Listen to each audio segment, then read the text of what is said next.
narrative from the, let's say, a religious aspect, then you would understand that, because you weren't here in the first place. You were created and brought here, or you created, like Tim might even put it as a magical kind of experience, or I would think it's supernatural, because it's something that you can't do. You can't make somebody out of the earth, but you were formed that way.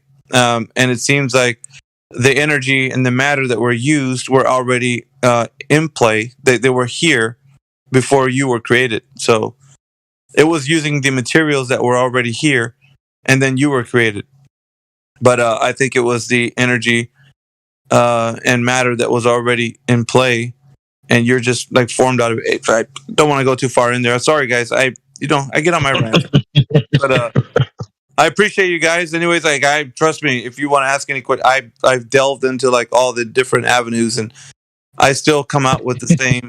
It's the same thing for me. Like, I can't see it. You might disagree and say, "Nah, you're full of crap," but I wouldn't be able to see it any other way. Like, because I've had a conversation with even the pastor of a church that I used to preach at, and he disagreed with me. So he's like, "No, everything's not predestined." Because then, well, if that was the case, then I might as well just smoke weed and play Xbox all day, and because I can't choose my own path. And I'm like, well, do that then. I told him, do that. Just play Xbox and smoke weed all day then. And I was like, why you're not going to do it, right? And I was like, because you don't have that designed in you. You don't want to do it. If you did, you would do it. Like, you can't just say, well, if God doesn't give us any freedom, then I might as well just, go drink at a bar and smack my old lady around. I'm like, well, then do it then. Go drink at a bar and smack your old lady around. And he's like, yeah, but I don't want. I was like, well, I know you don't, because it's not in you to do it. If it was in you, you'd do it. You would want to do it. Like, and so that, since it's not in you, you don't have the urgency for it. But a lot of people would think that, well, I choose to do these things. I don't think so.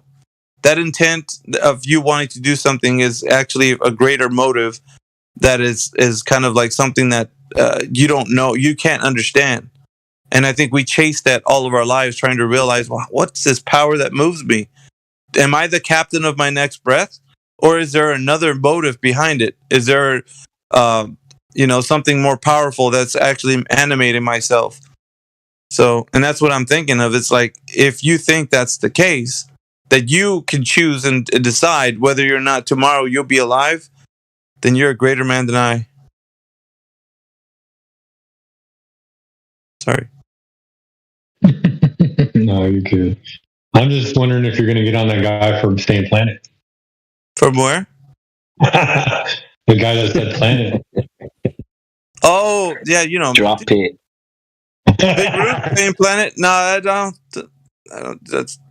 I think colloquially we always say, dude, we're creatures of habit, man. It's like stuff that lingers. Right. It's a baggage that lingers from like being a globalist. I've been reading the Hermetica lately and listening to a lot of sort of Egyptian stuff. So they use the term planet all the time. So that's just more from me reading, a lot about mythology and stuff. They always say planet. It doesn't bother me, Root. Like, honestly, I don't. I think when somebody's doing it because that's exactly what they mean, that's different. But if it's like because maybe you read something, or it's just like something you had, oh shit, I said planet. You know what I mean? Like, to me, it doesn't faze me. I'm like, oh, he said a blasphemous thing. Like, no, it's like, so what? This. No. I just like how Tim backed out of the argument by saying, he said planet, maybe get him. Yeah, I know. That's it is when we're in flat Earth. Like, everybody's got like like you in this room anyway. Like, what do you mean planet? Like, what do you mean experiment? Explain. Like, we're all like kind of empiricists in that viewpoint. And we don't cut each other's. Well, there's for good reason we don't cut each other's slack in that way, because we hear all these sophists that come in and we have to defend the truth of creation. But I've listened to Tim. He defends the truth of creation. Like, there's people that will they'll just make shit up because they just want to go along with this narrative of the globe. and it's difficult to talk to those guys because they're so twisted about the truth of creation. I think it's harder for them to rally behind like what really is the really is level. And I think that's what happens with all of us, even from different religious backgrounds. We all come together and we're like, okay, if the earth presents itself to you self-evident as something, then that's what it is. I don't care if you disagree with it. It doesn't. You're just rejecting truth. That's all you're doing. You're rejecting it. That's not going to change the fact that tomorrow I'm going to wake up and, well, I'm not a flat earther no more. I'm a globalist again. So what? The earth's still flat, stationary. At the end of the day. So I don't care what I am, a concave earth, hollow earth. Like, it doesn't really change the fact that tomorrow the earth will still remain the same. It's not going to make reality different. It's just going to make my perspective different, but not reality. So, I mean, you said quite a lot to be honest, that I wanted to respond to. Sorry, go ahead, Root. But you did move on quite a bit. But the bit that's kind of just stuck with me was the whole free will thing. I do believe we have a level of free will, but I believe that it is curbed by our nature, and I just believe that our nature is the God in us. The fact that we thrive in nature, and anything that goes against our nature, we can categorize as negative or evil because it will take life away, because nature's synonymous with life. We are carbon-based natural beings. So for me, yes, there isn't true free will because we are nature-based beings and we have our biases as natural beings. When I speak about God, he's very synonymous with nature. So yes, there is certain biases on our drives. We will want progression, and that will involve, being synonymous with nature. So I'm saying, yes, it is in us to be natural, but I'm saying there is free will to reject it all if you want to. It just means that you're not going to thrive as well in nature. You remember my 3 points when I always give people the understanding of like, okay, so you say you know something. Now I'm going to test your knowledge against whether reality is what it is, or what you know is truth or not. And in this instance, I could do the very same thing. I've always done this. Before my 3 points were ever created, I had a more religious view of like how I can speak to somebody about the truth of reality of predestined understanding. Like there's things that you can, let's say, change, right? Within your own, what is, if you have a freedom of the will in some aspects, and what aspects would you say that freedom exists? Name one thing you feel like is the freedom of the will usage. The mind. Okay, what aspect though? Tell me where it exists. What do you mean where it exists? I'm talking about so you exercise free will.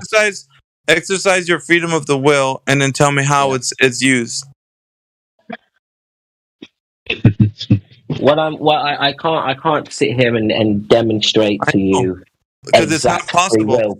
No, well, what I'm saying. No, but Miggy, I already admitted that I'm talking about a limited free will. We're bound by nature. There isn't any. Like, I mean zero. Like, I meant the aspect of like even limited or any at all, period. Because you're a creature. A creature needs. You need water. You need food. You're reacting to all your needs. You don't have a time and place where like 5 minutes is like given to you to freely have a freedom. There is no freedom whatsoever. You are bound to creation. You are, in essence, a slave to it.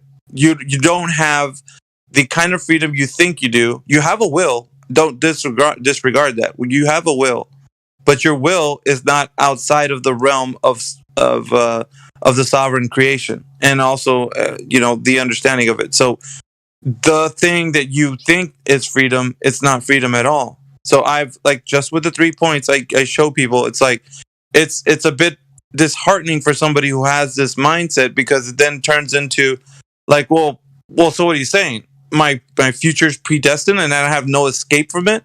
What I mean to say is that you don't understand it.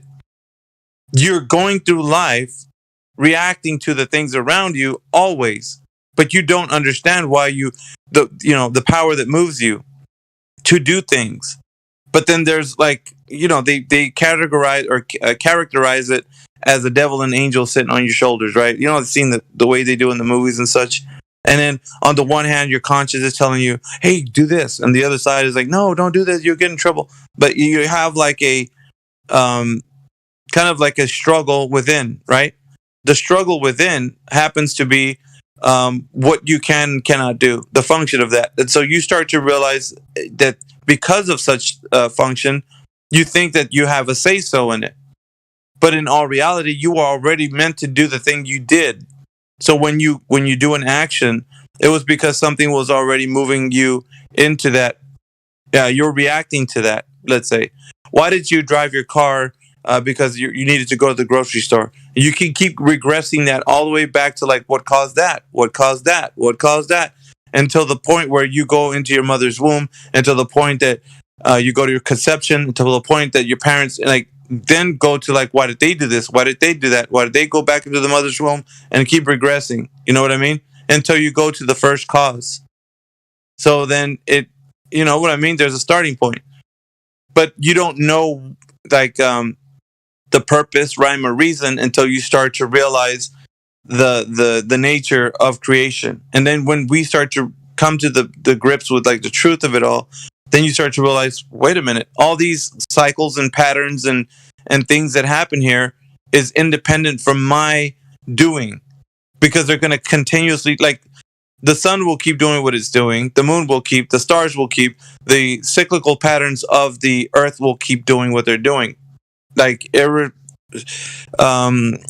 separate from you. Like they don't need you involved. However, you are a part of it, so they're still functioning with you in it.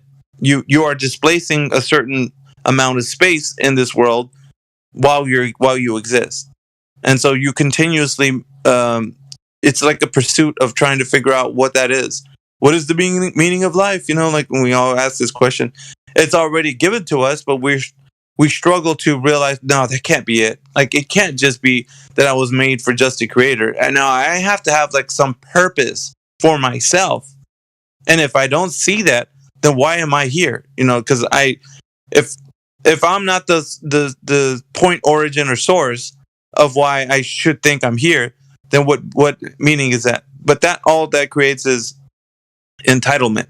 Like you think that you need to be special in this creation. But what if you were special to the creator and its purpose, the creator's purpose?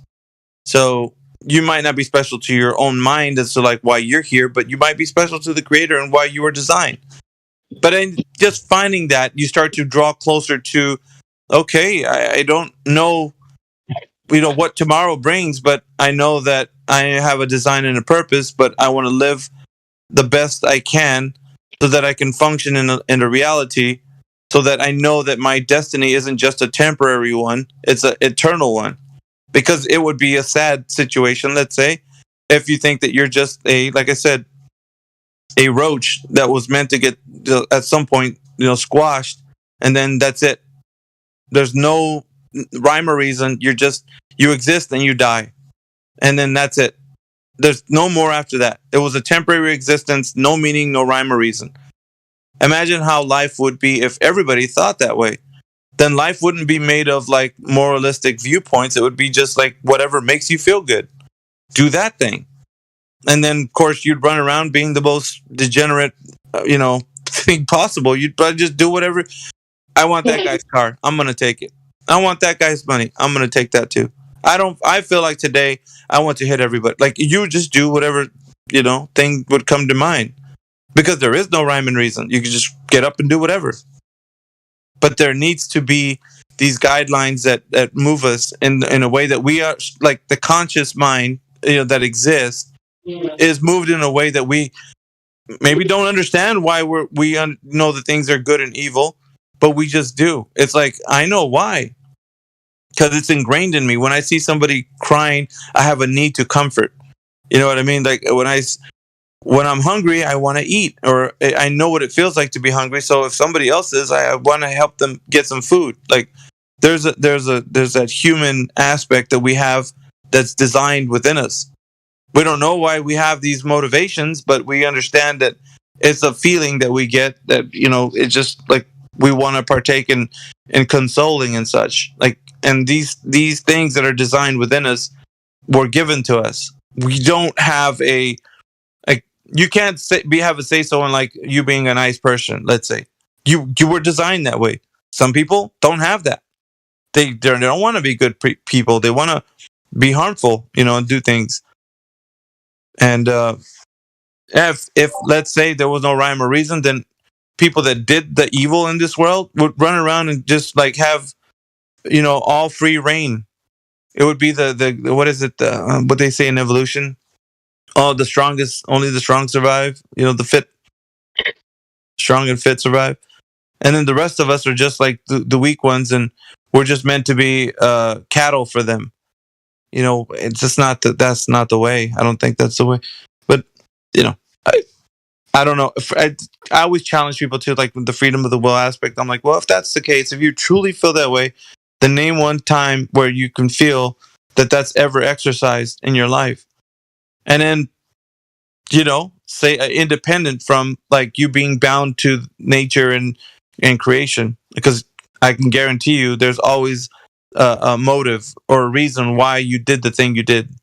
Like there never was a point of origin of like, I'm gonna think of something in like 10 minutes and then it's gonna be because I'm independent and I'm sovereign over my own thinking. I always go back to like, well, there was a cause why you did that. Always. Maybe somebody told you, hey, go pick up some milk at the store, and you were like, you want to go get some milk at the store, or you were hungry and you ate. It wasn't because like, hey, you know what, I chose to eat right now. Well, that's kind of cute that you think you just chose to eat because like your belly was rumbling, and then you said like, I choose, and it's like the choice didn't come from you. It was because there was a cause that motivated you to do that thing. Always. Like if you think about the thing that you think you're sovereign in, there's always something that motivates you to do that thing. Always. That's I'm the party pooper, dude. Like I always am. I feel like when I say things, it's like then I can't be sovereign. Then I might as well just play Xbox and smoke weed all day. That's the wrong way to think too.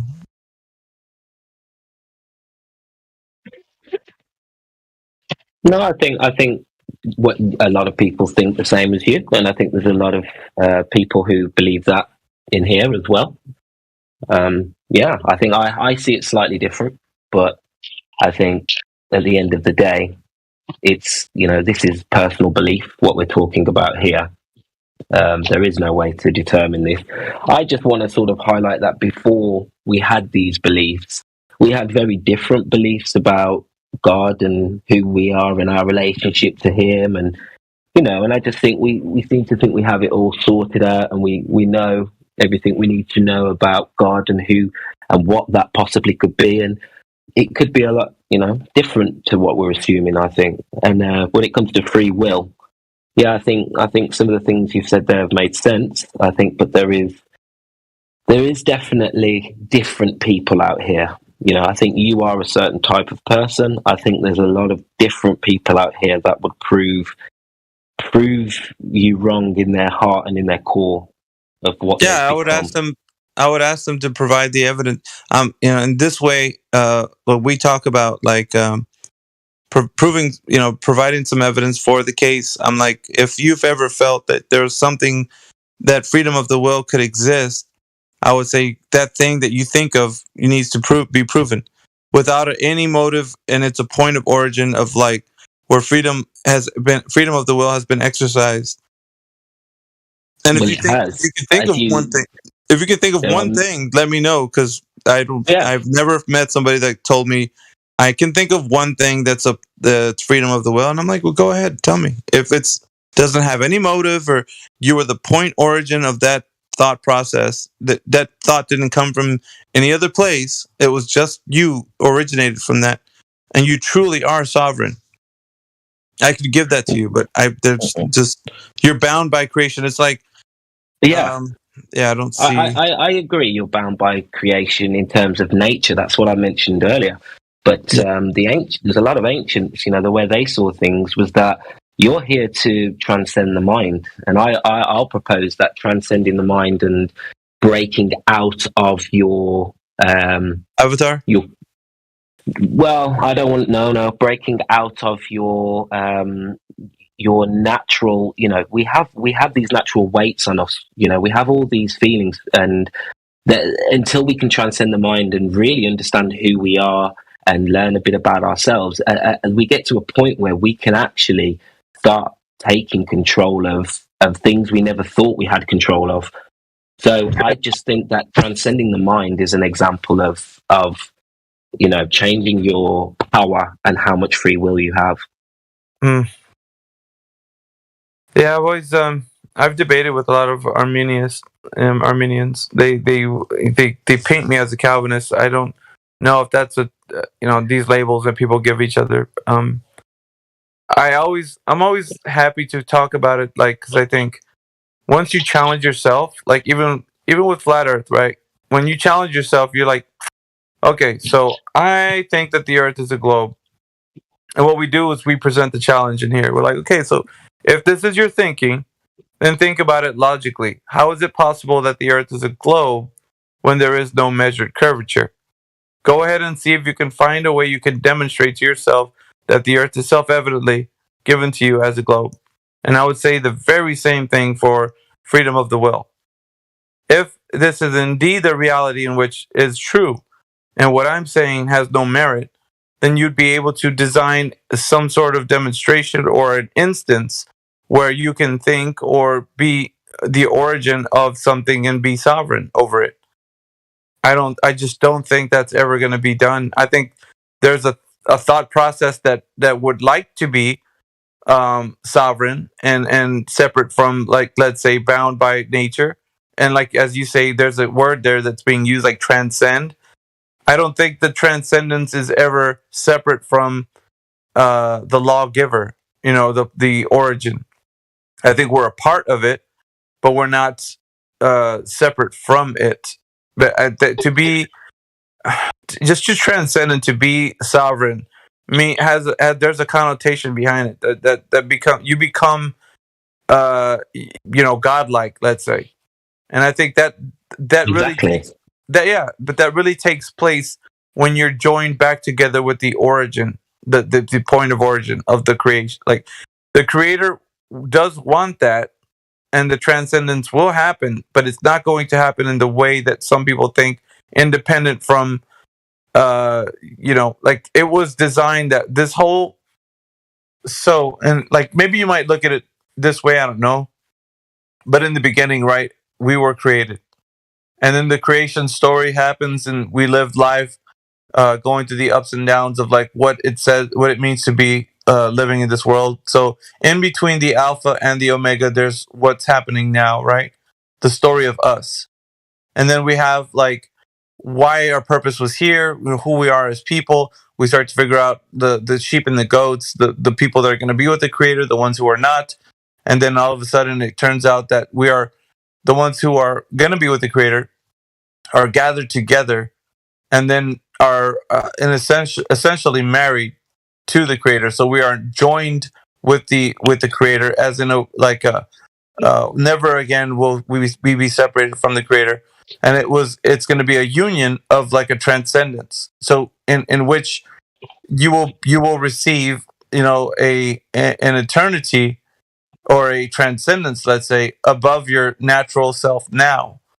Your natural self now, which is exposed to, like, death and decay, will be transcended to where that will not be the reality of existence in the future. So I do understand in some aspects that will happen, but it won't happen in the way that we think for ourselves. Like, you're not transcending for yourself, you're transcending for the creator, because that's what the creation was designed to do. It was meant to transcend, but for the benefit of the creator always.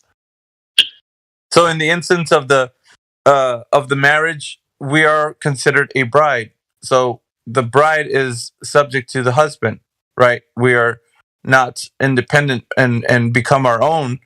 We are also bound to the husband, and so we are in essence married to the creator. Like we become one with the creator. So we don't transcend in a sovereignty position, we transcend with the sovereignty. So we are now joined together with the origin of creation. And I think because of such things, and I'm looking at it from elucidating from the narrative of the biblical context, we have different bodies. Like the material that makes up who you are, then gets kind of reanimated into like this eternal sense of who you are. So it's no longer bound to the natural order of things the way it is. You kind of go into a supernatural kind of existence where death and decay doesn't apply to you any longer. It's kind of weird to say because I know it's still the transcendence part is a bit more of what the future holds and not right now. So the lawgiver who made things can actually alter like the order of the law, and so he will now create a realm in which death and decay doesn't, or entropy doesn't apply to you. Do you know what I mean? Like I can see it happening that way versus it being like where you do it for your own design and purpose. There's a lot of new age bullshit out there. Yeah, I agree. And I think, things, modern Buddhism and things like that are bringing in ideas that are just like amalgamations of different ideas put together for the benefit of lazy people, probably. But that's not what I'm talking about. I'm talking about the natural function of transcendence does give you free will, and if you are able to sort of the idea of something step outside of it, all of a sudden you're no longer bound by those ideas. And I just think you can transcend ideas after idea after idea to the point where you can build a level of free will that you would have had. Your beliefs are just based on culture and upbringing. And I think you can change your beliefs to the point where you can do things that you never thought you used to be able to do. You would never even think, moral. But because you now understand a bit more about yourself, maybe your history, maybe the world, you can now look at things with a more open mind. And you're actually, if we think about this as a karma idea, you're not going to be affected by things in the same way because your understanding has risen. So for me, it's 100% possible. I actually think that's a perfect example because I believe the scriptures spoke about this when they said that the house of God is within you. I believe your body is your temple, and this is your place for worship, and this is your place to transcend. This is part of the reason for being here. And if you can achieve this, then you'll achieve free will. Maybe not true free will because you're still a carbon-based being. But in my opinion, it's not about because there's plenty of stories of transcending the body and people dying once they've reached this state of this state of being where they no longer need food, they no longer need the same things that a human being needs, and they literally transcend desire. And we're so bound by desire. There's so much direct in human beings in terms of desire. You could say that this is a huge part of our, our destiny, but actually we can transcend all of that. And human beings have done it, again and again. It's been the greatest ones of us that have done it as well. Oh, I'm still kind of lost in the transcendence part. What do you mean by transcending? Like, as in, because I see it as in no longer needing the things of the old ways. You now have ascended to a different, maybe a plane of thinking. I don't know what you mean by transcend. Or you mean like in the physical form, you're transcending into something else where food is no longer something needed? Like, or do you mean like the transcendence? Well, I mean, mentally. Like mentally. Death? Yeah. No, well, I mean, with death, death, there's people that have lived for scary amounts of time. And there's people who die at 60 through stress. So I think death is a manageable thing, and I think this death plays a part in your psyche and your consciousness as well, amongst other things. I'm talking more about everything is mental. Everything is mental. So if you're bound by your mind, that's what I mean. It is all perception, isn't it? It is all perception. Everything we have, to beliefs, to our drives, to our desires, and the more that you can let go of, and the more you can I use the word transcend, but what I mean is, let go of or master.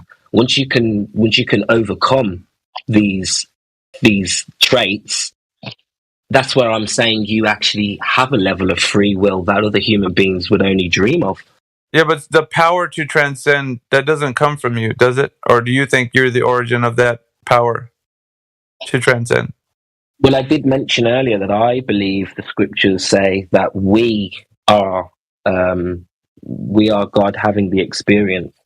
So this is where the difference is. Oh, that's what you mean. You're taking it as in the God within. I've heard of that before. That is the temple within. Yeah, I don't know what religion that is, but I've heard it before.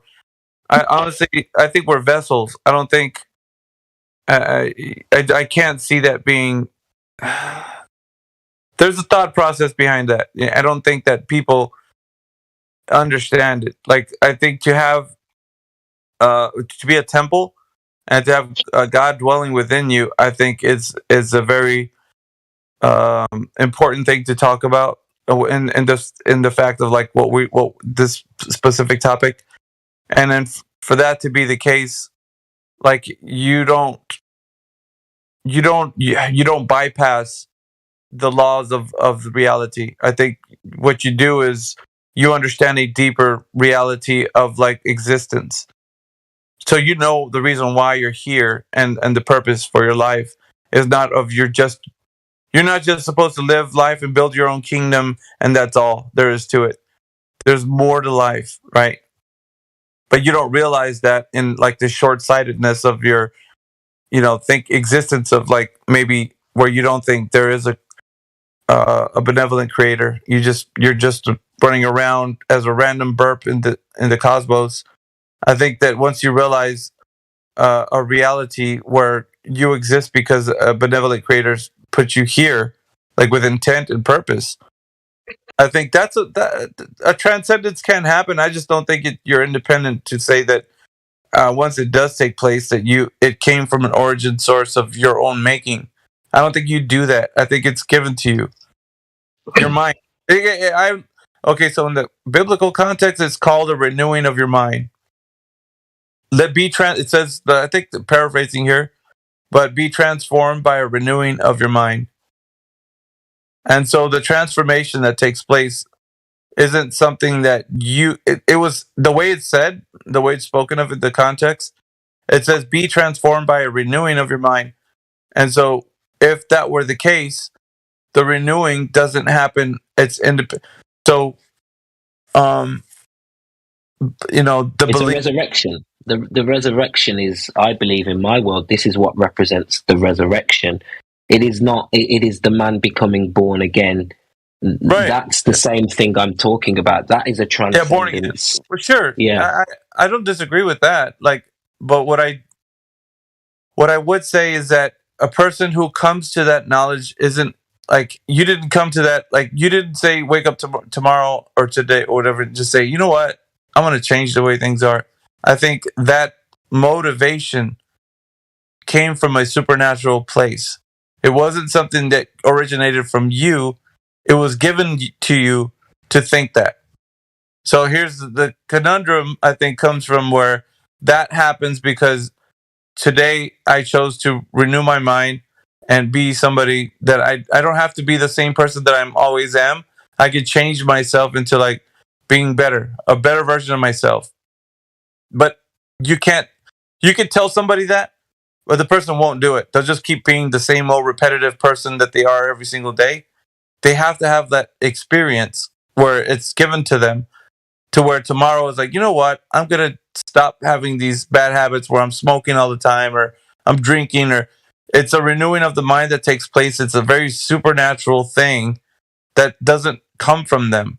Because if that was the case, then the power that moves you would be understood. You could then mold and shape that power, but you don't have the ability to do that. It's more of a just something's given to you.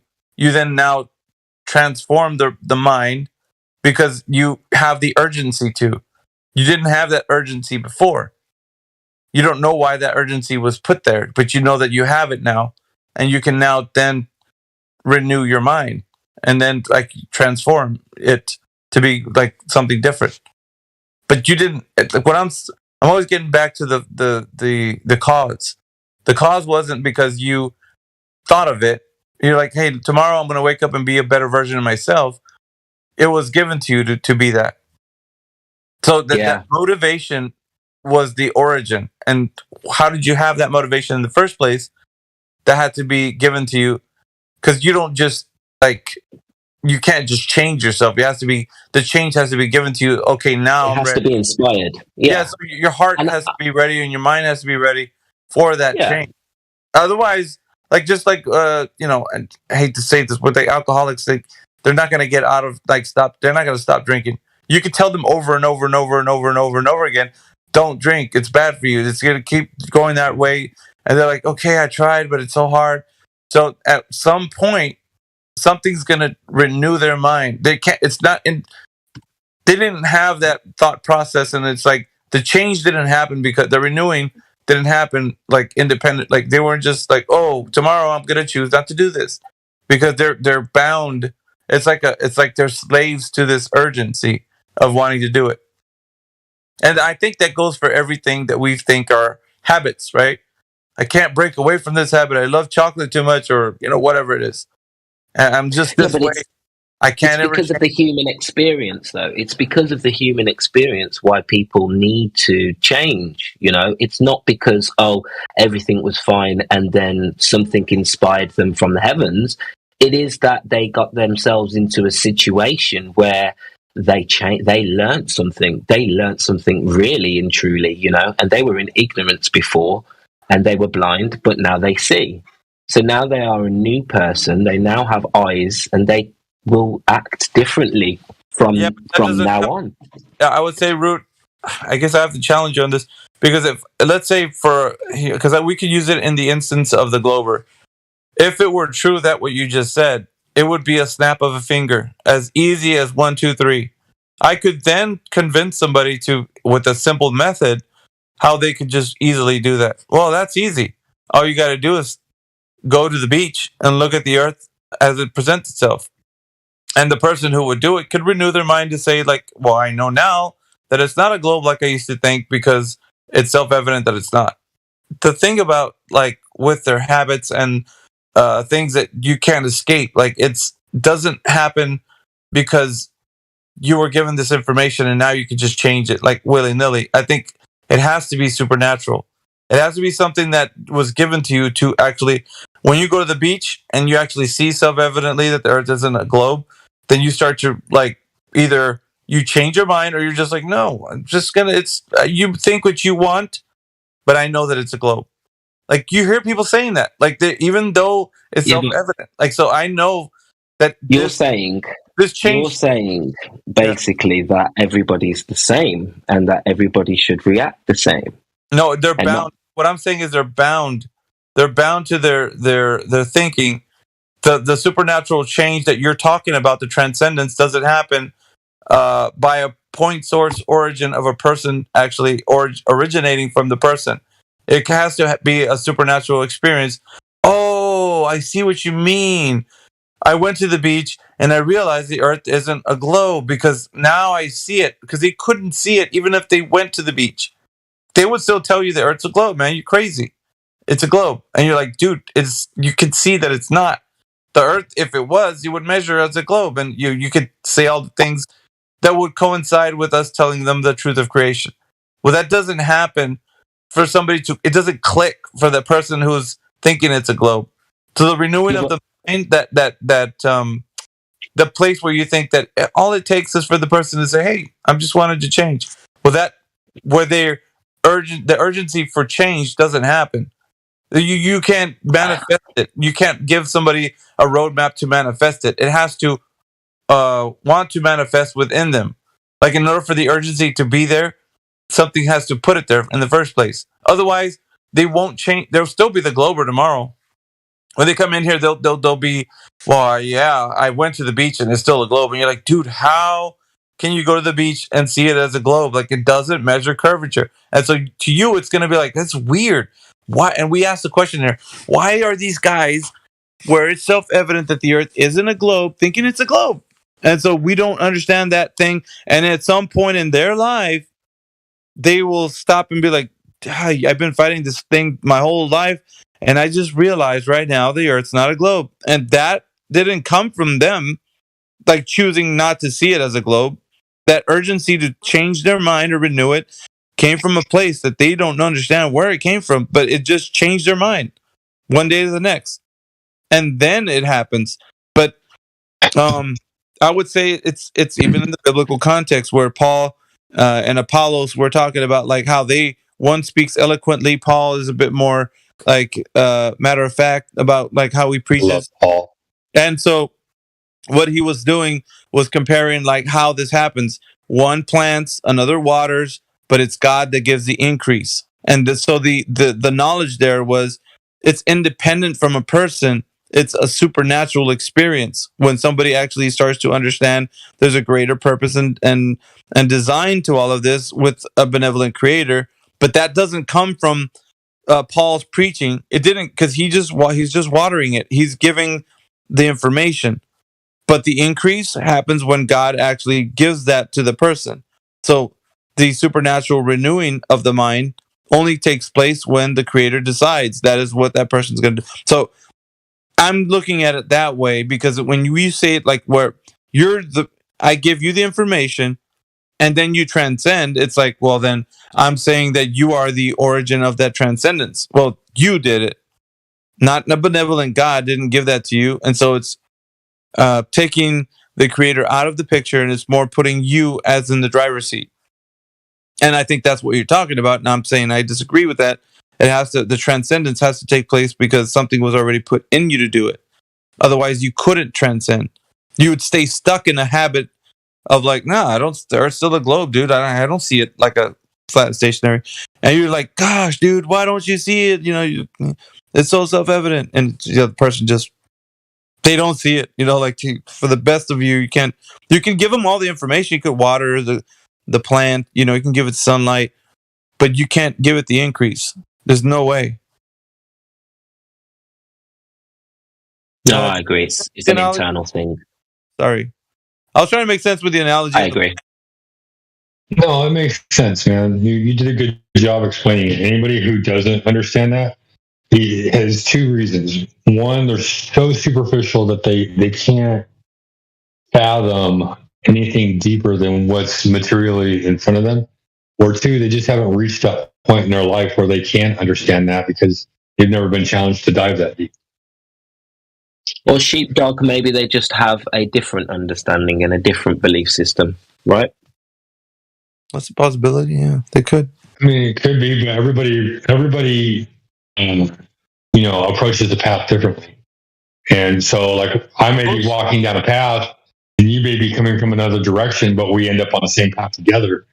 That doesn't mean that, what I say is right or what you say is right. It just means that we met together and we're on the same path for a little while. Of course. All of our conversations are biased in Western philosophy and Western history and theology. At the end of the day, the West was seen as very immature in these ideas and spiritual teachings. The West understood very little. So we're very limited, really, from our perspectives. I feel like the truth is the truth, no matter who speaks it. So for me, it's just the reason that whatever is true will resonate with the person, as in, that's truth. When somebody speaks truth, let's say. So if I was to tell you that everybody has a nature to do good and evil, right? You understand that, at least to some aspect. You don't think that's untrue, because if you say, no, that's untrue, because there's people that grow up and they're only good. That's not true. at some point in their life, a thought would go in their head, like of some kind of sinful thought, or some way to think of something that they want to do that's corrupt. But nobody's apart from the reality of our lives. We are by nature, we are designed. The creation has put us in a way that we think of good, we think of bad. That both is a reality in our life. And it just, like, we start to realize what our path is when we can actually think about these. If people don't think about these things, they're just creatures of habit and reaction. They often don't go this deep with conversation. I mean, think about it, like, in population wise, how many people want to have a conversation like this, or at least can have a conversation like this without spiraling into their own bias? Right. Well, I come here because not many. That's what I mean. Like, take Tim for example. Like, I've heard him say things in here, and people will like come at him with daggers, like freaking heretic, and like, yeah, they're just. I'm like, just let. He could think whatever he wants. Like, you can't transcend his mind. I can't transcend his mind. That's a great example, also, of having somebody who's. Think about it. You've spoken to him in a very eloquent way. I mean, you did it the best way. I'm not saying you didn't do justice to what you said. It's just, how can you change somebody's mind if it's not, the urgency is not there? Perhaps later on he'll think about what you said and then be like, you know what, Big Root, you said some great things, and I'm just going to consider what you said. But that change is not going to occur because you convinced him. It happened because the renewing took place supernaturally, and it, you know what I mean, like that. If it does, and I'm not saying it's going to, but he could go on the rest of his life not even batting an eyelash as to what you said. You know what I mean? That's the part where I'm telling you. But that's not my purpose. My purpose in the conversation is to learn more about other people's perspective, because it's my job to learn about the world through sources and through the internet and through reading books, not through other people. Other people can point me in directions to go and learn, but it's actually my job to go learn it all myself. So when I'm talking about it, I'm more articulating ideas, and then I'm more interested to hear what other people's ideas are. You know, I'm not trying to convince anyone of anything, because after 10 years of being a flat earther, I've realized that you really can't change someone's mind unless one. Well, the desire happens independent from you. I would say that wholeheartedly. And we should all understand this, right? So then our purpose isn't, and I've always said this in a very topical way, we're not in the convincing business. We're in the challenging one. So if you come in here, you're going to be challenged on what you think. And that's why it's important. Yeah, I'm challenging. I was challenging you. You know, I don't see things the exact same way that you do. But I was commenting more on what Sheepdog said, which was like, oh, well, if people don't understand this, they're either, you know, they either A or either B. But in my opinion, that's a very narrow-minded point of view. And I brought up the Western and that sort of thing, because we are very culture-based. You know, culture is literally this is what we think religion is, you know, spirituality. It's not. It's different. Religion is more to do with culture nowadays than spirituality. So I just want to make sure that we're not mixing all these things up and thinking we have all the answers in one book or in one source, you know. Well, if something speaks truth, that's what I gravitate towards. And what I've seen thus far is that even with ancient cultures, right? I'm looking at everything, and I'm just like, what I find fascinating is that, let's say in the more Christian biblical context, right? I've seen a lot of truth in there that can speak to like what reality is, and I pit it against like people. It's kind of like, to me, a grand puzzle, and I see that it fits within the realm of like how people have been describing what the Creator is, because it's a multitude of stories from different people of like it's a a timeline of many different people over generations, of people that lived on Earth, and their inspiration was coming from a place of to me, it looks as a benevolent creator has given them the inspiration to say these things, because it's a story that seems to be in line with like who the creator is. So I find it resonates with me anyway, that the truth of that can be found in like the nature of people, because you can see how we are. Like that transcends like religions. It doesn't mean like I'm speaking to a group of people. I'm saying like we as people everywhere, east, west, north, south. It doesn't matter where you're from. It only matters that you're a person that truth resonates with, and then you start to realize, well, I have the capacity to do evil and the capacity to do good. And how that's decided is, it feels like a supernatural will that's given to me. I'm a strong person, so I can take from the weak, or I can help the weak. I have the ability to do both. Whether or not I choose one or the other is going to be something that I have that's put in me. I don't know if I could say I'm the point source origin of that. Like I wake up tomorrow and say, I'm going to do good today. Like what gives me that umption to do that or say that? I don't think that originates from myself. I think the renewing happens a very supernatural way. Just like a plant doesn't choose whether it's going to be, growing one day to the next. It grows one day because that's how it's designed to do. It was meant to do at the same day it was. So it's possible that you are who you are now because of your past experiences going through life. Yeah, it does. That does kind of coerce you, but it doesn't mean you're not necessarily bound to it. I would say I have known somebody. Well, for instance, like my wife was in a family where the rest of her family was always like in trouble, always doing bad things, in school and all that. And she never was like them, but she has the same upbringing as they do. Same household, same family, same parents, same everything. But she didn't grow up the way they did. And the rest of the kids, they grew up to be a bit more rambunctious. They were in trouble with the law. Like there's so much difference that you could see from her life and their life. But they had the same upbringing, so their past was the same. They just they had different paths in their lives, like what they chose. Well, there's more to that. She probably saw what they were turning into, and she didn't want that for herself. Yeah, I mean, I could say that, but like, it's easier to just like go with the flow. Like, if you were in, like, say your upbringing was you were in a home where you were always mistreated by your parents. It's easy to then be the person as your parents were to your kids. Like it just perpetuates forward.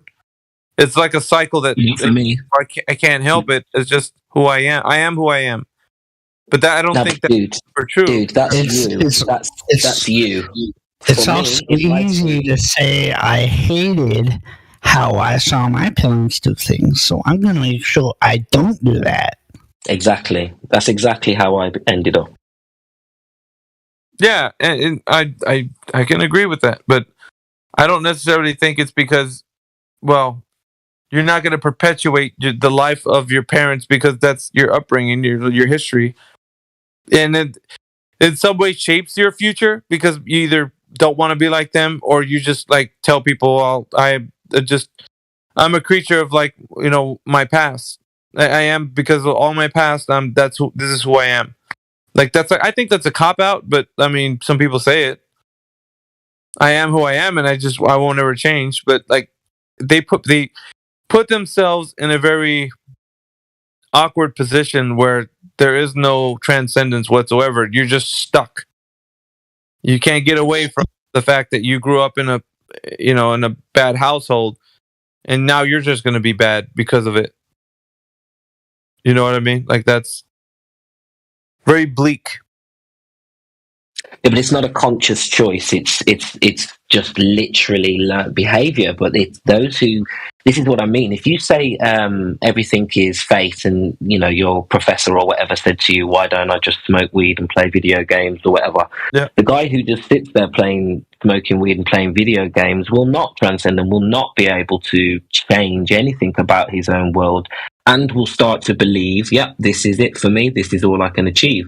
But the people who go out there and have a half glass is half full, not half empty, that sort of mentality, and everything is, full responsibility, a bit like how Mimas Aurelius speaks, and that everything is pretty much our own fault, and we have all of the tools and the powers available for us to change and become great, then I think then you do start acting that way. And I think by encouraging people that, do what you want to do, you don't need to learn independently. You don't need to individually transcend who you are. I think what you're creating then is people who are going to end up like sort of dropped on their arse at a later part of their life a bit, and they're going to end up sort of realizing that actually I needed to do more. Well, those are the ones that I call normies. That people that just feel they're going through life as a leaf in the wind. They just whatever. I am a creature of habit. I can't get out of. You see kind of a speech coming from them that just they don't want to change. They just, whoever they are is who they are. It's almost like some people just accept that they're doomed and they're just like live in that gloom and darkness. You know what I mean? Like it's just there's no umption, there's no motivation, there's no like, okay, Earth is a globe, so what? We have professors and teachers, and like you guys are saying the Earth is flat, but I mean, nothing's ever going to change. Like it's always going to be like, you know what I mean? It's very bleak. If that's the case, then like shit, you're already throwing dirt on your coffin. Like there's no. Your existence is just a displacement that's only temporary, and then you're gone. It's like there's no real rhyme or reason. Like, what is it like? So, what is your motivation? Is it to tell somebody something and change their minds? Is it to live this temporary existence for yourself? You know what I mean? Like, these are the questions that people, when they're looking at life in a meaningful way, start to realize, what the hell are we doing? Like, anyway. Do you know what I mean? Like, why am I going to tell you to renew your mind for? What benefit does it have to me? I'm not going to get richer or poorer because you renew your mind, and I told you that. Does that make sense? Like, well, the ancients and the ancestors believed that a man is here to philosophize and basically gain knowledge, and to sort of through this place of suffering, transcend that suffering. I don't like using that word now, but basically the ancients believed that we're here to level up, and that if you don't, you continue on your path of cycle of learning. But actually, if you can achieve certain things in life internally, not physical manifestations, internal development, then you are developing your soul, which is connected to the ultimate soul. So we're all out here. This is what the ancients believed. We're all out here developing the experience of the soul of God. That's what the ancients believed. And that if you don't achieve a certain level, you're back here in a reincarnation. Okay, but like in the viewpoint of saying that rhyme or reason, right? Meaning of life. What is the purpose if we're just the greater picture, the end game? Why are we doing this? What is the purpose? What's your goal in life? Okay, you're going to gain a whole bunch of knowledge, learn a whole bunch of things, and then you die. You know what I mean? Like, and then, or do you get like some kind of, and if you do it well, you'll transcend into a higher dimensional plane of existence. And if you don't, you'll be back here. And if you do it mediocrely, you might become something else. But the point is that there is a scale, and it's up to you. You can backslide if you want, or you can go forward, or you can tread water. There is a free will element to that. As I was just going to ask you, you answered my question. Is that the free will part? Do you think is the free will part? Which, of course, nobody has to, transcend anything. If anything, people can go backwards if you want to, and that's fully in the system too. All right. Yeah, that's what I was saying. The point that I disagree with is that people were designed, and creation is not apart from like the motivation of the creator. So the motivation for a creator to make you the way you are, you're a man in whatever country you're from, your likes and your dislikes, your purpose, your intent, your everything about you was meant to be who you are, and brought you to this point. And further on, your future, right? Whatever your future holds for you, the creator intended for you to be the certain way you are. At a certain time, he designed you to develop a natural thinking for like tomorrow you'll wake up and say, hey, I'm going to do this today. I want to do it. I don't know. I just feel like doing it. And so you'll do that thing and, you'll be who you are. But all of it was a specific input into the code that makes you who you are. Not independent from you, but actually intended to be. So, and that's what I'm saying. The transcendence part, or the part where you feel like you're moving on to the next stage, like, let's say tomorrow you're like, hey, I'm going to start becoming a truck driver. And you are saying it, you're motivated, you got the urgency, everything's good to go. You wake up and you do it. Why did you do it? Did you want to do it because you renewed your mind, or was it something given to you? As in a specific code that was going to be executed at a specific time. So when that code initiated its process for you to do that, then you did it. So like I said, back to the plant analogy. The plant was, it was given sunlight, it was watered, but the increase didn't happen on its own. It was a natural process that took place in its due time because it was designed that way. It wasn't like the plant just like, okay, I'm going to grow now and to be in full bloom and blossom and then die. It, in its natural process, in its due time, it came to be what it is. And the same way we are created and we have natural processes that we go through, we don't fully understand. We don't know why we have these tendencies, these urgencies, these motivations, but we do see them as a power that we can't explain. Like, we can always talk about, like, well, love is a very powerful thing when we speak about it. We don't know the thing that shapes us, why our heart pulls us to like a certain thing, why we love so much or why we love little. We don't know that, the measure of it, but we know it's there. And we know that a power exists, that specific power exists, and it shapes us. It moves us. It does. And that again, it doesn't come from a place where we can control. There's no trying to think that we are in the driver's seat in some way about this life and the processes of it. It's like, I don't think we can ever say, we're in control of anything.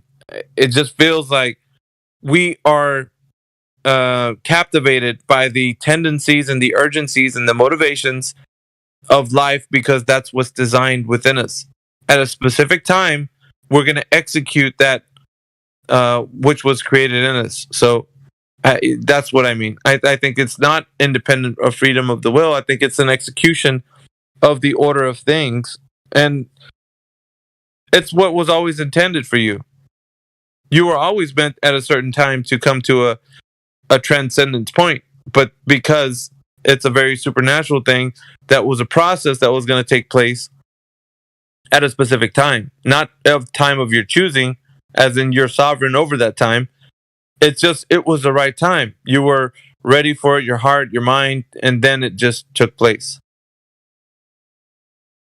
It's just the way I see it. It's more of a natural process versus a manufactured one. No, I completely get your idea. Just to sum it up, because I don't want to just keep labouring. I don't want to seem like I feel like I'm challenging you, because I actually agree with a lot of what you're saying.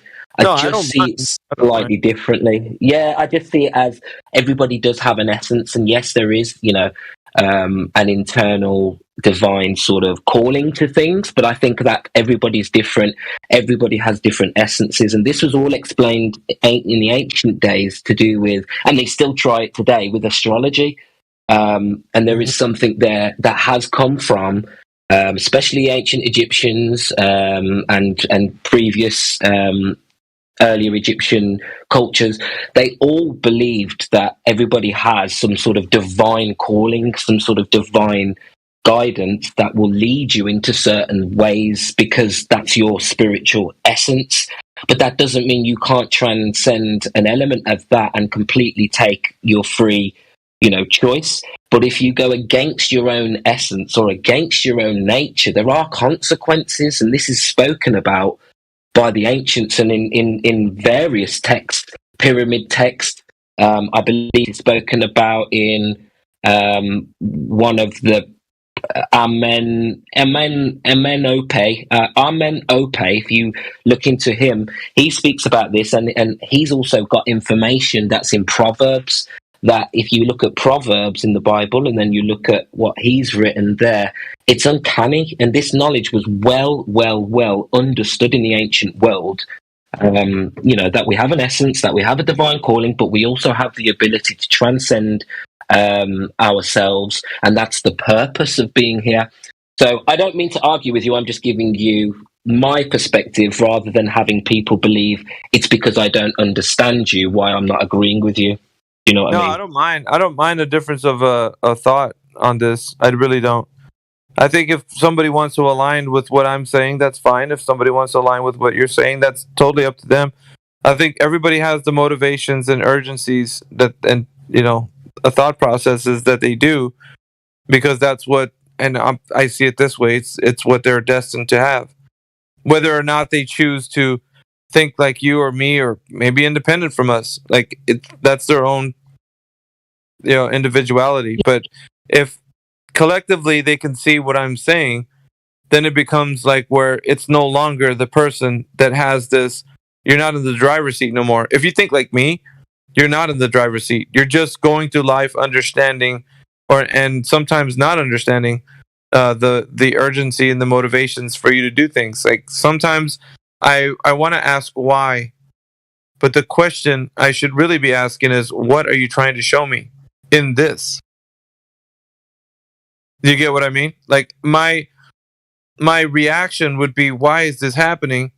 When I should be asking the question, what are you trying to show me in the process that's happening right now? Just recently, my father passed away.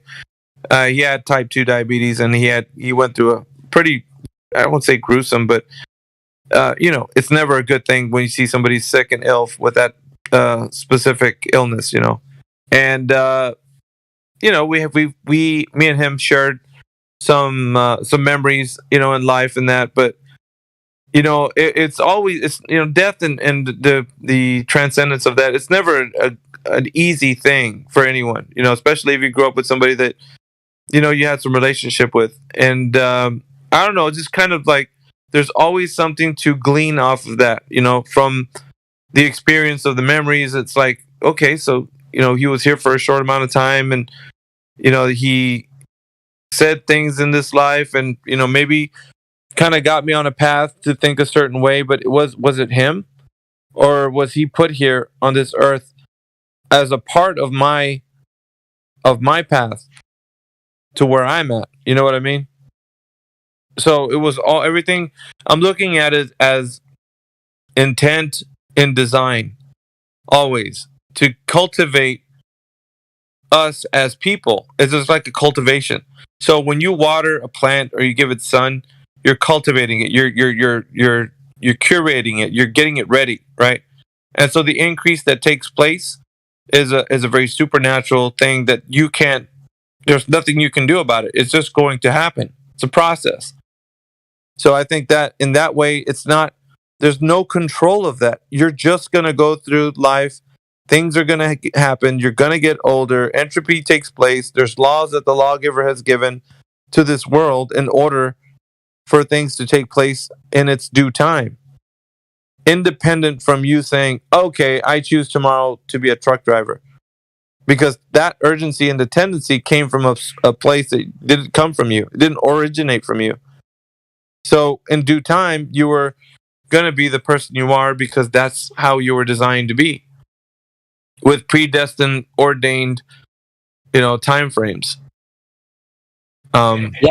Yeah, and that's how a majority of people live their lives. There are a small number of people, though, who come across knowledge, come across information that profoundly changes them, and then they are able to attract things to their life. They are able to manifest things in their life that the average person doesn't have any knowledge of, and they're able to live really comfortably, really happily, and pretty much get most things what they want, and they figure out the sort of key to life, for them, for what they want and how to get what they want. And I think those are examples of people who have transcended aspects of the physical, and they're able to sort of manipulate things that other people think are just fixed and uncontrollable. And I think that's really important to remember, that we can all sort of take it to the whole next level and be in such a good control, or be in such a good place where there's pretty much anything you want to achieve can be achieved if you actually know what you're doing, or if you're willing to dive deep enough. There's what was the saying? I think it's maybe in the Declaration of Independence, or I could be saying this incorrect, but there's that all men are created equal.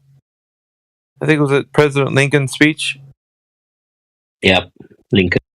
Yeah, all men are created equal. I don't think that's true. I honestly don't. No, me. What's that, Root?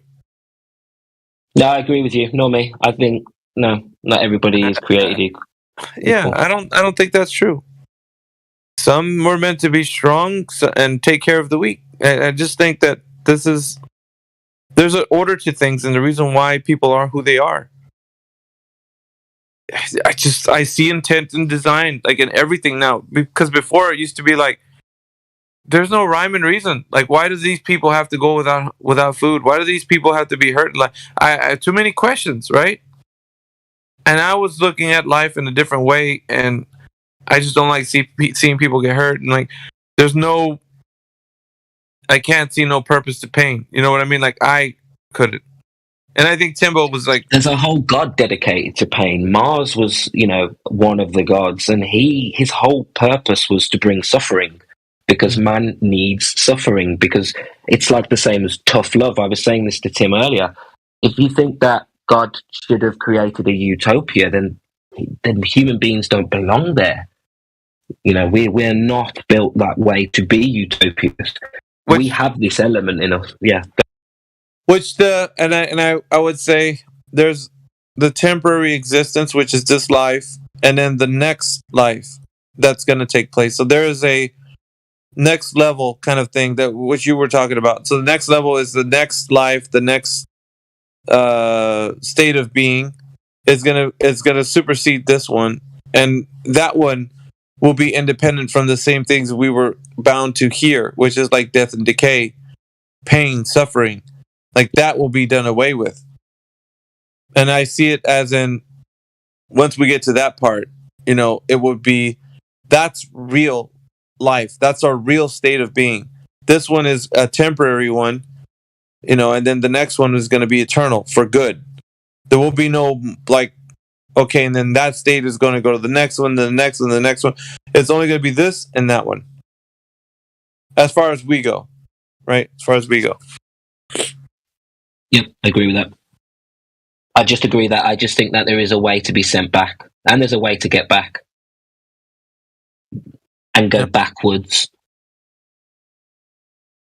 Yeah, I mean, who else is in here, man? It'll just be me and you talking, Root. I know, we labored it. Yeah, I can get pretty long in the wind with this.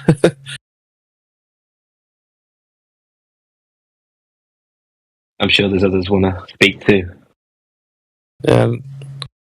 It's Mornings with Mayhem. Welcome, everybody. The Earth is flat and stationary. I'm going to say it like I do in announcing on the show. You are now listening to the 24/7 Flat Earth Discord. Mayhem in the morning.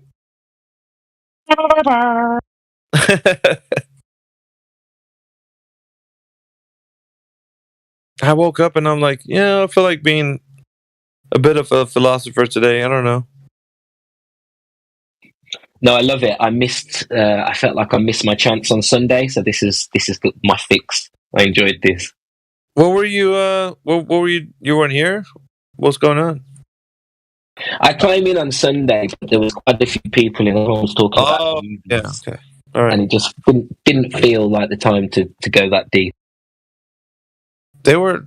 We had Ron, a special guest, yesterday, talking about the stars and how people take pictures of them and would claim that the blurry stars are like what stars actually look like. And he was just kind of like setting the record straight. And like, that's not. We can't go on for. There's some flat earthers that would just use those images like that's what stars really look like with the P900 and out of focus and all that. And making it a point that that's not what the image should look like. And I don't know, he's just going into that. So yeah, so because I missed it, do you want to give us a quick summary? I mean, why is it that there are so many videos of amateur stars looking like, little solar luminescence balls in liquid?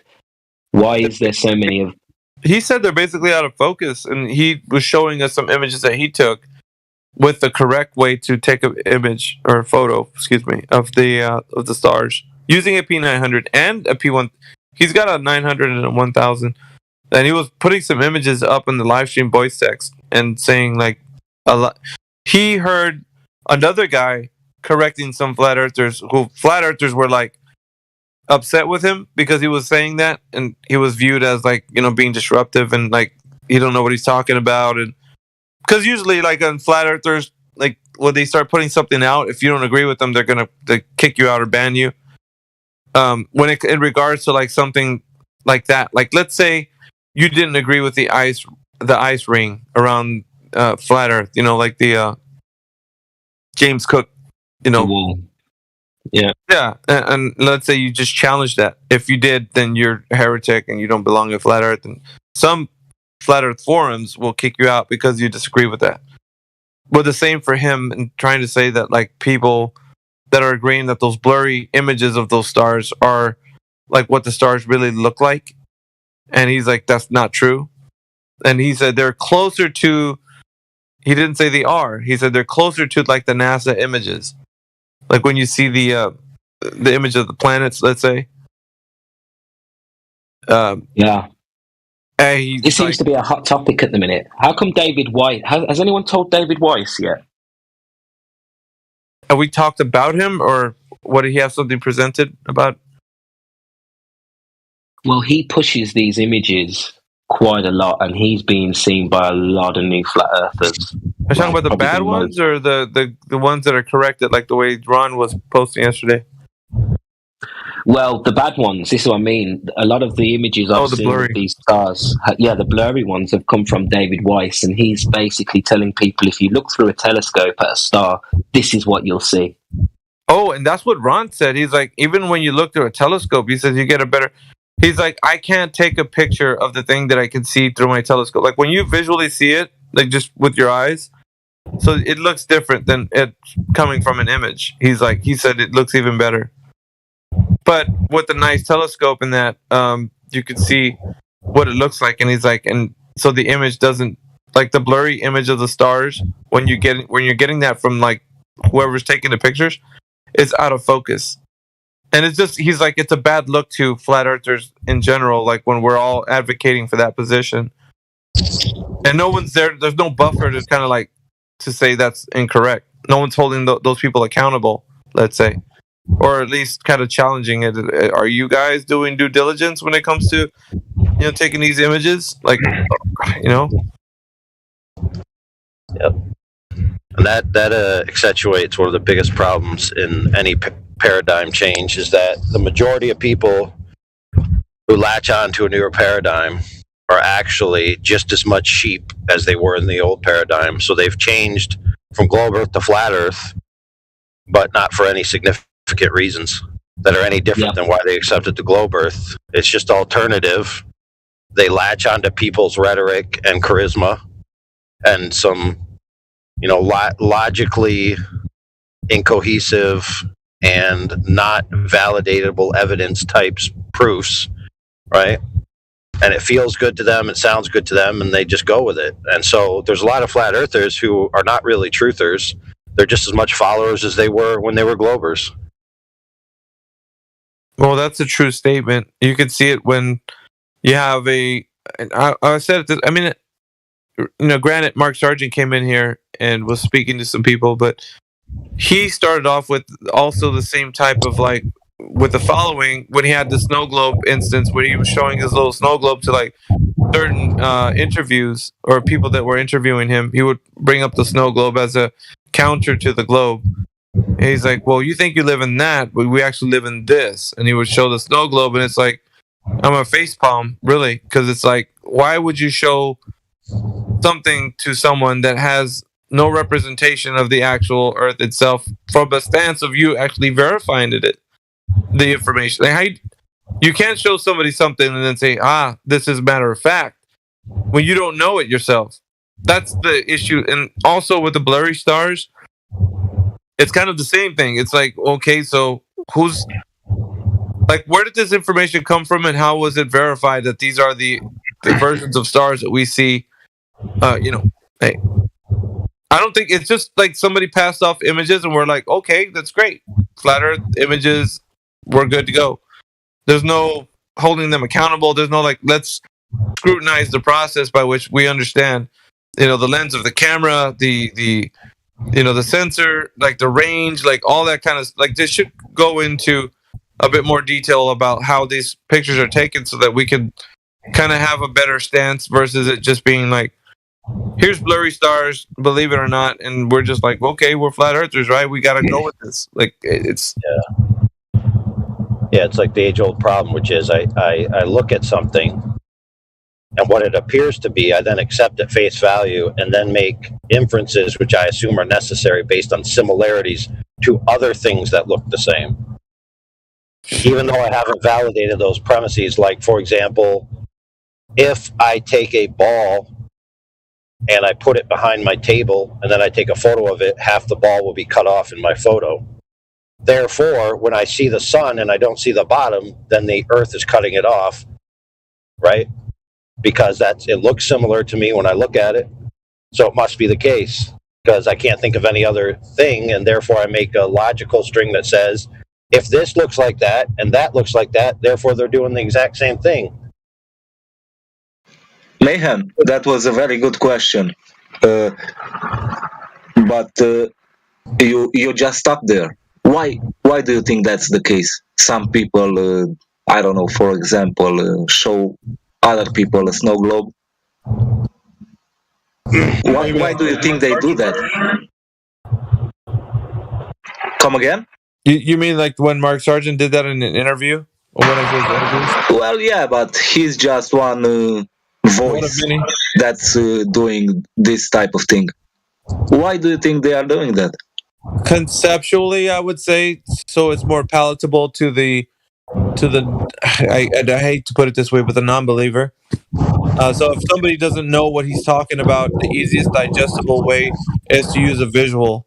But he's still doing that is misrepresenting what we're saying. But it's easier for somebody to latch on to a concept versus because we'd still have questions what do you mean flat Earth? We got hills and valleys. So instead of going through that process of trying to talk to people about what he means, it's easier just to show them a visual concept, and then for them to look, oh, that's what you mean. Okay, but he knows it's not the truth, and I'm sure as hell he knows that the way he's doing it, to treat people like that, showing them false analogies, it's not good in the end. So that's what I'm saying. Do they have motives behind this, evil motives? Because it seems to me they are banking, or they are showing. No, that's my opinion. Let me finish. they know human nature. They know some people are easy to fine, but we don't need to go down that track. Okay, Mark Sargent has explained. I don't care theory. About your opinion about Mark Sargent. I wasn't done. I know your opinion. Bye. See you. I'll mute then. Okay, you guys, you enforce the dogma. Okay, see, this is the problem. You impugn negative motives, and then anybody tries to correct you, you impugn negative motives on them. So all you're doing is you're just throwing shade on a bunch of people. Now, you do not let me finish. You didn't let me finish. So what if there are evil motives? Isn't that a path that should be explored? Why are we taking this dogmatic truth that nobody has evil motives, especially these big voices? That's not my point. That's not my point, dude. Right. Okay, listen. Mark Sargent has a predisposition for the nature of the way he thinks the earth is. The reason is, from his own words, is that he is a game designer, right? He designs video games in the past. And from the structure of the way in which he designed video games, he deduced, if I was going to design an earth, I would do it like this. Therefore, he has that predisposition. So he's going to interpret the phenomenon through that predisposition. And he's very honest and open about that that's what he does.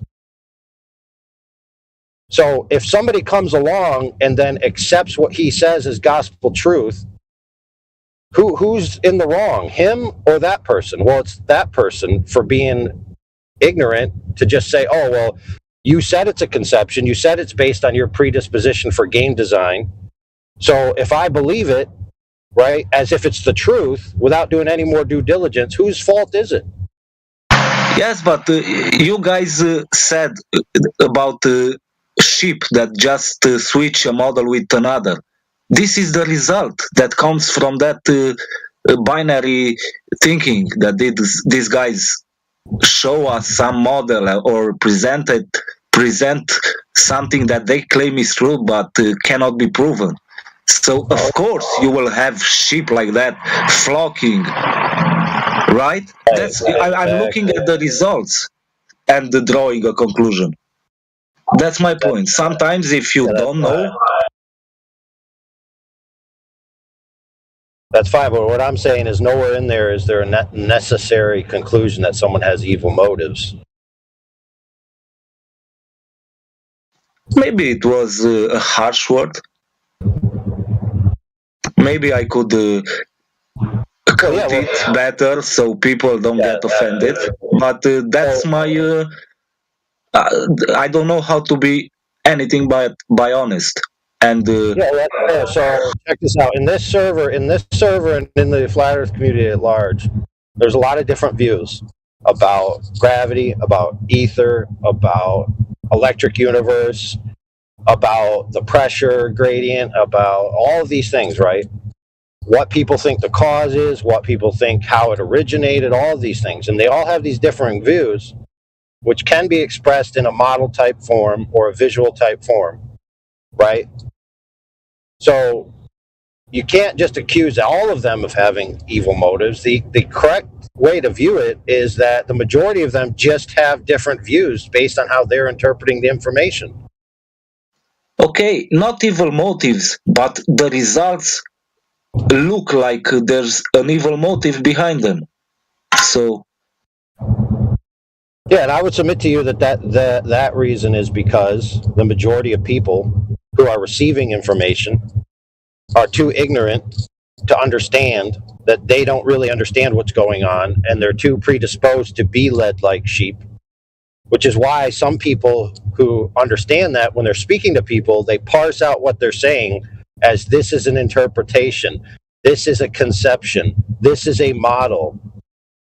This is what I think. Speculation. Yeah, we usually caveat, at least in here anyway, we caveat with that.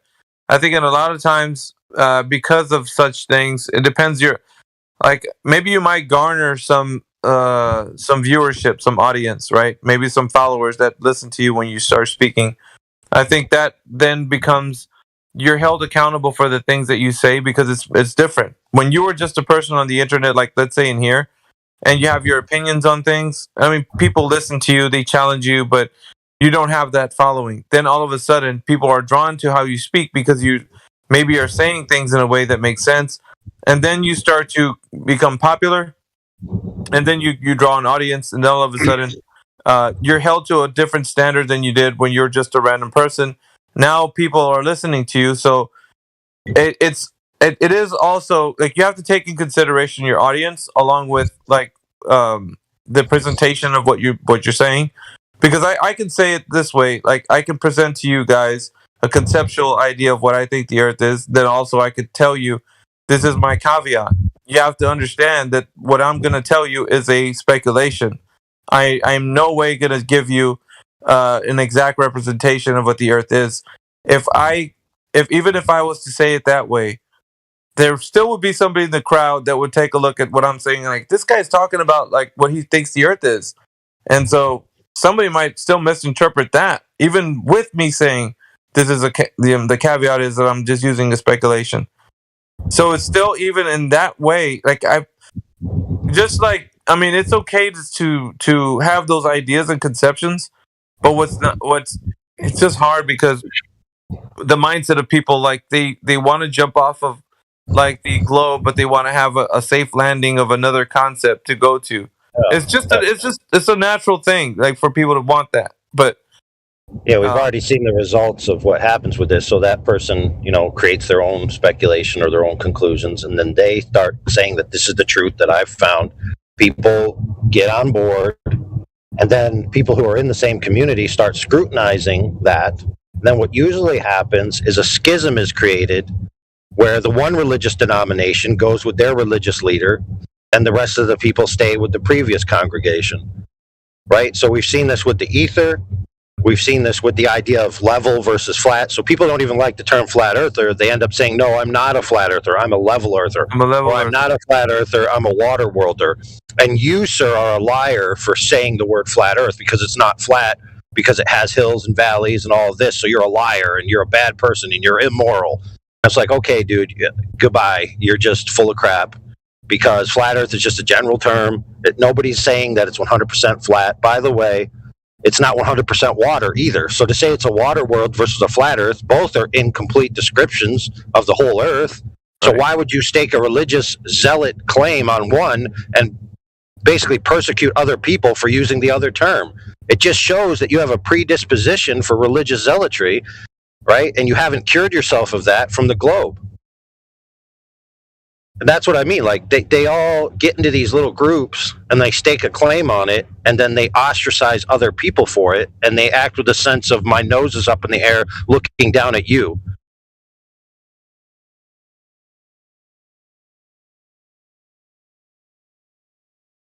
I think I tried Devin. Oh, he left. Yeah, but it's one reason why, just accusing your opponent in an argument, right, of being a liar and all these immoral things, it's really not fruitful. You really should focus on the arguments. You should only really accuse someone of being a liar, like if they say something like, you did such and such, I don't know. It's just too much factionalism and too much tribalism, in the sense that you, who doesn't agree with me, is immoral and lying and has bad motives, or are the spawn of the devil, or are rejecting the creator, or all these other moral connotations that people put on each other simply because they have a predisposition for something that they're in error about. So they're in error, sure. They're wrong, sure. But lying, evil, immoral, serving Satan versus serving God, whatever you want to characterize as, is just too far of a stretch, and it's wrong to accuse people of that.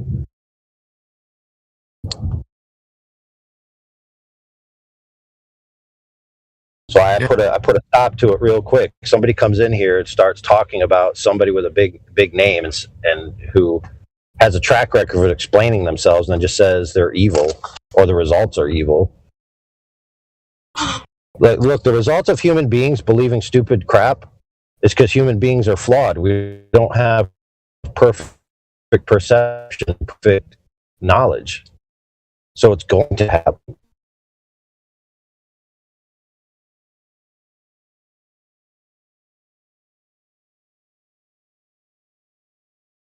Yeah, we got some new people in here. We got Jaw Light that joined us.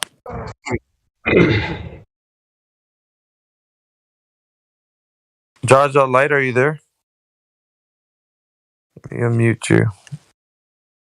All right, you have control of your mic, Jaw Light.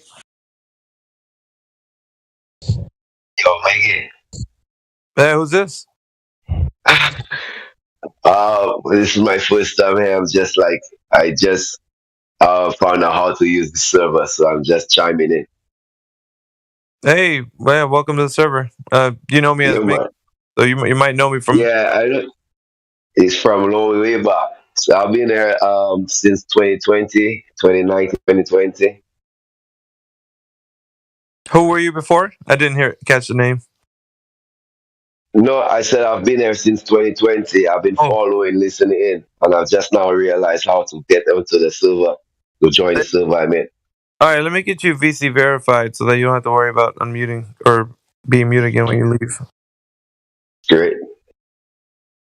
Well, yeah. What is your stance, by the way, with the shape of the Earth conversation? That way, I can give you a Earth tag if you want. Yeah, man, I'm definitely on board with you guys, man. I've been so blown out by the amount of knowledge you guys have. So most times I just come in just to listen. Yeah, no worries, man. You're welcome to. Maybe if you want to ask questions or whatever, you can do that too. Yeah, man. Dig up. Yeah, definitely. It's great to have more people into the server, and tell your friends and family. It's a family affair, man. Great. It might get a little rough and rambunctious sometimes, but it's, I mean, we got different people from all over the world in here, so. Yeah, I'm all the way from the Caribbean, the island in the Caribbean. Nice. Yeah, man.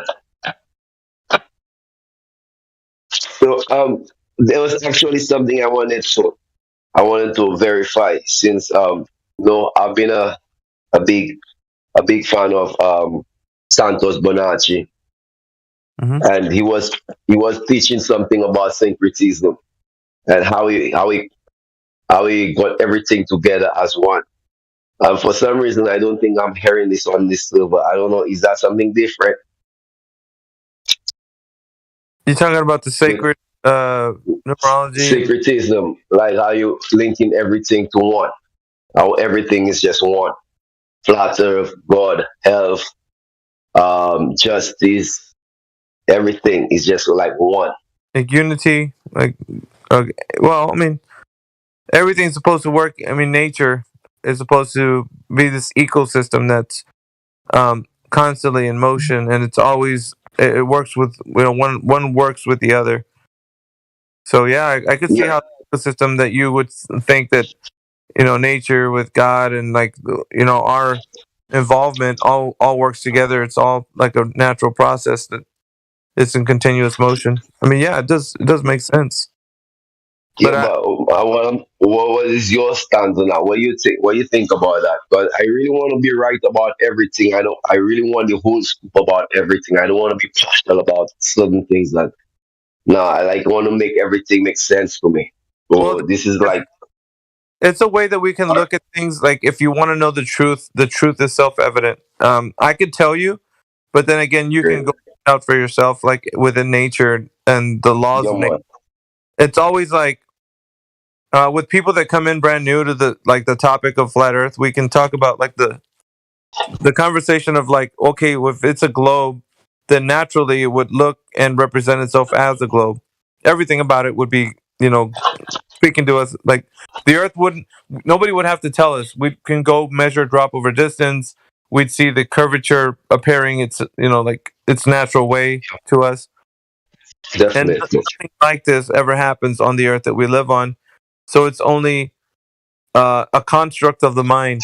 But in the sense of it being self-evident that we don't measure curvature and that we can see for miles. I think that we can safely know that it's not a curving Earth.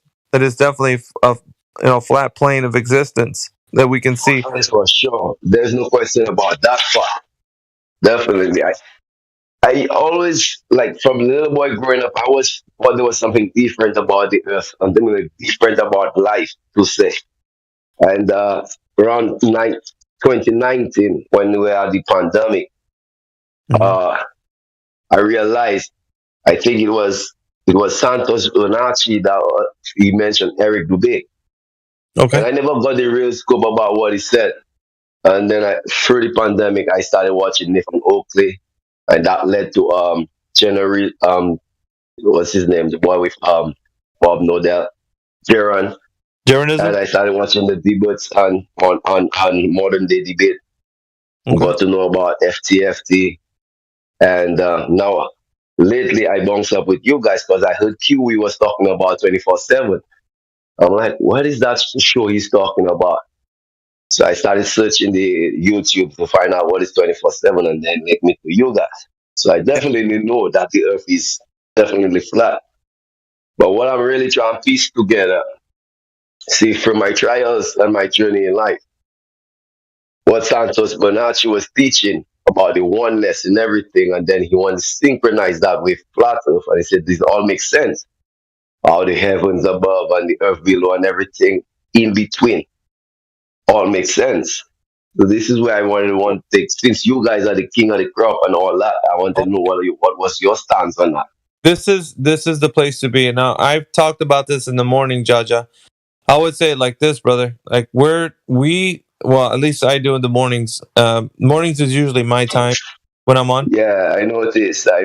Cause I've been monitoring those guys. At the last talk you had with Matthew, you're a fiery boy. You come down fiery and not that. I know you wanted a bone to pick with him from a long time. Yeah. But I cannot have this to say about Matthew. I think Matthew is up to something. He's baiting us or something like that. I think that. Yeah. Because, if you heard my last encounter with him, you could see the passion behind my indignation against him. Like Yeah, I saw that and I feel you. What I'm saying that for a while Matthew wasn't coming on, and most of the times that he come on, you're not there. And at one time I remember you saying you really want to have a talk with him. Yes, and out of the blue, he just show up. He just show up on your side. And I think he went to Nathan Oakley one time. I think Matthew is baiting us up to something. He's a smart guy. So I wouldn't want you guys to underestimate him. No, he's a great sociopath. I don't think he says what he says that he's a math teacher. I don't think he is. If I'm not reading into this properly, he probably just wants us to believe that, yeah? Yeah, I mean, I would say it this way, man. He's a great sociopath. He could get he can weasel his way into somebody's like good nature. And I think what happens is a lot of people what he makes is he befriends people, and then he uses them as human shields against them. That's the thing. And they're happy. Talking about him so nice and saying, my man Matthew, hell no, he's not your main man Matthew. He's a snake, man. Try to see behind his disguise. Yep. Yeah. I'm all about listen, Jaja. I'm all about people representing who they are for real. I want to speak to the real. I don't want to speak to a fake version of you, just putting a facade just to get along with, to appease everybody. Straight up. That is my field, man. That is definitely no charades, no mask, nothing. Just come as you are. Yeah, just who you really are. If you hate flat Earth, say it. Say that you hate it. Straight up. I feel you, bro. I feel you, man. I don't think I found the right place, bro. Yeah, I'm tired of dealing with that in life in general. Like people, when you meet somebody, there's this mask everybody wears, and it's hard to tell. Even men and women, the dynamic between like men and women, like when we meet as, like when, let's say you're looking for your mate, your soulmate or whatever, it's hard to meet a woman that is going to have the mask off because they always have this face they want you to see. Then once you get to know them, then they take it off after years. And then it's like, That's where you have There's trouble. something surprising. Something just jump out of the box. I say, shit, I didn't see that coming. Yeah, yeah. And well, like, But, and I'm tired of that. Sorry, go ahead. I want people to be real. Like when they're in here, be who you are. Like you don't. Okay, if you disagree with me, that's fine. But I don't want you to be like agreeing just so that you can stay sitting in here. But what I think Matthew does is that he becomes so agreeable with everybody, but then he still wants to be disagreeing in the sense of saying like, well, it's okay if it's that way, but I don't see that as being the case. Like he wants to still have a place here. And when I was saying before, if you heard me. Yeah, I remember. He doesn't want to have office there. He cannot have an office there. No. Straight. So, we tend to hold a standard that they consider is a high standard. It's not really a high standard. It's just the truth. If something is true, it would be self-evident. I don't need to be like telling you about it. You can go find out for yourself. Like, and that's the way, like it's. But like I'll digress to the point that what I was going to tell you is that in the mornings usually I talk about mind, body, and spirit. So the mind is the intellectual side of us, which we can start talking about philosophies and ways that I talk about, because I know that this forum has people from different religions, like all kinds. I remember you saying that. Yeah. To have a conversation in here is to understand where you like how you can hold your stance of what you understand or what you believe intellectually against others who have the same mind of intellectualism. Like you can speak to somebody and not not shout them down or like you're stupid, you're an idiot for thinking that. Like you could have a great conversation, like I have just had previously before you came in, Jaja, with the rest of the crew in here, because I know where I stand with what my understanding of things. So I'm very what I say. And for me, it's more of like, I tell people the truth is always self-evident. It can be demonstrated. So if you believe something is the truth, then it has to be, I'll give you an example, right? Like I would say people have the capacity to do good and to do evil, right? Everybody. And if somebody disagrees with that and says that people are only good people, like then that's not true. That's not true, because we all have at some point the ability to do some harm or do evil if we're put in the. Definitely. But I say things that are like the truth about who we are and like our existence, and I don't want to ever say like you. I'm very careful. I don't want to say something that's not true. I feel you, bro. That to me is important, right? So when it concerns to mind, in the intellectual side of us, we have to speak coherently, rationally, reasonably. Like we have to reason together. Like there can't be just arguing all the time. We have to see where the commonalities are that we can agree on. Some of the points that we disagree on, but I think when we speak of the truth of creation in here, the truth about creation, it's a language that's universal. It can be understood. The physical and natural world can be understood by everyone. It doesn't.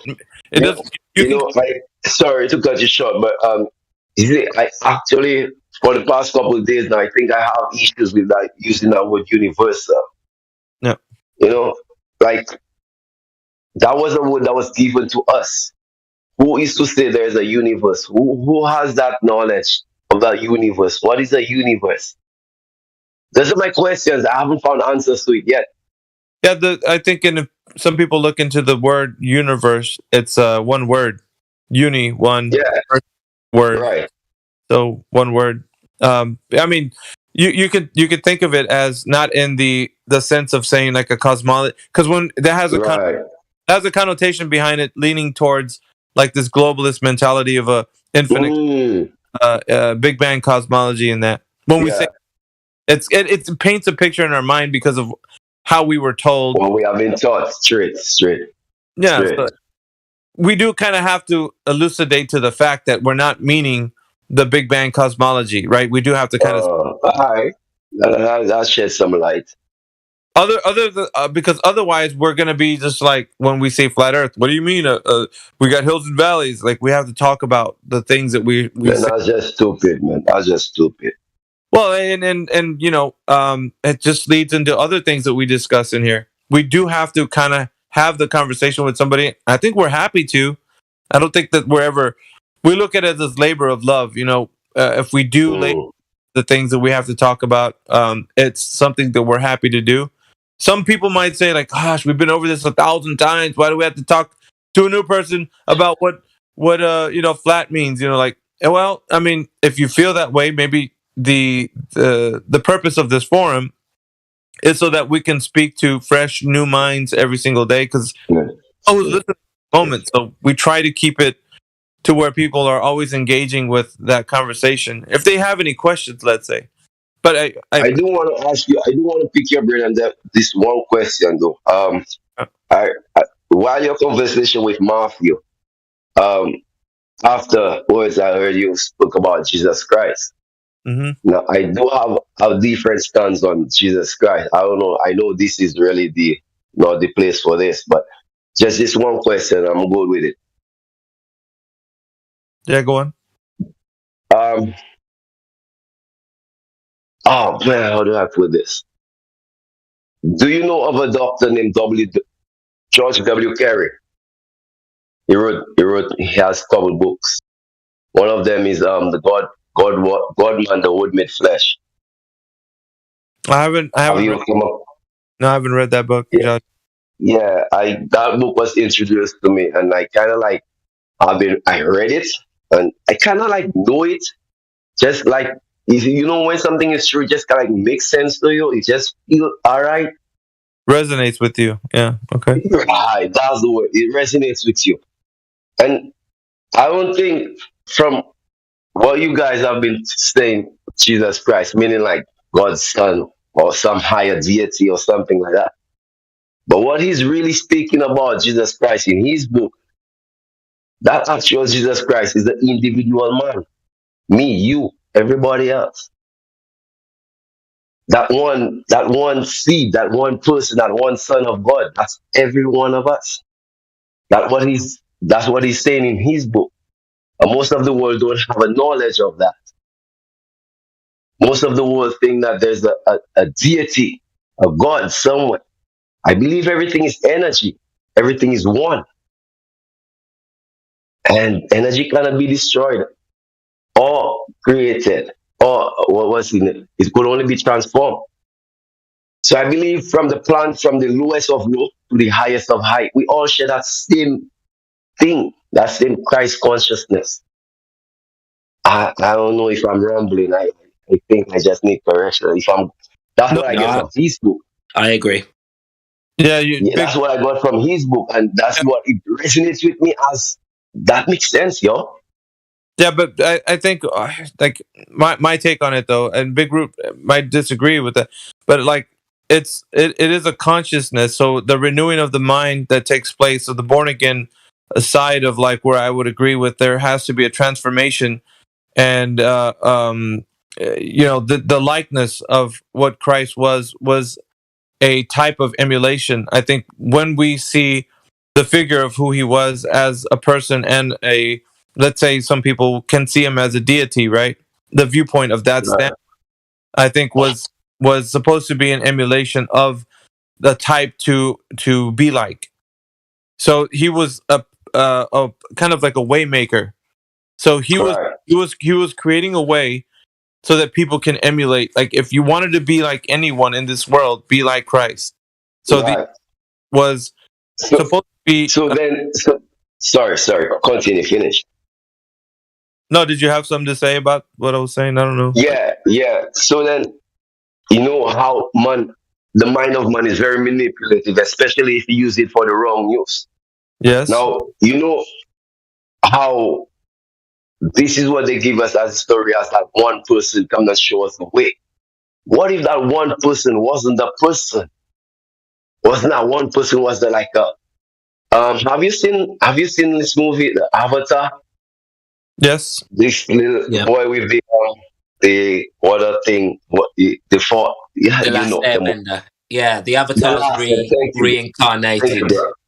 Thank you, bro. So what if everyone in our set and our era right now, we must have somebody to save us. Maybe the flat earth is something that probably would shed some light in this era. Back then, probably 100 years back then, it was somebody else. This is a different avatar. And as time goes progresses, there will be different avatar for different times. So what if that Jesus Christ consciousness that he was a person then? Because in way back, the Lord Mithra and Vishnu, all of them share that same lineage, that same Christ lineage. You understand where I'm going with this? Yeah, I know what you mean. Like the consciousness type would be right. But there's differences in like what we can say from those emulations, like those people who existed and do not exist no more. The difference between them and, like, let's say the Christ role or the entity that was living at once is still living. So the living side of things are how something is living and now not living, is the differentiation from where you would say these other figures were, because they're dead. The Christ. No, because remember, it is a consciousness. It's an energy. It has just been transformed. The teachings are still passed down. I'm not disagreeing with. Right. But what I'm saying is the actual person of who existed, the existence of that person, not the teaching. The teaching carried on, and people have that energy and thought process and all that. But not speaking of the teaching. I'm talking about the actual person themselves. The ones, Vishnu and like Buddha and all them other guys, like they were once alive, now they're dead, right? So the difference between them and the Christ deity, like we would say Christ, who he was, who he claimed to be, is that he died, but he now still lives. He rose from the dead. So the difference there is the hallmark of the difference is that these guys were dead and they stayed dead. They're not alive again. However, Christ is alive because he's the author of life. He's not subject to just life itself. He is life itself. So in the way that the difference comes from, like, not just the teaching, but in the person of Jesus Christ. I feel it, bro. Difference, like the person of Jesus Christ and the person of Vishnu, the person of Buddha, the person of any other one of these great figures that you're talking about. The difference is their energy was still passed on to the next generation from their teachings. But the person of who they said they were is different. So the one on the one hand, the deity in Christ still lives, and on the other hand, other figures are not living. In no way are they living, but their teachings or whatever are still working right now. Now to bring this home, now let's forget about all those guys that passed. Yeah. Now we get to now George W. Carey. We get to him now, where now he said you could take the energy and the teachings from all those guys that passed and become your own light, become the own light of Christ, the own Son of God.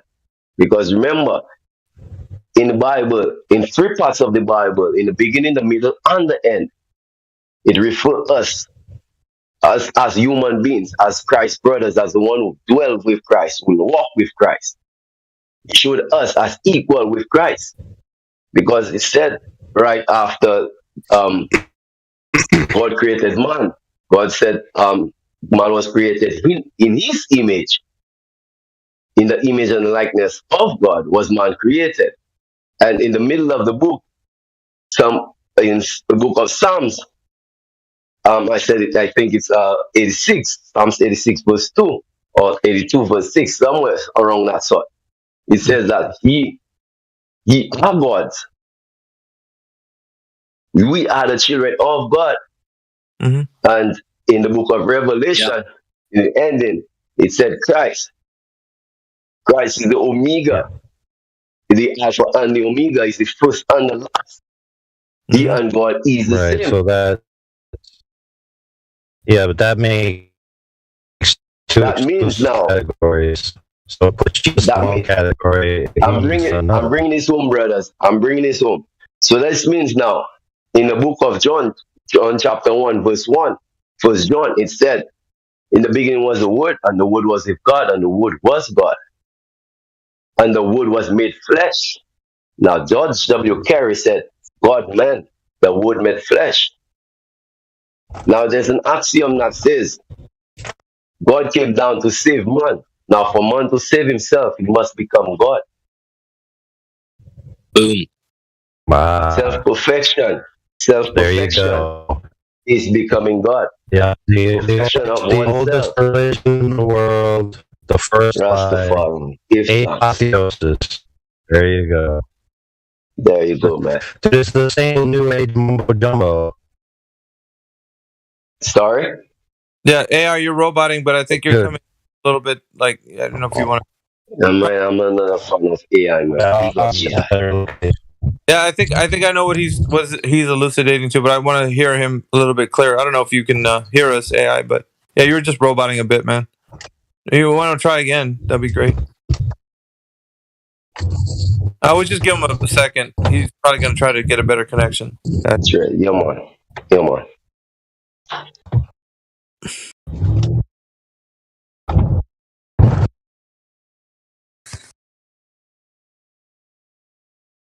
Big up, brothers. I love you all. I got mad love for you guys. Sorry, man. I missed the part where you said after the Word became flesh. But the Word became flesh in the chapter of John. In John chapter 1. You said something else after that, after the Word became flesh. Self-perfection. Meaning one have to better himself in everything, because, I mean, the greatest reward, the very greatest reward one could ever give to himself is self-perfection. Be Christ. Be like Christ. Christ came to show us the way to how to get to God.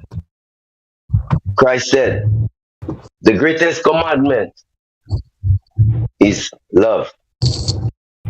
That's the greatest commandment. There are 10 commandments. We could ignore 9 of them and just have this one, the greatest commandment. Hear, O Israel, the Lord thy God is one. We must love the Lord thy God with all our heart, mind, body, and soul. That is an individual man. Love the Lord with all thy mind, body, and soul. And love thy neighbor as thyself. Now they're talking about 3 aspects there. They're talking about God, neighbor, and thyself. That's the Trinity. And all 3 of them is one person. This is you as thyself, as yourself. Love is what you would show to a baby. What you would have a baby. I'm a father of 5. I don't know if you have kids, but if you do have kids, you would know. You could look into a child's eyes, your own child, and see that you're going to bring no harm to that child. You could only care for that child and love that child. And that is the love we have to show to each and every one of us. Each and every one. That is self-perfection. That is love. Christ said, if we have that, we have now become like him. Because Christ came to love us. Christ was love. Christ is love. And when now I bring the flat earth in this now, it has to be. If this makes sense to me, if I could unravel that, if I could decipher that, I mean, Christ came to show me the way. I could see, well, if I see from 100, I live in St. Lucia, I live near a beach. I could see far to the next shore. From what I understood the earth must to be. On some previous, Jaja, on some previous points I would talk about, but I was waiting for AI to come in. AI, I don't know if you've got. I don't know if you've gotten a little bit clearer. Yeah, absolutely. Well, you could have stopped me whenever he came in, man. I wanted to know what he had to say.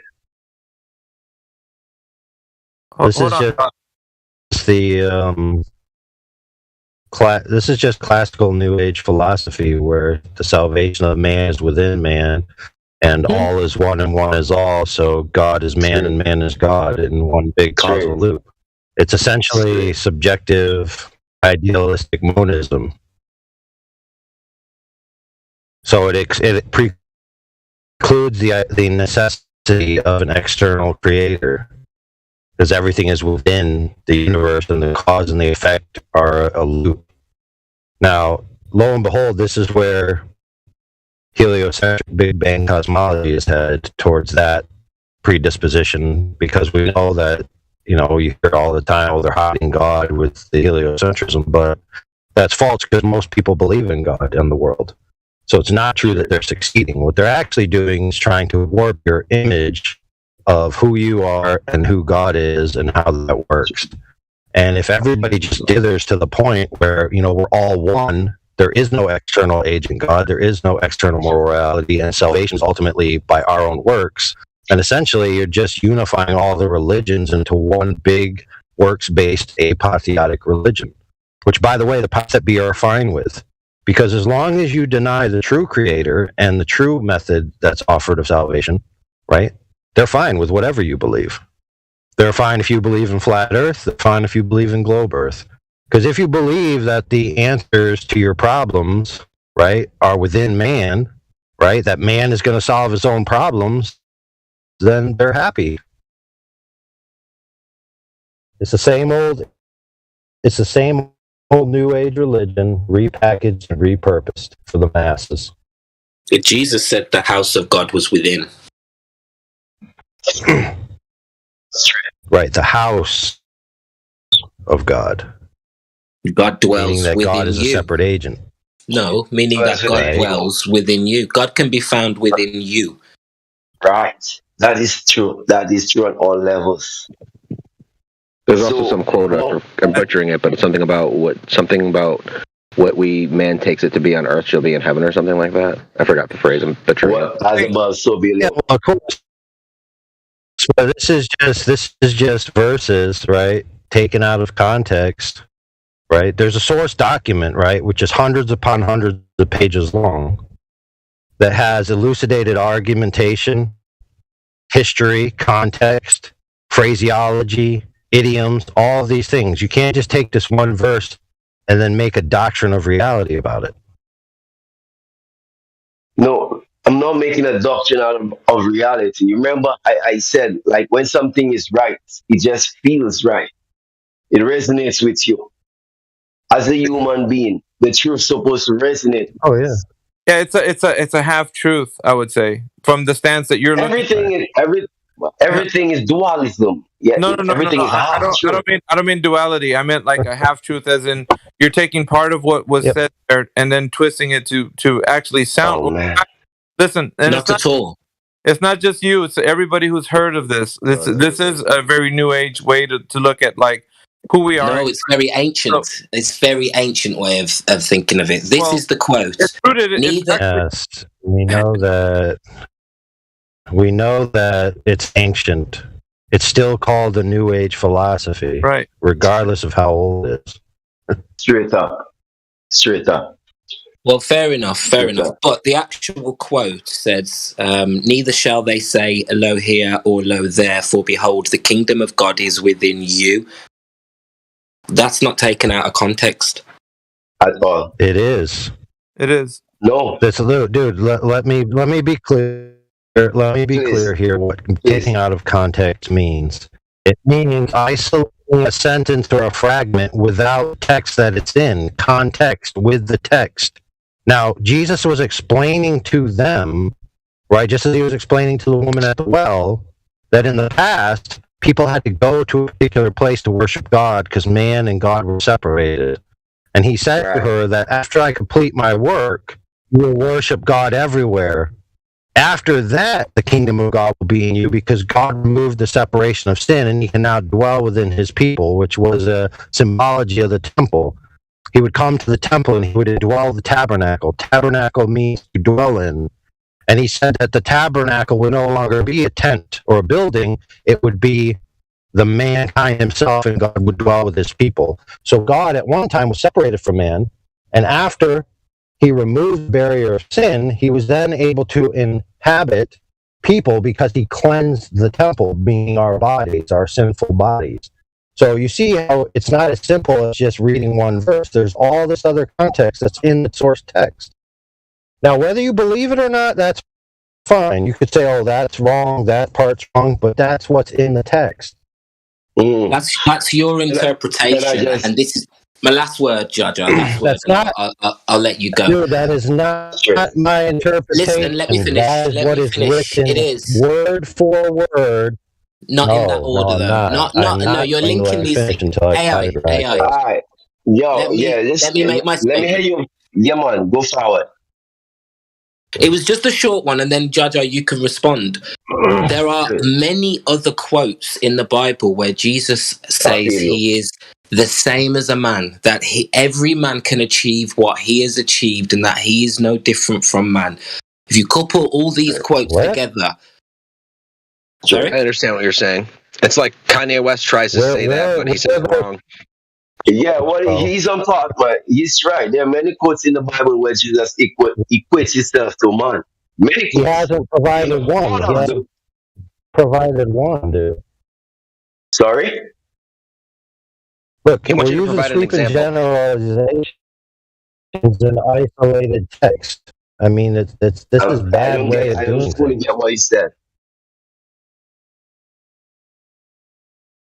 Yeah, what I said is he hasn't provided one example with the appropriate context that was from one.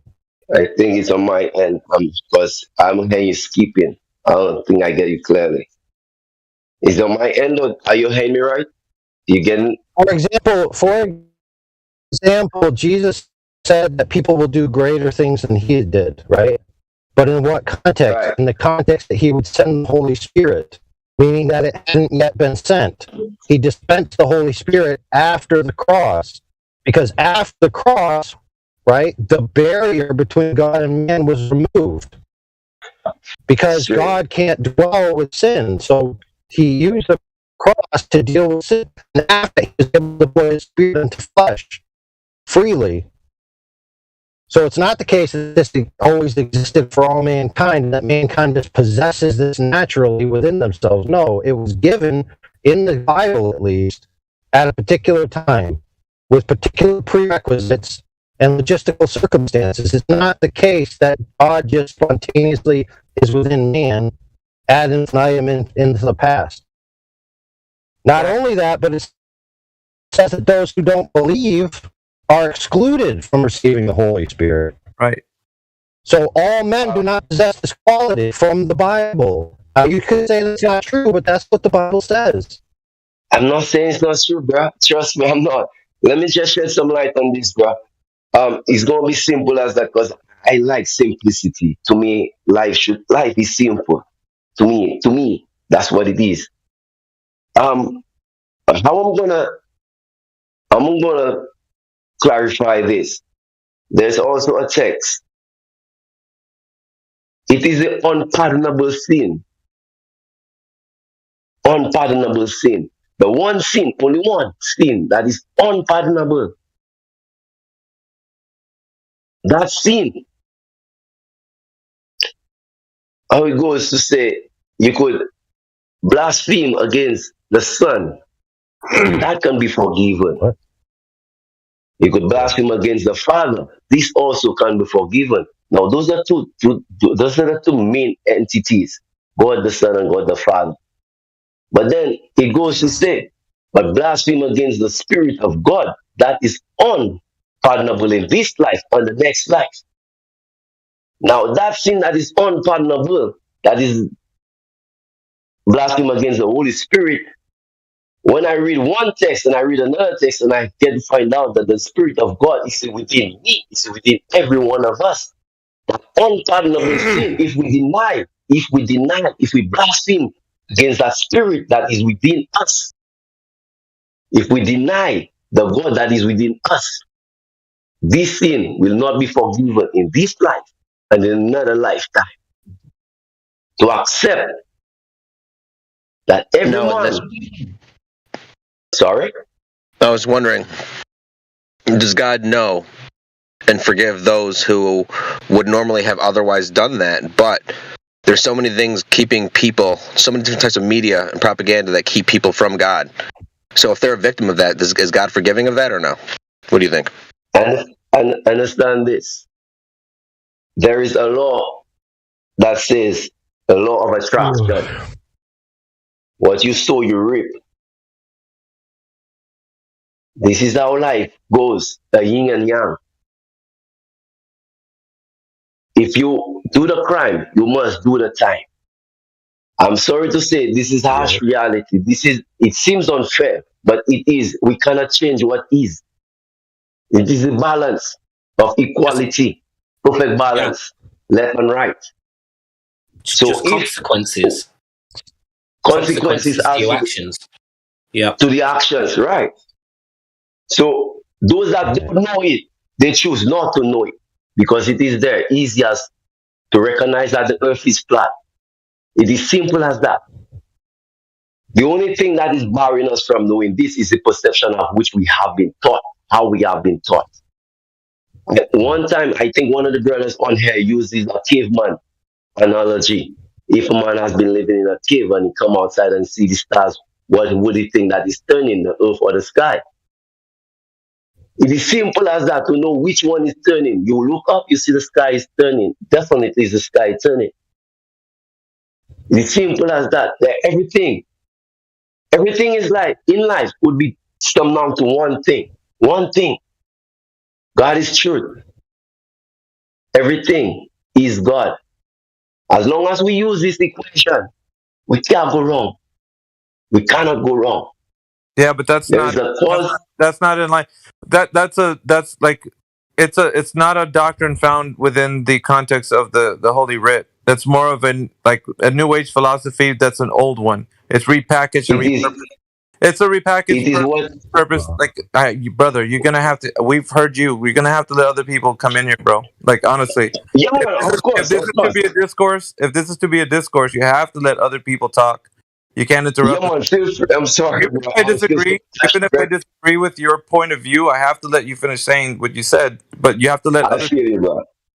So sorry, man. My bad. No worries. I'm passionate about this. Me too. I am. And I know. Very brief. Go ahead. Brief. I'm just going to say it does say in the Bible that you should stone to death disobedient children, and somewhere in there, if a man has long hair and something like that, it's a shame on him or something. So people do pick and choose pieces of the Bible. Yeah, that's true. But okay, man. I don't know. Hey, did you want to say anything? I could address that so fast. Yeah, well, I just want to say about that blurb about people picking and choosing. So the Old Testament law, which has those caveats in it, right, was given to a specific people at a specific time for a specific purpose and a specific duration, upon which its completion would then nullify its implementation. Now, the reasons why it was given and all of that is within the context of the scripture, right?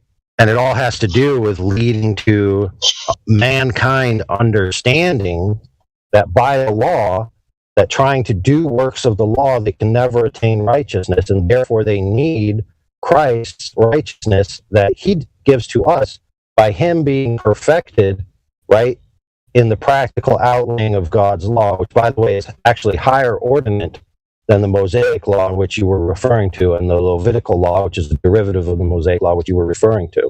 So it's not true that modern Christians should be stoning their children. That's misunderstanding the context of when these things were given. So one can fully believe that the Israelites were commanded by God to stone their children, while simultaneously not believing that that's relevant today, and all of that is laid out in the text. Makes sense. I wasn't bashing it, I was just throwing out there. But that clears it up pretty well. I appreciate that. Cool. Right. People appeal to the Bible. All right. Has authority. Let's disregard. Bible's a man. Let's look at life. Yeah, disregard the text. That's what people. Let's look at you as an individual. As individuals. Let's forget it, because I don't want to go back to the text. But it's as simple as this. there was a matrix about Jesus Christ I downloaded on YouTube where it said that's when fine. Jesus Christ came to Point show is us that to the them point is that the Mayhem message, was the at the kingdom, floor. He and yielded then to the Hold on, Israelites. hold on. Why are you and now talking it's through back him? to him. Give him the respect and let him finish like he did for you. What are you talking about, dude? When Jesus Christ said, when the disciples said, Rabbi, you came to give us a message. Is this the message? AI, mute yourself up and let him finish, please. No, I'm just going to mute where is saying both of you. Jesus Christ answered to him. Okay, just keep his question to Jesus Christ is the message. All right. The message is the message like a rock. As soon as I somewhat of that, so I don't want to get it wrong. Wasting my time. But Jesus Christ responds. It's not your time. It's everybody's time, and it's not being wasted. Stop being whatever you're doing. Hey, bro. Thank you, I try. Pay real close attention here. You do not control what we get to hear. Why are you imposing your will on that man? Not like he was talking about Satan and doing anything wrong.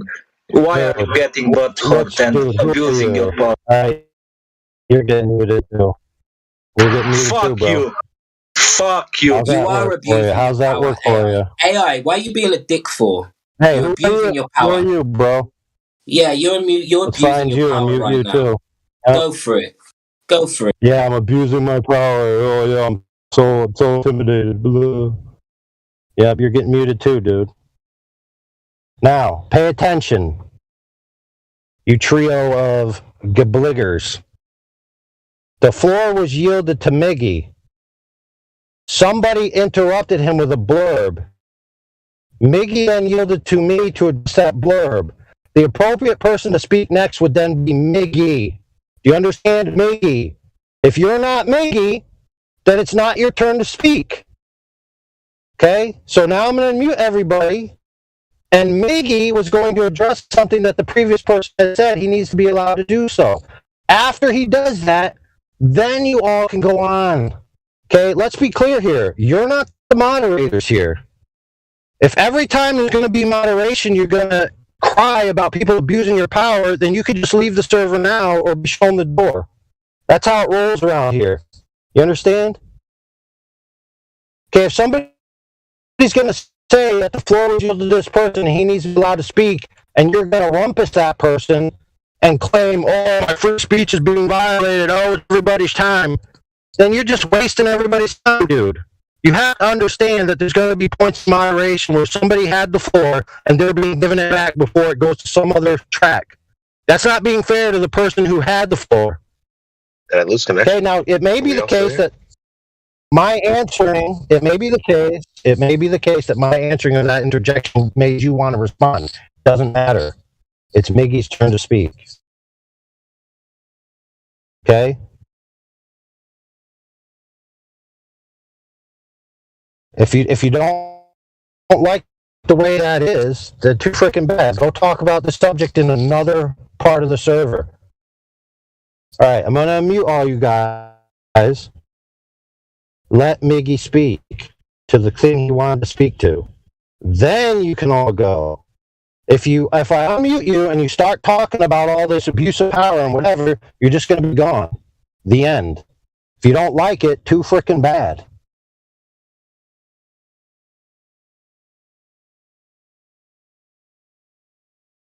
Yeah, I was only going to respond to the guy, Jaja. But like I said, there was a blurb, and I let AI respond to the blurb. But I did want to, do a back and forth, but it just started to get a bit too chaotic with everybody rumpusing each other, and it's just, we have to let each other have the thought process of, speaking thoroughly. And it's hard because we're all passionate about it, and, I get it. But if we're not hearing each other out, then it's not going to go well for the discourse. But I can get why people get fired up about it. I do get it. Well, anyways, my response to Jaja, we're not here anymore, I don't think. I'm looking around. It was just going to be that the example was given with what AI said in the previous statement. So he was talking about something independent from us, not having anything to do with our own salvation, in that Yeshua, Jesus, Jesus Christ, had to do something independent of what man can do. So we didn't ourselves have the ability within ourselves to then come to a consciousness version of an understanding.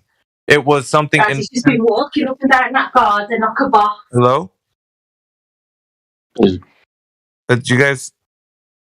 Okay, I don't know. He's just hot micing. Yeah, it was just independent. It's independent from us, so we don't pick ourselves up from our own bootstraps. Because if that were the case, salvation would be in your hands, and it's not.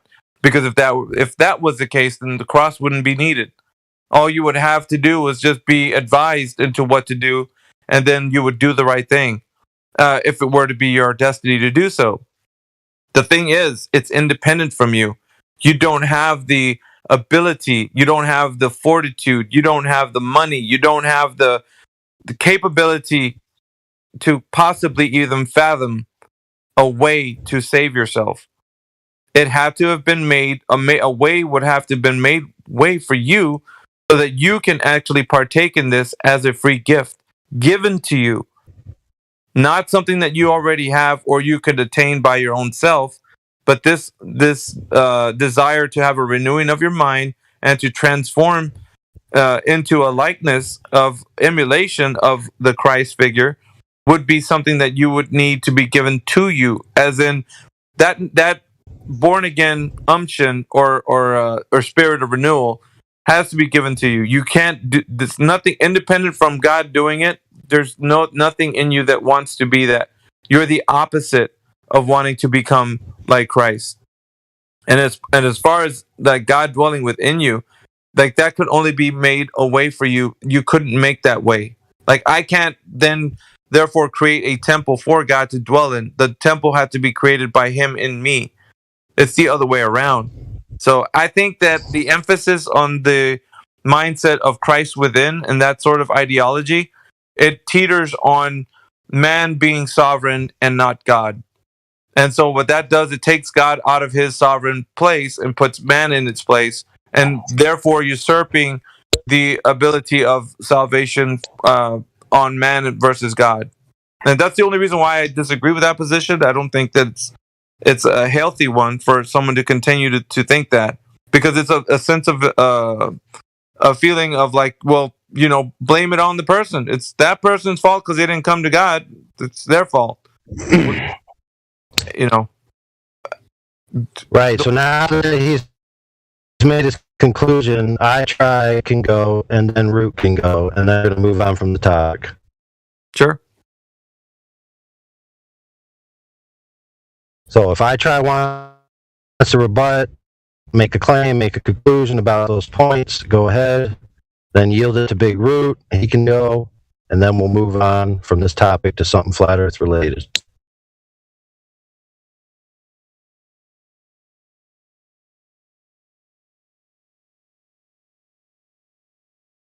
I try. Big Root. All right, perfect. All right, so they yield their time. Let's move on. Case closed. But we didn't hear from Big Root. Big Root, last chance. Just move Wrap on, up your dude. points uninterrupted. Oh, you're Big Root. Okay. Of everybody. Hey, Versatile. How you doing, buddy? All good, mate. All good. I'm using my phone, not on Wi-Fi. I'm in a parking lot of my car somewhere. So, yeah, if I sound like crap, I apologize. You sound perfect.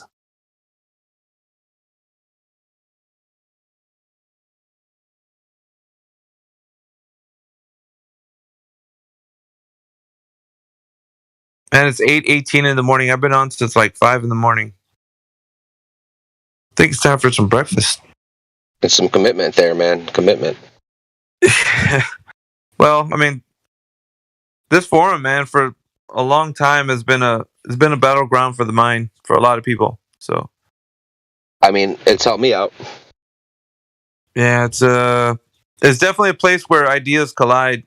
People start to realize, maybe what they think isn't what their, thought process should be, or it actually gets sharper. They get stronger in their position. Either way. Yep. It makes people realize how to make statements or bring up points or, points of interest or topics without making grandiose statements or saying it with certainty. Unless you have specific examples of citing evidence, studies, what have you. We also have some new people in here, like Jared and Pluto Berry. I don't think I've heard of you guys. Have you guys spoken in here, Pluto Berry or Jared? I think I called on you the last time. No, there was no answer. Let's see if you're there. All right, Pluto Berry, I just unmuted you. I think you have the ability to speak now if you want to. Jared, do you have any roles?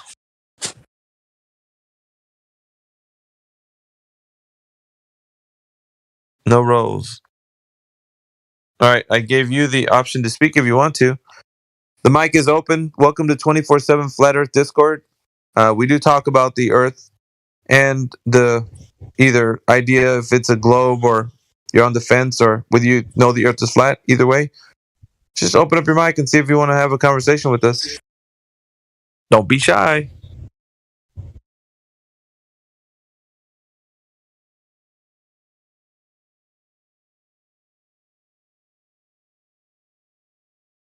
What else we got in here? Martoth, what's up, bruh? Flat Lloyd, right? What's going on, bro? Hey, man. No, not much. What you up to on this fine day? Nothing, actually. Starting the day off right? Day off, yeah, pretty much. I wish I could say that.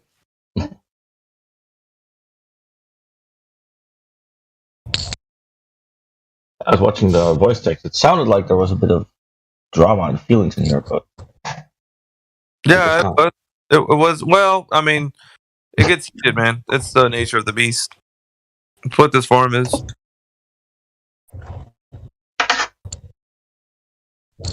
No, someone got muted mid-sentence and then you muted everybody who didn't like it. Correct.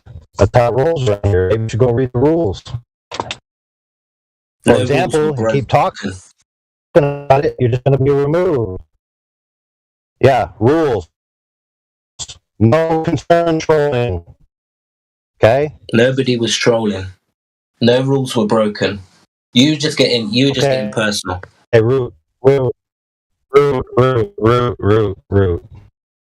to make this real clear for you. Okay? Crystal clear.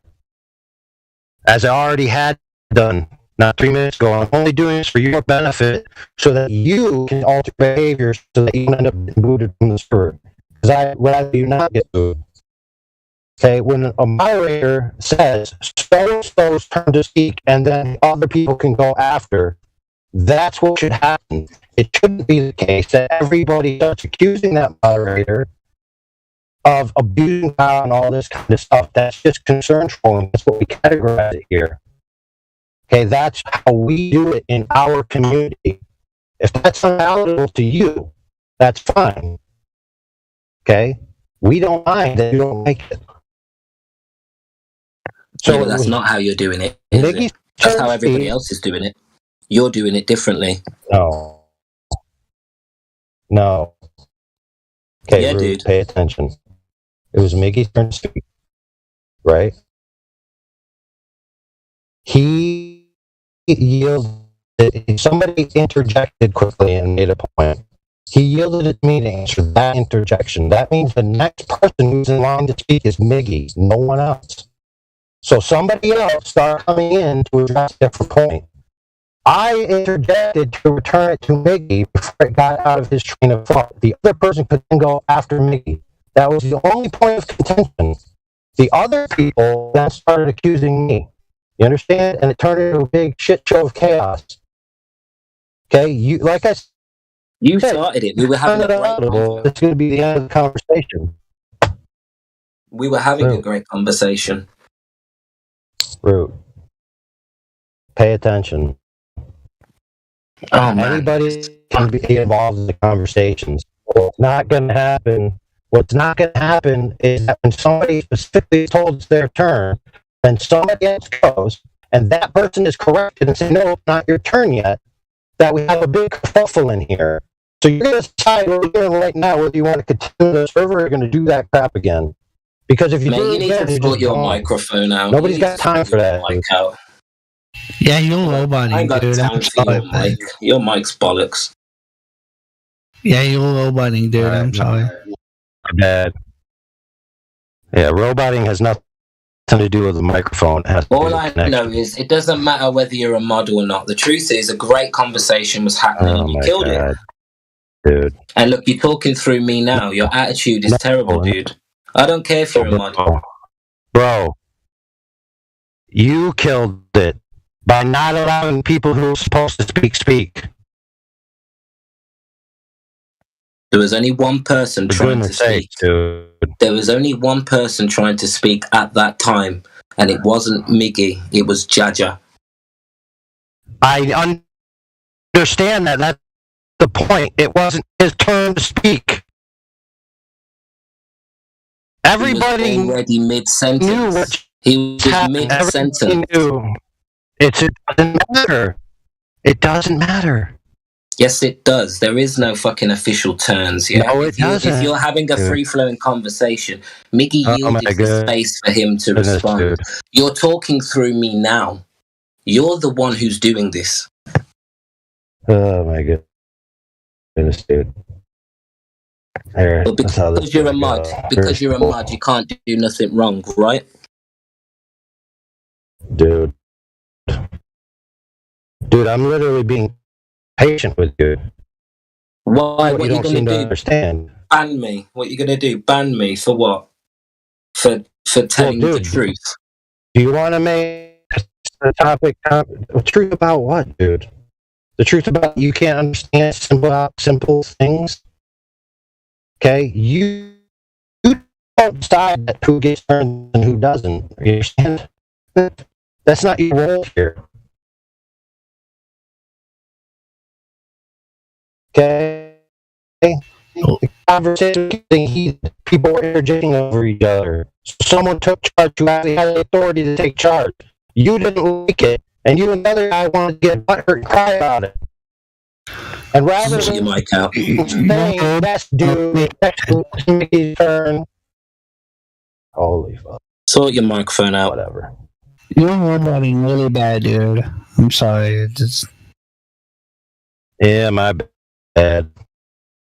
Anyway, we've made too much time on this. Move on. Are you on a phone or? No one's microphone. No, good. I'm on a satellite. Fuck. You're on a satellite?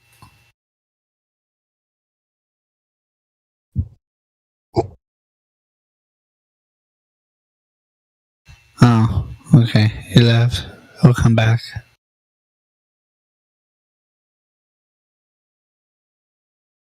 Well, I do have something to bring up about the flat Earth. What you got, Brandon? The gas pusher without a container thing.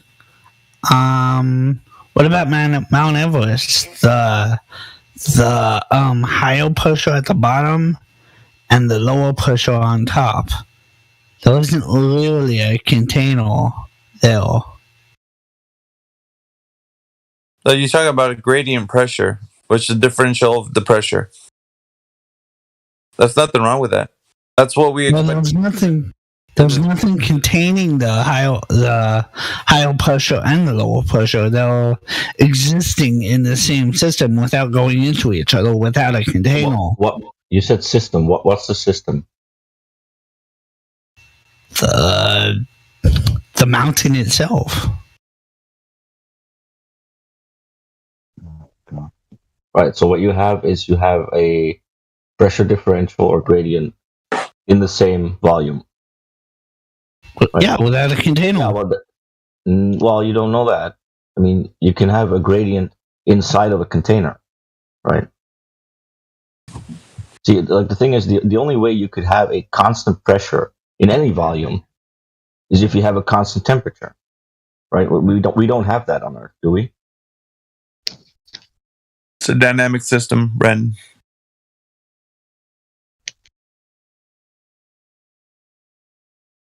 Jedi, what's up, man? Yo, what's up, buddy? How you doing? You good? Yeah, how you going? So are you saying there's no container that's not necessary because it's a dynamic system? Yeah. Lots of heat and change happening all over the place, all of the time. Oh, other people on the server that would disagree with you that we do need a container. Oh, hold on, I just said we need a container. And to have a dynamic system or gas pressure gradients, we need energy in and out the system all the time, which is why the Earth isn't a dynamic system, because that's exactly what we have. So what is the container? Is it physical? What are we looking at? It's got to be physical, right? It can't be no thing. So it has to be something for the gas to press upon. If it was physical, it wouldn't be letting other things in because things can't move through solid objects. You said physical. That's also, fluid, liquid, water. The gas itself is also physical, right? So it's physical but not solid. Yeah, just physical. I mean, you're asking me what it is. I'm just going to logically tell you what it could be, because it has to be something and not nothing.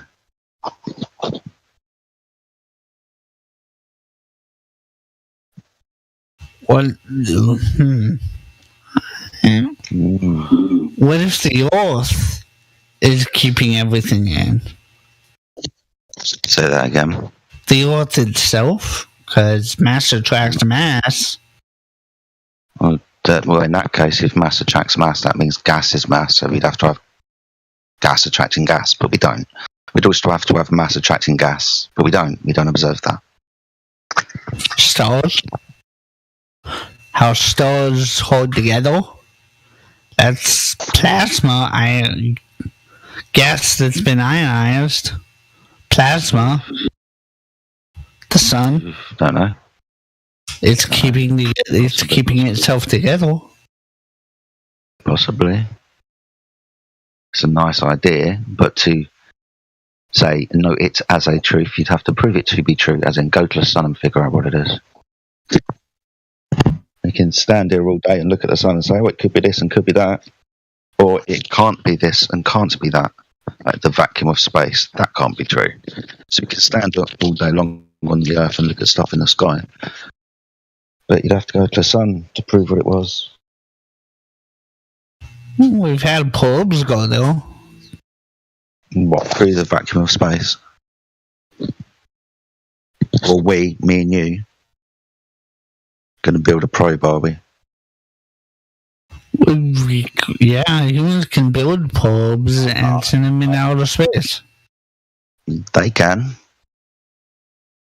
I'm not. You're not. Right. So you're saying they could be lying? You would have to prove that. Who could be lying about what? No, you said they can build probes and stuff, insinuating that it's possible that they could be lying to us, but you have to prove that first. Not just... because you can't have gas pressure without a container, so their probes in the vacuum of space can't be real, because Narnia can't exist.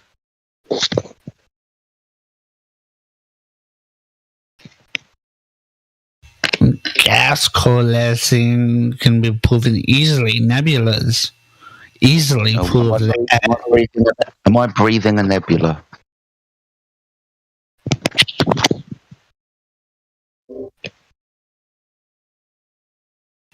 We're not talking about air. We're talking about gas. Yeah, but the thing that you're doing is you're basically using one story as the evidence for another story, right? Like we don't observe gas coalescing anywhere, but now we have to talk about a story where gas is coalescing as evidence for the thing that we don't actually observe. We don't see nebulas? Sure, but that doesn't seeing something and having a story about what that something is are two very different things. Would you agree? Well, we can see something in the sky and then believe any story about it, really. You could say it's coalesced gas. You could say it's some kind of liquid. You really wouldn't know it one way or the other unless you can actually test and get a sample or whatever. So having a story about what something is can't really be used as proof of something that we don't really observe. Right? Do you see how that's not really evidence? Well, that stuff has been done, and it has been proven to be gas, but you're going to deny it. Well, right. This is the problem. It's like people have claimed things, right? People have claimed to do these things. Now, how would we test whether those claims are correct or whether they're lying or not? Is there any way we could do that, or do we just have to believe in the claim? I wish I had enough money to do it myself. I would if I could. Oh, yeah, I mean, sure, so would we, but that only brings it back to the point is that there are people making claims, saying they're doing things that nobody else can really do, and then they're making claims and we just have to believe them. But that's not really how, evidence-based reasoning would work. Although people doing things doesn't prove things. Yeah, it doesn't. Right. So here's the thing. There's a lot of people who say they saw Bigfoot walking through the forest. Like a lot of people, more people than they say went to space to see the Earth as a globe. Right. So should we then just believe the claims of people that there is actually a Bigfoot in the forest? Well, just like people say the Earth is flat, we shouldn't just believe that. Right. That now you got it. You shouldn't just believe any claim that someone makes. There isn't any solid evidence. That's exactly right, which is what we're doing. Now, in the case of saying that the Earth is flat, well, we are actually on the surface of the Earth, right? So, and anyone who's living there could potentially go check it out. You can go outside and see whether the claims that they're making about it are correct or not. It's the physical world that simple. Is you go outside, you see this, and it's that. I don't think it's that simple.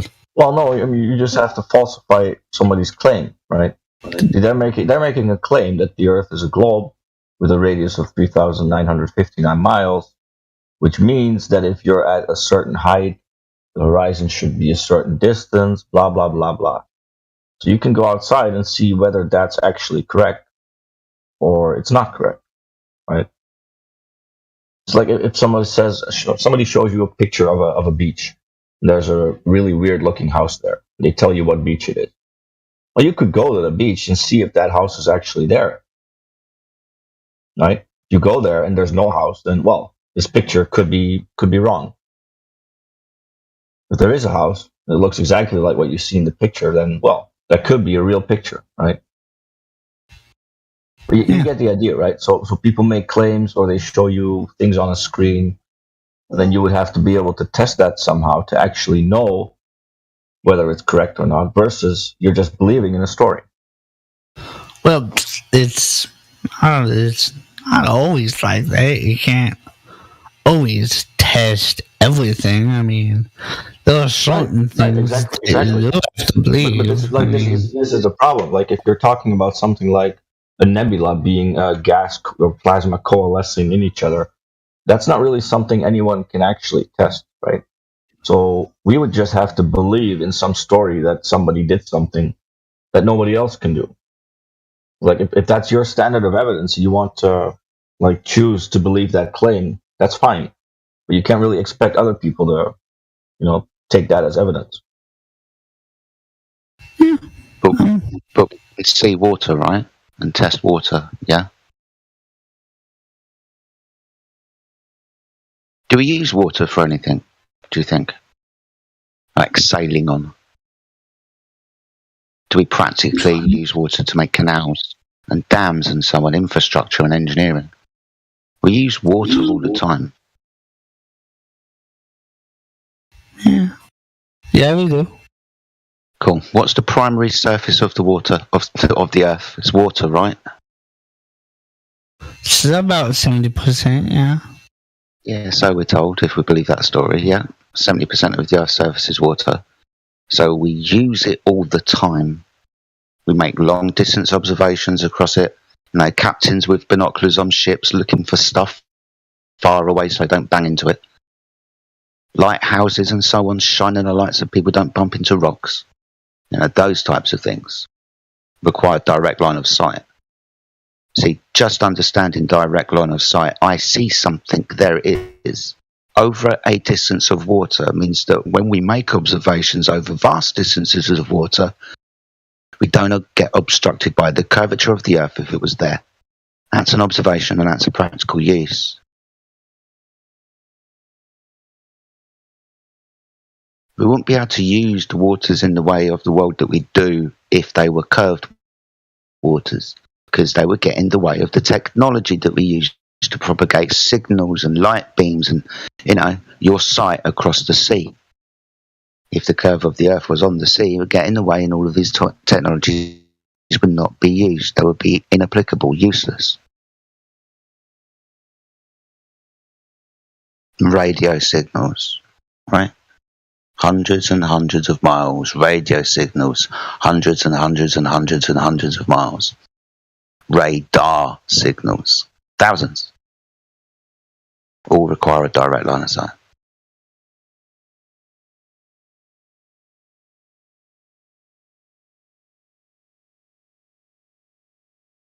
Say that, Brandon.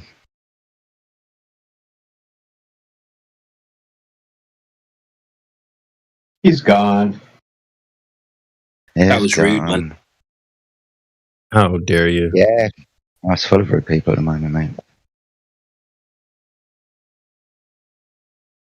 Why ask questions, start a convo, and then fuck off?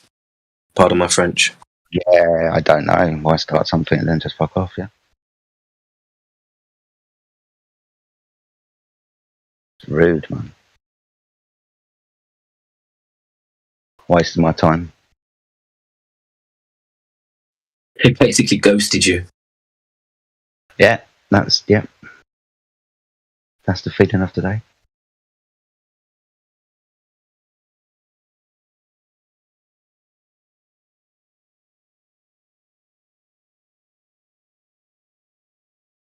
These guys are all crying about their injuries. They've been whining about how hard this is, and then they quit. It makes me sick.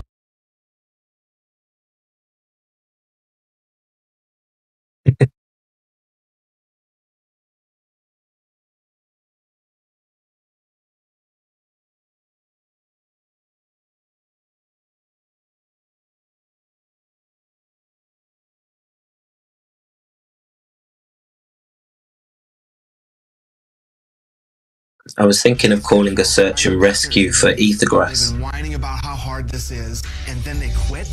Has anyone seen him? Yeah.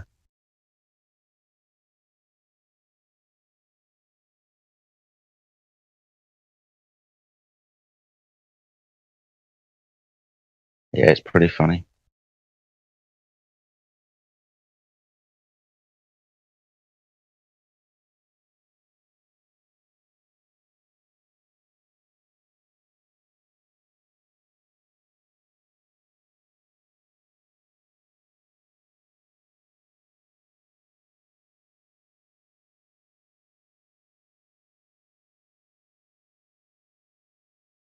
Makes me sick. He wants to bring an end to opponents in quick fashion, and Curtis Harper has walked out of the ring. Wait, what? I cannot believe never seen this before. He walked out of the ring. He's not fighting this guy. He walked out of the ring. I've never seen this before in my life. Wow. Curtis Harper has Who's doing that? Is that you, Creation? Yeah. Oh, that's so funny.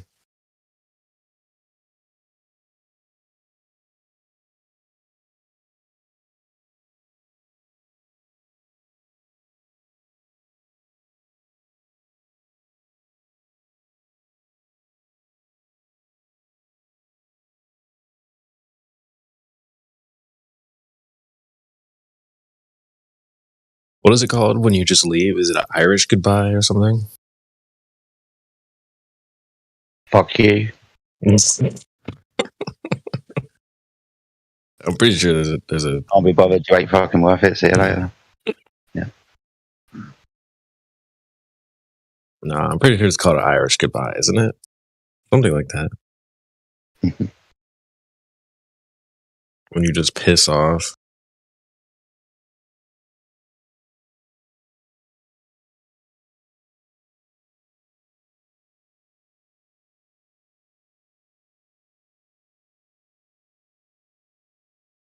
I kind of like Brandon.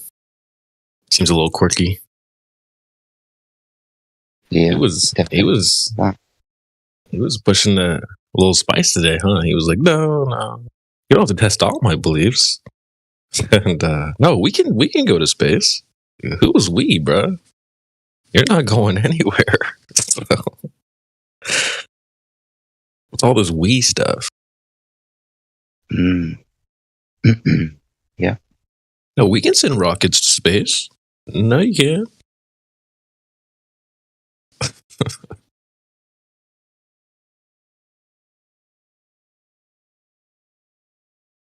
And they always want to be included. We did this and we did that. You didn't do anything. Maybe he's fucked off himself. Maybe he's gone to the sun himself.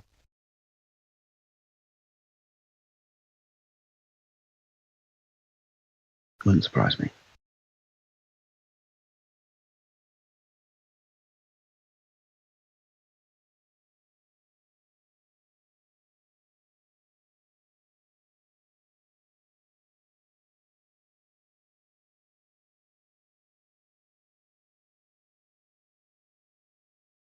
It's just funny how they think they can get away with broad statements like that. Oh, we did put rockets in space. Really?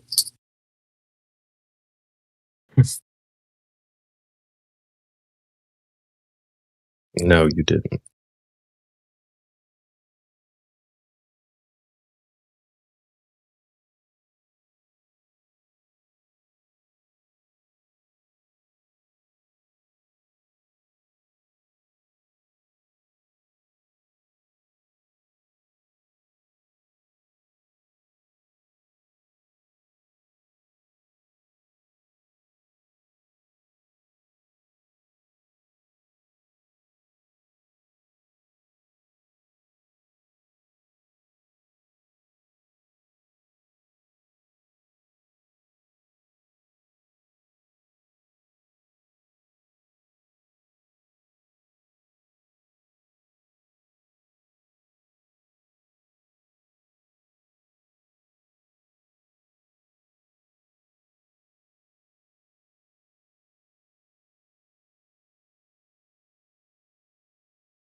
All right, folks, I'm still here. Thanks for letting me know you're still here, mate. I appreciate that. It gets so quiet so fast. I was just brushing my teeth and I heard 3 people leave. I'm like, geez, wait, give me a second, all right? That happens, man. get used to it. Yeah. No reason as well. They just fuck off, don't they? All right. Yeah, how dare they? So rude. I was talking to you, but no.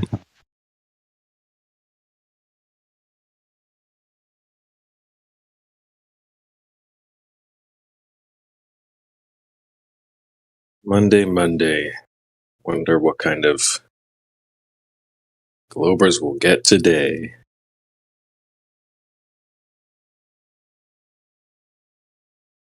I must have missed something earlier.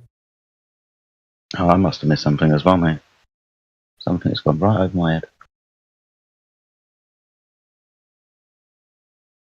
It's good to hear Martok getting after it, per usual.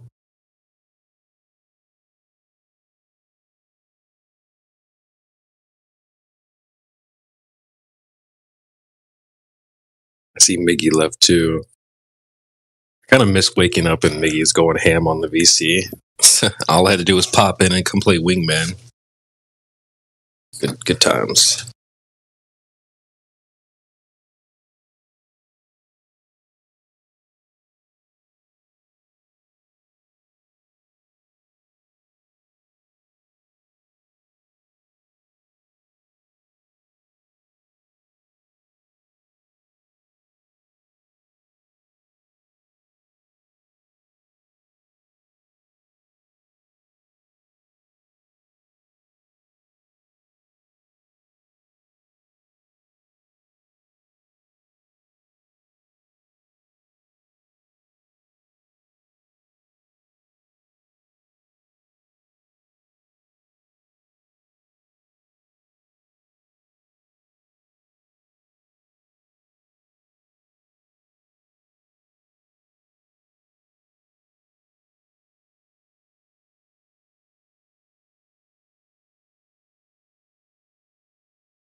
It seems like there's been a wave of some young people joining recently. So I'd be on the lookout for some youngsters joining this week, perhaps. I've just been piling in. You see them join the chat in little groups of 5, 10. They typically come in when, if there's not a bunch of us active in the chat, that's when they like to get active. Let's take over. They start spamming messages and stuff. I feel like I've been seeing this recently, the last couple days.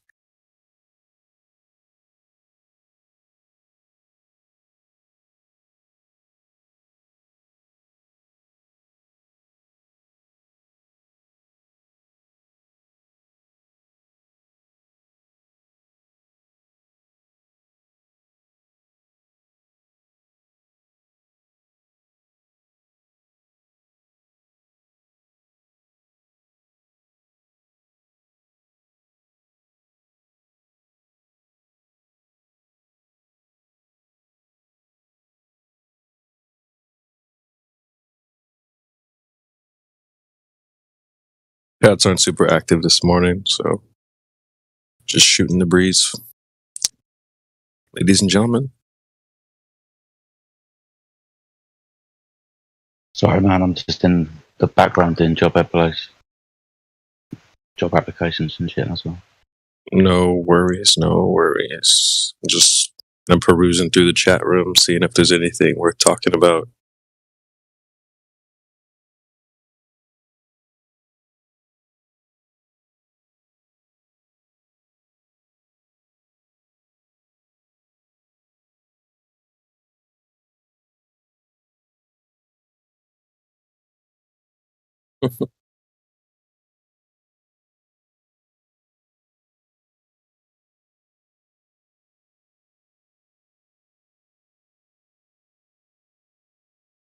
Did you hear Matthew got 86th? No, I didn't. Yep, he gone. He gone. It was Helio, right? Mm-hmm. What happened? I actually don't know. I don't know. I saw it happen at like 3 a.m. I'm like, well, I wonder what did happen. I don't know. I mean, I haven't seen Matthew do anything like really out of the ordinary ever. He's like basically always doing the same thing. Yeah. Maybe Helio just has they have a certain bond. I don't know.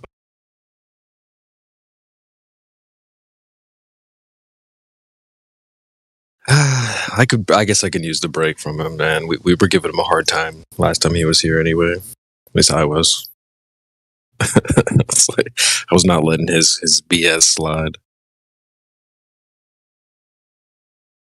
And unseen enough. Kyle108 has joined the server. Flat Earther, VC verified. Welcome. I don't think we spoke, so if you want to say hello, you're welcome. Chime in.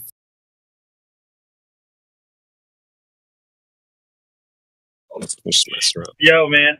Good morning to all. Sorry, I'm driving right now at work, so I'm just listening for now. But yeah, good morning to all. Hope everyone's doing good. Awesome, man. Yeah, glad to hear from you. Glad to hear from you. Yeah, it's been a chill day. It's been a good weather here. No complaints. It was a clear skies last night. Got to see the stars and the moon and whatnot. It's always nice. I'll throw up a picture. Kind of trash. iPhones are very good at taking night shots, but yeah, it's been the spring is a coming, so happy about that.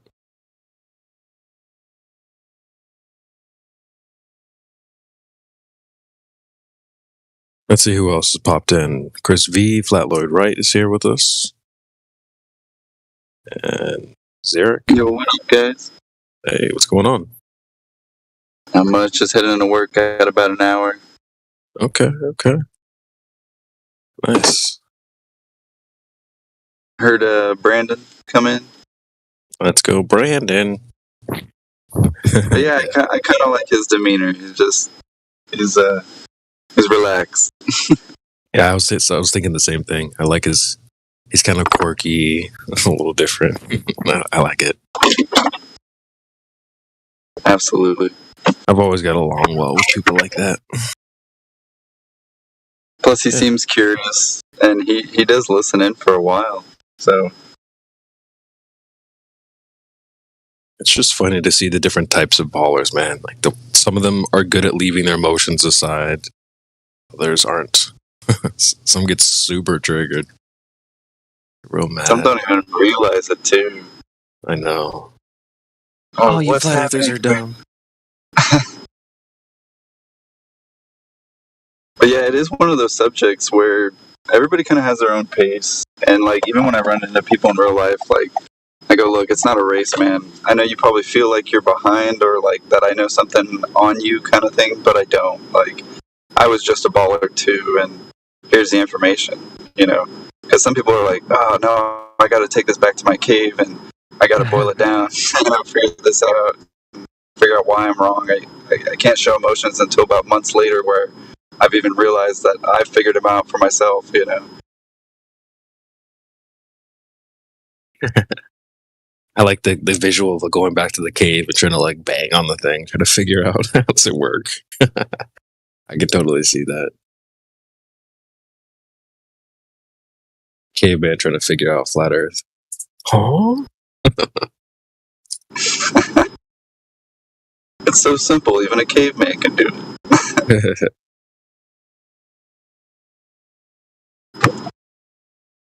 Yeah, Savage Bread and Circus has joined us. Welcome. What up?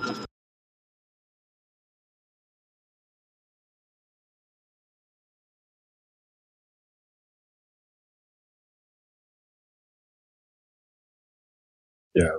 I'm thinking about my ideal Globe Earth opponent. I think Brandon wouldn't be a bad candidate for someone like that. I think a little bit malleable. You can still express your points and make your position known. You know, there's a certain people that you can have a good back and forth with. I think Mimas or Indio was talking about it last night, how we have to kind of gauge how much we need to educate the person versus like debate. Right. Majority of people need to be taught first. So I think, like, I've been talking about like your ideal, dance partner. And so your ideal dance partner would need to be educated really as much. You could just get right into the debate part. So. Yeah, a lot of it is re-education.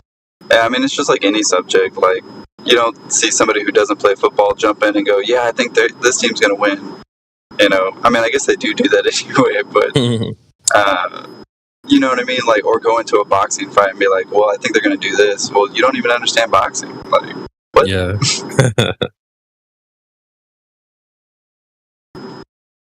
Yeah. And I do think the impatience, at least on our part, maybe comes from the reteaching, because it's usually combated with like, nuh-uh. You're not my teacher. Right, exactly. You're not my authority, my NASA. Yeah. They like appealing to daddy, so they don't look at us like daddy. But even it's funny, like, in real life, as a professor, like, you get this authority, but, with that authority comes responsibility, which is why I gripe on, Matthew Learns, but, because they'll listen to whatever I say. I could say there's a purple, spaghetti monster in the sky, and I swear half my students would be like, he might be right. So it's one of those things where, I'm just so grateful to like be in a spot where I'm like, well, what about that level horizon, right? And some of them raise an eyebrow.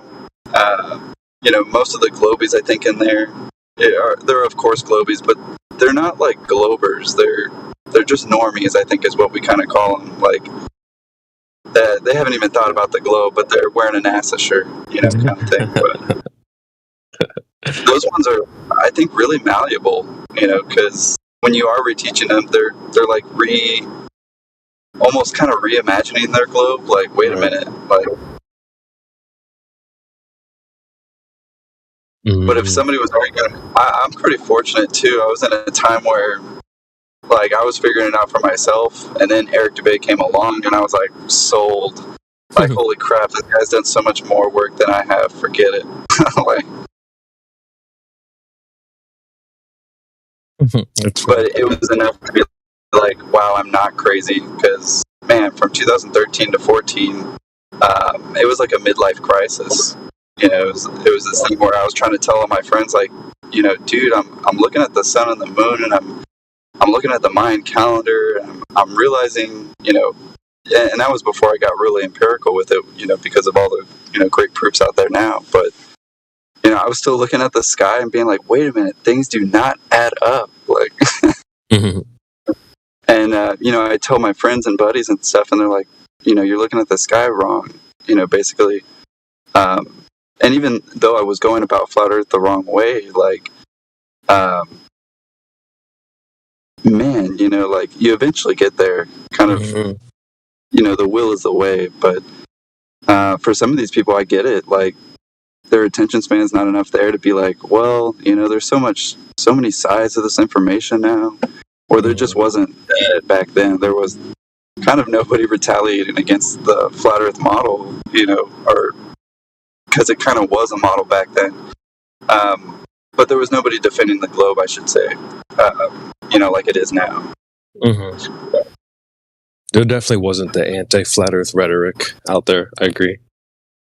The guy's pushing back. Oh, like hard. You're saying all the time, like, refractions are argument. Yeah. What happened? I know. Seriously, what did happen? It's like, dude, they just respawned and forgot. Jeez. Yeah, the people with the NASA shirts on, those are the people I've been, like, it's crossed my mind to go and say something to them. You see them in the mall or wherever. I want to be like, hey, I could probably tell you some things, but I never do. I always leave them alone. But I bet you they are pretty malleable. Well, sometimes I'll just ask them, like, hey, do you know what NASA stands for? Just to kind of see if they even, like, know the actual acronym. And if they don't know it, I go, well, it stands for not a space agent. And they kind of just laugh and, we walk away, as strangers. But yeah, I haven't found anybody yet who actually knows, But it's mostly teenage kids and young students. Mm-hmm. Like, I don't see Grandpa wearing a NASA shirt. Well, he's not shopping at Hot Topic at the mall. You know what I mean? That's right. That's right. You want to get some NASA swags. If you want NASA merch, you might need to go into like the mall and go to Forever 21 or something. I don't know. It's weird how they have their merch in these like teenager stores in the mall.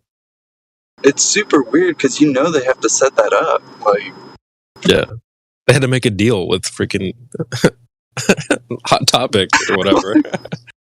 It's funny. It's like seeing a Hot Topic sponsor on the rocket ship or something. It's like, what?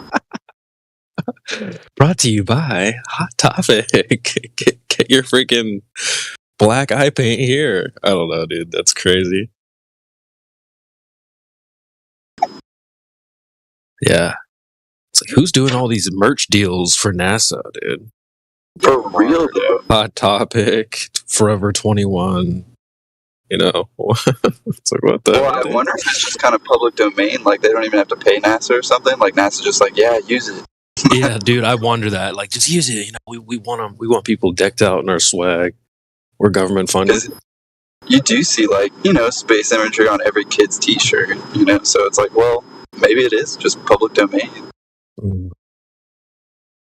I'm glad I've never had any NASA swag. Same. Somehow they made Although I do want a Lies T-shirt. A Lies T-shirt? Yeah, that'd be sick. Just to confuse people. But it's like, somehow, I don't know who, but they tried to make it cool, like wearing like NASA swag. Yeah, there's definitely a push. Yeah. It's not cool, folks. Sorry. It's not. I don't care how into it you are. I was into it. I thought space was real. A lot. But you're not going to see me decked out in some NASA swag merch. That's weird.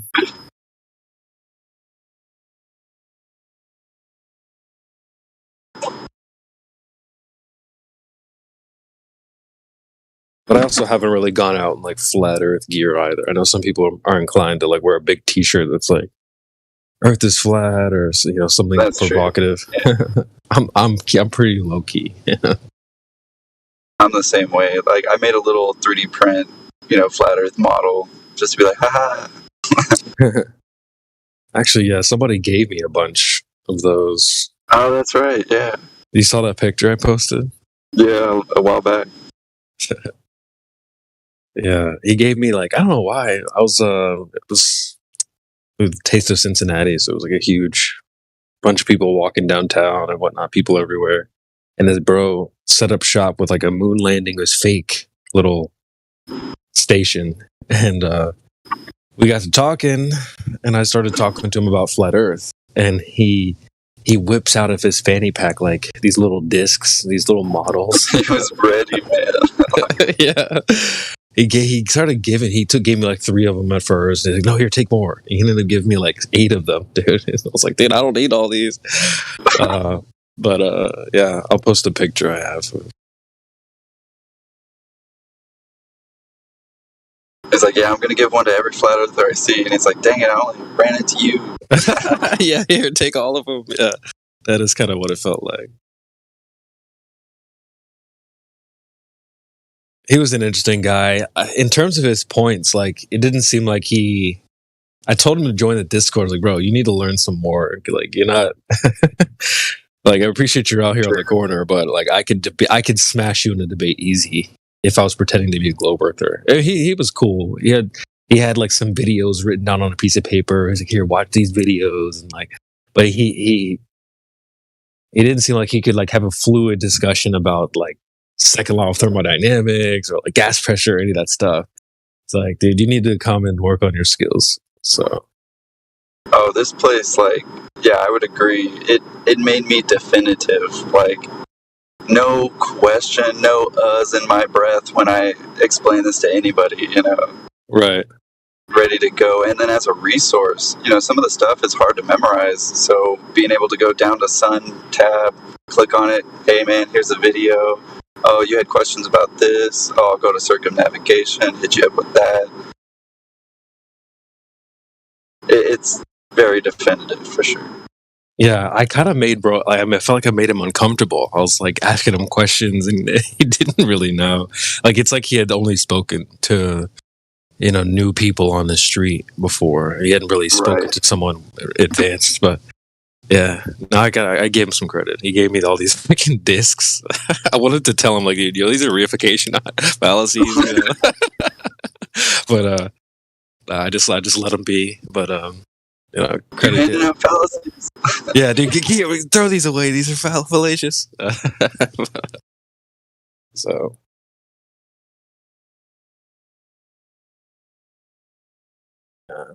he was trying. Yeah, he was trying. I've been getting on that with my dad because he's probably the closest, you know, family member I got that's, you know, finally, you know, seeing the Earth for what it is. But you know, he's now stuck on his Gleason's map and models and stuff, and he's going over like, well, this doesn't work here and this doesn't work there, and I'm like, yeah, I know, that's why I told you Earth is Earth. You know, like, and beware of these, you know, pull down maps that the teacher's going to give you because they're just projections, you know. But you know, everybody's got to go into their own way, you know. They really get stuck on that map thing. They can't figure out which map is the Earth, you know. They look at the pull-down map, the rectangular map, and they go, "Oh, so that must be the flat earthers' map." And so, you know, these goofballs in the chat yesterday kept asking over and over, "How do you go from Washington to Japan?" It's like, well, the question that only confuses you is if sorry. That question is only confusing if you're looking at a specific map, like that rectangular map. They're trying to figure out how you go across the ocean one way when there's a, you know, let me post a map here. It's just such a common question. They just don't understand that map is not the Earth. Like you said, Earth is Earth. So, well, I try to tell them too. I go, look, you were shown this problem from a really young age. I mean, like, I remember the first day of second grade class, like, they didn't even have an American flag, but they had a globe, right, sitting on the dang table, because it was a new school, and, you know, they barely had, like, enough, you know, desks and chairs and whatnot. Didn't have any flags to pledge allegiance to, for what reason, but dang, they made sure that everybody had a globe in that room. Because that's the reason why we think, okay, well, what are you supposed to be bringing to the table? If it's not a globe, then there should be some other object or some other map, right? And it's like, well, they messed with you from the beginning. How do I tell you this? But that was wrong. You know, like, what that second grade teacher should have done is actually, you know, taken the whole class out to the beach and go look. You know, and then better yet, even a telescope, because some people go like, well, we didn't have the digital you know, cameras that we have, and I go, no, but we did have telescopes. Like, this is a pretty ancient phenomenon, you know, like, you know, it's even taught to us this, you know, since as early as 1492, they saw boats going over, and we're like, oh, you know.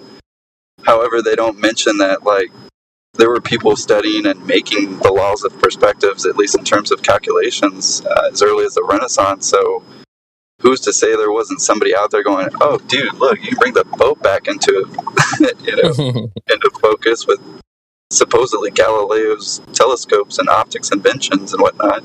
I mean, honestly, I really don't know who invented a telescope, but to me, you can even make them naturally. So it seems odd to me that it wouldn't just sort of surface in some way. But I mean, regardless of the story, the technology is there to mechanically change the optics. So this whole Eratosthenes thing, it makes me wonder if that's kind of like the, you know, it's the story of like, okay, well, how do we get them to not think about telescopes? I got it. Sticks and shadows. You know, like, but I don't know. It's definitely like fun trying to piece all of this back together again. You know, not in a right or wrong sort of debate kind of way, but just like look what this deception of the globe has really done, right?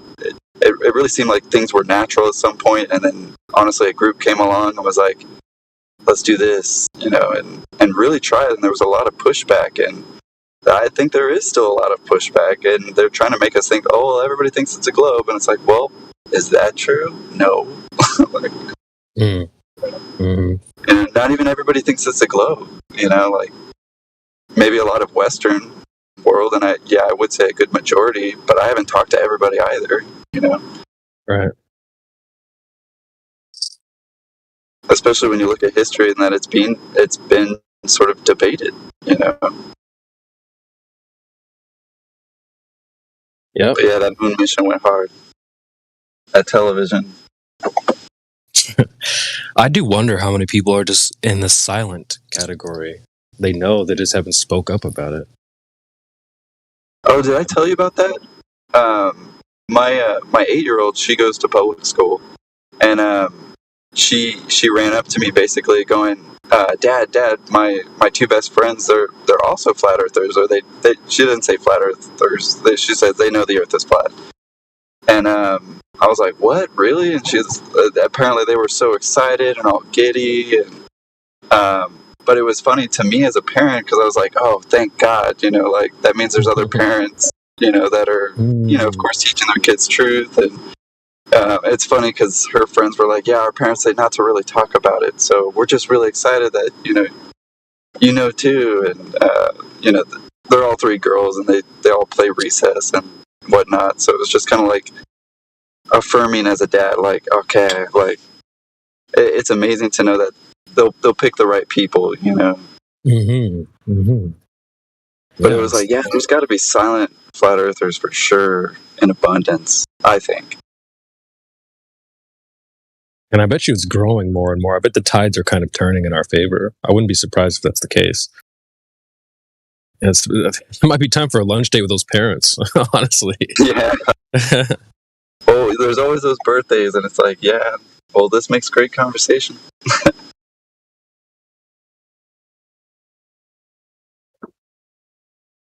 Yeah, especially if the parents are like, you know, maybe don't be too vocal about this. I bet they know a thing or two. Yeah. They've probably been through it themselves. Well, the one thing is, like, you don't want your kid to be ostracized or made fun of, or even like picked on by the authority, the teachers and crap, and because they're just as human too. Like, I would hate that they even like teach them the globe even a little bit more because they were vocal about. Right. Some salty teacher. Well, Dad, my teacher says this. Oh, okay, well, I'm a teacher too. So I mean, that kind of helps, but yeah, I would say like the closet flat earthers has got to be out there just because of the social aspect of flat Earth, and that a lot of people, I think, don't say anything or even maybe even pretend to be like a glober in those kind of tricky situations.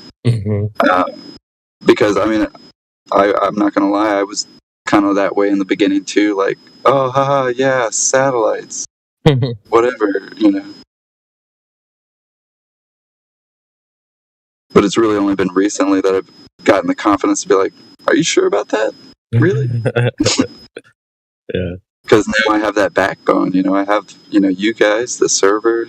Like, even if I run into somebody, and there is, like, this one astronomy department guy at the university that I teach, that's, I mean, he calls himself a little astronaut, and it's just, it's cringe. But it's so cringe. Dude, this guy is, like, he's practically in space. He's not even on Earth anymore, this guy, like, and I've anonymously invited him, you know, like, through basically an email to, like, invite him to the server, and, I've tried so many times, he didn't answer the few times, but like the last time he was like, please stop, like the Earth is not flat, I'm never going to go to this place. God. And I'm just like, man, like, come on. Because I could never talk to him in real life. Not only would he totally probably shame me with the other professors, but you know, he's like the one guy who would probably know all those calculations of a quasar and you know all that crap. So it's just like I want you to come down a notch, just one, you know. Yeah, freaking quasars, dude.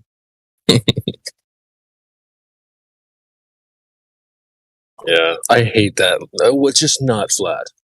Okay, that's not saying much. It's really not. Well, only because they don't know what it means. It's like me going, it's just a ball, okay? Like, no, that's not proof. Well, I would give people more credit if they actually knew or understood what flat Earth is. I just do not accept people saying, "Oh, just not flat." Sorry, you don't know what that means at all. So, if you could accurately represent my position, maybe fine, but you definitely can't do that. So, if you're going to offer a straw man and then tell me it's not that straw man, then yeah, I'll agree with you. You're correct. It's not flat in the way that you're thinking. Absolutely. So,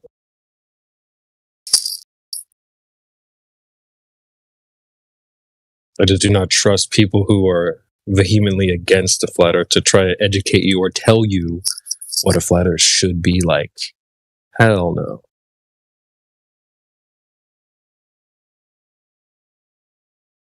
We don't even do that. We don't really even go around trying to tell people, oh, no, it's like this and like that.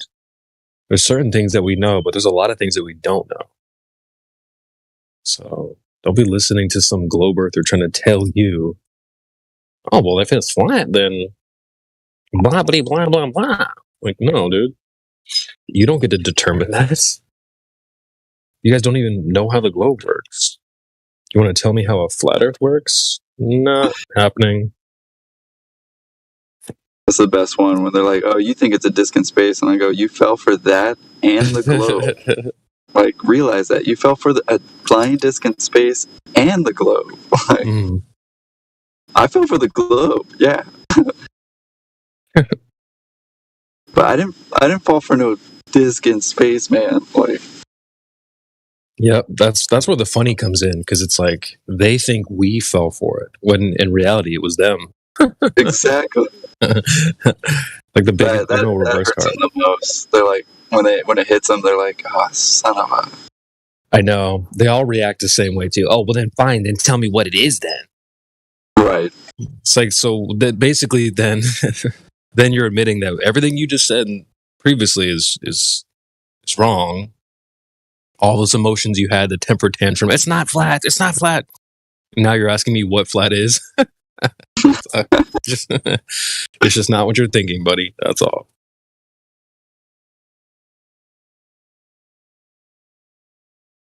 And really, the only answer and they don't like this answer, the only answer is go outside. What else am I supposed to tell you? What is the flat Earth? You're on it. Yeah. It's outside where the grass is. What are you asking me for? So typically, what they're asking you for some, Muppet vision of the Earth. I don't get to look at the Earth from that perspective. Neither do you. So don't ask me, what is the whole layout of the whole Earth? I don't know. Why would I know that? So what is flat Earth then? It's just the Earth outside as it presents itself. What else do you want me to tell you? They're just so used to being able to see the Earth from outside. Like this outside view, this outer space looking back type of view. They're so used to that when you tell them, like, hey, I can't offer you that point of view, they get upset. Why not? Just go take a selfie. Well, you can go up in the sky and you can zoom in on things, no problem. But you can't zoom out and just start seeing the whole Earth.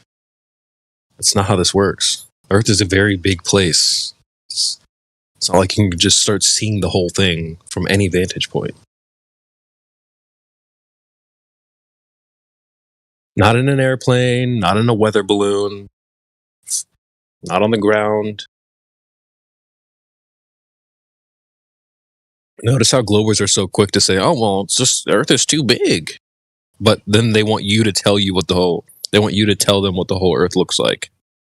Just feed their answer right back to them. The Earth's too big, dude. Sorry.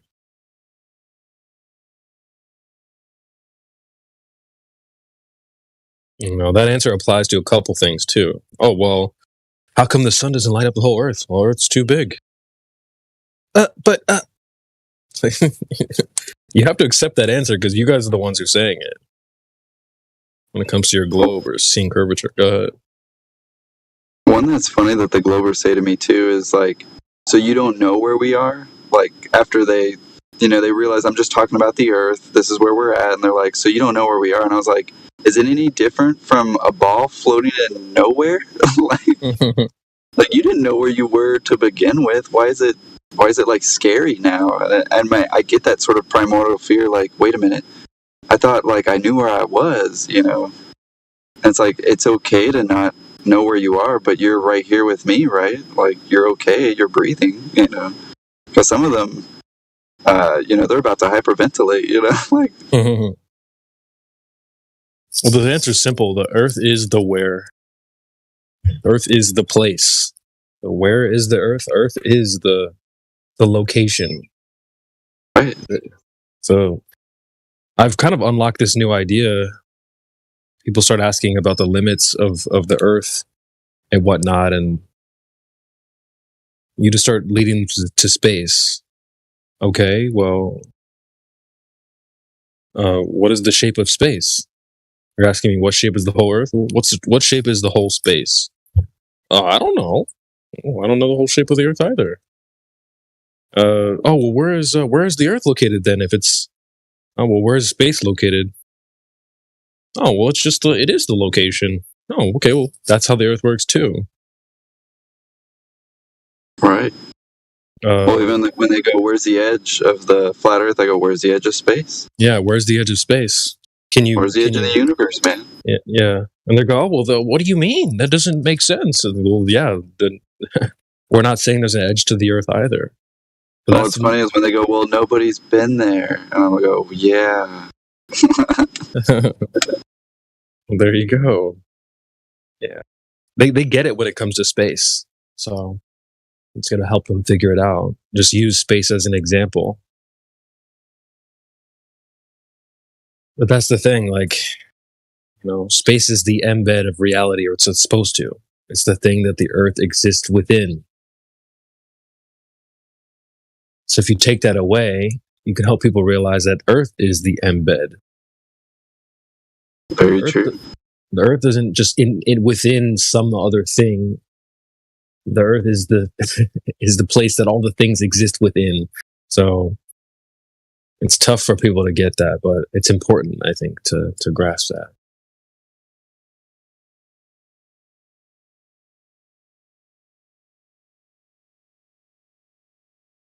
Yeah, that's a good way of looking at it too. Because, because these people, they're always like, well, what does the flat model say? What does the flat Earth say? What does the flat this? And it's always good to point out to these guys, like, look, it's the globe that doesn't make sense or have anything to it. Because when it comes to flat Earth, honestly, the only thing I explain to them is that there's no curve. And the rest is, kind of ambiguous. I mean, I show them sometimes my experiments, like with the moon temperature and the moon shade versus moonlight. And, that doesn't really prove anything. But it does definitely raise an eyebrow to the normal narrative of the globe and it being the reflection and how it never has a specular highlight, but sometimes that you have to know what kind of information that somebody's able, like you guys were saying, like learn. How much do you want to teach them? What level are they at? Do they want basic information or do they need already that advanced information? But everyone's a little different for sure. So I think patience is definitely the game. And then, of course, knowing who to talk to. Like, if you just know somebody's going to be belligerent and not listen to you, then I don't even talk to them. Like, even the people here, sometimes they just come in real hot. I'm like, nah.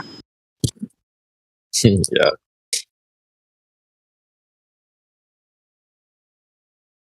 Pick your battles, for sure. True. Well, I like what you said, that there's not a whole lot to this flat Earth thing. It's just a lack of curvature. So they're really quick. They want to compare weenies. Oh, well, show me yours, and I'll show you mine. No, we're not here to do that. All right, we're just going to dismantle your stuff, and you have to figure it out like the rest of us. I'm not going to spoon feed you flat Earth. You have to figure it out.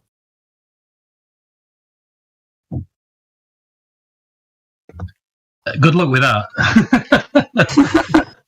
Yeah, I know.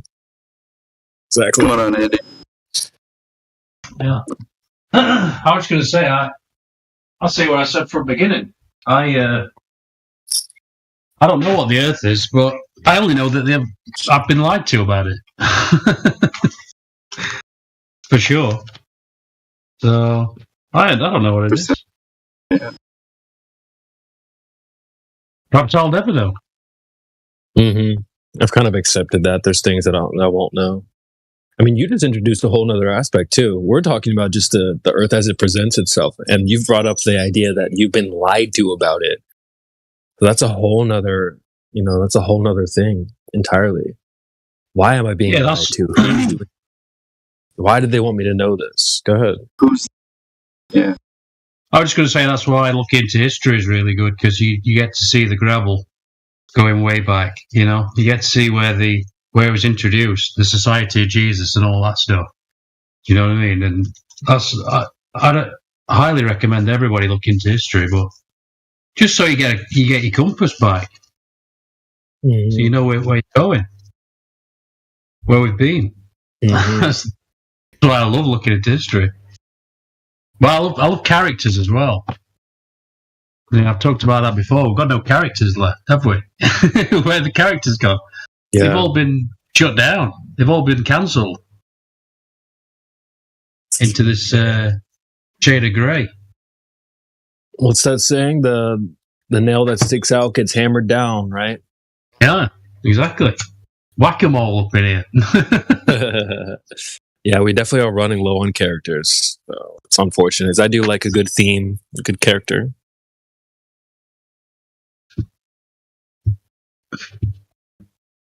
Right, somebody's asking me to go somewhere else. How dare they? I know.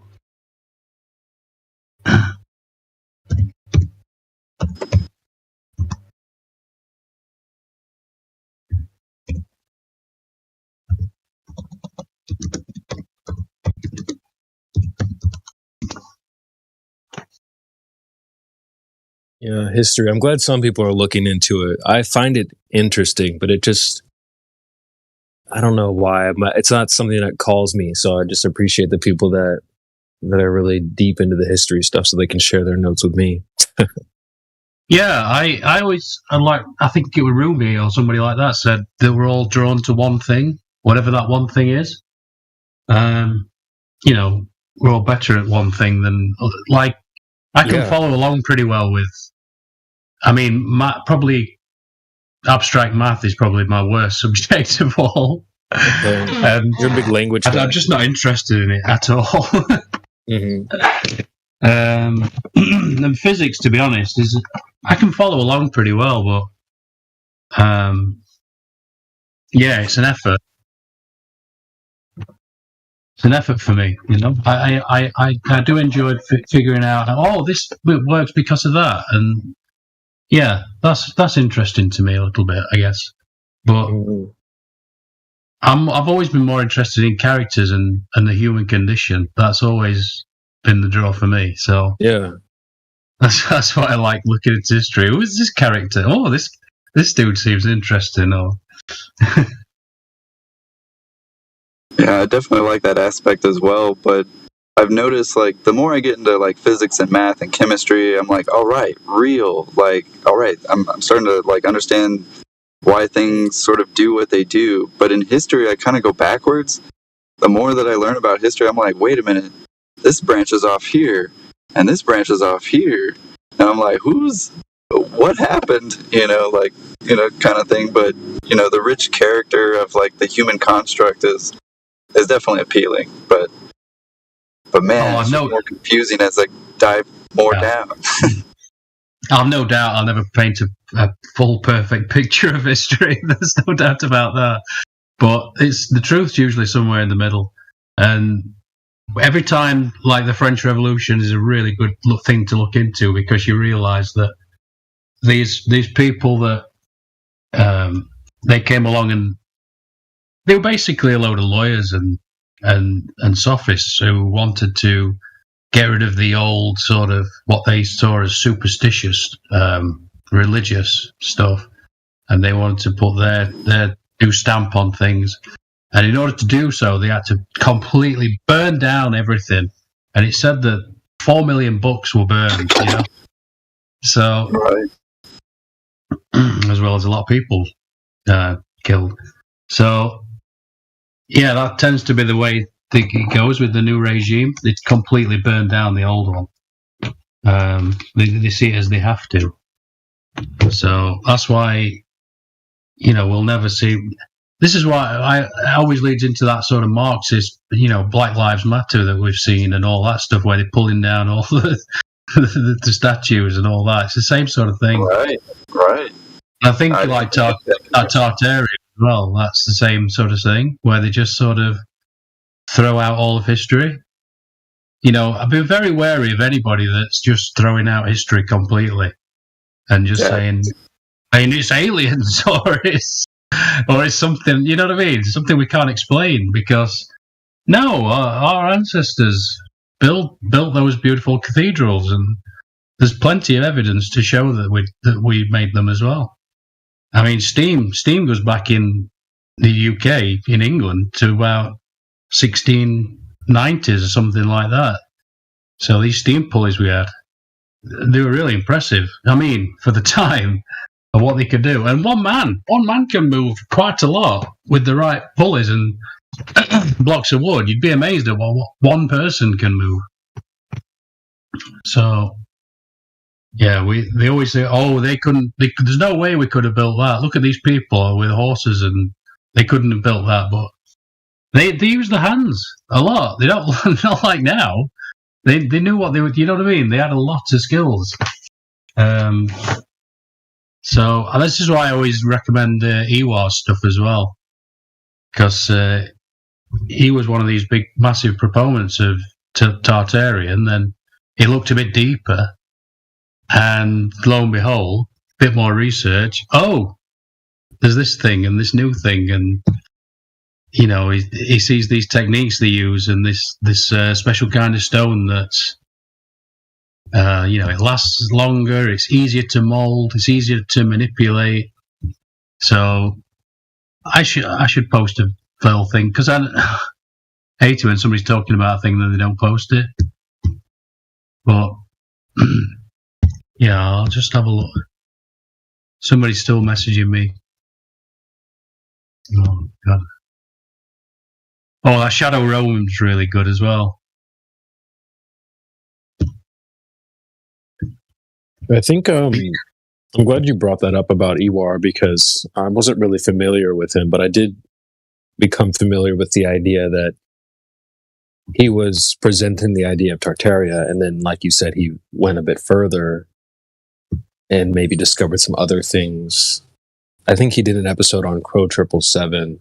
Oh yeah, talking about this, his new findings or whatever. So it kind of, I never really got into Tartaria. My gut never told me to steer in that direction, but it is a little affirming to hear after all these years him saying something along the lines of like, maybe I was wrong, right?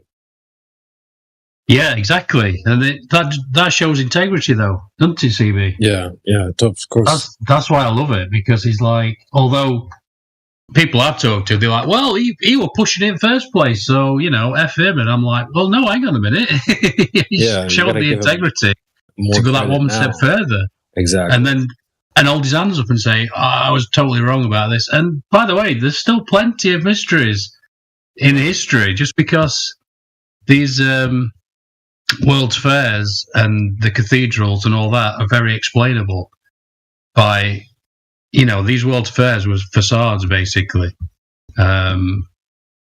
They sort of mostly built out of wood, and so they were still impressive. Don't get me wrong; they were very impressive for what they were, but it was just a lot of sort of plaster and wood, and very explainable, and loads of photographic evidence. That's the thing, a ton of photographic evidence. So. Yeah, I'd highly recommend people look into that. Anyway, I'll be back in a bit.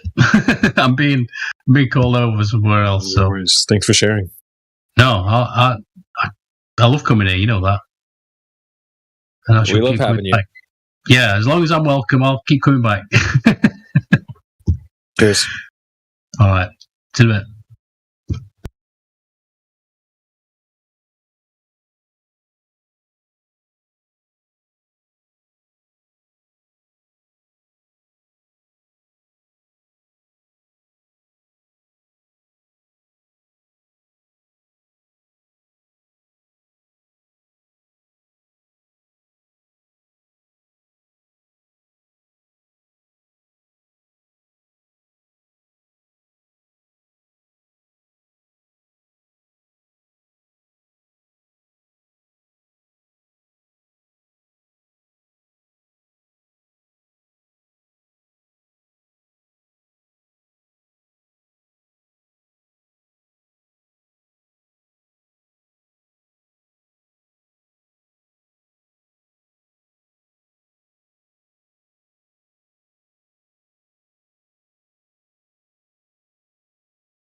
I guess it's just one of those mornings.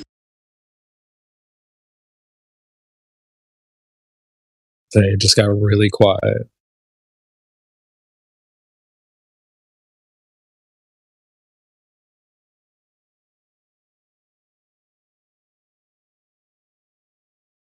It wasn't until I was maybe on the server for about like a year that I was like, I wonder what conversations happen when I go to sleep. And so I started listening to it and I was like, oh man, there's all these different people. Yeah, dude, it's funny that there's like different cycles to different groups, tied to people, like different time zones. When I'm, like you said, when you're sleeping, like totally different people. Yeah, it's true. Think about that. The morning crew. This is the morning crew right now.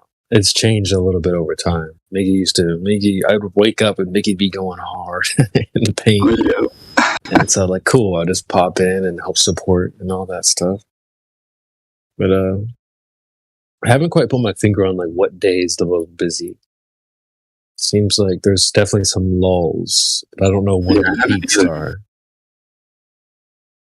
It just happens. I noticed it has to do with the holidays too. Like,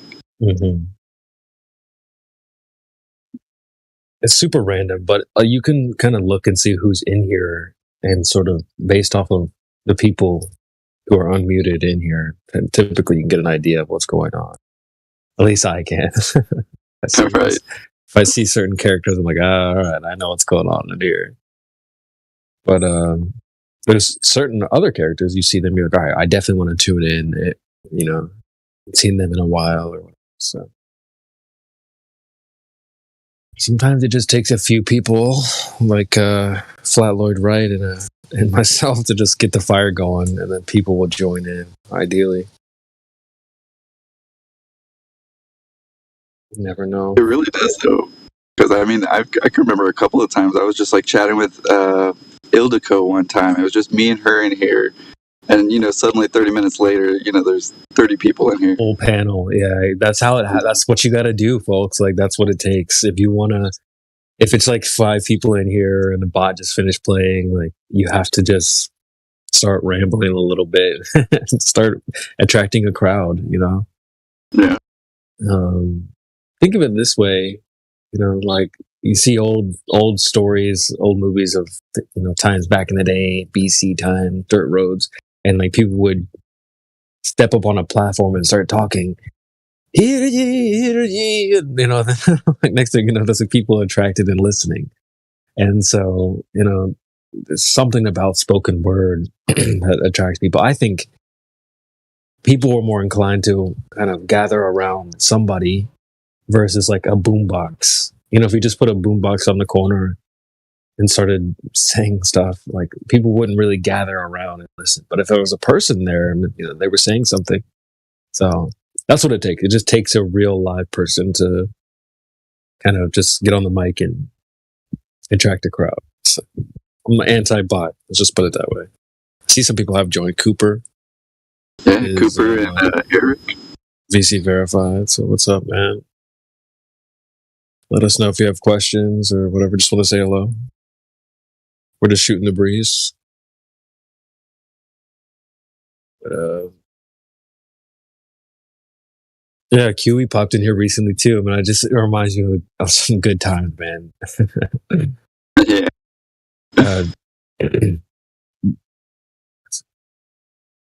Andy was talking about like running out of characters, and like, we're lucky to have characters like that, in my opinion. Oh yeah. So, but yeah, he also said something about. I was going to talk about how people are different. We all have different strengths. He was talking about he's into history and not very good with certain numbers or math, and he's also very good at language and stuff. So we all have our strengths and weaknesses. And so you can be a character too. You don't have to copy anyone else. You don't have to copy QE.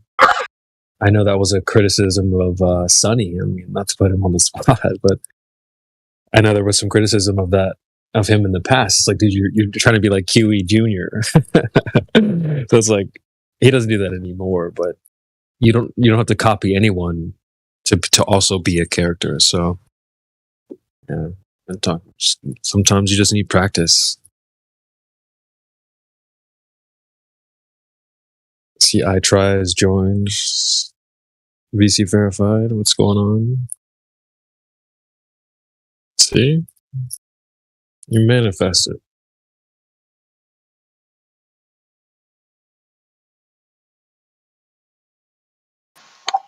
Just here to listen. No problem. No problem. Eric is here as well.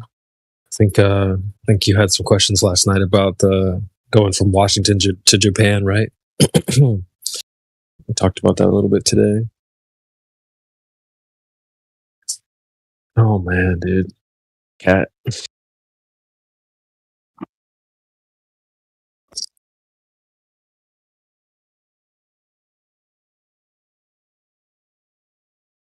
No.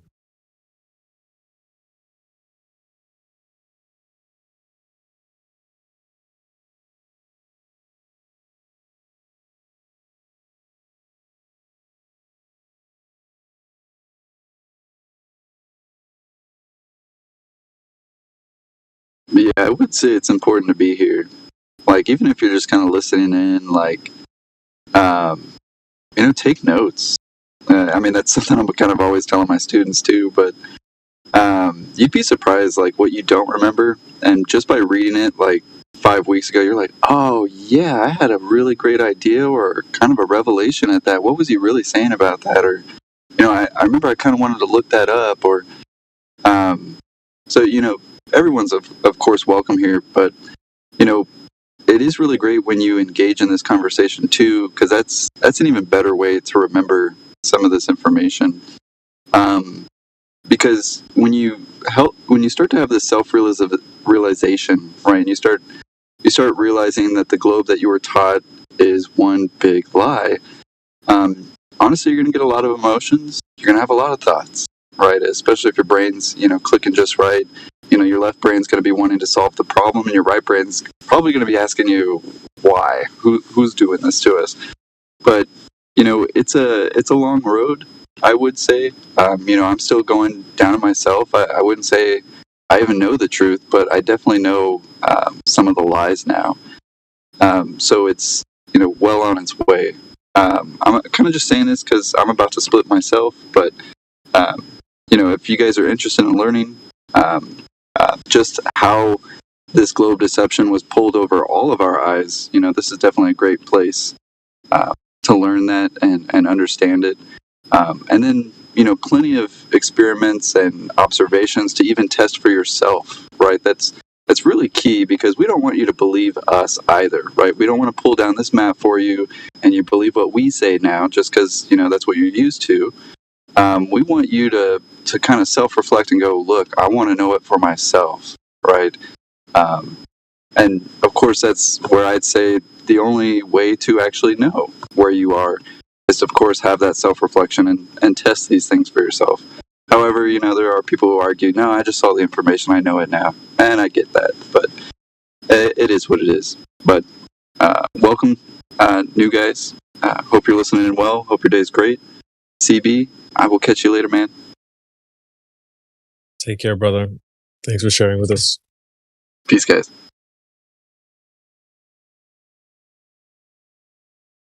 It's Flat Lloyd, right, ladies and gentlemen?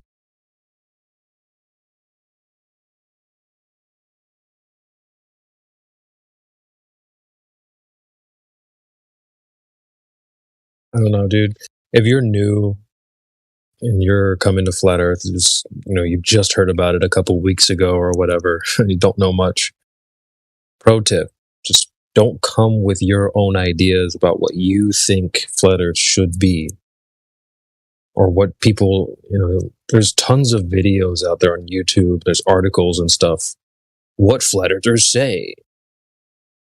They don't say that. So just be careful about coming here with ideas that were either given to you or you came up with on your own. It's better to start from scratch. Ask a Flat Earther, hey, how does this work? Let them tell you. Once they've given you all the answers, then you can debate. But don't be debating a ghost, something that you made up. I find people do that all the time. They come here, oh, where's the edge? It's like, who told you there was a freaking edge? That's your idea. You came up with that. It's not my idea. No.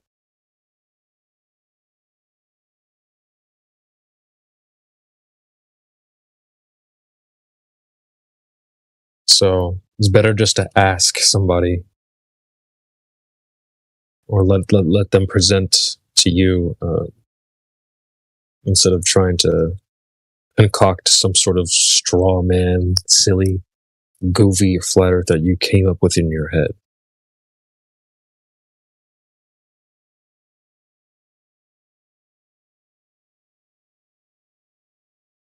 So just be careful of that. And if you're a Flat Earther, be careful of people coming here with that.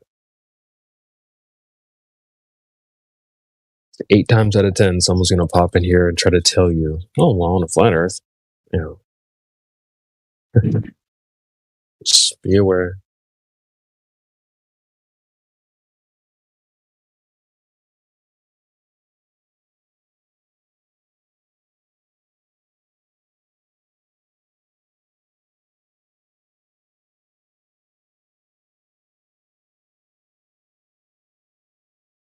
Kind of like playing chess, You got to be a few moves ahead.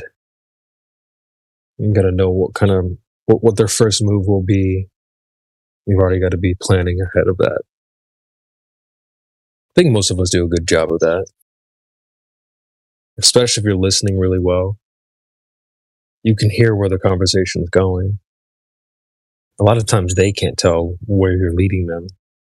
They know they're being led, but they don't know where they're going exactly. So that's, you can hear the hesitancy with them sometimes. But yeah, if you're keen for listening really closely to the conversation, it's like a flow chart. If they say this, you should know what to say after that.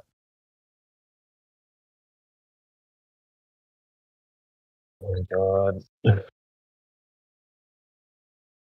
So,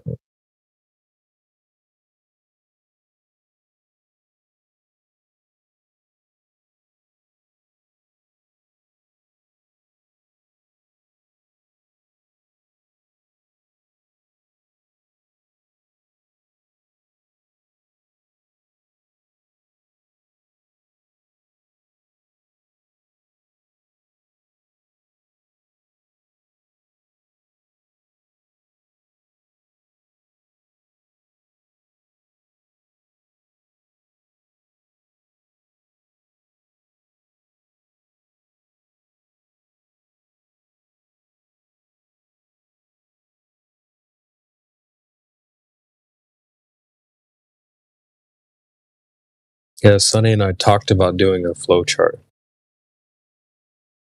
We never really started it, but I think it's a good idea. Glober says X is only 2, if they say this, you go that way. If they say that, you go this way. It's pretty easy to do because we know what they're going to say most times. How many times has a Glober surprised you by what they said? Or like an argument you haven't heard before? The only time you're getting surprised is when they say something absolutely ridiculous, retarded.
clearing the way, stumbling block.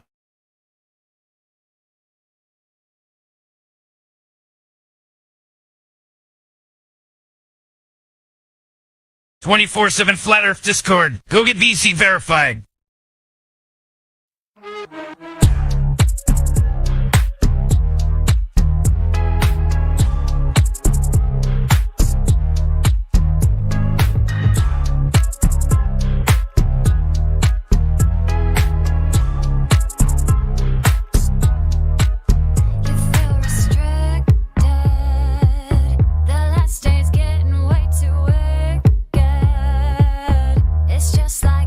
Books predicted. Been feeling different from the system. Too much distance. It's just so sick. They're so complacent. They worship 666 and don't even flinch. It's just psychotic, chaotic, following false prophets. It's psychotic, chaotic, made the world agnostic, babe. What they gonna say right now? Oh, they really wanna hate right now. But I think they're just afraid right now. Got their heads in the clouds with a mask on the face like a clown. What they gonna say right now? Oh, you wanna be awake right now? Well, you better get real brave right now. Put your knees on the ground. Gotta pray to the king with a crown. I have to tell you that we're living deep in the matrix. We in the matrix. Chase all the lies and you'll find that this place was created. You were created, darling.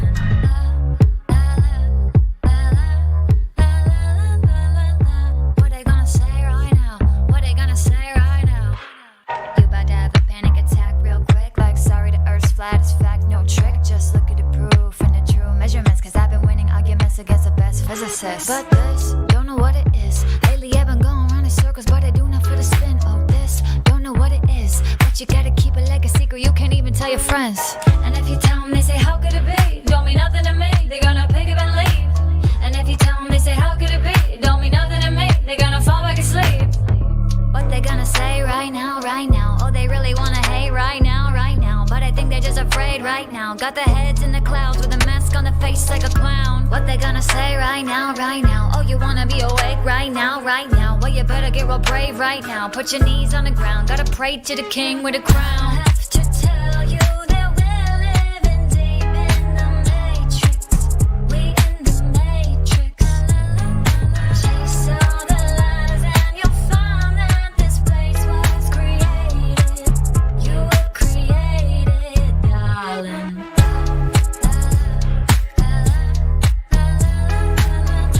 What they gonna say right now? What they gonna say right now?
is a mirage.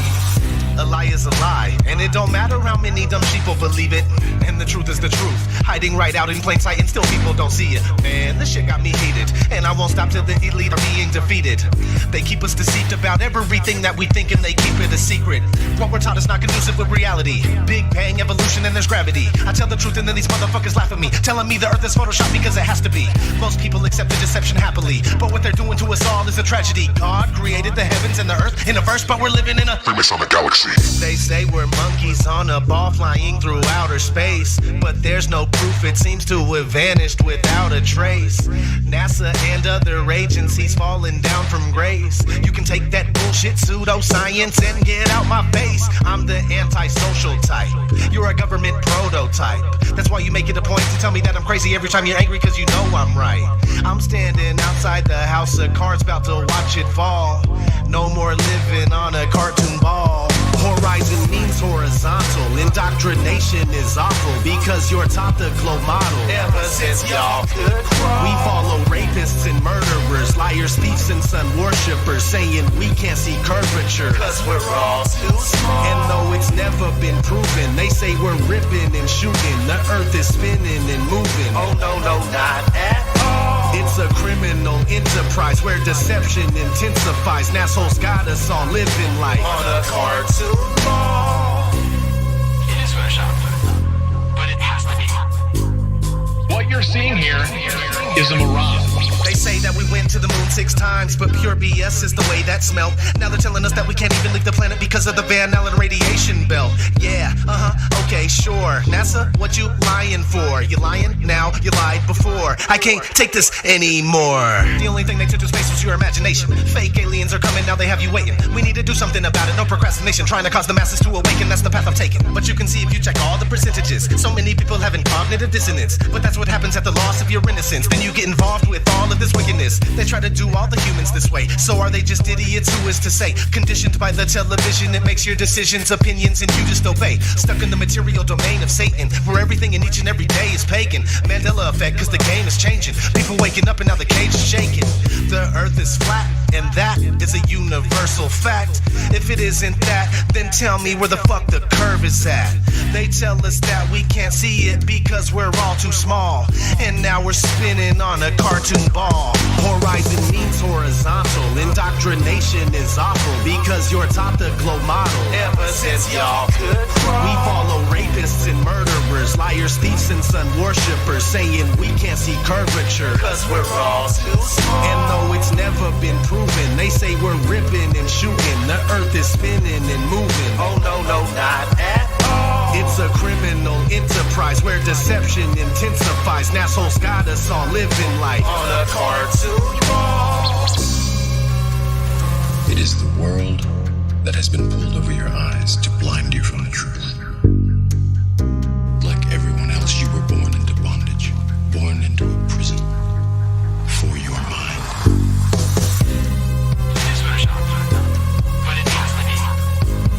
It is photoshopped, but it has to be. It is photoshopped, but it has to be. What you're seeing here is a mirage. It is photoshopped, but it has to be. It is photoshopped, but it has to be. It is photoshopped, but it has to be. What you're seeing here is a mirage. We accept the reality of the world with which we're presented. It's as simple as that.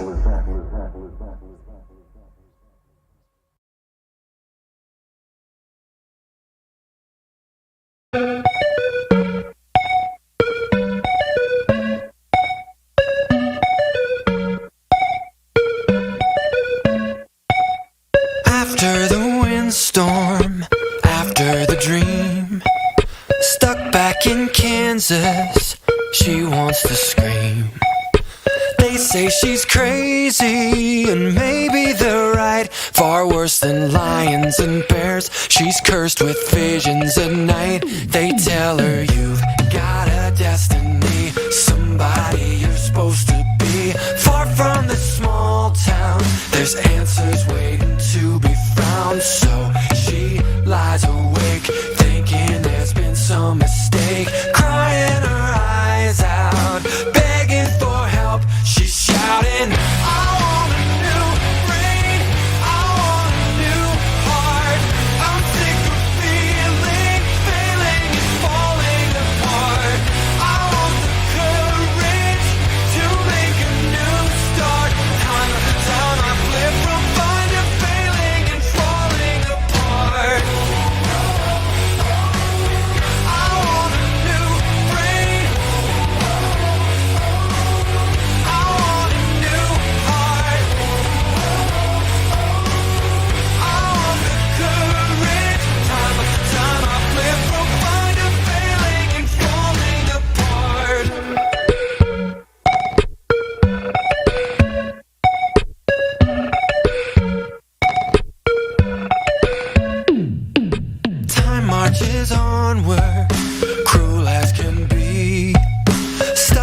the voices at night. They tell her you've got a destiny, somebody you're supposed to be.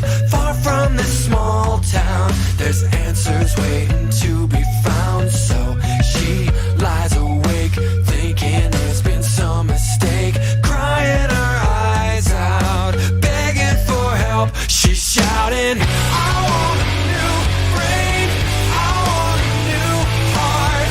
I'm sick of feeling and falling apart. I want the courage to make a new start. Time after time I flip from fine to failing and falling apart. I want a new brain, I want a new heart. I want the courage. Time after time I flip from fine to failing and falling apart. Oh no, she's never sure. Is it Kansas forevermore? Oh no, she's never sure. Is it Kansas forevermore? Trapped in a metaphor. Is it Kansas forevermore? Oh no, she's never sure. Is it Kansas forevermore? I want a new brain, I want a new heart. I'm sick of feelings, failing and falling apart. I want the courage to make a new start. Time after time I flip from fine to failing and falling. I want a new brain, I want a new heart. I want the courage. Time after time I flip from fine to failing and falling apart.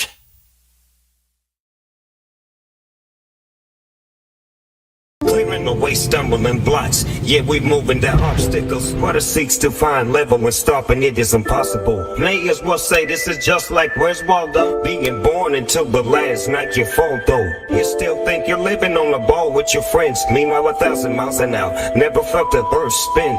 Space wizards claim that they landed on that moon, then destroyed the technology like a congress of baboons. Mankind became tools. Now everyone is oppressed. Took God out of schools. Now these fools need some new vests. Why do you think there are so many churches? When you make some things common, they start to become worthless. Why would they lie? So you would pay for your sins. So currency for eternity is what devils stealing. About their father's business, still destroying, killing, and stealing. Now there's hidden knowledge, and you're living by your feelings. Reaction's just a product of external stimuli, but action's always something that you get to decide. Every action leads to reaction, and you can't even lie. Speaking of lies, did you know that's a means to deceive? Propagating the faith and orchestrating belief. Predictive programming on perpetual repeat. With scribe meal signals as you walk down the street. If the earth is a sphere, then where's the drop over distance? Without a fishy lens, Earth's curve has never been witnessed. Scientific means that this thing must produce knowledge. And models require measurements you won't find in your college. Always begging for a model like you needed to live. Meanwhile, scientific role models don't even exist. You keep watching cartoons and thinking this is what real is. Without measurements that produce knowledge, there is not a scientific model. The word modulus means measure. Scientificus means producing knowledge. The scientificus modulus of Earth does not exist. 24/7 Flat Earth Discord. Go get VC verified.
taken over the asylum. Hate what they tell you to hate.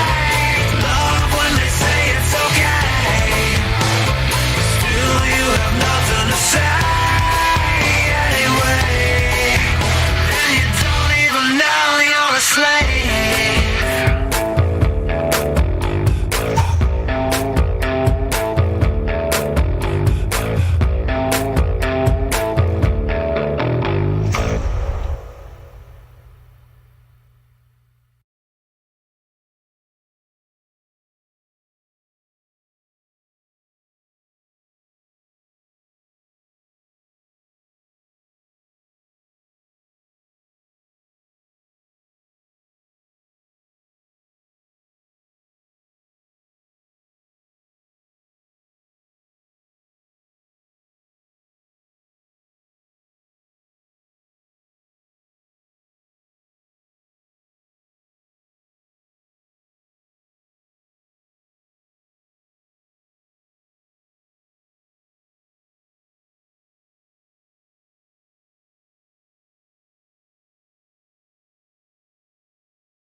Here's to the greater good for all.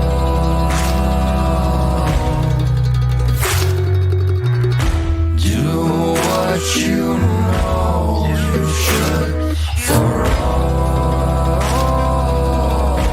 We all may die.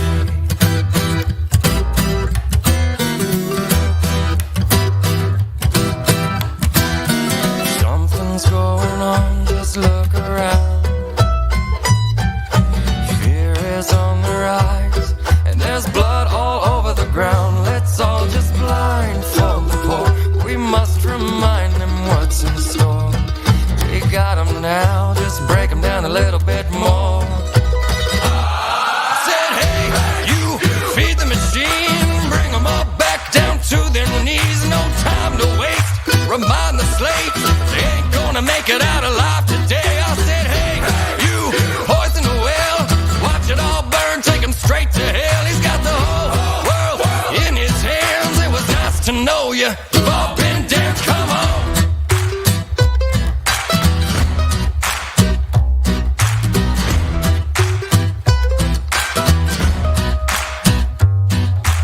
Nothing's going on, no need to fear.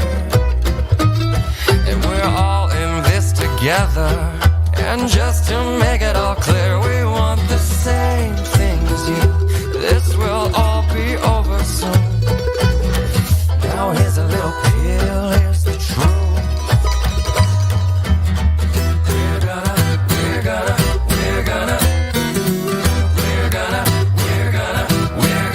all right. Hey, you feed the machine, bring them all back down to their knees. No time to waste, remind the slaves they ain't gonna make it out alive today. I said, hey, you poison the well, watch it all burn, take him straight to hell. He's got the whole world in his hands. It was nice to know you. You've all been damned, come on. We've all been damned, come on. Said, hey, you feed the machine, bring them all back down to their knees. No time to waste, remind the slaves they ain't gonna make it out alive today. I said, hey, you poison the well, watch it all burn, take him straight to hell. He's got the whole world in his hands. It was nice to know you. We've all been damned, come on. We've all been damned, come on. We've all been damned, come on. ODD TV. I will never sleep again.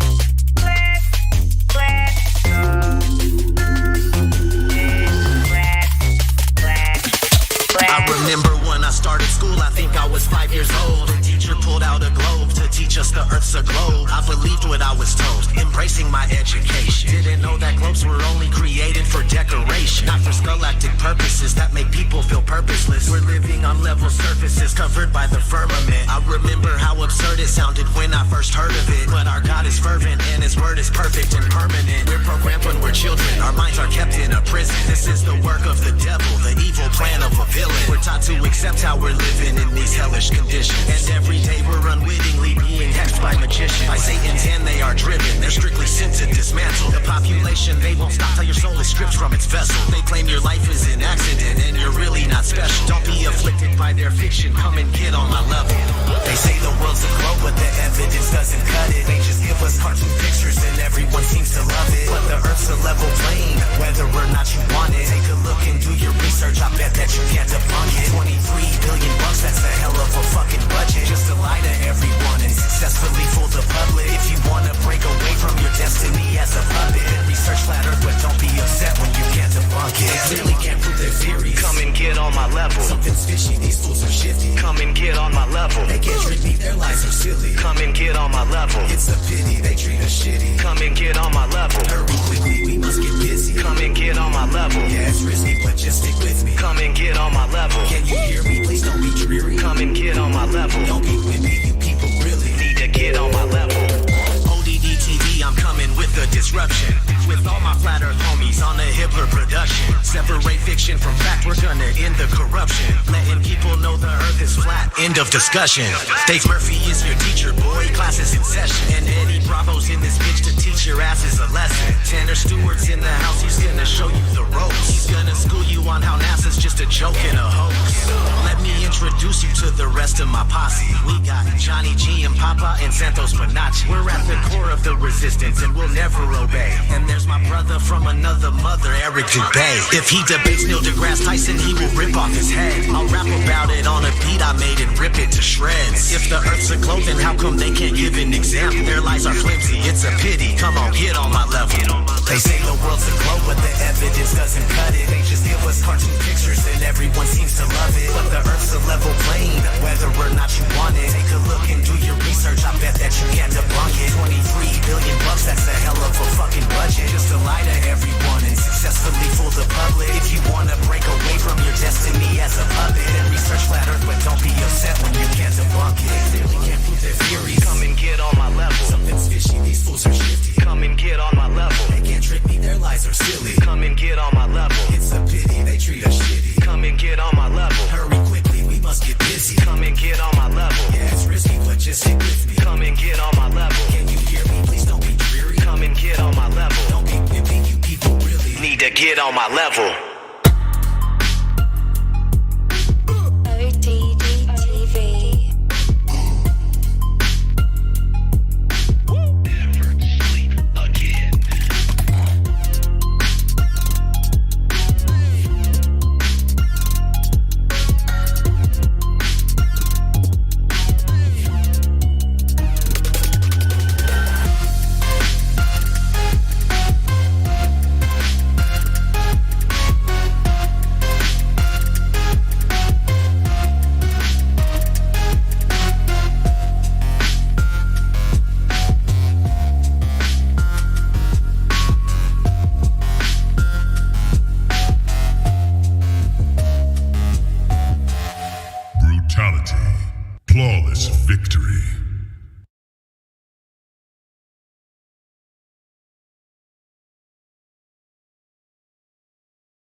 Nobody that I know of in my field uses the so-called scientific method.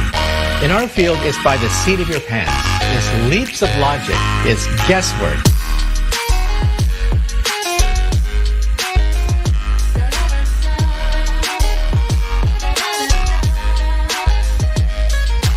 Don't see the curvature of the earth.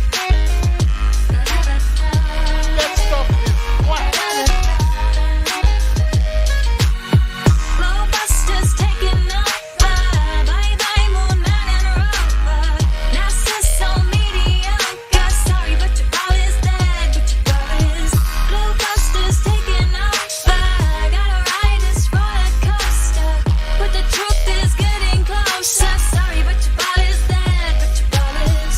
Get the shovel for the space hubble, piecing up the puzzle. Need a burst your bubble, evil gonna crumble, yeah. Sit down, be humble. Got the body by the fumble. You get mad 'cause I just fight about your uncle. And then they call me the liar. I mean, it's absolutely unbelievable the pathetic techniques that they have to use to prove their heliocentric model. Props at the president, Jaren got the evidence. It was slaying Jesuits and Zach Sharkham is evident that the earth electric and its residential residence is heavens, and I hope to settle in like some sediment. If we so wrong, why they lying to discredit it? That's not too intelligent. That's a guy, not an in court, but we ain't really in the settlement. It's time to awaken from the pseudoscience sedatives. Globusters taking over. Bye-bye, moon man and rover. NASA's so mediocre. Sorry, but your ball is dead, but your ball is. Globusters taking over. Gotta ride this roller coaster, but the truth is getting closer. Sorry, but your ball is dead, but your ball is. Inner World Productions.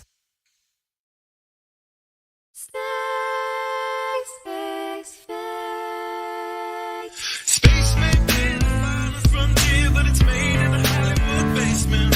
Space may be the final frontier, but it's made in a Hollywood basement. Space may be the final frontier, but it's made in a Hollywood basement. Space may be the final frontier, but it's made in a Hollywood basement. Have you ever dreamed of going up to outer space? Or maybe meeting other beings from another place? Have you ever wondered what it's like on other planets? Then you watch a science show and come to believe you understand it? You feel empowered by the knowledge and you feel enlightened, listening to Bill Nye and Neil deGrasse Tyson. But then you wake up and you start to see the obvious. Life is just a lie and this whole world ain't what we thought it was. NASA's missions to the moon were never completed. They just filmed them in a room and people believe it. I used to wonder what it's like to be an astronaut. Now when I see them acting, I can't help but to laugh a lot. They give us cartoons and they claim that we live on a ball, but it's flat and it's not moving or spinning at all. Why you lying to us, man? That's something that we want to know. After that, you're gonna have to pack up all your stuff and go. Space may be the final frontier, but it's made in a Hollywood basement. Space may be the final frontier, but it's made in a Hollywood basement.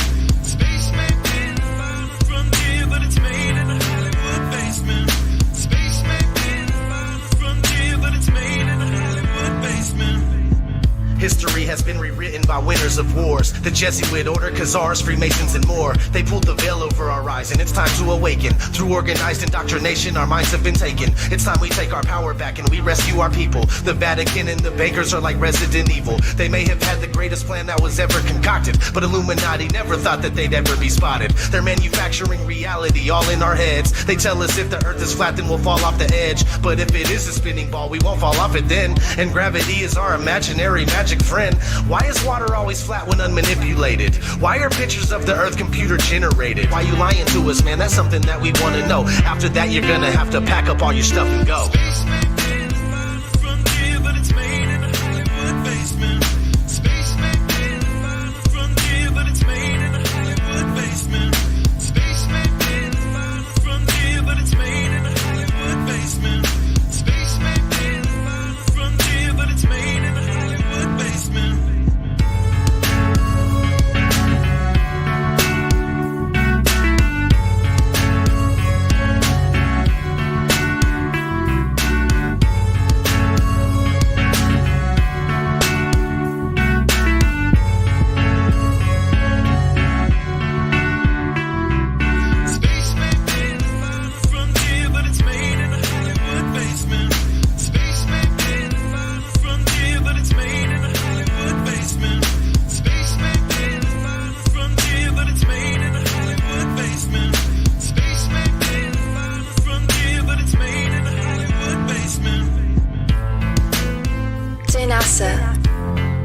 becoming 100% crystal clear that you and the other space programs that are in operation are connected and are deceiving the entire world. More and more people are waking up every single day, and we are now able to see right through you. But what we really want to know is, why are you lying? Sincerely, me and the great people of this earth.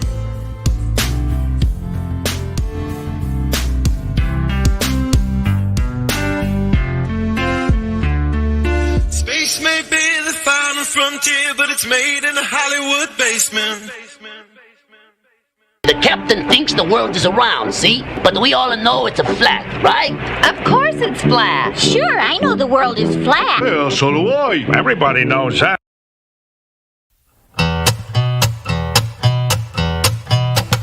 Candlelights and empty souls quietly behind the doors are bleeding us just for fun. Men of power telling lies with shifty hands and thirsty eyes, and they can smell your fear like blood. Oh, my weary soul, we met your kind before. Set fire to a soul, and oh, sweet providence, come save us from ourselves, from hell and consequence.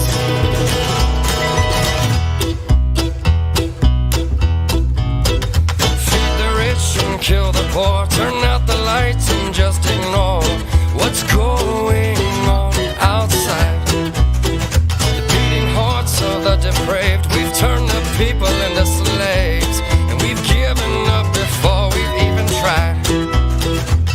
And oh, my weary soul, we met your kind before. Set fire to a soul, and oh, sweet providence, come save us from ourselves, from hell and consequence.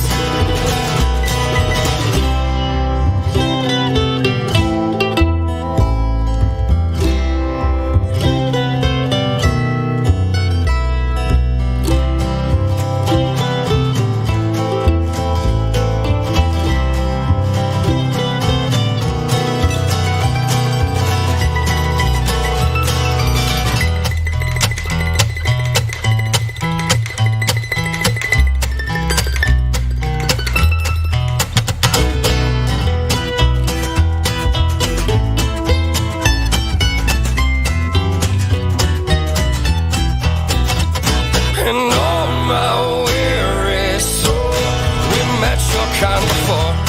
Set fire to a soul, and oh, sweet providence, come save us from ourselves, from hell and consequence. And oh, my weary soul,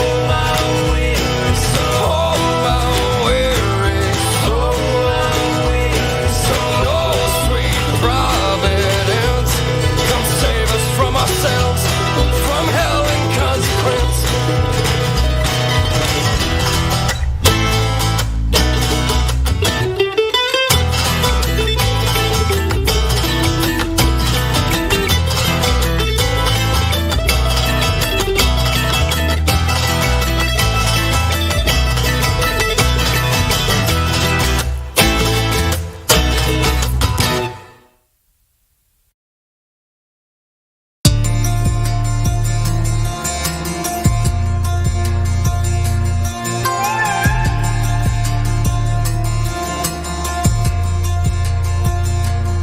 I'll never know your pain, I've never walked in your shoes. I know your life ain't fair, I know it's damn near killed you.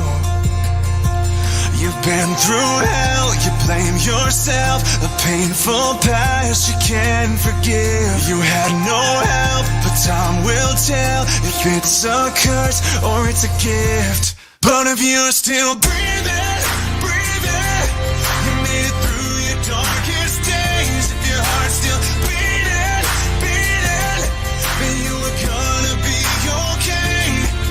You've had millions of reasons to bend and to break, but you're still alive and that's not a mistake. The war in your head tells a story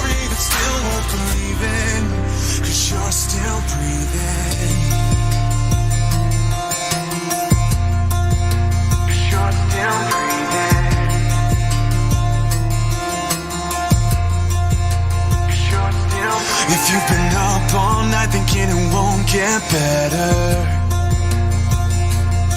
no need to wear your scars like a scarlet letter.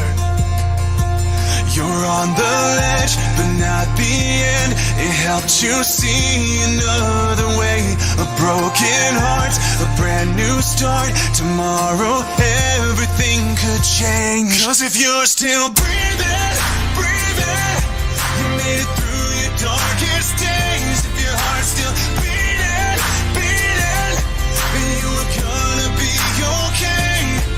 You've had millions of reasons to bend and to break, but you're still alive and that's not a mistake. The war in your head tells a story that's still worth believing, 'cause you're still breathing. You're alive, you survived, it's a sign, and the proof is in your pulse. Brightest stars only shine in the dark. You are stronger than you know. You are stronger than you know.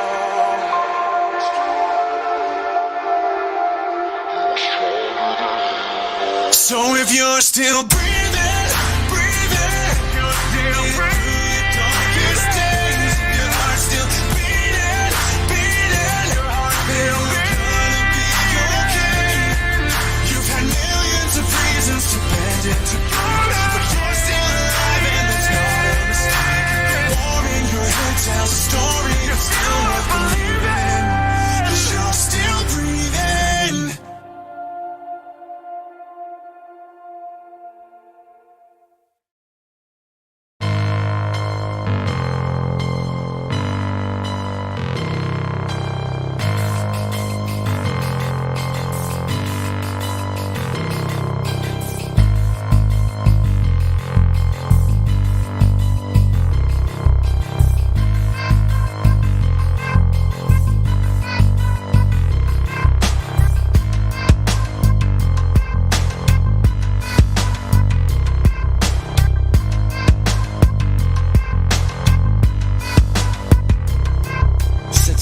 Position to be in your head for a minute. I thought I mentioned how politicians is just in it for riches. He blue collar for 40 years and yet he can't get pension. But it's 52 million a day on some fake space missions. Money's in the wrong position, wrong pockets and purses. Actually, what the fact is that money is truly worthless. The purpose of printing money is to put you deeper in debt to it. Lower class could spend their whole lives trying to get to it and not profit 2 cents as if loot be elusive. Tragical you can lose when it happens to be reducing. I'm guessing that my conclusion, money make us act stupid. They divide with it, conquer it, then continue to rule with it. Cool as a cucumber, but we hungry like some hostages. They live in paradise, while they keep us where the monsters live, called the metropolis. And debt keeps it operative, and the money is generated solely by the populace. We spent our whole damn lives trapped in the bankster's paradise. Keep spending our whole life living in the bankster's paradise. We spent our whole damn lives trapped in the bankster's paradise. Keep spending our whole life living in the bankster's paradise. Money equals slavery, slavery equals money. Man, I hate living this way, 'cause they're taking my freedom from me. It ain't gonna be so funny when you find out the fact that you're meant to be on the bottom. They designed it like that. Many people refuse to believe, but it's actually all for real. And the truth is there to see on the back of the dollar bill. It's a pyramid with an all-seeing eye at the top, letting you know that you're a slave whether you like it or not. They make the rules and we're the ones that must obey. It's not a mystery. We're kept in the dark and we're kept away from our true history. The system we live in uses humans to harvest energy. So basically the Matrix is really a documentary. Facts. They live, we sleep, and they love to fuck us over. Bang, bang, skeet, skeet. They take over your mind and they control you with their lies. I just want you to open up your eyes. Tell me why are we so blind to see that there's no such thing as freedom when none of us are free? Tell me why are we so blind to see that there's no such thing as freedom when none of us are free? We spent our whole damn lives trapped in the bankster's paradise. Keep spending our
a bankster's paradise. We spent our whole damn lives trapped in a bankster's paradise. Keep spending our whole life living in a bankster's paradise.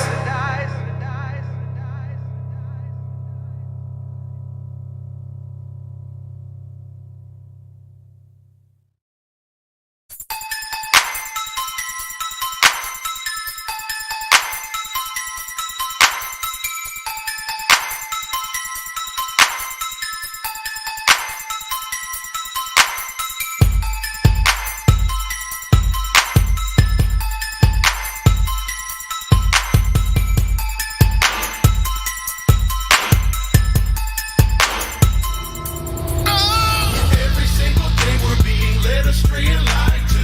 I don't think there's anyone that hates it more than I do. Trapped inside the system and I'm caught up in the struggle. One day I hope to see the light at the end of the tunnel. I feel like I'm alone and no one knows the things I know. There's nobody to talk to and there's nowhere I can go. Trapped inside the system and I'm caught up in the struggle. One day I hope to see the light at the end of the tunnel. We the sheeple, hear no, see no, and speak no evil. We get lied to so much, it seems normal to be deceitful. We'll never be treated equal, and I wanna know why. Rich people start all the wars, but only poor people die. Just take a look, it's so easy to see the system is rigged by degenerate pigs targeting our innocent kids. They start programming you just as soon as you exit the womb. Now money is your god, You must obey and consume.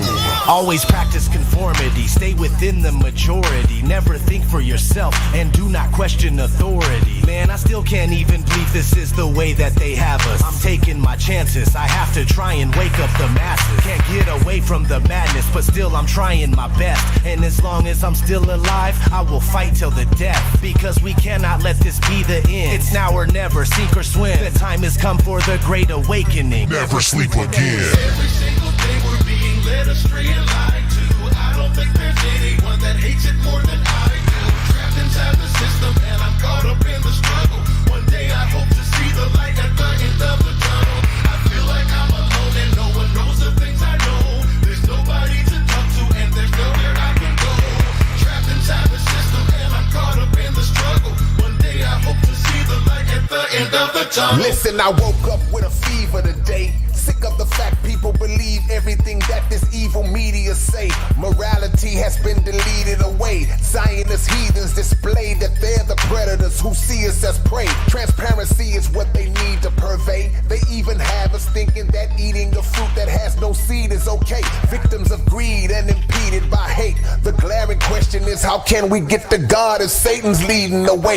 Ravenous witches, scientists with moral character glitches, preparing malicious conditions and sick narrative switches. The elite is wearing his privilege as he battles for riches, while the lower classes carry out the establishment's wishes. The portrayal of their intentions is unfair and fictitious, acting suspicious. Undercover agents snapping your pictures, suggestive messages embedded in the movies to trick us. Music and advertisement slickness plus remixture of scriptures. Come on. Every single day we're being led astray and lied to.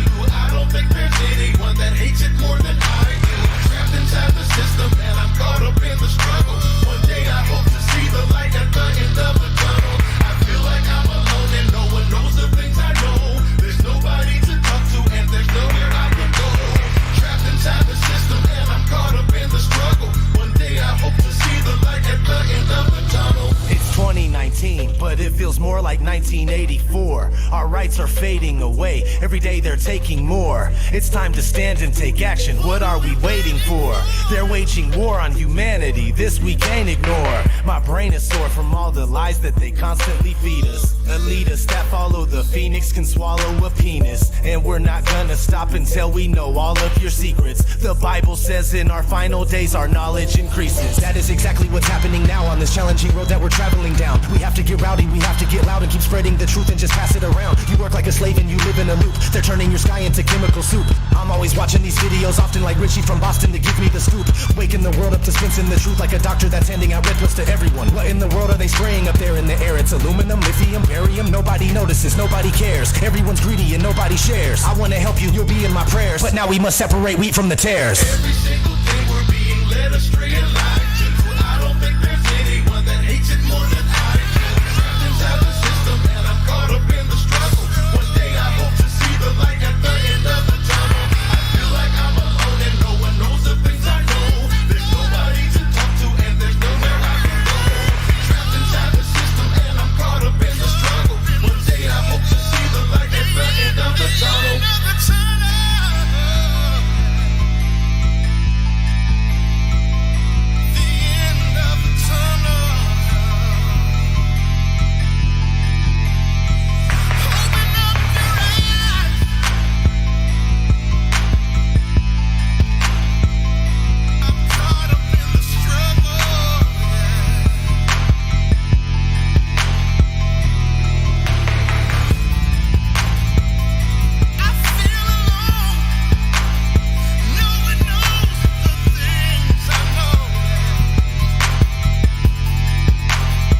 Kawasaki needs PC, so.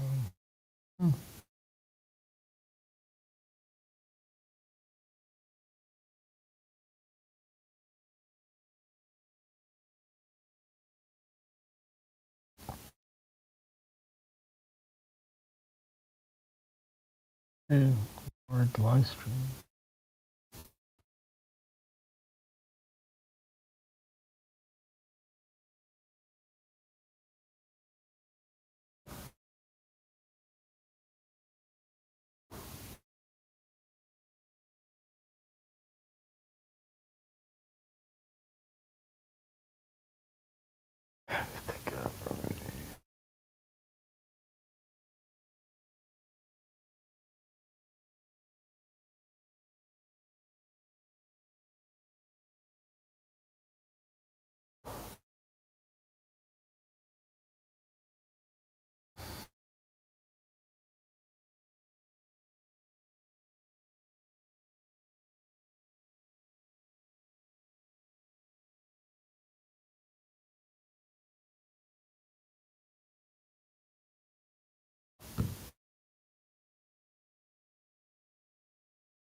Who joined? Super Rich.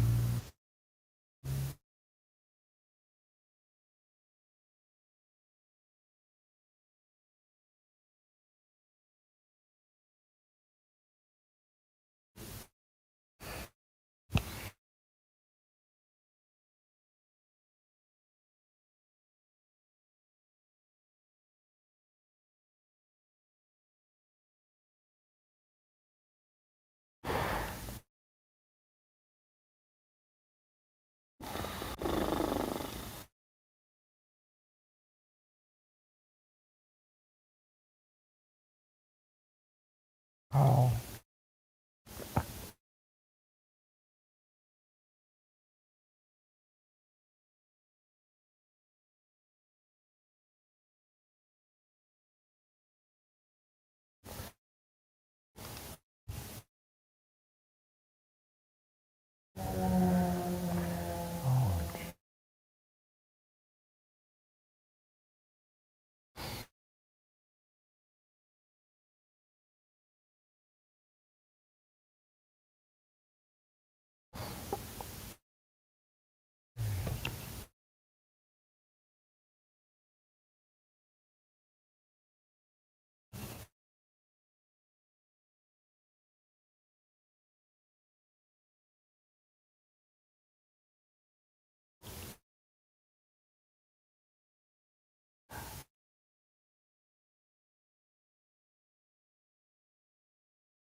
You talking champ.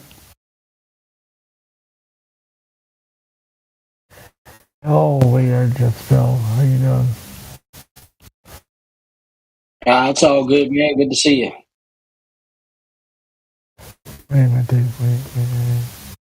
Just kind of looking around, see what's going on. Looks like a slow day, slow Monday.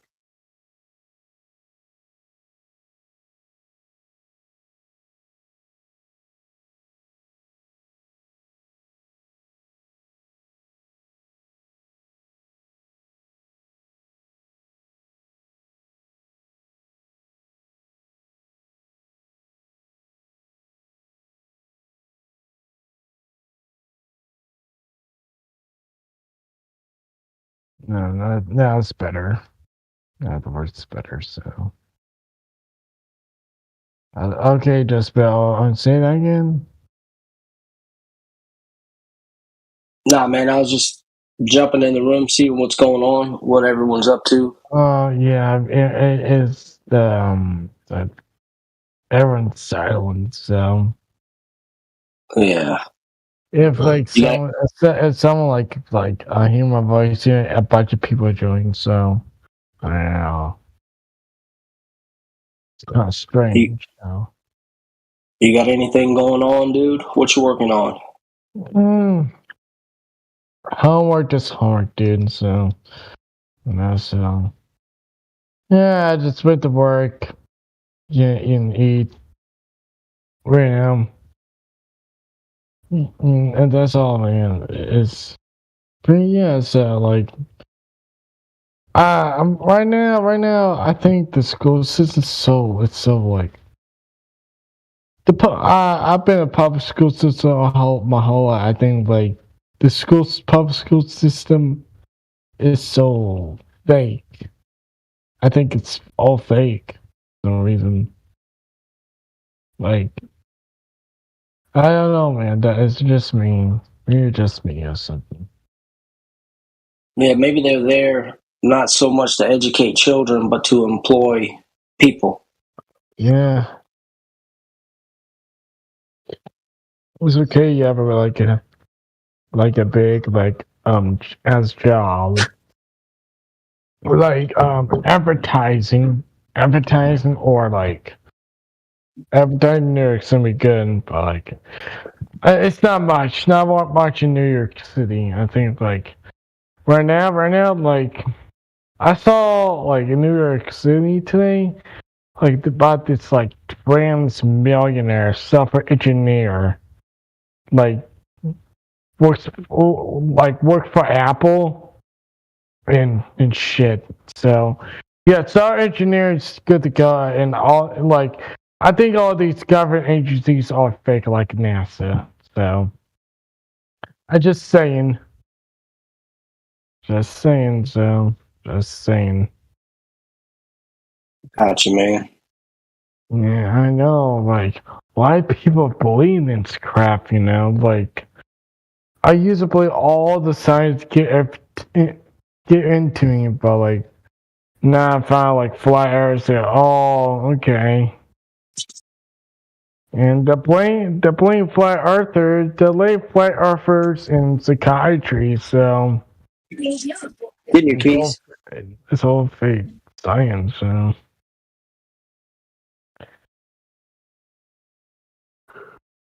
Cool, dude. Is this But right now, I think like we could do a trade.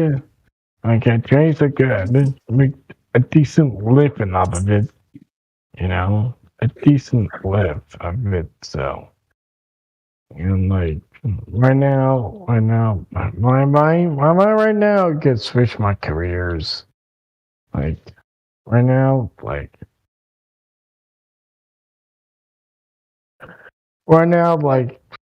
do IT or something or around that system. So the system's so like frustrating. So it's a pain in the butt.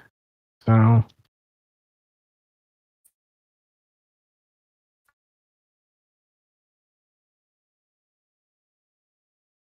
I know you mean, so. Yeah. A lot of people go to school, like, oh, if you want to go to school to be a doctor, be my kids, you get to continue your license. Like, what the waste of a life is that? So, I know there's a flat earther, so, oh, you left. You left. You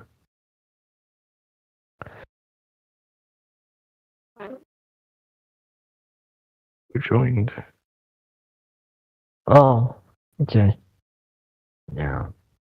Me right now, I'm a flat earther. You know, yeah, all these professors are not even rich, and I'm just saying. All these professors not even rich. They're not even wealthy, so. Like, sorry to be off topic here. If you reach like a bachelor's degree, you gotta be a good degree, so. Gotta be a good degree now, these stupid systems, so. Oh, I always talk off my ass a little bit. How long have you been thinking about this stuff?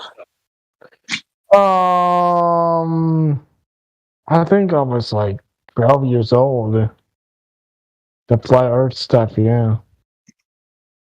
Because like in middle school, I think it was like, I thought I was being like so indoctrinated. I was so like, all you get to pass is standardized tests. You get this high school diploma, and I passed that stupid, crappy test with that like. I think like right now, I think it's all it is charades. You know? Why people send their kids to school, to public school for some reason? I don't know. Because they can't afford. Because they fund it. It's so because it's public schools are it's like government schools, okay? Like for real. So I went to high school. Oh, thank God I got your high school diploma, so thank God. Why the school system is like, it just beats you in the head like the media. It's like that. Like that. I mean, it's. They want to have good employees. They want to make us money, so. That's me. That's my thought. So my thought sucks a little bit, but like, I do gotta go to school. Yes, I know How's that. it going, so. guys? Oh, what's up? I'm sorry. What's up, yo? What's up, yo? Just hanging We out. talk about like, not fiction. I think the school system. It's not fiction. It's like the Globe. That's what I'm talking about. Are you saying that that basically the school teaches a bunch of fiction? It's teaching a bunch of fiction. Yeah. It's like they teach the truth, but then they put a ton of lore with it. So it's like you get 1% truth and 99% fiction. It's like, here you go enjoy living life. And they send you out to figure it out on your own. I know. Dude, Yeah, school's not a place for smart people, man. They make you put on that dunce hat, right? Isn't that funny? You got to put on that dunce hat when you graduate. Oh, that weird square hat. Well, it's like a symbol of Saturn, kind of. Like that ties into some old ritual, some old occult type stuff. They keep their vain traditions. Yeah, it's Saturn, man. Saturn just keep It's a whole like ritual. You have to go study this, and like what's the Yeah, I think all these micro profession come from fiction like that. They do tell the truth in some ways, otherwise people wouldn't believe them. So some of it has to stand to scrutiny, but they do it enough where it's like they can give you complete bullcrap with the rest of it, and you'll take it for granted. Like, well, they must know what they're talking about. They knew this, so I guess they know that. I know, man. So, like, I think, like, oh yeah, the Staras test, man. Like, oh my god. Yeah. Those tests it's like a gun on your head. It's like that. It's like a gun in your head. Yeah, and it's not even a proper measurement for intelligence. Yeah, I know assessing that, how man. fast somebody. Yeah, like it tests how fast you can regurgitate information. That's why I moved to Nebraska to like to graduate high school. Then I did because no Staras test. Yeah, man. And yeah, I got my diploma. I graduated high school, but on my graduating year, I went and talked to the guidance counselor, and I asked him what the difference between a GED and a diploma is, and he said there is no difference. We just don't tell students that because they would drop out. Less people would go to high school. They just go get their GED. I'm like, what? Like, bro, dude, you can't just tell the students that so they can kind of bypass it and go straight to college? Yeah, like trade. Yeah, but who's going to pay for the union if everybody does that? That's the thing. They that teachers union. See, they're trying to keep that intact. Screw the teachers union and screw the teachers. Let them be screwed. Honestly, here's my thing, man. We've got the internet, and most of the stuff that's solid state, like it is what it is, we don't need more to teach it. You record it once, and that's it. You could pay like Morgan Freeman to do a thing, and it's like, here's the perfect version of it, and do it more movie form. You never have to record another person. What do you need a teacher for? Watch this video. Answer the questions. We need tutors, yeah. So if somebody needs to fill the gap and explain stuff, okay, yeah, that works. Yeah. But that only applies if you got the internet. Like the internet crashes, and we're back to where things get back to the Stone Age. Yeah. Thinking about it though, like the AI, they could sit there. You could type something and be like, "Hey, I would need you to speak about this." You don't even have to tell it what this. You just tell it what you want it to speak about, and it'll do all the research and come up with something. And then boom, you got a human face talking to you that looks real, and it's speaking in a way that sounds real, and it's saying all the information you wanted. But that's just my point. Is we've gotten to the point where you actually don't need teachers anymore because we can replace them with tech if we wanted. Yeah, that's high. It's kind of like how. Sorry, my bad. No, go on. I was just going to say, it's kind of like how the people from OnlyFans have put themselves out of business. Because the more that they put pictures and stuff up there, the more that the AIs can be trained to.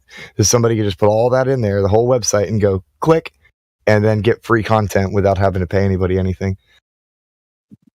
So only simps would be paying money to the whores out there doing that kind of stuff. It wouldn't be any regular people because they could just. I know, man. Me right now, I discovered 2020 now.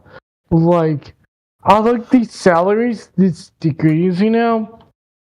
all these bachelor's degrees, they make like 49,000 K. That's not much. That's not much. Oh, dude.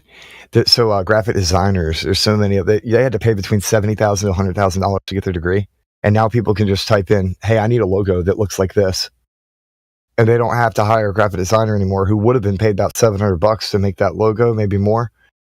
And now they're out of a job, and it's going to grow. It's going to get to the point where most of the people who went to get that degree will find it useless. Yeah, I know, man.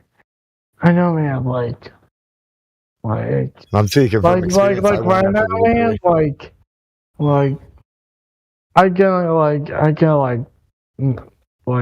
take a break from school, but like this career with no degrees, can make like 200K per year. It's like fashion modeling agencies, like, my God, they make millions. Look at Kylie Jenner. She only got a high school diploma. Like, huh? Like, come on, dude. Like, what? I was just say the ones who make a lot of money, they're usually directly with mind control related stuff. They try and keep the Yes, population at I know, peace. I know. And not all mind control is like, I'm going to make you do this. Some mind control might be like, yeah, we need to keep them pacified. We'll give them sports so they can watch that and, entertainment. Yeah. Keeps them distracted and happy. I once met this stuntman, right? He was in a bunch of movies. He had he learned how to like work on cars and all this stuff, right? And he said he never put any kind of emphasis on school because he could never understand how somebody making $50,000 a year is going to be able to teach him to make 200. It never made sense. Dude, that's a good question. That'd be such a. I think it'd be hilarious if kids all over the world started asking their teachers that. Like, how can you teach me to have a good career if you're only getting paid this? Yeah, that's like a smart ass. Hey, sweet. Hold on one second, guys. Yeah.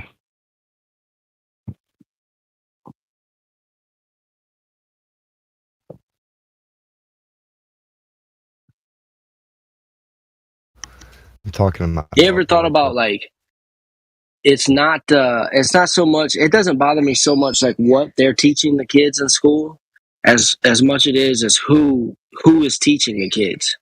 You got some real strange people up there indoctrinating the children, Like, sure, I don't care. Teach them. You want to teach them about, the old ideas and evolution and all these things? Fine.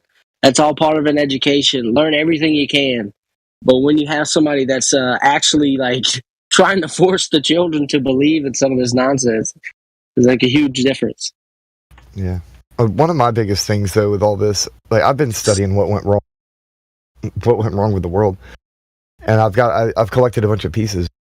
One of the things, when they ended segregation, they did not uplift the African American / Black populations. Instead, they lowered the bar for the quote white people type thing. So you have a streamlined thing where everybody's intelligence is being dumbed down instead of lifting up, which would have taken about maybe 2 generations. They lowered everything.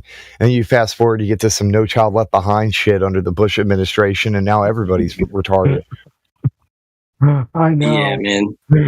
That's segregation. Me and my talking about like yesterday, like me and my talking yesterday, so like I live in my own apartment, but like me and my is like some pizza place, and like we talked about the school system, like the No Child Left Behind Act maybe suffered to middle school.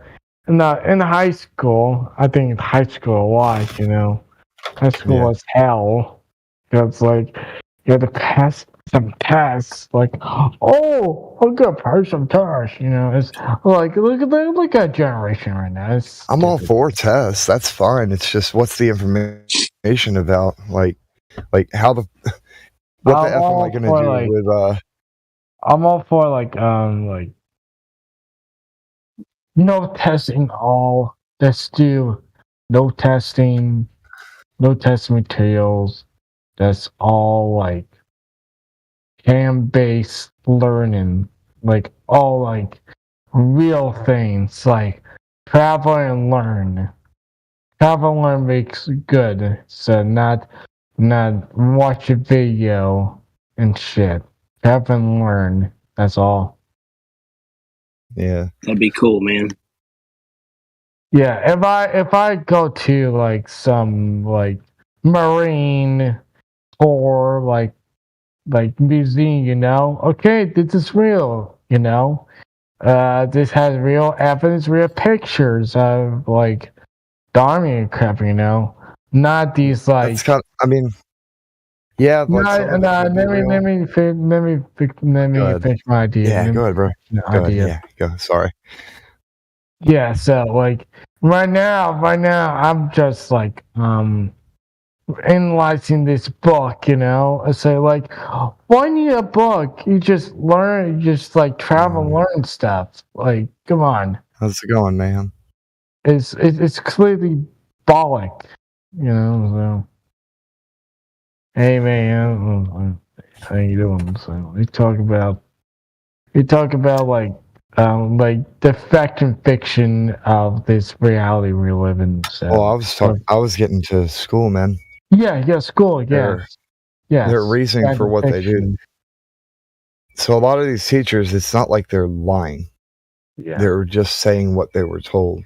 They were taught this, so they believe it to be true, and they're going to pass it down and teach it as though it's true. So to call them a liar would be kind of that's inaccurate. It's more like they're ignorant. Yeah. And it's kind of like the why would they lie question. You don't have to have a whole bunch of liars if most people just don't know that they're lying. I know. And another I thing know, with man. belief, right? Belief actually just means this makes me happy. It makes me happy to think about this. So you can have belief in facts and something that's actually proven, and that'll make you happy, but you can also believe things that aren't provable. Yeah. That's me right now. Because you don't have to have a reason for something to make you happy. It doesn't have to be rational to you, it just does. So belief ends up being something that on its own, you can self-evaluate and find out and like ask yourself that question, why do I believe this? Why do I feel this way about it? Then you have rationality and logic to it. Yeah. Right now, like I got like multiple scholarships, you know.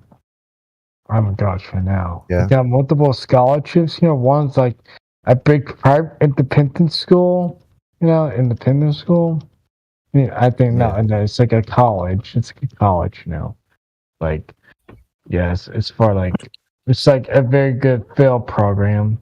Very good field program, you know. But one is in like in Massachusetts. So, in Massachusetts, very smart people, but like it was like it's kind of like it's kind of like a master's, like some Harvard. Yeah. I think I got invited to Harvard for like a workshop. So, You know something interesting about that? There's this kid who basically got all the information for a bunch of classes there. Like you can get all of it for free. You can even sit in on certain things at certain universities. Yeah, I know. Just listen. Oh, dude, that is And, cool, man. Yeah, and so you may not be able to get this because you got to pay to take the test and all that. That doesn't mean the information's not in your head. You Yeah. don't need a piece of paper to know things, man. Yeah, I know that, man. Hey, y'all have a good day. But Later. stay blessed, man. But yeah, like, and that ends up kind of becoming a fallacy. I understand why people would want to get a Mine's degree, like but it one ends up degree in becoming kind of the logical. Yeah. If my degree is on management, I'm like a bachelor's to almost get a bachelor degree in management, you know.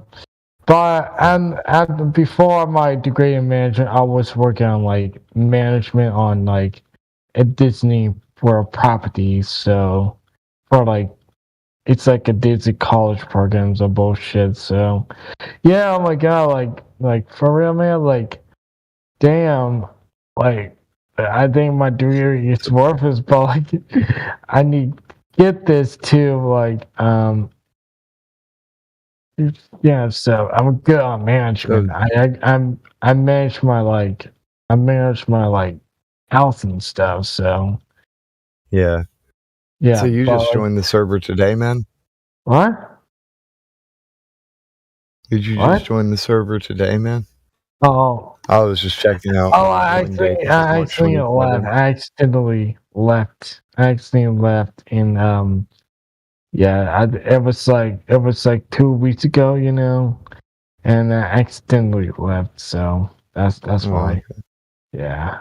Well, what brings you here, man? Like, what's your worldview? How do you perceive the world? I think like I know like the flat Earth aspect of it, like simple physics, you know, like the simple like world fixes longitude like it latitude, you know, so yeah, so I know the Earth is flat because I'm a God believer, but like I got like it's like a I don't believe some like 20. I think like 5%, like who we are is, but like yeah. I think I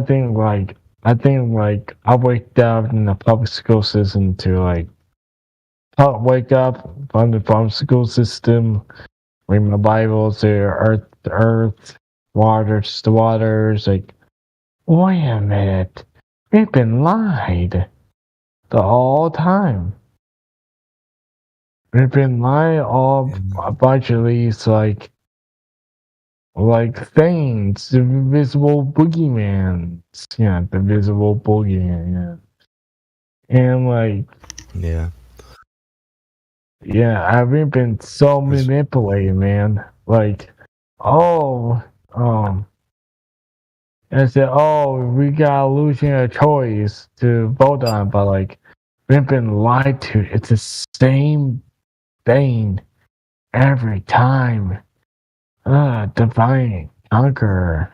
Like, One thing I've noticed, man, when people learn the truth about how this world operates, they either quit drinking or they start, or they find something to cover the pain, or they stop doing the things that they were doing, one or the other. Kind of a catalyst moment where change starts to happen, because it's very overwhelming. Like, it's super overwhelming to start figuring out certain things, and then like the pieces start coming together, and it gets painful. Like, it's a lot easier to cover up the pain than it is to actually, accept it. Which I'm not calling you out or anything. I'm saying that I've noticed that a lot of people, when they find out the truth, it hurts. It hurts really bad. And they end up, trying to cover up that pain. Or it hurts to the point where they don't want to cause pain, so they start quitting everything else so that they can be better at stopping the pain. Yeah.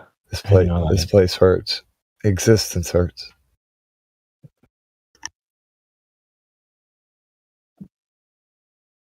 I have a question. And you've got... Go ahead, Sasha. Why people, flat earthers, in a lobby posting that Gleason map, it's accurate map for the flat earth, that there is a dome also. And then they're asking me, how long you are flat earth or something like that. What they're doing there? Can you imagine that? And then I'm the bad guy when I think, come on, people, don't claim that here. Yeah. Oh yeah, you're talking about that one yeah, they were making a lot of claims. I'm not sure if that person's even real though, because they joined in. It seems like the way they were talking to the other person. Oh, architecture is here. Oh, hello, architecture. Can you claim your Gleason map? What about Gleason map? Is that flat earth map? I mean, I'm talking about and it's okay. Let's discuss about it. Yeah. How you know that? I mean, all maps are flat Earth maps. I don't know, except globe. Yeah, but which one is accurate? I mean, no map is 100% accurate. Yeah, which map is the most accurate? I don't know how you measure that, but you have the Gleason map, and it, according to his books, allegedly, I haven't read them myself, but he. Did you know the Gleason map? It's a global analogous to like the real world. How is the Gleason map a globe map? Because it's projected from the globe and straight to the flat. Correct me if I'm wrong, but wasn't he in like the Synthetic Astronomy Society or something like that? I don't know. But doesn't matter. Tell me which one is more accurate. You said Gleason one. Is it Gleason one? Yeah, it's likely more accurate. Okay, that mean everything is functional. We can find the North Pole and everything. It's an ice wall around. Is that true? I don't know. I haven't been to the supposed ice wall, so how why are you saying that it's accurate if you don't know? I didn't say it was 100% accurate. Well, you can say 99% that it's almost there. Okay, you can, I guess. What's your point? Yeah. Go. What's the point? How you know that it's 99% accurate? I never said that. You said that. But you said the Gleason map. It's a flat Earth map. Yeah, it was supposed to be a scientific map. It is I don't know how to say Scientific it. map. What is scientific map? That doesn't exist. And what are you saying? What? What is scientific map? The Gleason map. What? Do you know that scientific map doesn't exist? Do not put scientific in front of map. That's bullshit. Okay, if you say so. Because how you will cause an effect measuring, making the map? This is so ridiculous to say, a scientific map. I said it was supposed to be a scientific map. I think it says so on the Gleason map. Yeah, and you are saying now that we need to stick to the Gleason map because that is flat Earth map. No, No. I never said that. But what we shall do with that map then? I didn't say anything about that. Why are you like putting words in my mouth? Did I say Gleason map in the chat? I don't know. Who said Gleason map? I said Gleason map. Yeah. Why? Oh man, just go read the context. What is the context of the Gleason map? Why are you getting so mad? No, because you was clever on the chat, because you are spitting, everybody is spitting white language. Come on, now you have chance. You're the one who are acting quite clever, but I'm not acting clever. I'm not claiming bullshit. I'm not claiming bullshit. The guy was claiming Gleason map. You said, oh yeah, I like Gleason map. The other one saying, I'm just saying maps can be useful, and some maps are more analogous to like the reality. Of which one is useful? Tell me. Why? Do you know that people have here 200 examples of different maps? Which one is accurate? And you said Gleason map, one of the most famous. I didn't say it was 100% accurate. No map. Oh my God! I will give you 90% of accuracy if you want. How do you know that? Does it have to be a specific percentage of accuraciness? How do you even measure like? Yeah, but how you even can claim any map if you're not sure? Sasha. Are you listening? Oh, Elijah, can you help me, please? Because of my language only. Because people are. I'm struggling with these bullshit flat earthers, I don't know what's going on, but he said not any map is 100% accurate. I don't think there's a 90% accurate map. So that's No, I'm not saying that, Elijah. I'm not. They are claiming Gleason map is flat Earth map. I mean, most maps are flat Earth maps. Oh my God! Of course, that all maps are flat. They are not. You just said the other. You said otherwise just now. Which map presenting the flat Earth reality? The only one that presents reality is reality itself. Yeah, but why did you say Gleason maps then? that are somewhat analogous to Earth? What? I haven't made a globe is also analogous architecture. You gotta go off of what he's saying right now, and right now, Sasha, he's not saying anything wrong. You guys,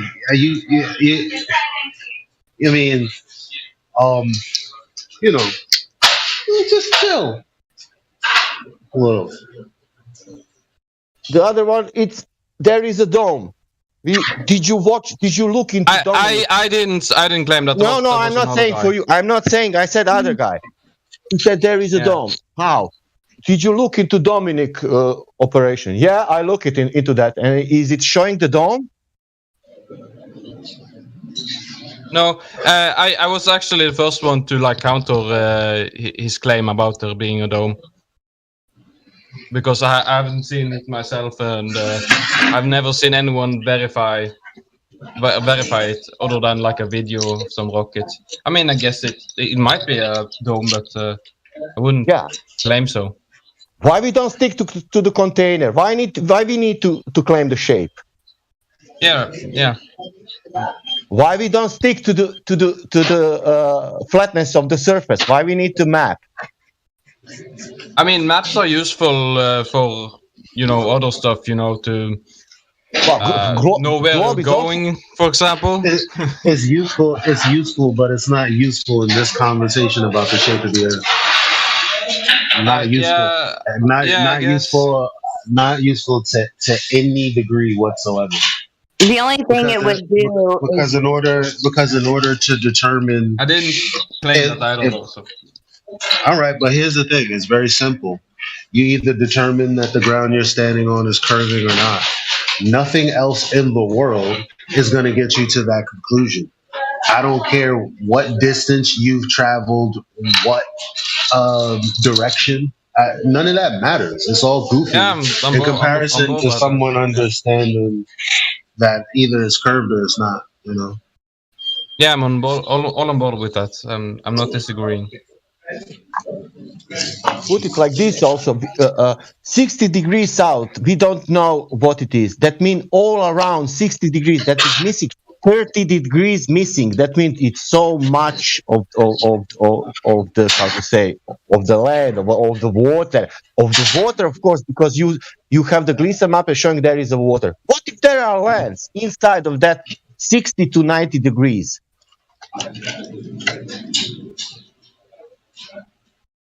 Because we don't know what is there. Not where is Antarctica is only one place. It's starting there where is Argentina. That means nobody knows what is behind the 60 degrees, but 60 degrees in every direction, not only in Argentina. And then, do you know what the last question was, Elijah? The guy asked me, how long you are flat earther? That was important. Like if I'm in this 1 year or 7 years, that is important.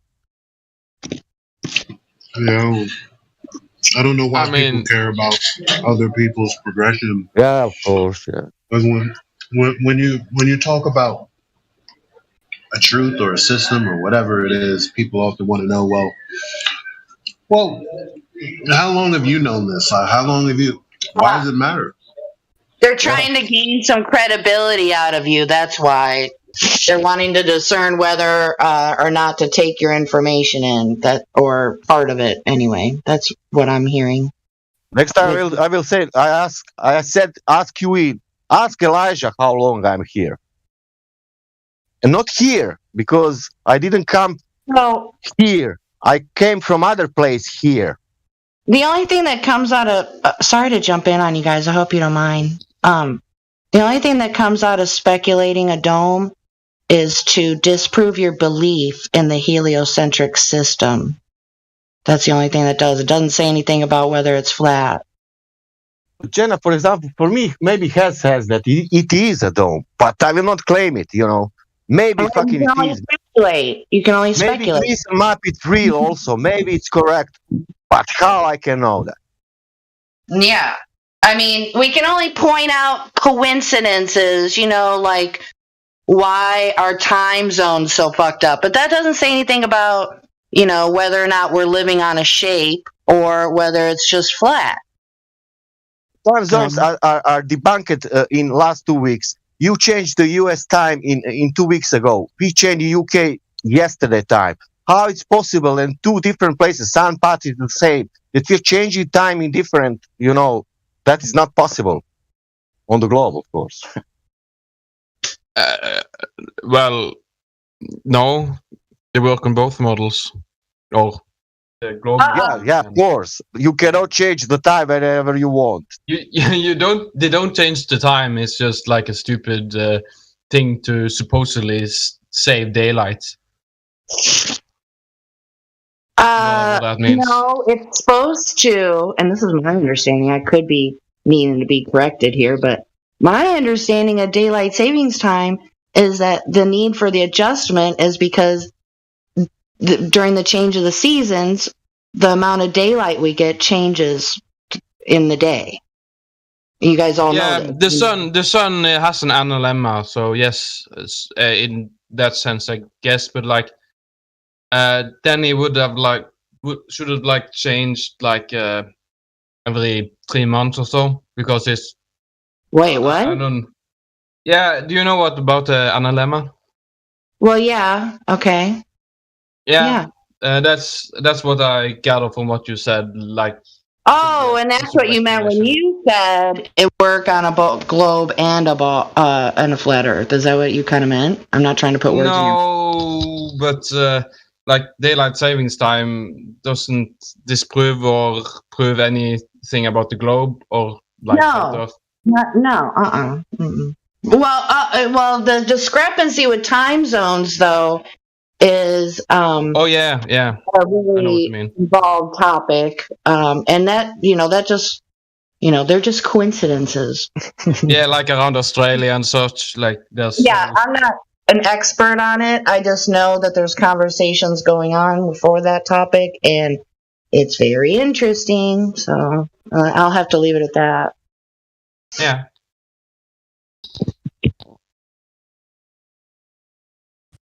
But yeah, I think that a lot of times people, when they pay attention to information, then things you never paid attention to just start to make sense if you're being intellectually honest with yourself, of course.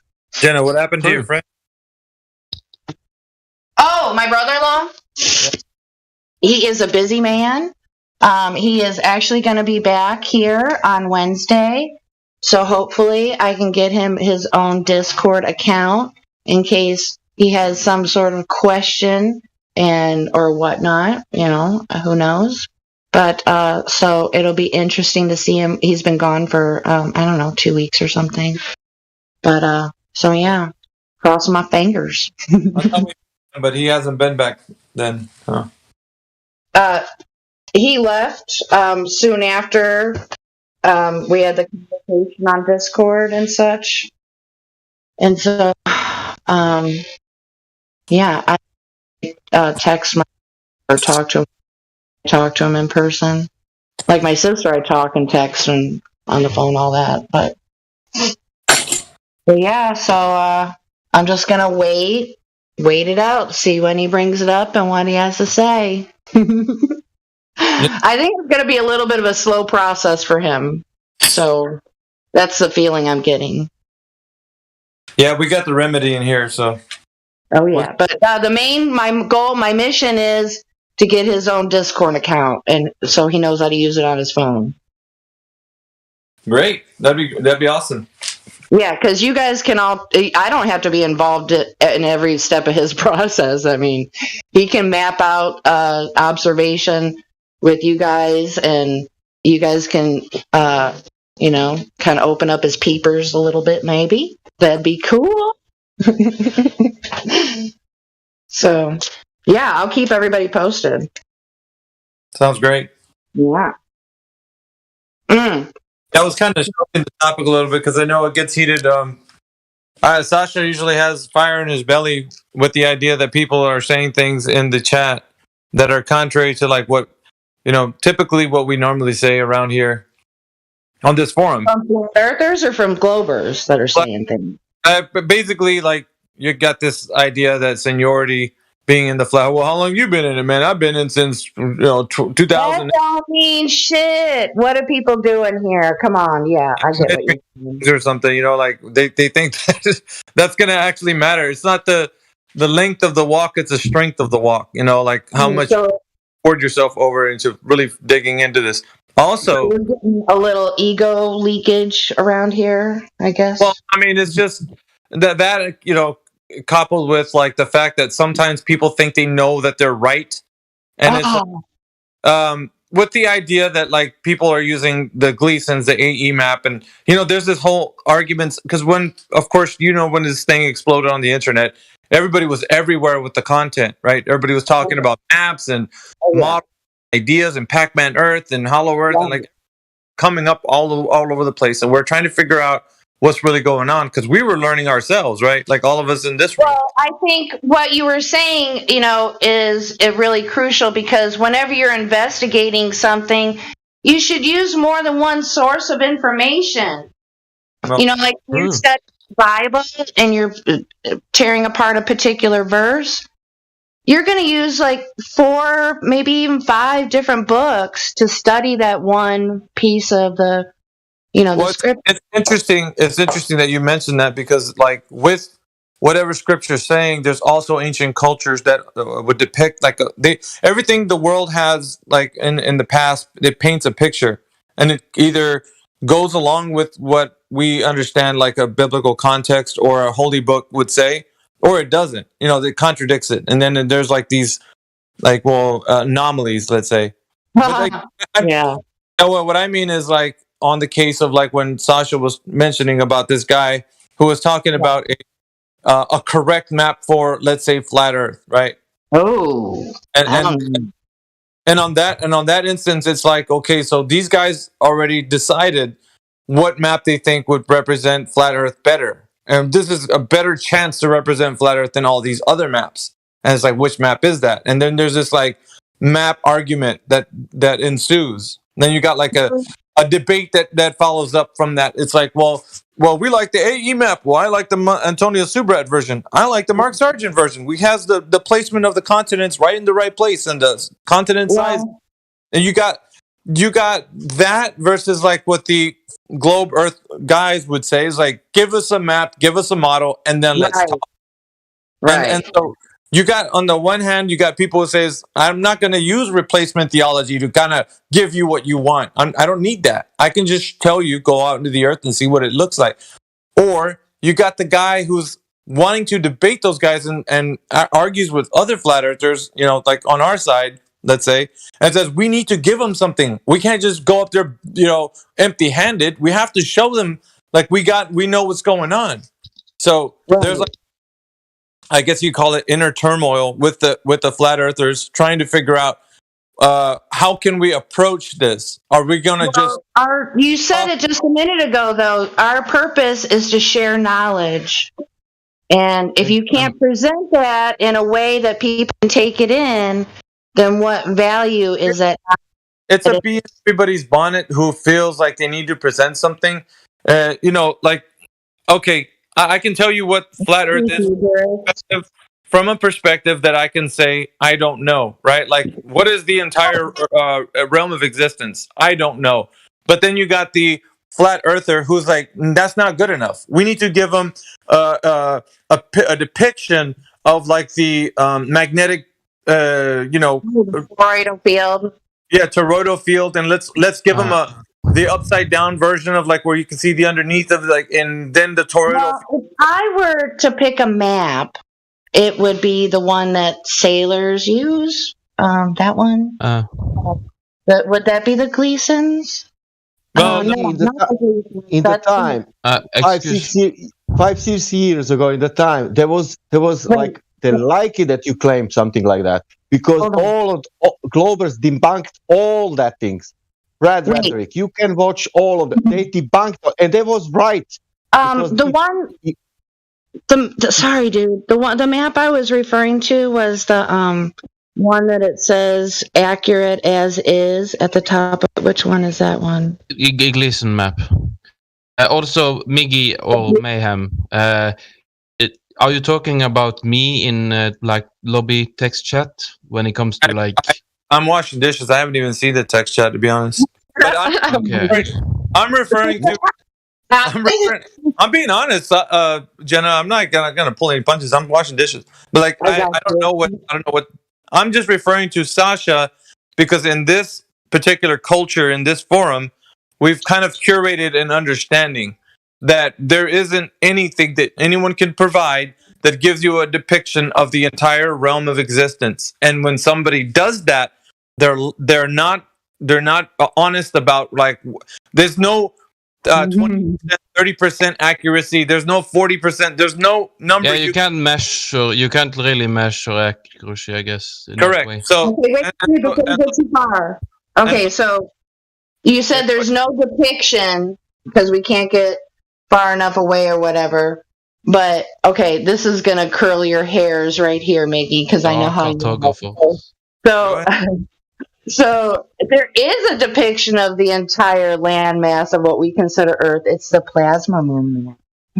Yeah, there's a lot of people that want to go to the energy fields, and with the energy fields, I've seen this argument before. With the energy fields, the ether and so forth, the luminiferous ether, they want to go ahead and say, well, we do have something to go about, and I'm like, I'm just shaking my head because I'm like, okay, how do we verify such a thing? Because okay, Mickey, I have a question for you.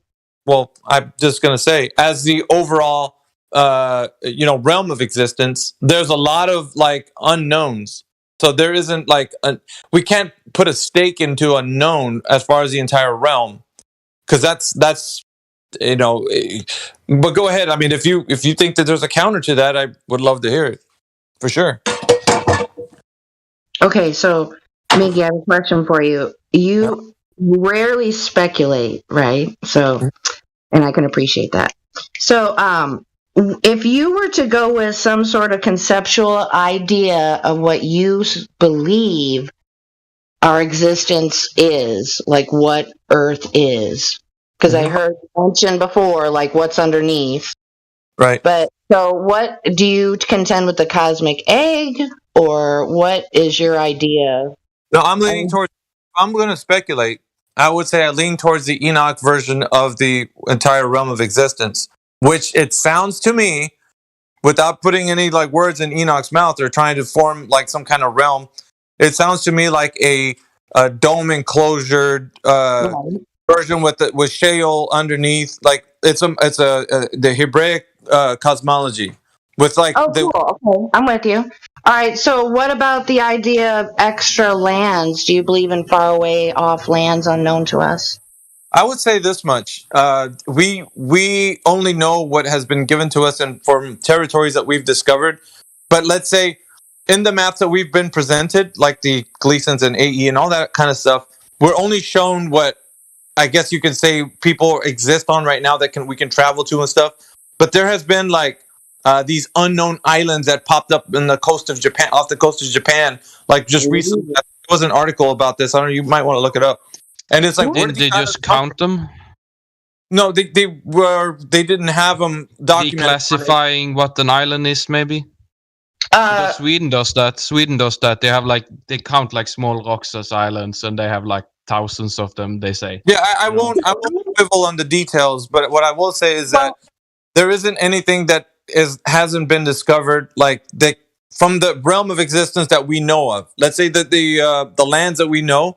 And then to say that there's these new discovered islands or whatever, it's like there's nothing that was already there that hasn't, you know what I mean? Like we've already, from the territories that we've been on, we should know what's going on. Nothing should start. I mean, where are these islands they might be hiding other lands, like absolutely they have, like, the Antarctic Treaty, you know. So maybe. That might be a reason why they have the Antarctic Treaty to not let us go there, you know. All right. So, Miggy, you're at least vaguely familiar with the plasma moon map conceptual idea, right? Yeah. Okay, so we all know we live in upside down clown world.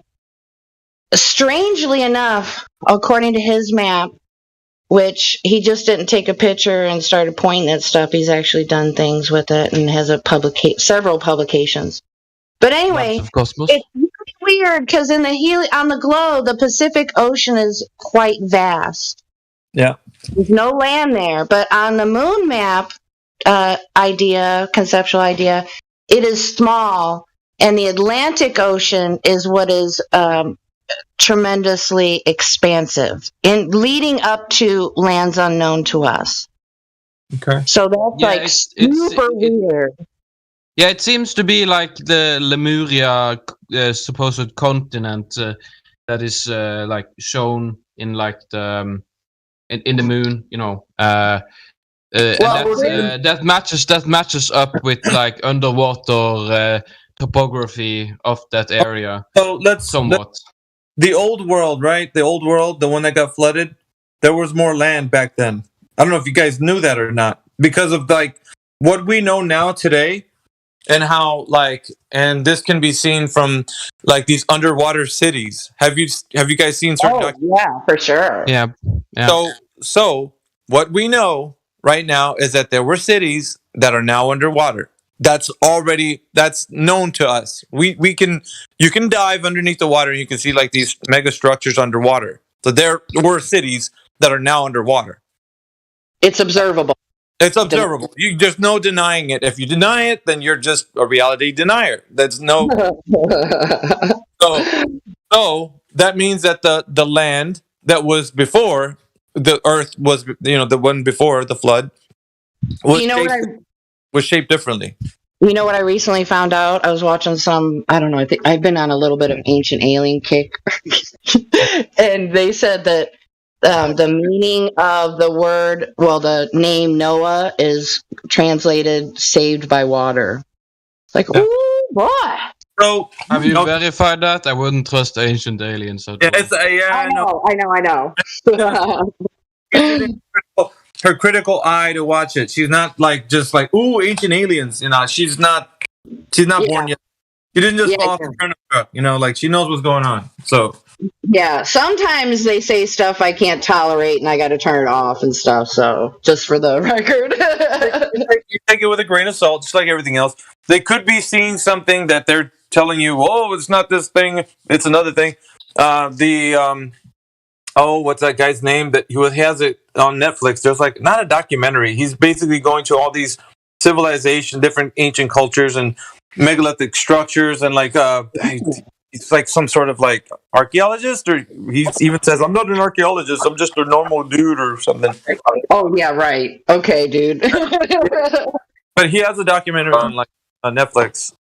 Hello? Hey, what's up? Well, some claim that the old structures that have been covered, that they resemble circuit boards and stuff. It's yeah. Right, somebody's hang on, architecture. Somebody, Aram, is that you? Yeah, it's me. Hey, what's up? Yeah, I would question about how is it daytime somewhere and then night somewhere else? I need a better explanation on that.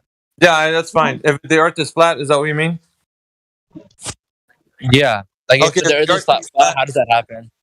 No, if the question would be, if the Earth is flat, how do we have daytime on one side of the Earth and then nighttime on another side? Is that correct? Yeah. Okay, so the question. Sorry, guys, I didn't want to derail from our previous conversation, but Aram is fairly new. He was in here yesterday. Aram, right? Am I correct? Yeah, I was here yesterday.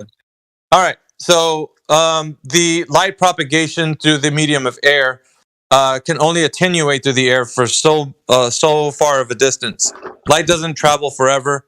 Contrary to popular belief on the heliocentric globe Earth idea, through the medium of air, light will only attenuate so far. I can give you an example so that you can kind of wrap your mind around it. Through every medium, light can attenuate so far, depending on how dense the medium is. So the denser the medium, the less the light can travel through it. So let's say you're a deep sea diver, and you put on a scuba suit and a tank and everything, and you go out into the middle of the ocean, and it's a daytime outside. The sun's bright and shiny. There are no clouds. And when you dive into that water, the light will travel only so far down underneath that water. But the further you go, the light won't attenuate through that medium of water far enough to reach the bottom. So what it will do is that because of the medium, it will start to lessen the intensity of the light going through it. And then you won't be able to see, it will become completely pitch black dark underneath that beautiful, bright, sunny day. And so within that, you can see, even with air is going to have its own attenuation medium kind of comparison, like water. And you would have light could only travel so far within this medium. So you'd have the noble gases, which are also composed of the air that we have, that we're breathing, would also be able to be ignited by the electromagnetic, I guess you could call the current that's been above us. When the sun is approaching, right? Because it's approaching, it's not coming up and over a curve. When it approaches your proximity, it then starts to illuminate the noble gases or ignite the noble gases in the air, which then in turn gives you the hues that you see, like neon and xenon and all the other beautiful colors that you see, like the reddish orange, in the morning, and so forth. And then you get like a brighter blue towards the middle of the day and so forth. But these are the like in twilight, when you start to see the sun approaching, that's the attenuation of the light going through the medium of air. So you start to see it as it approaches, and then it starts to become more intense as the sun moves closer to you, your proximity.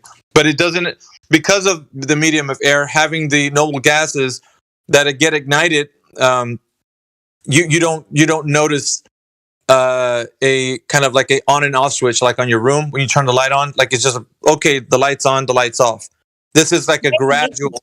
It's like a gradual attenuation. So it's kind of like a dimmer light. Let's say a dimmer light on you. If you have a dimmer light in your house, like you dim it, and that's kind of how it happens. But Miggy. Yes.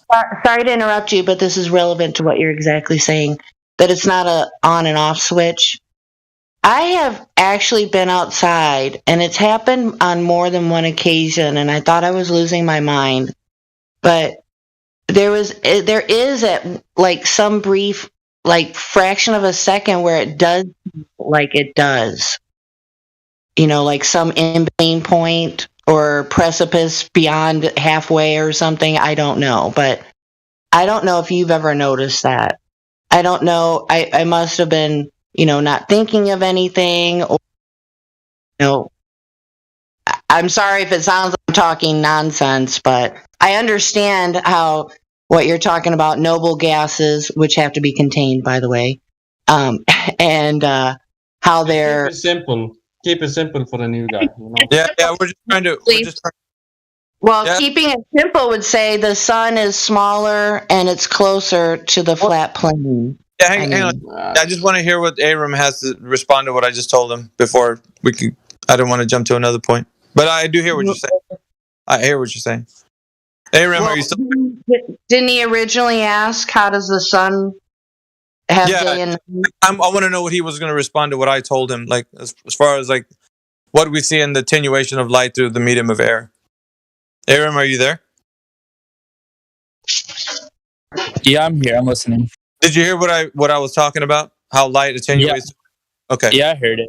Does that make sense to you? Because like I tried to use the example of diving into water. I don't know if that helped you a little bit, but yeah, that helped make the most. The diamond example, that was the most helpful. Okay. And I would say this too.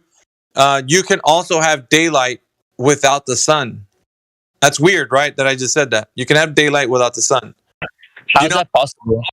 Okay, so there's two ways that I've seen thus far. And the first one would be the igniting of the noble gases with the lightning strike. If you've ever at nighttime seen a lightning strike, and it's pretty intense and bright, what it does is the electricity that travels through the air ignites the noble gases. And if you had a camera that could take a picture, a still image of like what happens when the lightning strikes, it would look like daytime. You could see everything around the lightning strike as if it were daytime. It's daylight, essentially. So a great enough electrical charge could also cause that to happen without the sun being present. Another instance, because I said there were two. Another instance is what people would call like a meteor or something. If you've ever seen like these phenomena that cross the sky, and at some point they reach like, they talk about it being a rock from space, and that we don't claim that. It could be something else, but it's a phenomena that takes place either way. But once it reaches a certain point in the sky, it ignites, and then it goes like a bright flash, and that flash could ignite the sky to do essentially what the sun does, and for a brief moment, that intense energy creates daylight as well. Does that make sense to you? I'm trying for you to realize these things are all to deal with the energy that are above us. So, hello, did I lose you? Yeah, I'm here. I'm just in class, so I can't talk that much. But I'm listening. But does that make any sense at all? Because I mean, like, I do want to show examples of how this is possible with enough energy. So the intensity of the energy has to match like an output strong enough to create this. All right. But at the same time, like going back to the sun, and why don't we see the sun, like, if we're, let's say, raised in elevation, and we're in like Africa versus like North America. Well, and that, like I said, it's simple because light doesn't travel forever, not in the medium of air. There's only a certain limit to where the light would extinguish its attenuation. I understand. Thanks for explaining it to me. Hey, no worries, man. Like, but if you have any more questions or whatever, just let me know. If you want to talk to some people that are asking questions as well, because like I'll be happy to talk to as many people as you want. Just if your friend has a question, let's say, I've done it before. Hey, Miggy or Mayhem. I'm no offense, but you are really good at talking. But you speak very long for very long. I'm just saying. Yeah, well, some things need to be having a little bit better explanation, because I know the follow-up questions would be, if I was to tell him that light attenuates through the air, then how is it possible? And so like I give an example with that. So it's a bit long-winded, I do agree, but sometimes it's par for the course. I mean, I can't skip out on it. It'll give them the bite-sized amount without trying to get way too far into the weeds. But I don't know, Aram, was that too much for you? Like, I mean, I was trying to. Oh, he left.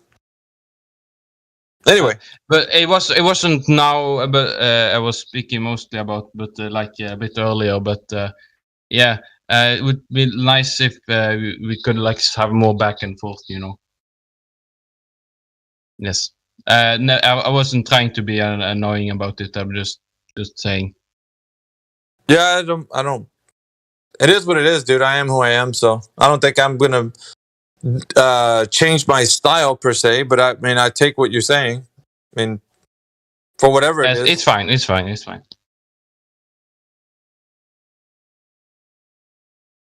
That's just me, baby. Why are you trying to change me? No, Oh God. Yeah, but Jenna, to your point, that what you were saying, I do like say there's anomalies that take place. There was people that, and I don't know, man. I've seen videos like this, so don't get me like into like a whole speculation about it. But there was a blinking sun. They were seeing the light. Oh no, that's not what I meant. That's what I thought you were talking about. No, dude, no. This is extremely subtle. I mean, you have to be like paying attention to like the sky, which isn't as blue as it used to be anymore. But yeah, I thought it was freaky, and it happened more than once, just random. So yeah, it would be like if you had your dimmer switch and you were almost like at full light, and like at the last fraction of it, you flicked it on. Does that make sense? Yeah, I've seen that after it comes out behind the clouds. Yeah, I don't know about the clouds, but I'll have to go to a couple sunsets. But you're saying with no clouds, right? There's no clouds, and then that happens?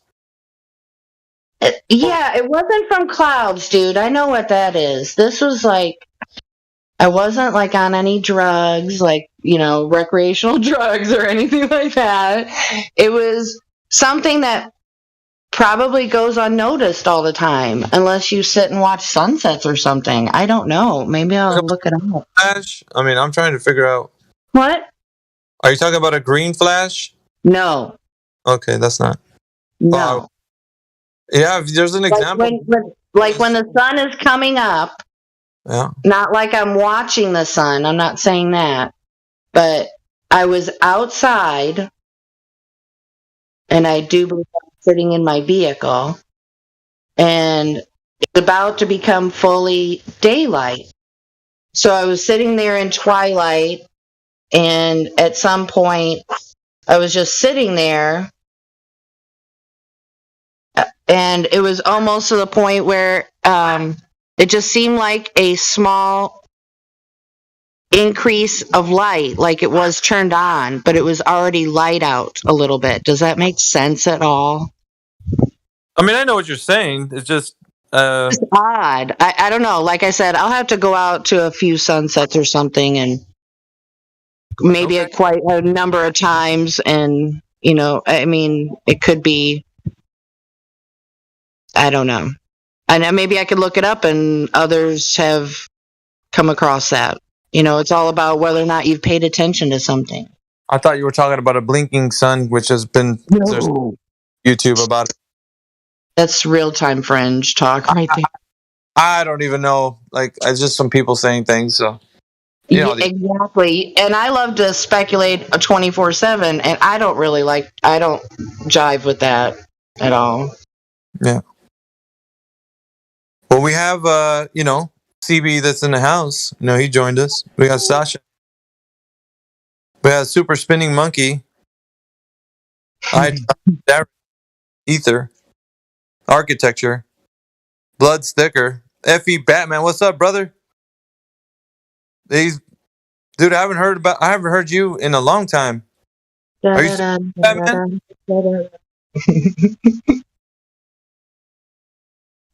No, if you are.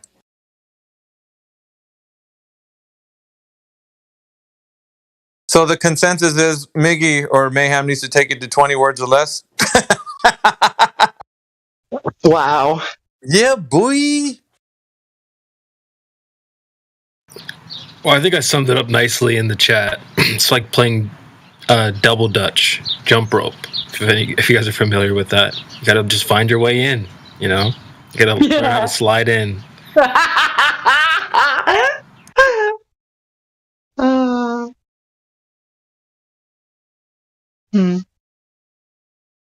Because he's gonna get on a roll. I might get on a roll. You just gotta dive in when you got something you really need to say. So Mickey, the guy you were talking with a little bit ago here, you talked to him before, and so when you must have been picking up where you left off on maybe a previous conversation, but like Aaron. So when he asked the question, how does the sun work? Shouldn't it be daylight all the time on a flat Earth? That's where I went in my mind with when he asked that question. And all you got to do is think of the simplest explanation I would come up with would be, you have to imagine a sun that's smaller and it's closer and it moves around in a circle around a flat plane. Yeah, that would be great. But as far as an example goes or a demonstration, I think that's something that he can do on a plate. Yeah, but like the diver that goes in the water, I think is a good way to show that how light can attenuate. Well, yeah, light. I've always forever wondered if the sun is 93 million miles away, how it is dark in space, and then magically when it hits the Earth, and bam. You know their answer to that, right? I don't remember. Tell me again. Their Weasley answer is because light doesn't have anything to bounce off of. Oh gosh. Yeah. it's what is exhausting. That is exhausting, dude. That answer. It is. But I mean, we could talk a week straight just on that answer, probably. Yep. Oh. And some people do. I'm just like, yeah. Aren't these the people that think we came from rocks? Michelle Thaler, is this her bullshit? Who said that? Whose claim is that? Do you know? They got some. Globers say the darndest things. When you think you've been surprised by the weirdest arguments, they come up with something weirder and surprise you. Let me rephrase my question. Is this a gem anti-flat earther Glober coming up with this answer, or is this the official narrative answer? No. Well, from what I've heard, it's like an anti-flat earth. Because they will say the damnedest, like, you don't even know sometimes. You're just like, dude, where did you just come up with this? Like, how? How? You just conjured this up in a conversation like it's all good. Right. You don't get to edit the fairy tale book here. You got to go with the official narrative, and then we talk about that. Listen, just like when Stevie had the conversation about, nobody talks about water hills, not even once. But when he said, no, that's exactly what it is. It's like, dude, how are you? I don't even, because I know CB was just being facetious, like, because we always like poke fun at the globe. But then he's like, yeah, that's exactly what it is. It's like, dude, what? We need to make fun of the globe more, okay? We've been made fun of for years, if not longer. I mean, so it's our turn, maybe, I mean, we can bring people to the topic by the humor, and then they have to do the rest. I mean, so. I was saying this when I was muted earlier, but I was like, yeah, my 20 words or less kind of thing that people are usually like, dude, just condense it. But I feel like if somebody wanted to just read, and I'll be like, oh, yeah, okay. So, have you done it yet? Your 20 words or less? I don't think so. I don't think I can, man. You have to write it down on paper, dude. I'm not wired that way. You know what I mean? Like, I don't work that way. But I mean, yeah, this is an open forum. Somebody really wants to jump in. It's like, dude, you're so long. I'm like, well, just come right on in. The water's fine. Like, bro, here's how you do it. I'm not a skateboarder, but I played all the Tony Hawk games. All right, so I don't know the name of the move, but you can grab onto the back of a car, right, as the car is moving and build up some steam. Then you can do some tricks based off of that momentum. So Miggy's basically building the momentum. So you just grab on the spoiler, all right, you build up some speed, and then you find a ramp to go ramp off and make your point. It's really that simple. Give it a try. Nice visual. Love it. Yeah, for any skateboarders out there, let me know the name of that move. I don't know what that's called. That's the Back to the Future.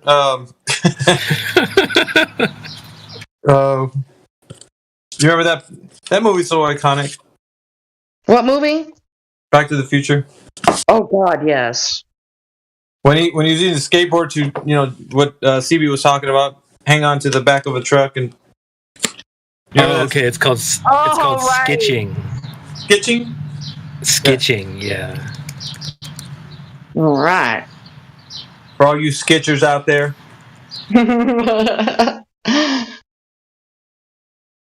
Holy cow.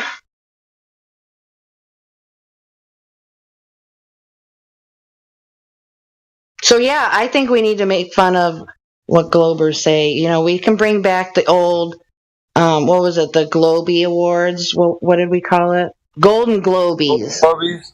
Yes, we can bring back the Golden Globies. Somebody reach out to Jose. Hey, dude. Does he still have his server? The Golden Globies server? That would be epic if he had it. Maybe. They talk about was it Jose? Not Jose. Indio. Somebody has it for sure. It's still up though, I think. I'm not a part of it. I don't know. Maybe we can turn it.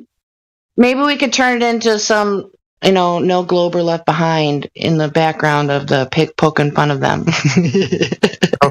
Yeah, that's funny. Where is that guy? Jose disappeared. Nah, he's been AWOL for a while. Oh. Family stuff, whatnot. You know how it is. You know how it is. Poor old Michael J. Fox, the state he's in nowadays. It makes me so sad to look at him. Yeah, most of the people that we've known back in back in our days, Jenna, like, yeah, they're heading downhill, like Bruce Willis, and all them, like, they're, yeah. Yeah, they ain't looking so good. They ain't looking too good now, but I think Cindy Crawford's still looking pretty banging though. That woman's probably gonna live forever. She's like something else, I'll tell you. I do want to play this because I heard this link the other day that that Indio put in here. Let me see here. Okay, so then I'll let you think about what is being said here. There you go. Now I'm going to discuss how we would look for a new law.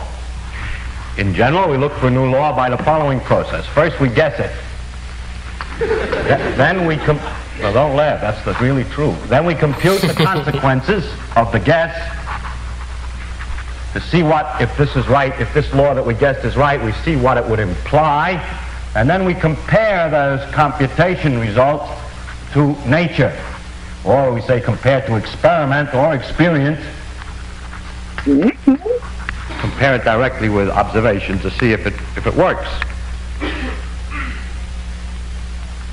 If it disagrees with experiment, it's wrong.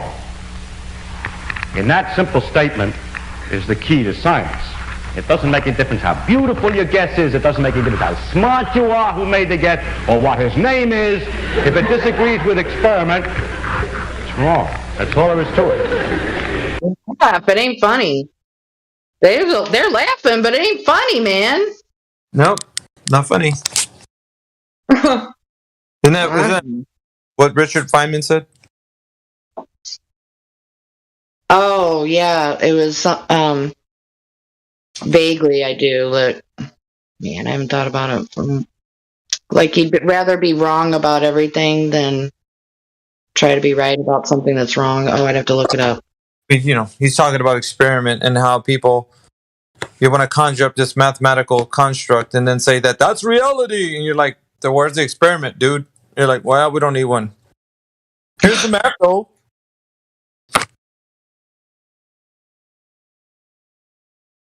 You know what I mean? Well, I have a favorite quote of his. I'm looking it up.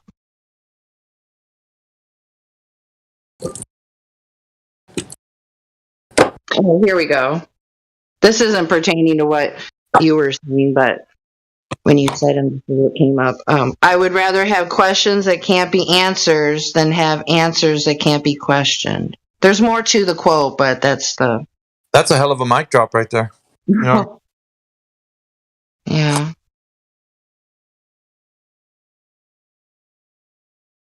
Let me see if I have the full quote. That's a mic drop, and then you just leave your hand in the air and walk away.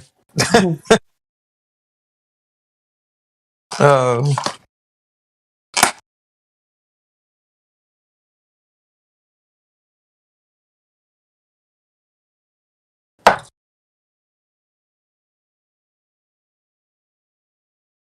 Why so serious? It's like that Arhem guy. It seems like they have a group, and they've got one question a day, which is fine. I can dig that. Yesterday, their question was, how do you go from, the California coast to Japan? Oh, yeah. And I kept asking that in the chat. It's the same, group of 5 people. They would just copy and paste the question over and over and over. They kept asking me to answer it. Like, you're giving a bad answer. I'm like, dude, you guys are having a bad question. It's a stupid question. Because I feel like the energy bringing was a vibe of multiple people were with him. I felt that energy. I don't know about you. Yeah, it seems like there is. They've got a little hive mind. Freaking. That's why I was like, dude, bring your friends. Let me talk to them. They got the whole community brain vibe going on. They're not that smart, but if they can one question a day, it's better than 0 questions at all. So I'll take it. Yeah, that whole how do you go left on the map question is just so annoying to me. They can't figure out what they would do in reality versus what they would do on this particular map. You're not walking around on a map when you're outside. You can use Google Maps, Apple Maps, Waze. Reality isn't Apple Maps. We are walking on a map. What we're not doing is using a map that's spherical. Right? I mean... Jenna, did you say we're walking on a map? No, see, in the same way that... What the hell? What the hell? You have... I have the whole Chris Tucker going on, man, in my head. What the hell did you just say? Think of it this way, Jenny. You have a Hot Wheels or little Matchbox model of a car. You don't drive that. So when you navigate the world, you aren't navigating on a map, just like you aren't driving a Hot Wheels. I'm not gonna forget that for a long time. Yeah, I know. I was gonna say, like, what was that movie? That's it. You know, like.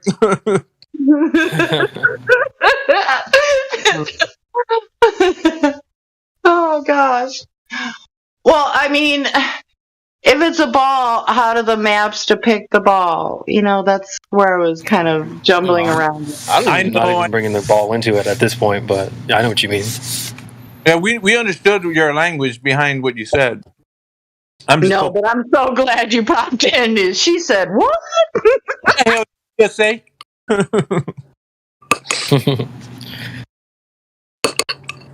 But yeah, no, it's like what you would do in reality. The question boils down to how do you go from point A to point B? That's really all the question is. They don't really understand that. But in reality, if you go outside your door, put your back to the door, that's point A. And they go, how do you go to point B? You just point in that direction and you go there. Well, when you're talking about that, you know what pops into my head is all the weird airplane flights and such that don't make sense on a globe. But lo and behold, on your standard flat Earth conceptual idea, it does absolutely make sense. That's where I went when you said what you said. But I know you were kind of going into something a little different. Well, I'll get a quote from the chat. Somebody said there's 2 ways you can go from point A to point B. I'm like, that's what they think, dude. Like, so, you know, if your destination is point B, the grocery store, say, they're like, oh, well, you can go the other way. It's like, what's the other way? What do you mean go the other way? You just go in the one way. What the hell? Do go straight let me line. get the quote. Airplanes do travel in a straight line, but it just looks different on a globe, and that's why it doesn't make any sense. But on a flat Earth, I don't know. Am I allowed to use the word map? Well, is anything wrong again? No, you use it your one time a day, Jen. That's it. You can't use it anymore. Okay, then everybody go to Flat Earth Banjo, because that's what I'm kind of meaning. Oh my gosh, you guys are awesome. Yeah, this was yesterday. Some goofball. I think maybe even one of the friends, Nounzy. There's 2 ways, point A to point B. What would the other way be? I get what they're coming from, dude. Like, they're trying to say that on a globe you can go in reverse around the globe or whatever. You have a strong enough telescope, you can see your ass, according to them. Yeah, but they're not thinking about it in reality. That they're too focused on some particular map, often the rectangular map. They think, well, you know, why don't you? You know, they're like, well, you just go left. How did the flat earthers go left? You would fall off the map. It's like, that's not the Earth. Oh my God, no! Are you damn serious? Somebody said that. Mm-hmm. Well, that's their line of thinking. Okay. This question has come up like a lot in this past couple weeks or so. About a square map? Which one would that be? Yeah. You know, like when you were in school and the teacher had a couple maps you could pull down from the chalkboard. Yeah, which map is that? One of those. You know, the world map that's just rectangular. Oh, I thought all the major map depictions had titles for whoever created it and shit. Yeah, let me grab the screenshot I have. Because my favorite map is, as far as I can tell at this point, Gleason's map. And I know you're talking about from a globey perspective, what kind of maps they use and where they fall off and shit. But you love you some Gleason's, Jenna? I'll put that shit on everything. Mm-hmm. It sounds like some seasoning. Got that Gleason's? Oh my God. Cantaloupe. Oh my gosh. All right, here's what they're thinking when they're asking the question. I want to go from the California coast to Japan. On the globe, I go over the water. They're like on the flat Earth. They're saying on the flat Earth, then you would have to go. They're like, well, you just go right. But they don't really understand that is not the Earth right there. That's not the flat Earth. So they're just picking a random map and they're going, so that's the flat Earth, right? It's like, no. That's not our conceptual idea. But you asked about which name. I actually couldn't get that for you because we have a I'm meme. not even quite certain I can contend with an Arctic ice ring. I don't know if I go with that or not. Yeah, I mean, I might be with you on that. So, I mean, that's why you guys should congratulate me in using the term conceptual idea. You get the gold star. I just put it up on the chart. Good morning. You get a free lunch. So keep working. Yeah, you got to get 7 hole punches first. Well, look, there's a bunch of rectangular ones down here. The Tobler cylindrical 1. That's a mouse. Yermayev 2, Yermayev 3, the Tristan Edwards, Tobler cylindrical 2. Like, there's a bunch of the equirectangular, 28 degree. So equirectangular 0 degree. So they're all listed in that meme that I posted. Yeah, I think Miguel answered my question. It's the Mercator projection. Okay, in school, that was the Mercator projection. But yeah, what were you wanting? You were saying, about how you can just. I mean, I think when they say, "Oh, well, you can just go the other direction." I mean, yeah, if we take the globe out, take everything out, and you just put yourself in reality, just stop imagining certain different layouts of the Earth, and you go, okay, how do I go from point A to point B? You just go from point A to point B. I just don't want to. They talk about going some other way. It's like there's no other way, dude. You just go where you need to go. To them, it sounds like to me they have quite a bit of residue of indoctrination still to work through in their mind. They can't erase the chalk. They can't erase the chalkboard and start over. They can't.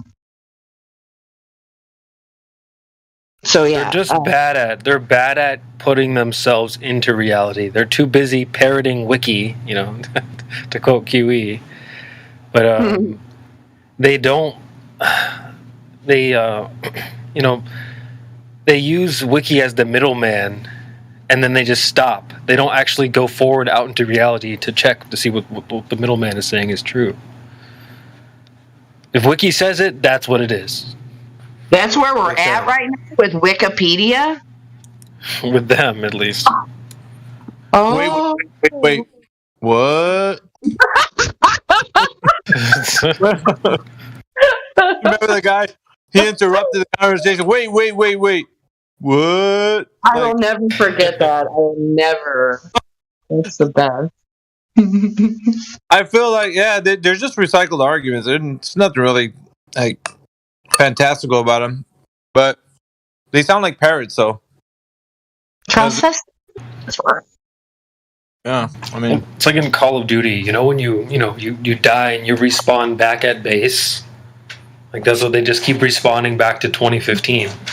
They just respawn the arguments all over again. I can think of an individual where that would qualify under, probably, but. Give us his name. Mm-hmm. Oh no. Come on, we want to roast him. Who is he? It begins with the letter K. K. Do we know this individual? Yeah, were you talking about people in real life, or were you guys talking about people on the internets? I thought you meant on the interwebs. I did. Yeah, that's what I meant. But he's been in here? Yeah. Oh, yeah. Yeah, okay. Yeah, it shouldn't be taking that motherfucking long. It starts with a K and ends with Osho.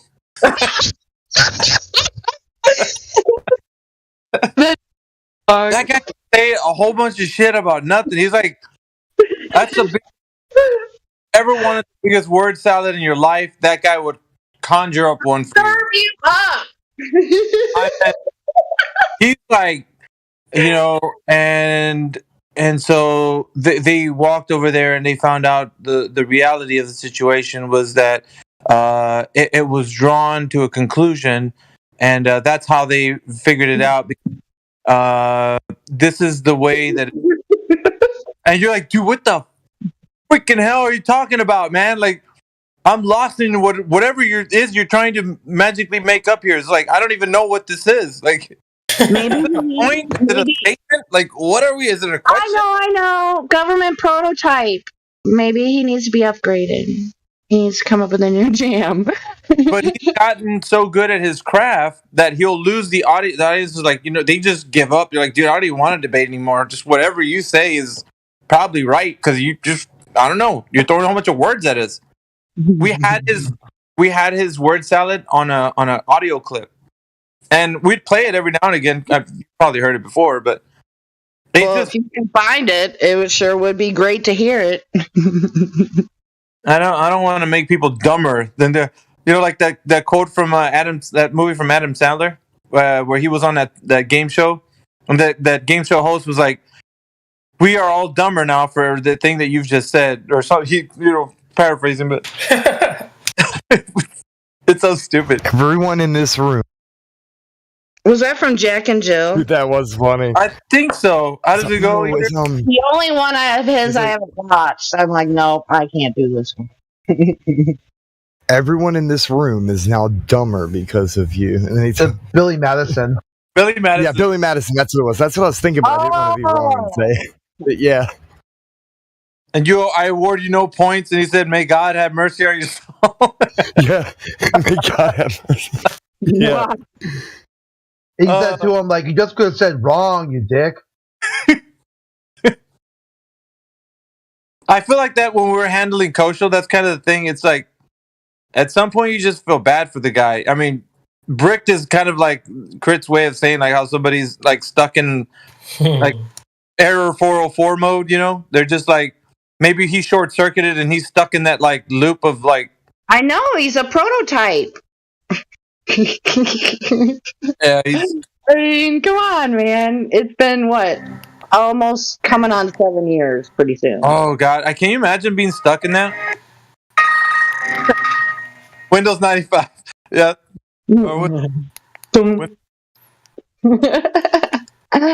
Oh man. Yeah. He takes bricked as a compliment because at least there's some brain activity. No, under the word brick is a definition for the adjective, and Kosho's name is there. Oh, you know what a better listening to Kosho, you are brick. He is more recently, everybody probably knows this already. Thank you to Nathan for really backing Matthew into a corner. I've yet to rewatch the video, but I'm gonna paraphrase because it's I just didn't. It's been a week now, I think. You need to hear his latest kerfuffle in here. I got a clip of him too. What, like in the last couple days? Or? Yeah, after the show with Nathan, he came on here and he was like, I guess he wanted to kind of degoss from that. He got a good shellacking over there, so he came in here thinking, easy pickings, right? Because he's got a lot of white knights in here, so he was going to use a couple of human shields to hide behind, and say his little jabs that he does. But let me find that clip. It's in the bot thing, something on my phone. I'm scrolling right now. He's making Respawn video. Is he really? Are you talking about? Yeah, he said 2 days ago that he's making Respawn video. So what? Like, to analyze Nathan video. I want to see that also because I told him also make now and go every point when Nathan said about you and go every point and say he was wrong here or whatever. Explain yourself. It's his diss track to the diss track? Okay. No, it's digging deeper. Digging deeper with Matthew Learns. Nice. So looking for the damn. My clip is buried. Is this it? There's a few clips actually I have. But I need to take a second here probably to look at the one I was meaning. And, he was talking about, I think, the math, and he said, you're a university level professor and you can't understand this. And it was like, Nathan, how he works. Nothing like what I just said, but. Yeah, I found the clip, Jenna. Okay.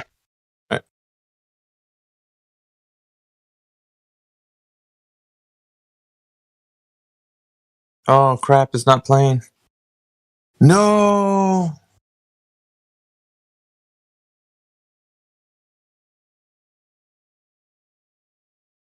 All right, 1 second.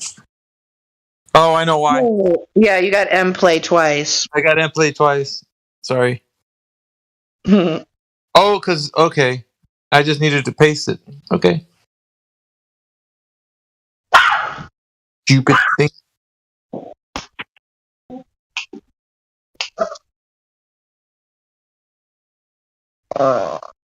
That's what we're talking about. Nobody's saying the horizon isn't real. We're saying that interpretation of the horizon, we need a demonstration to back that. Right. So if you don't have that, don't have the physical demonstration of a geometric horizon, you just told me you don't have a convex body of water to show us, and that's the thing that you're invoking with sunsets, right? Pretty illogical, Matt. I don't know what to tell you. There's lots of evidence for convex bodies of water, including sunsets, including pictures from space, including eyewitness testimony, including the way that navigation works. I mean, there's dozens of proofs, but you don't buy any of them. So It's weird how all the evidence is never an actual demonstration of just a convex body of water. It's good enough for most people. I don't know. Good enough for most people. You don't have a single demonstration of the thing that you're claiming to prove, but it's good enough. You mean by not a single one, you mean the 6 that I listed? No, those weren't demonstrations of the convex body of water, because when I asked you for that, you're like, no, I've never seen that. Right? You just invoke it, right? You just induce there's it evidence out of all that these it other exists. things, right? Yeah. So you just infer it out of all these other things that don't necessarily tell you that it's there, and you never actually directly see it. So how do you know it's there? I never directly. Or how do you know it's not just a ghost you're inferring out of thin air? Yeah, I never directly see Wi-Fi, but I can infer it through lots of different proofs. Right, but you have physical, tangible demonstration. I don't have to directly see something. I can use other proofs and other observations. Yeah, but that's practical use now. Okay, so there's practical demonstration of that, right? Right, like this conversation itself. So practically go to the sunset and watch it. Okay, I'm going to go to the sunset and watch it. If it sets over a curve, we're going to have a geometric horizon. Is that there? Yes, it is. Okay, because you say so, or because it's measured? Because something is blocking the sun. I don't know where it is. That's the apparent horizon. Something's blocking the sun. It might move up and down a little bit, but the geometric horizon is blocking it. The apparent horizon shifts a little bit due to the atmosphere. Oh, okay, apparent horizon. Okay, apparent horizon. So how do you know this isn't all just apparent phenomena then? The apparent horizon is based on the physical horizon. That's weird. The physical horizon being the real one, the real tangible one that you don't see, and then the apparent horizon being some sort of distortion of this real one that you don't see. Yeah, just like looking through glasses. When you see a building through your glasses, the real building is causing the light to come to you, but you see it in a slightly different place due to your corrective lenses you're wearing. Okay, but in that case, you know that there's a building there, right? When you're seeing a distorted apparent image of a building, you know that that's what it is because you have confirmation of the building in the first place. In this case, what you're saying is distorted. You don't have any confirmation in the first place, or do you? There's a geometric building and an apparent building, and then same thing with the horizon. No. See, a false equivalency again, because the building is demonstrated in the first instance. The geometric horizon isn't. Yeah, but just claiming false equivalency doesn't prove that. No, I didn't just claim false equivalency. I described the false equivalency incorrectly. No, not incorrectly, because we have validation of the building's existence in your example, right? We don't have validation of the existence of the geometric horizon, the thing that you say is being shifted and distorted in that scenario. We don't have that. I do. Or do we? You don't. Okay, where is it? Now you're going to point at sunsets again and just imagine that it has to be due to the geometric horizon. You didn't see that you said was shifted and distorted. Dude, people have understood that sunsets prove the Earth is round for hundreds of years. Did they understand that, or did they just think it for no real reason like you do? The main reason why people throughout history have believed that the Earth is round. And yeah, I'm but sorry that you don't, you can't catch up with the rest of humanity and understand something simple. Oh no, it's not that. I'm ahead of those guys. It's not that I'm not caught up to them. I was already where they were at. You're behind the curve. Most of my life. I'm ahead of it. I got ahead of the curve, right? I was stuck where you guys were at for most of my life, right? But I managed to supersede the curve. That's not how I would characterize it. Yeah, I know you wouldn't, because you're still stuck behind it or on it, I guess. Yeah. But I apologize. You don't need me telling you guys that you're not understanding things correctly, because the rest of the world does. So I don't need to repeat that. Well, the rest of the world doesn't. If this is their understanding, Matthew, if it's the same understanding that you gave us here, then they don't. They don't actually have any. They just have a blind belief, right? No. I'm sorry. I meant the rest of the world, like your friends and your family and all the people that you know in real life are already telling you all that kind of stuff. So you don't need me to say it. Right. Exactly. Everybody has this religion. It's the one that we're brought up. I must be getting tired if I'm getting cranky, so I should probably go to bed before. No worries. But it was nice chatting, as always. That's it. You don't need even Nathan video. No, you just need Heretic in here. You hear that Heretic using his fancy footwork and the slimy snake, Nathan, freaking Matthew. That's crazy, dude. He said something I've heard him say it already, like the second or third time I heard it in the clip. But he said geometric building and apparent building. Yeah. Did you guys hear that? Did you catch that he said that? Of course. What the hell did you just say? What the hell did you just say? Freaking hell. What the hell is an apparent? But you can maybe if you have superior mirage, that upward it's apparent building. A geometric building. A geometric building. You have a geometric building and an apparent building. Maybe I'm just being rhetorical. No, you're not. God, it's like you just use words you hear randomly to try and sound smarter. Huh. Well, now you're just acting transcendent.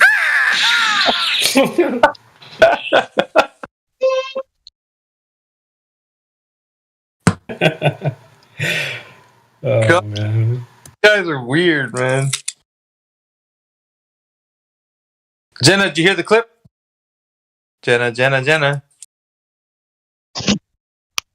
I did hear it, but excuse me. The one I was referring that Nathan did, I posted it. Yeah, this was after that clip or whatever. He came in here and Heretic was waiting for him in here. I think CB was. You didn't hear CB because that was like before or after? I think it was after. Before. I think it was before. Oh, yeah. But yeah, dude, we flamed. He was deflated. You hear how deflated he was? Yeah, he was. Awesome, were beating. The grills were on. Do you have that? Right. Do you have that audio somewhere that I can download? Yeah. Shit, man, you have to go find it. Find the date.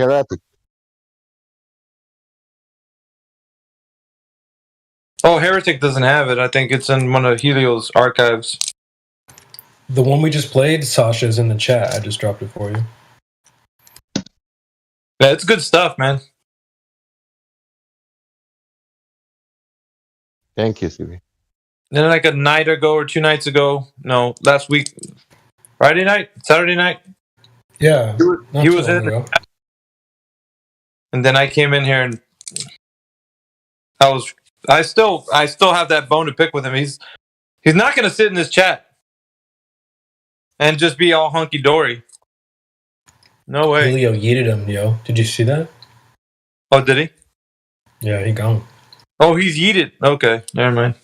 Mm-hmm. C'est la vie. Get. Go on, get.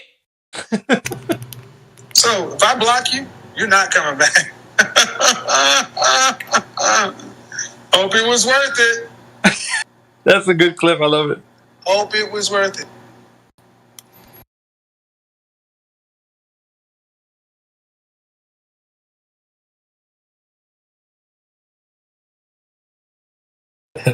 Yeah, I love his swagger. I'll post a visual in the chat. I feel the exact same way. Go on, get. I hate it when you're trying to peel an egg, the hard-boiled one, and most of the egg comes off with the damn shell. And you only have like 60% of the egg. The rest of it's on the shell. Damn it. Oh well.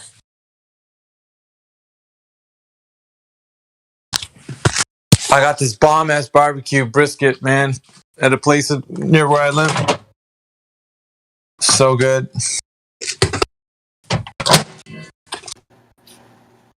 And where can you find all this spectacular space food? At Spacey's. Now.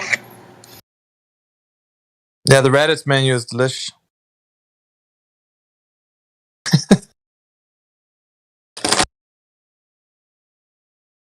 Man, CB, it sounds like you're outside, man, enjoying the day or something. I heard birds chirping and freaking.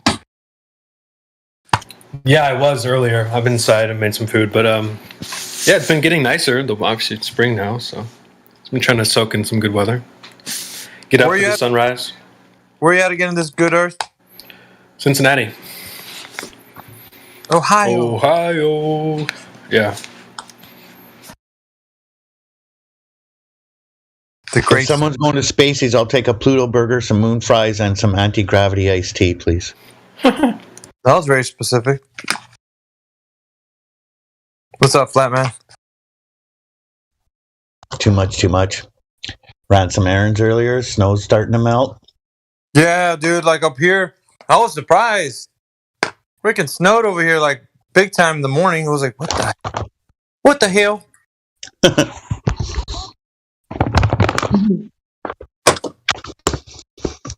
Okay. Were you guys quoting Chris Tucker when you say that? What the hell? Or are you doing some Southern dude? No, like that's Chris Tucker. That's Okay, cool. Okay, I got it in my head right. Yeah, the movie he did with Jackie Chan. Oh, I was thinking of he did a really short appearance in the movie The Fifth Element with Oh, he's good in that too. Yeah. That's where Are We Green? We're green. We're green. Yeah, dude, I love that. He was a great actor. I don't know what he's doing these days. Is he doing all right? Yeah. Like, usually, you think that these guys have money, they would be like doing okay. It's like, man, they're in a shitty shape, dude. Like they're. Didn't he say what the hell did he just say? Was that from Friday? No, I thought that was the Jackie Chan movie. Rush Hour. Rush Hour. Yeah, there we go. Because he was always talking about you can't understand the word come out my mouth. Hey, ain't nobody understand the word coming out of your mouth.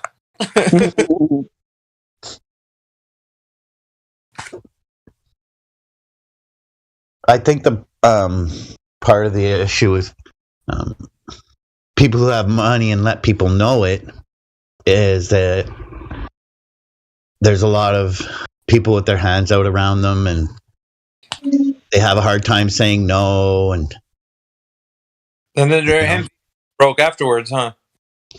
Possibly, yeah. But it's best to just keep things private, right? Like, I don't meet someone or a woman and be like, "So, what do you got in the bank?" Like, I've heard a few celebrities say they've had complete strangers walk up to them and be like, "Can you give me 50,000? Like, you've got millions, just give me 50,000." And they look at them like, "What the fuck?" Wow. That's horrible. That is horrible, but it's true. I could imagine that being true. Why wouldn't it be? It looked like he's doing a podcast with Ben Affleck and Matt Damon. Like That's shopping. definitely a Chris Tucker response that would be validated for that one. What the fuck did you just say? Oh yeah, I know. It's like, how would you walk up to a stranger and be like, "Pay for my life"? Like, who the fuck are you? Like, who are you, and why is your problem my problem? Yeah, celebrities only give to charities. It's like, come on, people.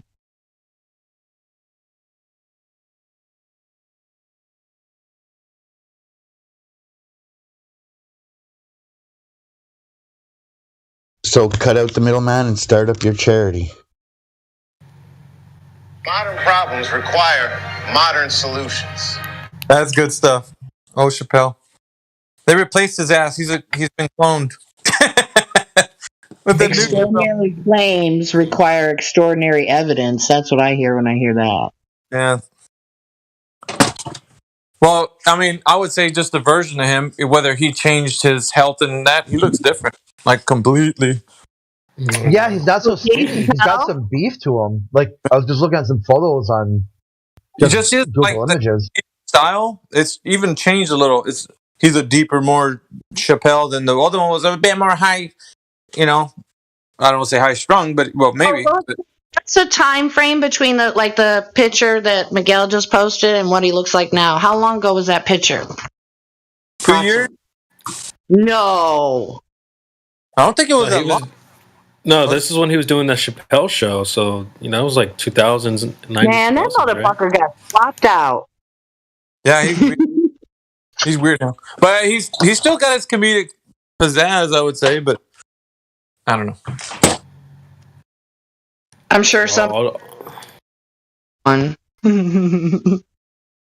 I used to know all his stand-ups by heart. I would tell them to my friends on the bus and stuff like that.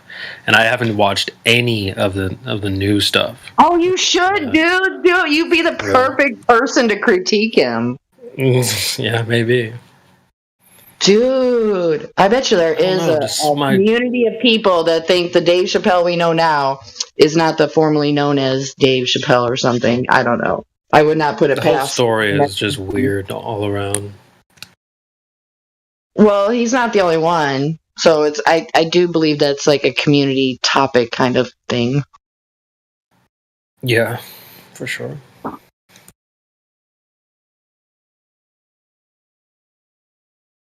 Yeah, that opens up a whole nother can of worms, which does not need to be opened here.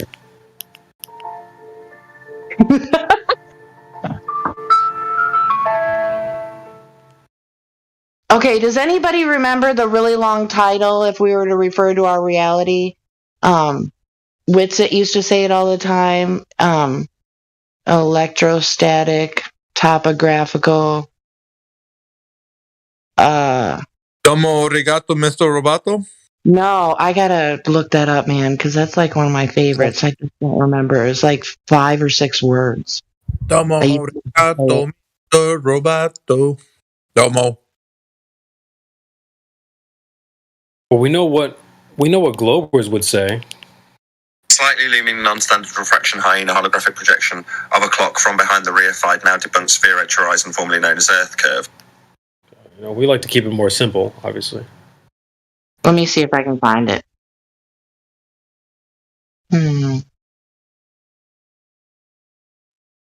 Globers are looking at refracted hyena holographic projections of things from behind, debunked sphere edge horizons, formerly known as Earth curve. So, we just see things in the distance. So, take your pick.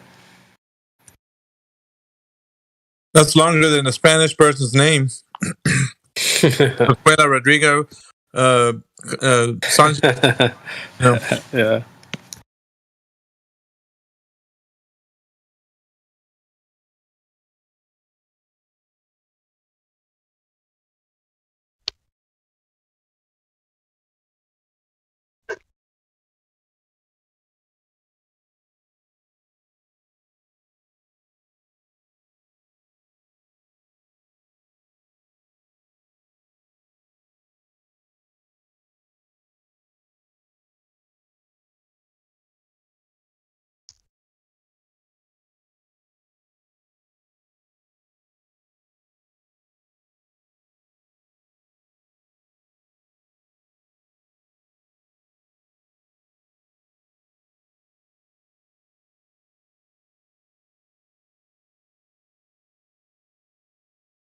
Yeah.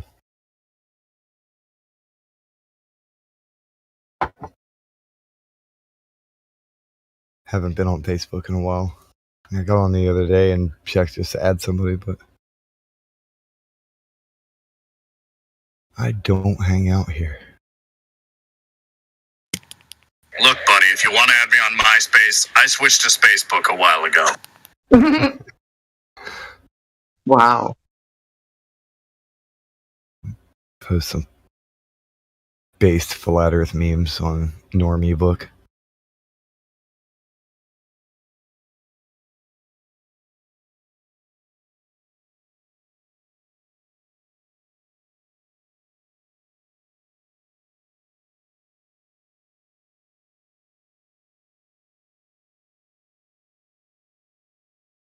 What? Nope.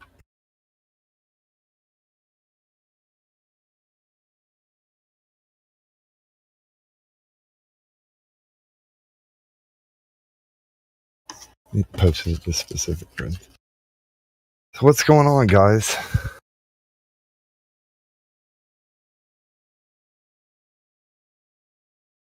Not much. We need a catchy Monday name. Moon. I don't know. You could call it Moon Day.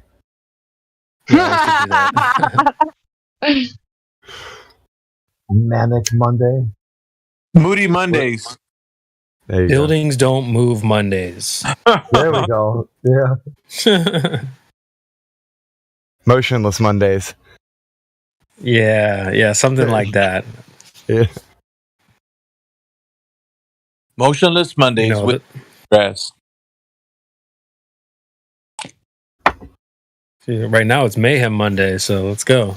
Yeah, there you go. But, you know how like health stores will do like meatless Mondays. I kind of like motionless Monday. That's pretty good. What about Cran Muncher Monday? yeah. That's kind of funny. Crayon Muncher. Yeah, for when they come in. Yeah, when they come in, we'll fire it up. Topographical Tuesdays. Damn it, I'm trying to remember that long ass explanation next time I see him. I have to ask him. That'll be the easiest for me.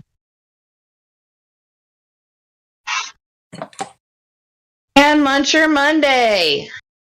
I'm working on Water Hill Wednesday. Water Hill Wednesday, yeah. Yeah, there you go. I'm to it.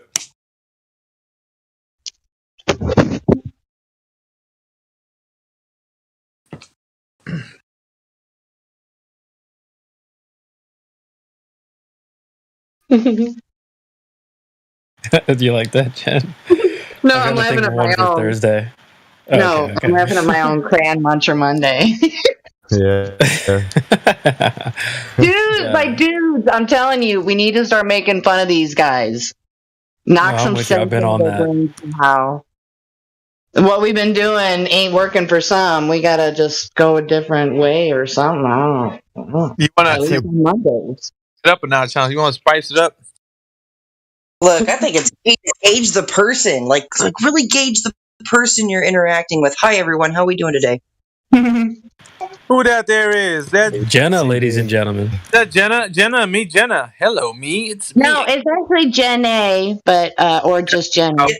Jenna. Or Jen. Hi, I'm Jenna. You're Jen A. Nice to meet each other.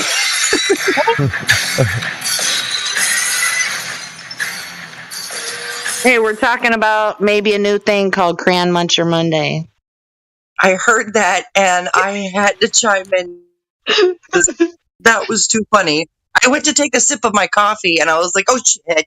Oh, no way. That's kind of cool, and hopefully you didn't stain your shirt. No, luckily the coffee didn't like all the way make it to my lips before I heard Crayon Muncher Monday. Thank goodness. I think we should reenact the old Golden Globies to start off with for Cran Muncher Monday.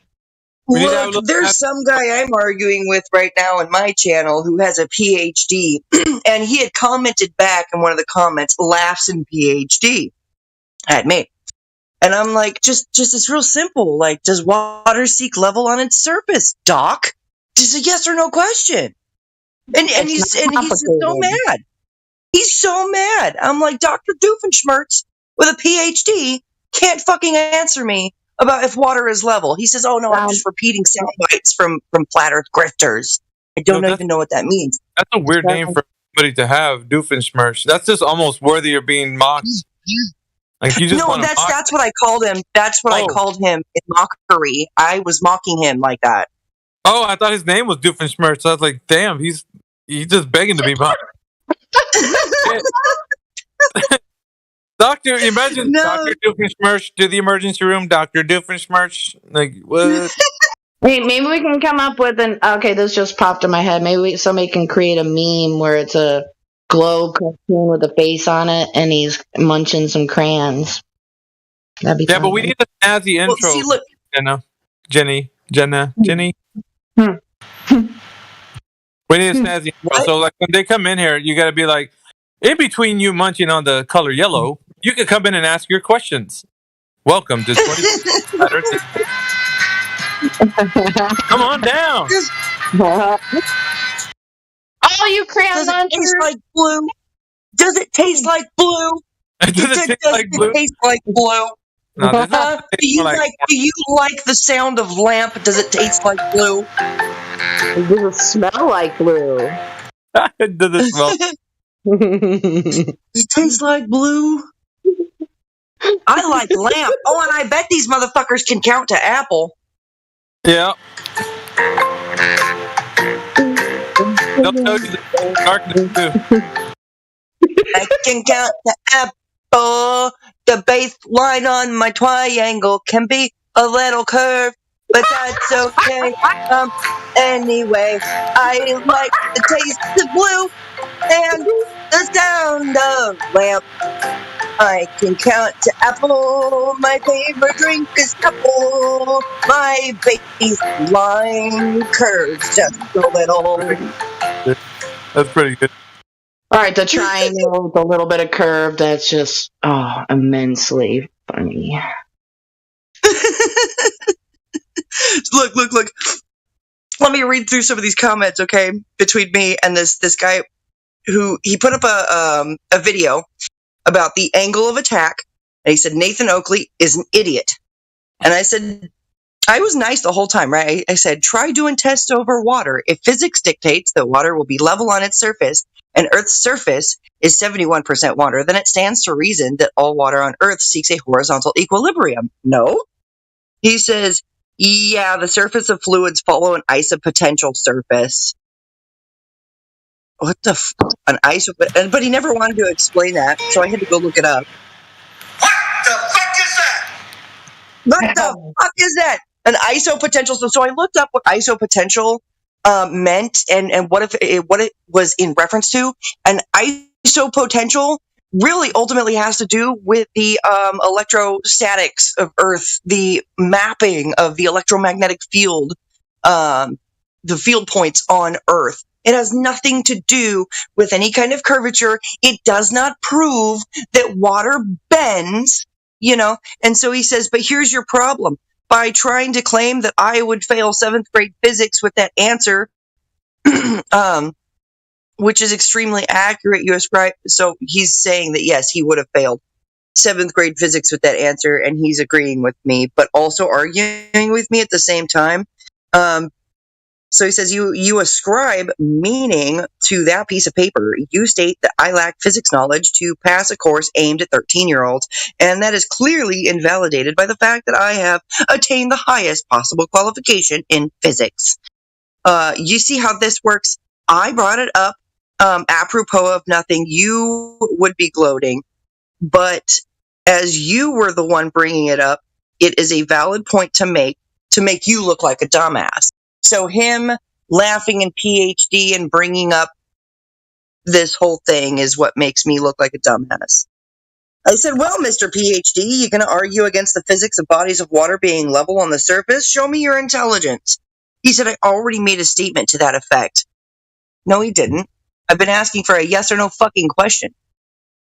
You should drop him a link to this place. Tell him I'm over. Come meet me over here in the chat. I'm about to. He'll probably tell me he's been banned, though. That's what they all say. I've been banned there before. I would just say, I got somebody that can unban you. Just all you got to do is say the word. That's what I tell them. I'm like, I can have them unban you. It wouldn't take much. All I have to do is be like, yo, guys. Hey, Jenna. Tell him asking you shall he's receive. carrying on. He said it's a yes or no type. I told him, I said it's a yes or no type question. Are bodies of water level on their surface? And by the way, all you've done is really ad hominem attack me. I said that's not an intellectual tactic, Doc.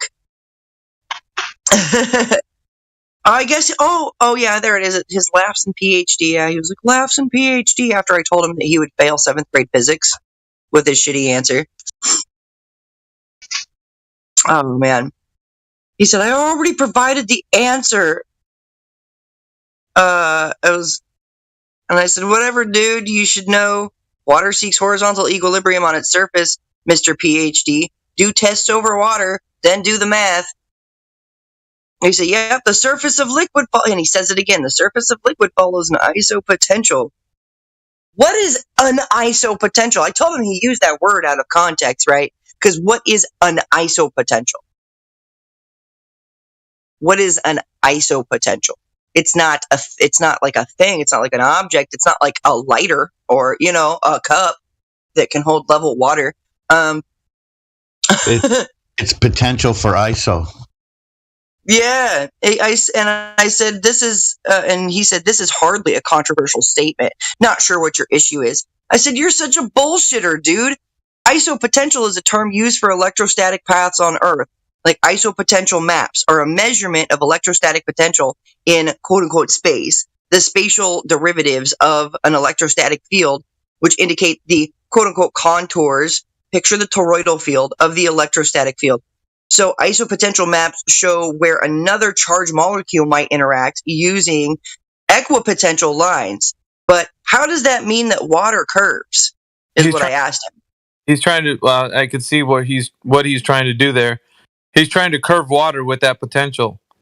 So the reason why Earth's water would curve that way was because of the magnetic electrostatic potential that would be there on the Earth to curve the water. But the thing is... Exactly, Miggy. That's exactly what he's trying to argue. That's what he's arguing.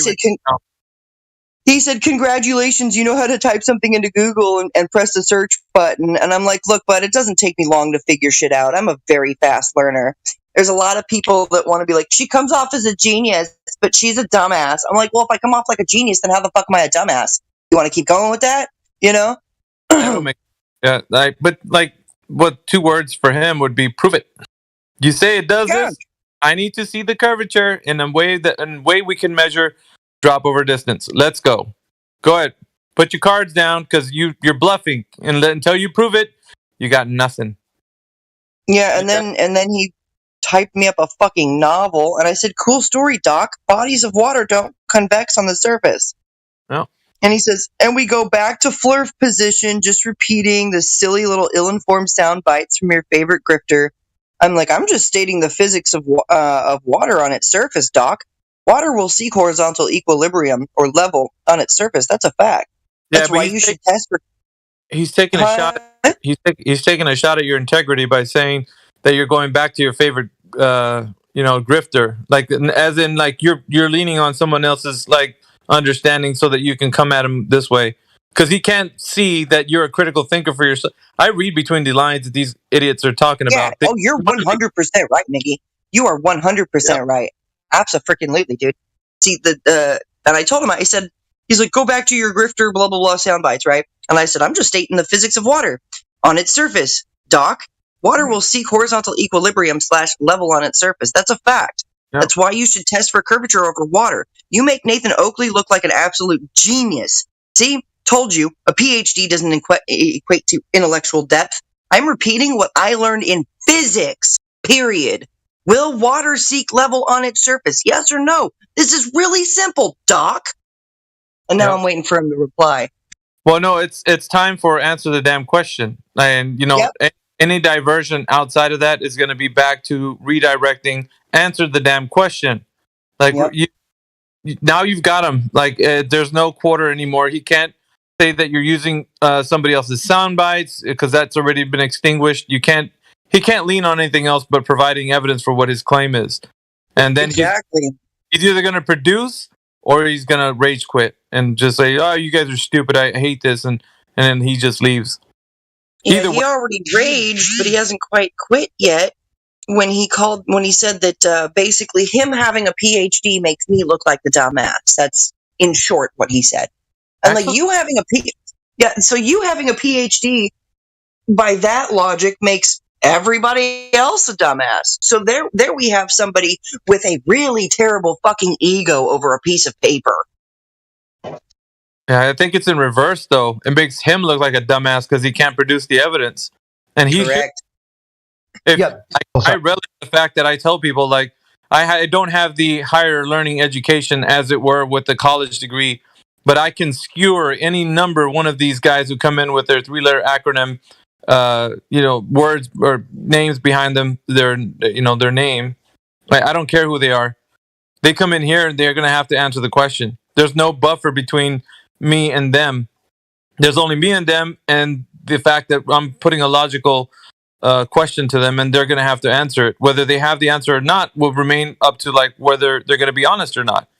So that's what we do in here. And so like the truth is when people are posed the question, like prove it, like what they're saying, and they can't produce, then it's just shown to them that they've just been telling you like a comforting lie that nobody has an answer to or calculation or and it's like the thing that he doesn't want to face right now is the fact that he's going to have to produce the evidence for what he's saying. Because it's a cool story, bro, until you're actually producing drop over distance in a way that can be. I told him. I said, "Cool story, bro. Like fucking prove to me that water curves on the surface." Mm-hmm. He's got potential. He's got a PhD and he can't explain or articulate anything at all. That right there proves he doesn't have a PhD. Because if he had a PhD, he should have learned way before PhD, like even an associate's degree, how to articulate his ideas. Otherwise, he wouldn't. Yeah, Crit, I think this way, though. If they do have that and they say that they have that, I'd rather pin it on their chest and then smash them with it on. Like, I want them to have it on. Yeah, say you're a doctor or a PhD or whatever it is at higher education, because I want to hear how I can smash you with that, title. And maybe that's why I keep calling him Doc very condescendingly. All right, Doc, tell me, does water seek level on its surface? Yes or no, Doc? With your fucking piece of paper, Doc. Yep. And I'll stomp it through your fucking chest, Doc. Exactly. That's what they need. They need their pride and ego crushed. Otherwise, their ego, that's what doesn't happen. So let them talk about them having. I don't care about their credibility. I don't show me that you're an actual, PhD. I don't care. Stick with it. Yeah, I don't give a fuck about your piece of paper. Let me tell you about the microbiologist that I dealt with that bought a $300 part for her fucking washing machine when she was having a drainage problem, which I fixed. It took me just a few minutes to open up the washing machine, get down to the drain, pull out the fucking clog, put that shit back together, run it through some cycles to figure out it's fine now. So that's the whole point about having a PhD. Doesn't make you fucking intelligent. It doesn't mean that you can put one and one together and actually understand that it makes two. Okay? Like that microbiologist didn't understand that her washing machine was flooding, so therefore it must be a drain problem. But she was like, my washing machine's flooding, it must be a brain problem. And she went and bought a new electronic part for her washing machine. So that's that kind of example where a PhD doesn't mean shit. It doesn't give people the ability to critically think and put shit together. Okay, that's just proof of that. It just means that she was smart enough to memorize and regurgitate what she needed to in order to get her PhD. Amen. That's exactly what that means. If you can't figure out that your fucking washing machine is flooding and you have a PhD and you can't figure out why it's flooding, man. They can follow instructions and pass their tests in school, but then when they get out there in the real world, it's like... But they look over all people, and that's what they're doing in the chat. I have a PhD, and it's like, who gives a shit? You don't know how to do much of anything, much less common sense when it comes to the world. So what good? Go ahead and wipe your ass with that PhD, because that's all it's good for, you know. Exactly. I mean, it's specific to the thing that they studied for, but that's just about it. Yep. That's the whole thing. Is it just, you get a PhD in whatever field you go after because you're able to memorize and regurgitate. And don't get me wrong, I'm able to memorize and regurgitate too. I'm pretty sure a lot of people have that ability, but that's not anything. That's not the way. The way to critically think, to really question everything, break it down, okay, and really get that deep intellectual understanding about things. But that's not what PhDs do for people. In this arena, it's about measuring wieners, because that's all they want to do is like pick their wiener. You know what I mean? It's like nobody gives a shit, dude. Like, we're not talking about what kind of background you have. We're talking about the information here. How can you critically look at this? This ain't a friggin' pissing contest. We're gonna see who can pee the farthest. Like, that's not what this is. We're not gonna win an argument. We're gonna know either it's true or it's not. Pretty simple. Yeah, that's what we're looking for. We're not here to like argue, and it's not. But you know what it comes down to a lot with these little globlings is that it's their feelings. They're trying to validate and argue their feelings. I'm like, I don't care how you feel about it. The facts don't give a shit about your feelings. The facts don't give a shit about your baseless opinions. The truth does not give a shit if it's questioned. Yep. At the end of the day, it'll still be true. Whether you accept it or you cry about it or whether you're happy about it, it's not going to change the fact that tomorrow when you wake up, it'll still be true. And, you know, people are like, what if the person turns back into the globe earther? You know, who cares? You know, like, the truth of the earth is going to change. Well, the guy's back into a flat earther. Earth must be curving somehow. No, the truth is there is no curvature, period. So whether the person's a globe earther, flat earther, hollow earth, concave, it doesn't matter. At the end of the day, the earth is self-evidently flat and stationary. That's it. And you can be whatever you want. You can be in alignment with the truth or not be in alignment with the truth. That's up to you. I had some globies saying that laser gyros prove rotation, but also when the gyro is on a table on Earth, that it doesn't move at all. Oh, but somehow it proves rotation. But I told the person, I was, they're like, just get a laser gyro. I was like, do you have one? I can't afford a laser gyro. You want to buy one for me? And I'll definitely do the test. But I kept asking for the proof. You know, I was like, send me the proof of like whatever you're talking about. They didn't want to do it.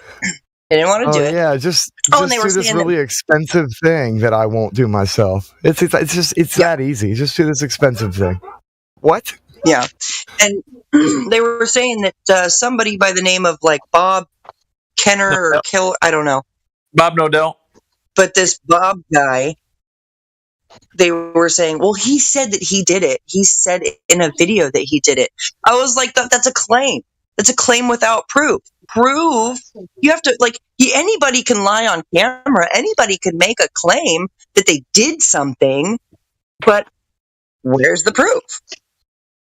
There's lots of storytellers out in this world. Where's the proof?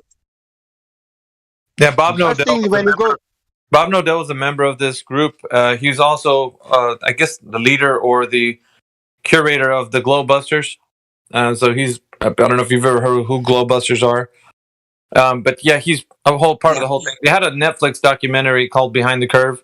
Supposedly Nathan Thompson, him, and Mark Sargent, and some other people came out on it. And Jeranism came out on it. And I think there was one thing that he had with the laser gyro, where they were talking about like the 15-degree rotation, and they were saying, well, that checking to see if they're proving the Earth is actually spinning on its. And they were using this as a kind of a way to talk about that conversation. And that's what these guys are always talking about. That come in with that And Bob Nodell was in here defending that point, saying that, well, even on that instance, they were taking the gyro to different elevations and finding out that the readings were different on different elevations. So it wasn't just like the static. Could that be the movement of the ether, though? Well, that's what he was leaning towards, but they were kind of using it for to say that the Earth is moving, not the ether's moving. So something was in movement. So they were trying to figure out what it is, but like the different readings at different elevations were throwing off the idea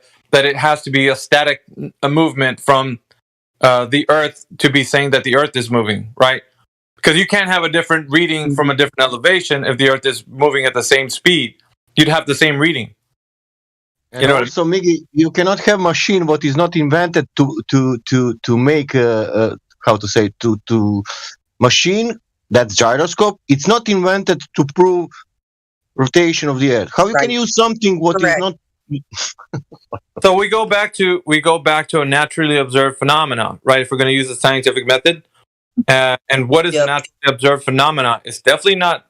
Damn sure is not a laser gyro. You don't observe laser gyros in nature. That's a man-made device that was created for a specific function.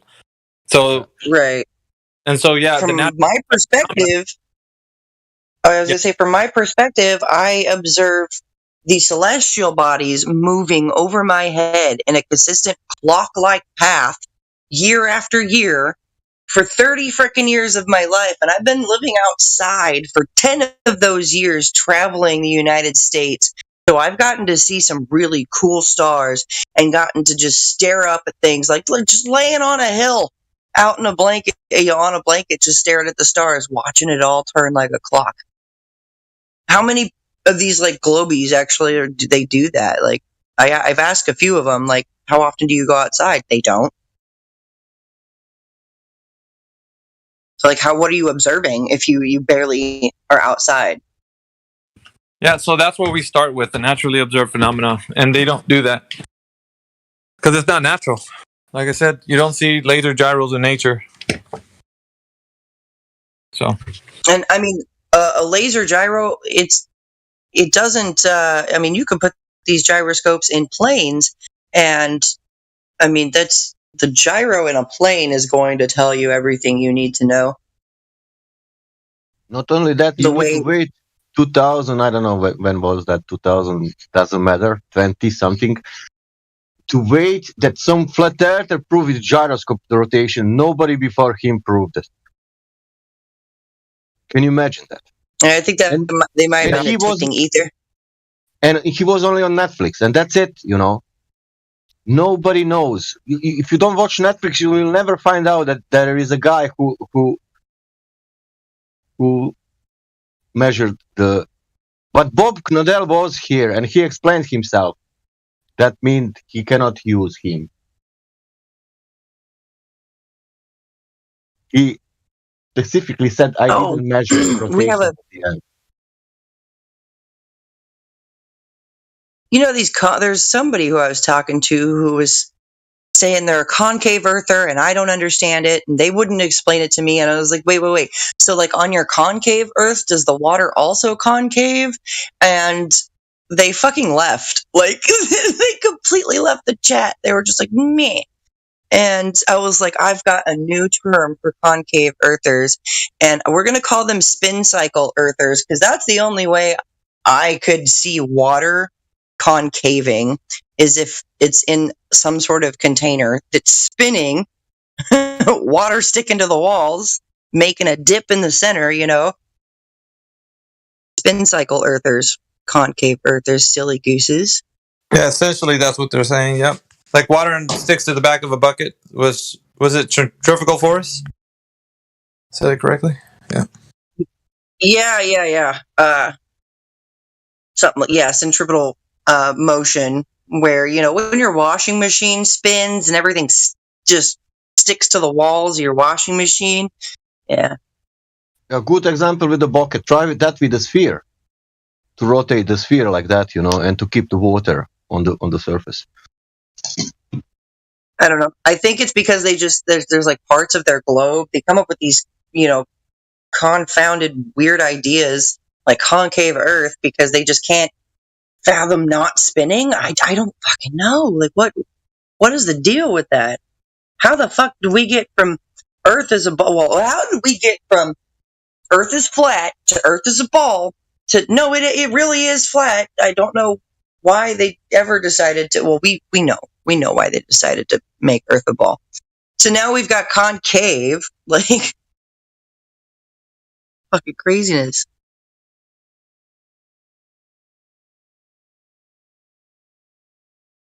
Somebody named Paul?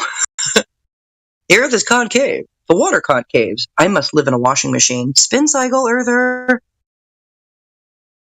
Talk about Paul Kieran on YouTube live stream. Yeah. He's a concaver. Yeah, I think. Yeah, that's who it was. Yeah, Tio bunch of concavers. was saying. There's no proof. Hey, Tio, can you get in the VC and post that meme that you said that you were gonna make about spin cycle Earthers? Did you do it?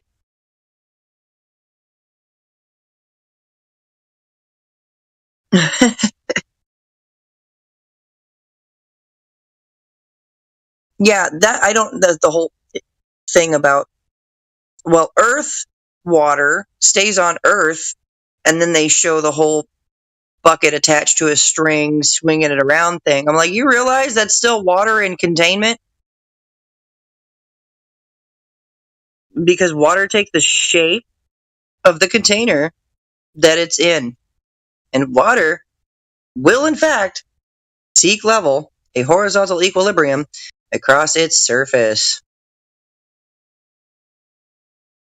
How could anyone argue that? Like, that's physics that we were all taught. At least I was. I went to some pretty good schools in California. Not even you've been told it's behaving like that. Doesn't matter. I think it's interesting that we're taught all of these behaviors, like we're taught the behavior of water. We're taught all of this stuff that doesn't equate to Earth being a ball. Like, not even the literature. Not even the words like horizon and plane and horizontal and all of these descriptive words for Earth, they don't describe a sphere. And it occurs to me that on this particular topic, they're changing the definition. And so people are posting up this definition for level that means curve. Level has never, ever, ever, ever, ever meant curve. I had a Glober tell me that they have a curved leveler. I'm like, I'd like to fucking see that. I've been in construction. I've built decks. I've built rooms. I've put roofs on. Please show me a curved fucking leveler.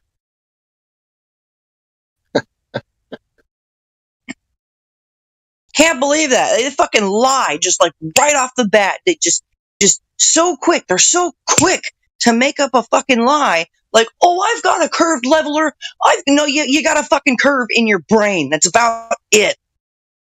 Like that meme right there. You have two choices, Jenna. You have water behaving versus people saying water behaving. Yes. Yeah. Yeah, and water behaves exactly the way you observe it behaving, or you can believe that water behaves differently from the way we observe it. So we can observe that, like, water's level in a bottle, in a cup, in a puddle, in a pond, in a lake. So as these bodies of water increase in size, and they're still freaking level on their surface, and we call it sea level. Like, none of that ever describes a spinning ball. And the words mean these things for a reason. That's crazy. Crazy how it can be like this word. Oh, sorry, Sasha. Go ahead. That was in the past, because we superseded that words now. Now, everything's a different definition. Yeah, you had Newton gravity, now you have Einstein gravity. You had level, now it's not anymore level, because people didn't understand the complexity of the Earth. Yeah, the problem with gravity is that gravity, when they explain it, I'm gonna break this down for like the globe brain. When they're trying to explain gravity, it goes back and forth between gravity is the force of down, and that gravity is pulling everything towards Earth's core. And this is why Earth's core can be a ball, and this is why the Earth can be a ball. And with gravity is the force of down, why the hell does gravity allow stuff to sometimes go up? And the problem with that too is that even these physicists are going, there's a problem with gravity. Even these astrophysicists are going, well, gravity's not, it's a weak force. It's not even that strong of a force. So it's a weak force somehow that's pulling everything into a ball shape. Like that takes some serious force. That takes serious force for something to just be forced into a sphere, right? Like how the hell do I jump? How do birds and bees, how do these things fly?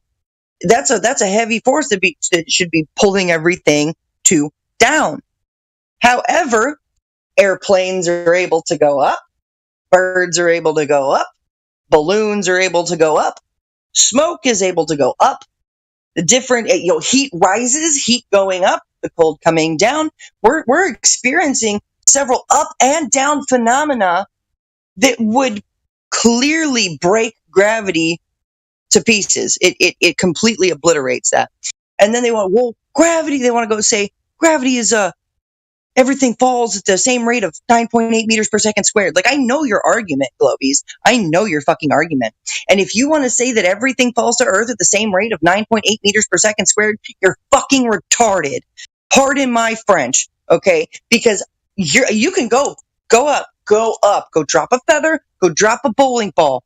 Those things are not going to be falling at the same rate. They are not going to hit the Earth at the same rate. So your whole thing about gravity is everything falls at 9.8 meters per second squared is complete and total bullocks. It's wrong. It's wrong. You want to validate gravity as the speed at which things fall and that they all fall at the same rate. It's fucking wrong, and you fucking know it. Okay? You want to validate gravity as this force, this really amazing force, right? It's holding everything towards the fucking core. Okay, but we experience phenomena of things that are allowed to go up. You're fucking wrong about gravity. Do you see the problem with gravity, Globies? Do you see it? Are you understanding the problem with gravity? And guess what? There's plenty of physicists out there that have stated this. I actually have a playlist of plenty of physicists saying what this exact problem with gravity is. Now, we can explain this a lot better. Like density, how a bowling ball is far more dense and it weighs more than a feather. And that's why it's going to fall to the ground before the feather. It has to do with the density of the object and its weight through the different mediums.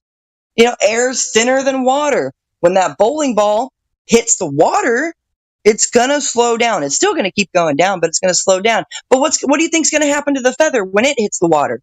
Oh, there it goes. It stops right on the top. Want to know why? Because the feather is not dense enough to fall through the medium of water. So where the fuck is your gravity at, globlings? Where is it? Where is it? No, fuck you, Brad. I'm not going to look at the moon. The moon does not fucking tell you shit about the ground. Brad, dummy.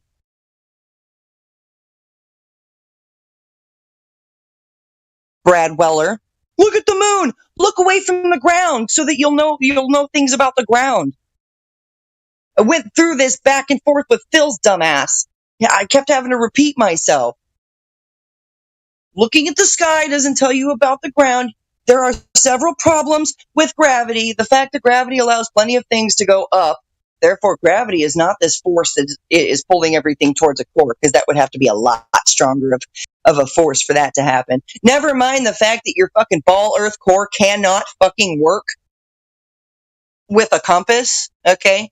Because it's based that, the Earth's core has it's iron, and this is how we are able to navigate. with our compass because our compass reads the electromagnetic reading. Well, guess what? There's a problem with that too, because iron cannot be nearly 10,000 degrees Fahrenheit and still be magnetic, because the problem with that is iron completely loses its magnetic abilities at 1,420 degrees, 425, well, about 1,425 degrees Fahrenheit. So there's a problem. So just at just 1,400 degrees, iron stops being magnetic. So how in the fuck is it magnetic at the core at 10,000 degrees? I've heard a lot of bullshit excuses, but none of them equate. None of them. Gravity does not work. It's predictable, Brad. Were you listening at all when I was talking? 9.8 meters per second squared. I just went over that. You thicker than a brick between the ears, my guy. No.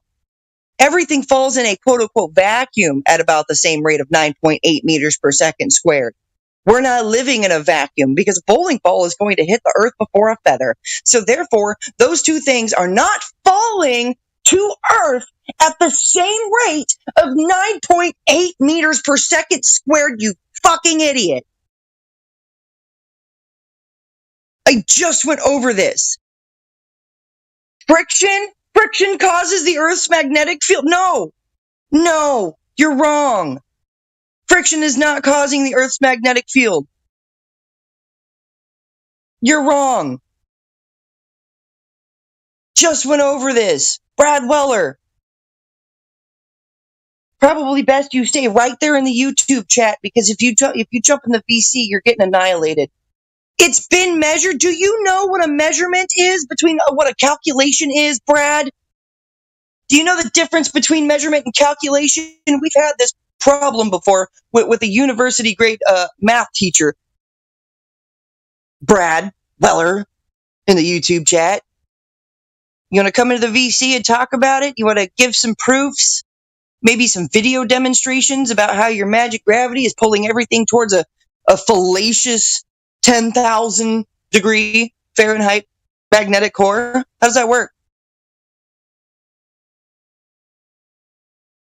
It's a calculated measurement. Oh, I'm fucking sick of you.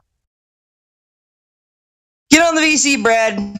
Come on, come talk to me about this gravity thing, because I mean, I've already stated it that you cannot have this 9.8 meters per second squared rate of drop, rate of down.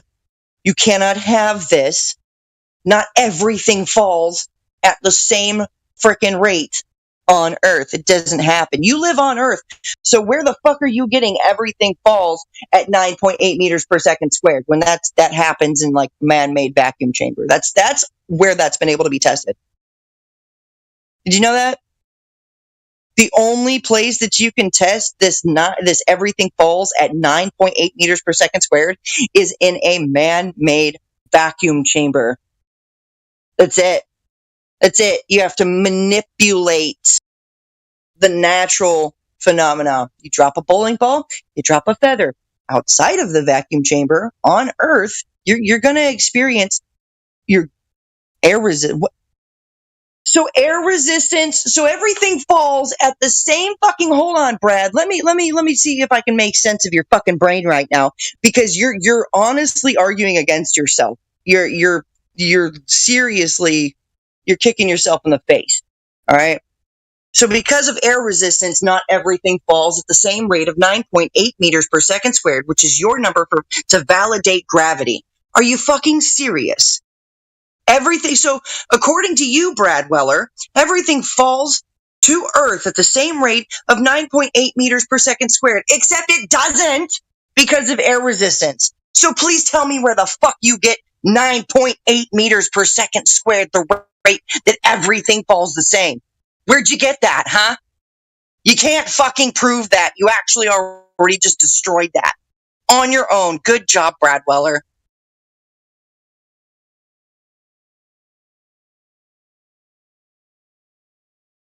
Woo! Fired up today, boys. Let's get it.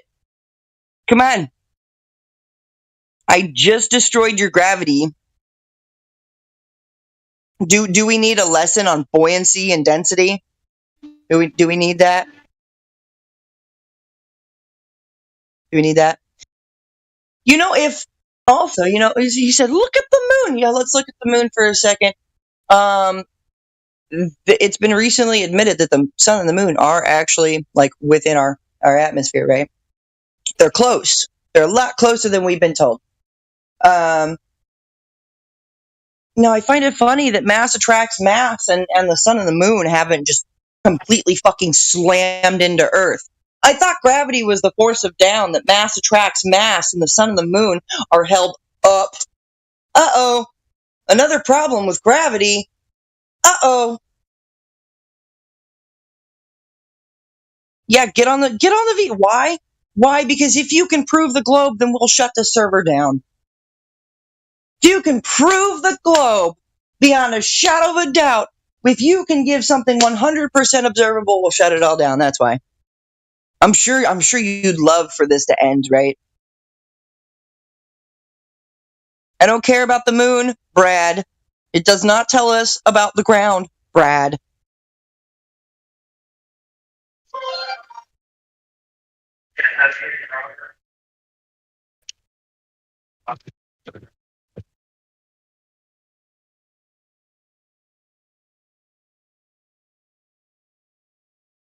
I see 7 years of research.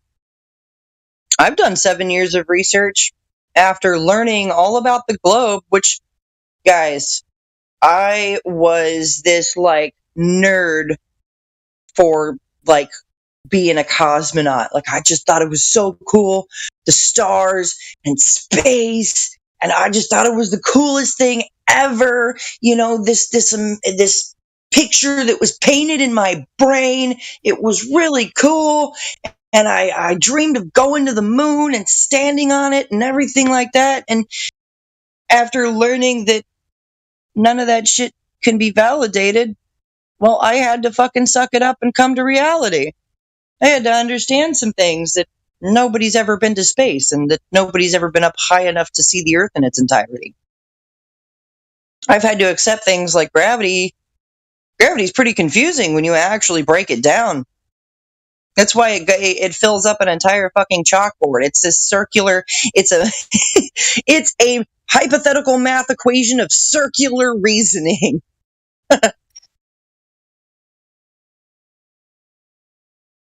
The moon will be the same size in every pic? Yeah, no, you're fucking wrong. I've seen the moon at all kinds of different sizes.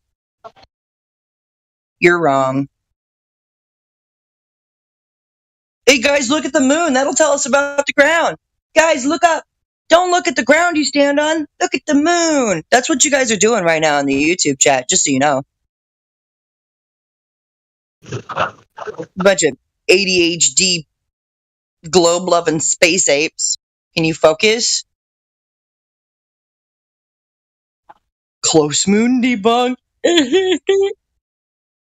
I just think it's kind of funny that we've got all these astronauts that are saying that, well, they can't get past the Van Allen radiation belts. They can't get past low Earth orbit, which is only at about 1,200 miles. Okay, and they say that the moon is almost 300,000 miles. Guys, you have to make it fucking make sense. So you mean to tell me we've been to the moon at 300,000 miles away, but we can't get past low Earth orbit at 1,200 miles away?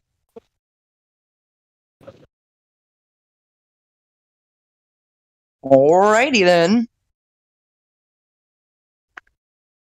Why don't you come into the VC and talk about it? Trust me, I'd like to get some fucking sleep, Being on this 24/7, it's some work. Come on, guys, help us shut down the server. We could do this real easy. All it takes is one. It takes one Globey with absolute irrefutable proof. We won't mute you. We won't ban you. We'll just shut the server down. We'll just, confetti and balloons, and you'll know that you did it, and we'll shut it down. The studio door. I love that. Cut off at the knees.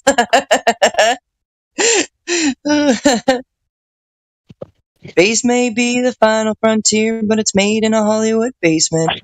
There's a reason for those fucking lyrics, y'all. Space may be the final frontier, but it's made in a Hollywood basement. And you know it. You know it. We figured that out. Figured it out. It's in music and movies. Oh, yeah, look at it. Because there's no way they could possibly be faked. As you got this guy painting up this thing, right? Yeah, exactly. You can hang that thing in a dark room, take some pictures, and voila.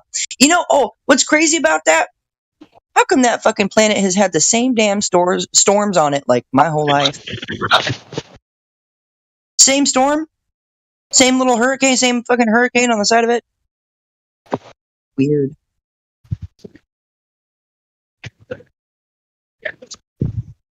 Then come disprove it, Miss Terry. Please come in the VC and talk to me and prove it. If it's so easy to prove, please, come on.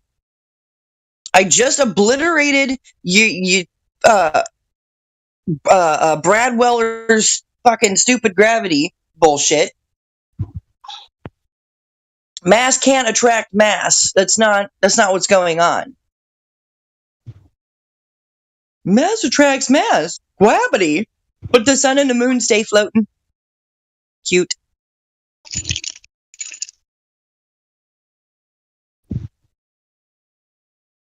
So easy to disprove, Miss Terry. Still waiting for you to disprove it.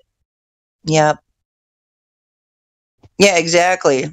The ISS, it's already out there. Like, the cat's already fucking out of the bag. The ISS is a life-size fucking space station in a massive fucking pool that's like the size of a couple football fields. Like, oh, well, that's, and you know the excuse that triggered Globies get? Well, that's just where they're training. They do what they're training. Stop it. Stop. They would not be training. Use your fucking brains. They would not be training in a massive pool with a life-size ISS. Oh, and green screens and underwater camera crew. What's the purpose for that? Why do they need green screens and underwater camera crew for training? You think that shit's unnecessary, right? Oh, then the next excuse they come up with is, oh, well, that's just for production. That's just for like movies and stuff. Guys, it's all a movie. It's all a fucking movie. It's all theatrics. Please, wake the fuck up. Pools are weightless like space. Brad Weller, pools are weightless like space? You're wrong. I mean, you're not going weightless, you're buoyant.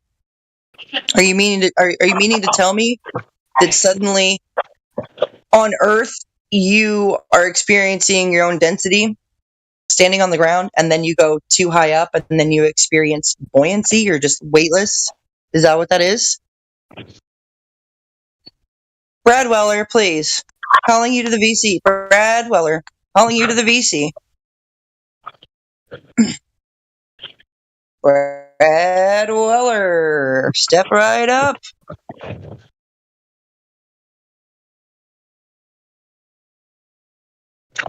Fucking NASA training. But look at all this, the green screens. Pay attention, guys. Pay attention to these harnesses. Oops. Shit. There's a harness. Damn.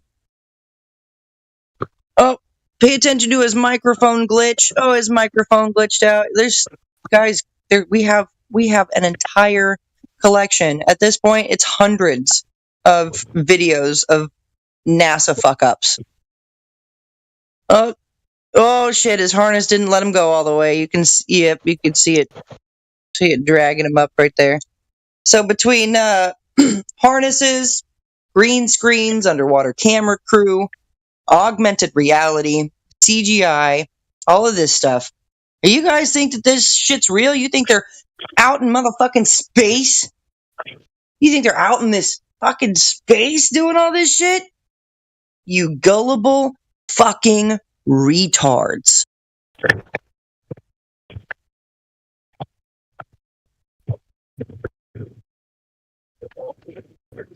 I appreciate that I come off as a genius to people. I just want to point that out because somebody from Gem Panda, Toby Dog actually let me know, but somebody from Gem Panda was like, oh yeah, this girl, and she comes off as a genius, but she's a fucking dumbass. I'm like, what? All right, make it make sense.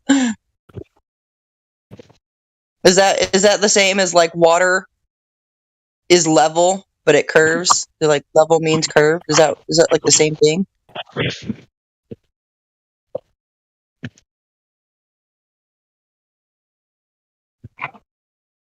You float in pools like space. You know what's kind of really stupid about your fucking argument? Brad Weller is all of the fucking equipment that they have on, those spacesuits, are heavy as fuck.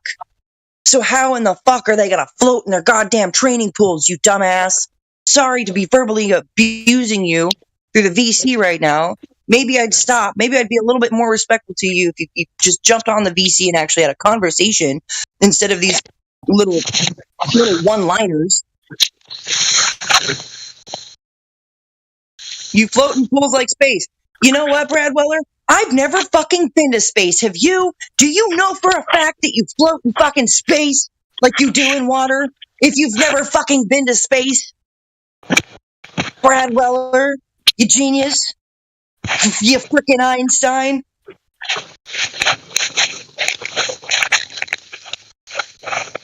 Somebody's hot micing. Sounds like somebody's snacking.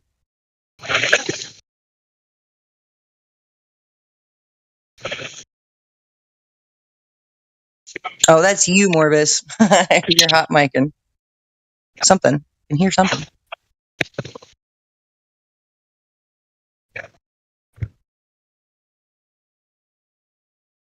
Come on, improve the globe, man. I don't think you can.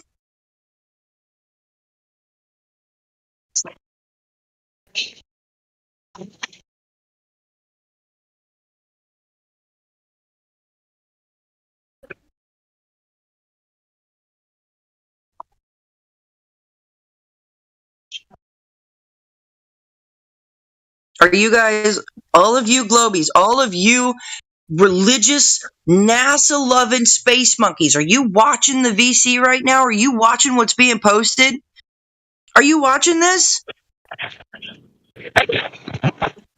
What are you referring to?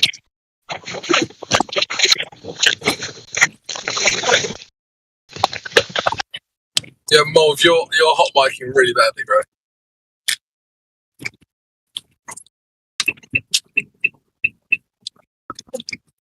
Brad Weller, I just explained to you the problems, not just the one problem, but the several problems with gravity.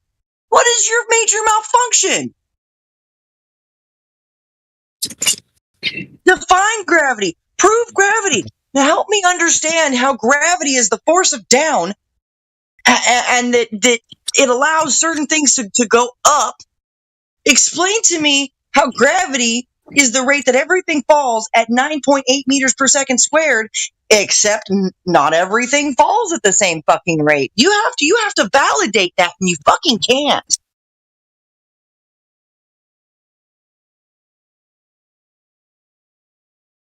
He has to try to validate a lie, and he can't. Gravity is not stopping you from floating away, you dumb shit. That's your fucking density to the ground, dummy. Gravity is not a force holding you down. That's your density. That's how much you weigh.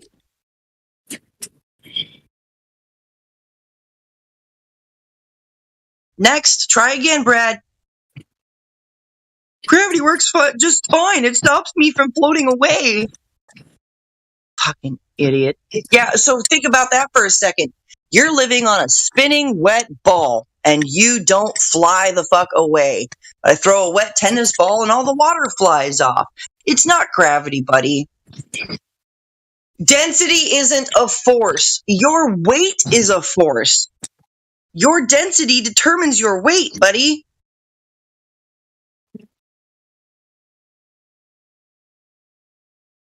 Why do they like to argue like this? Gravity is not a force.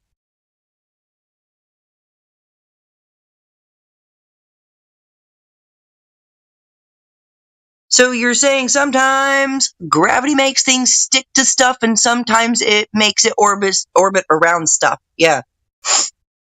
Gravity does not determine your weight. Okay? Fucking goddamn. I guess those people on my 600-pound life are experiencing more gravity. Try again, Brad. Gravity determines weight? Well, then I guess 600-pound people are experiencing more gravity than you.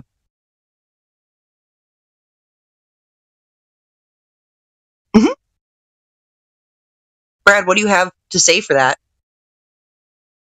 Are larger people experiencing more gravity if gravity determines weight? Come on, Brad, I'm waiting for an answer. Gravity determines weight, huh, Brad? So like a person who only weighs like 160 pounds, they're not experiencing as much gravity as somebody who weighs 600 pounds? Brad Weller? No shit, they fucking weigh more. Oh my God. The question is, Brad, do they have more gravity? Does a larger person have more gravity? Is it just pushing on them harder? Gravity's pushing on fat people harder? Like, what the fuck, dude? Gravity determines your weight. Oh, shit. That's why people is fat. They just experiencing more gravity because it determines their weight.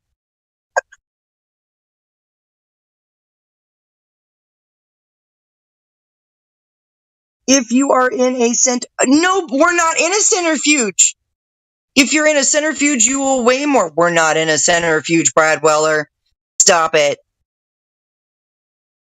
The density determines the weight, not gravity. Actually, I believe it's the weight that determines the density.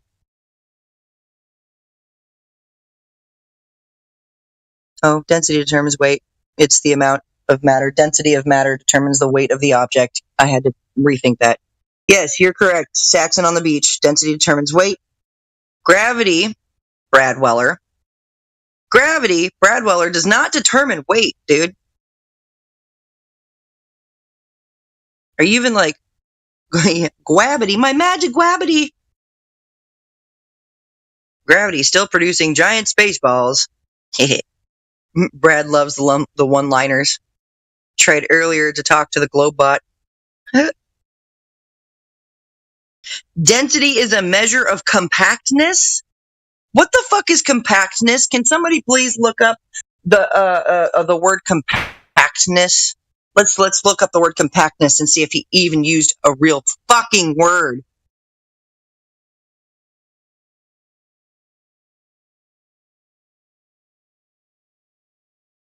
Yeah, you fucking Globies are shameful.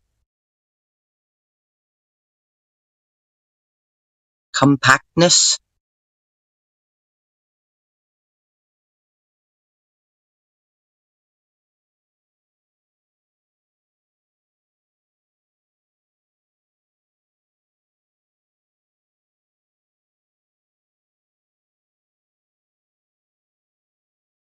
Compactness. That's a fucked up word. Compactness theorem. Either way, you're wrong about that whole compactness thing. What kind of fucking retardation is that? Density is just a measurement of compactness. Do you realize that when enough dense material is compact together, that determines its fucking weight? Blur. Oh yeah, that's cool. That anvil and the mercury. Bam.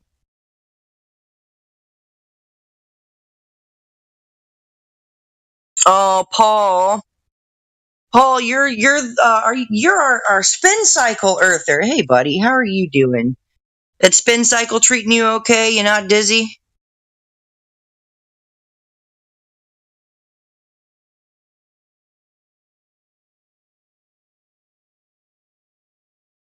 Weight is how much a magnetic field something had. Oh my gosh, where are you guys getting this shit? This is not on the topic of determined physics. Like, what are you talking about? I want to watch a concave earther and a globe earther go at it. That'd be entertaining.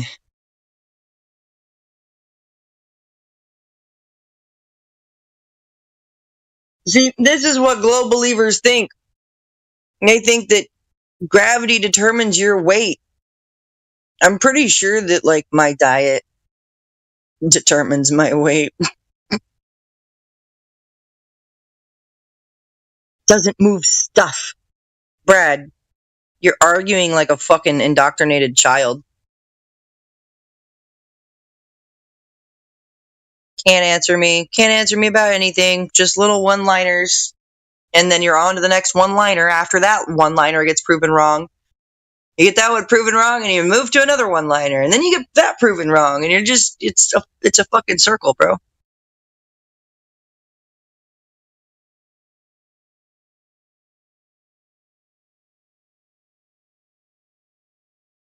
All gases are contained here on Earth. You cannot have your atmospheric, stratospheric, ionospheric, you cannot have these fucking pressures without containment.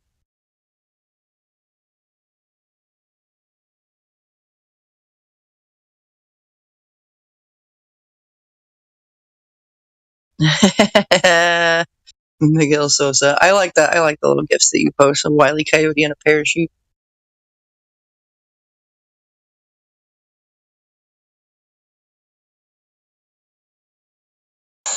Helium has no magnetic field. Bye-bye helium. Who said anything about helium, though, Paul? Nobody has mentioned anything about helium. We're on the topic of gravity. We're on the topic of how there's problems with gravity.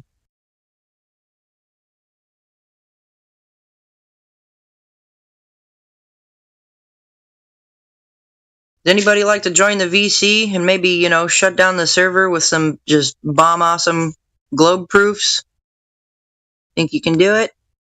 I'd love to see it. I've been looking for shit. Years now. I'm going to be going on a decade.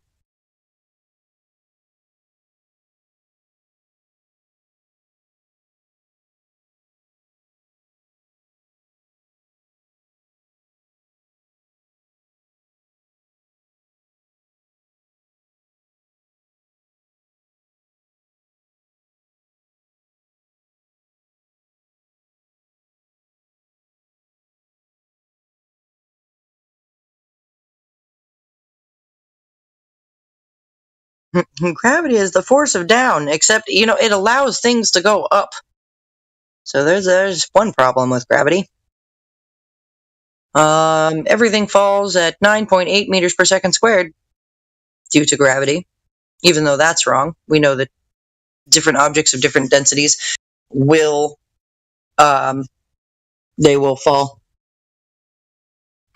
at different rates. That's another problem with gravity. Gravity allows, birds and bugs and planes to fly. Doesn't hold them down. That's a problem with gravity.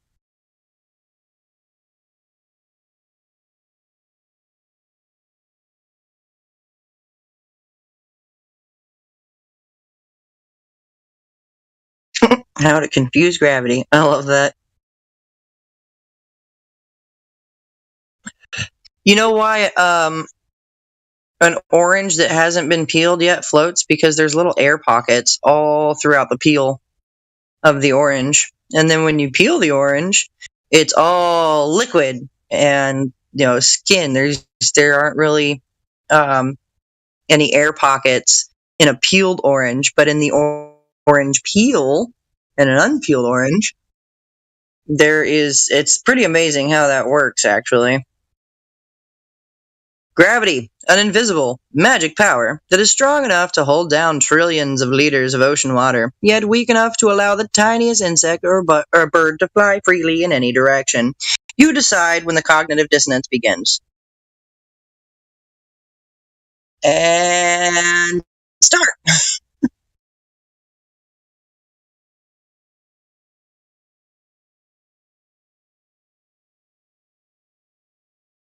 What about the gas planets? Where are their containers? You're not understanding. We don't know anything about that. I don't even think that NASA knows anything much about that. They do teach us that the planets are these balls of gas, though.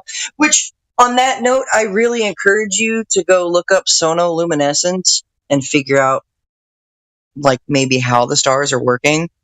Because even that requires some sort of containment.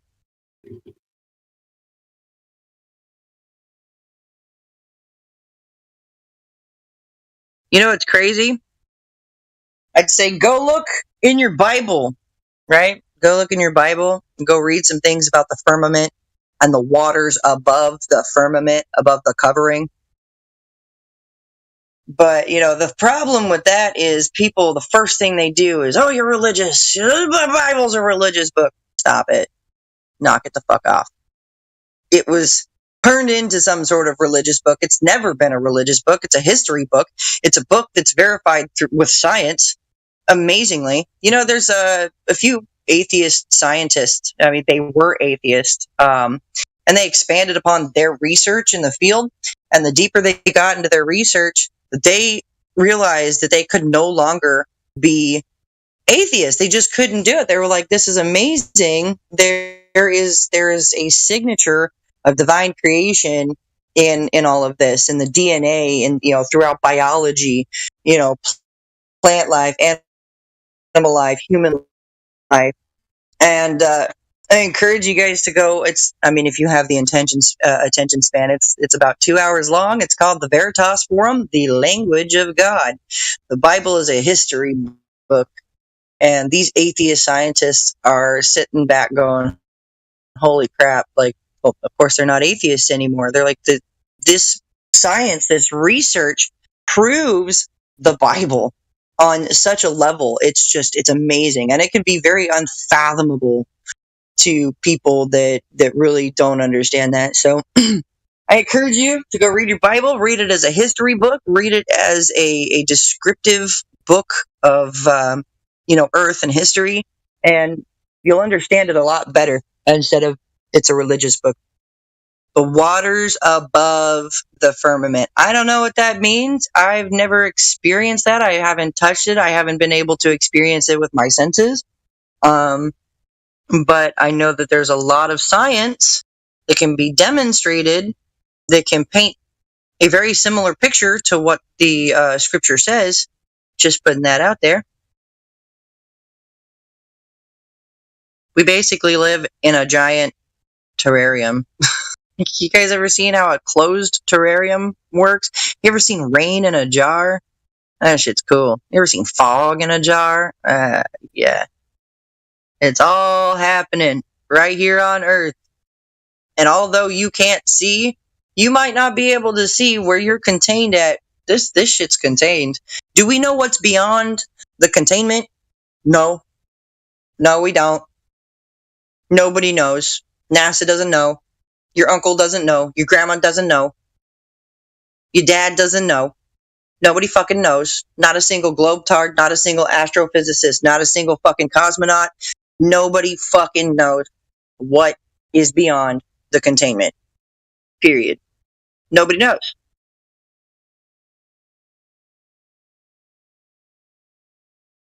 LOL, Brad Weller, nervously laughing. I don't know how in the fuck anybody can think that they live on this spinning wet ball in this, mass expanse of, you float. Like, how the fuck you float? Like, there's a force that makes you float if you go too high up, but then there's this force that holds us down, that keeps us down. Like, what goes up must come down. Except for if you go too high up, then you'll just float. The fuck? What? How does that even logic? Yeah, Brad Weller. A lot of us in here actually are genius level. Just saying. Just putting that out there.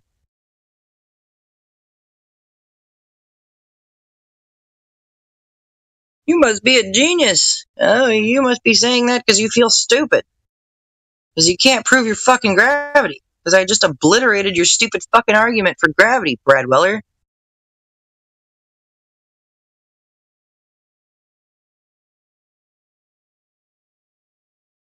Oh, I must be a genius because I don't know what's beyond the containment? Yeah, how does that make any sense? Do you know? Brad Weller? Brad, do you know what's beyond the earth that you live on? Do you know what's beyond the sun, moon, and stars? Do you really know? Do you think that that's like some sort of outer space? You really think that what goes up must come down, but there's exceptions to that? You think that you can have exceptions to the rules? That's the fucking problem with the globe. There's too many fucking exceptions to the rules. There's too many changed definitions to the rules. There's too many fucking things about the globe that defy physics and defy geometry. You guys think you can have a fucking curvy baseline.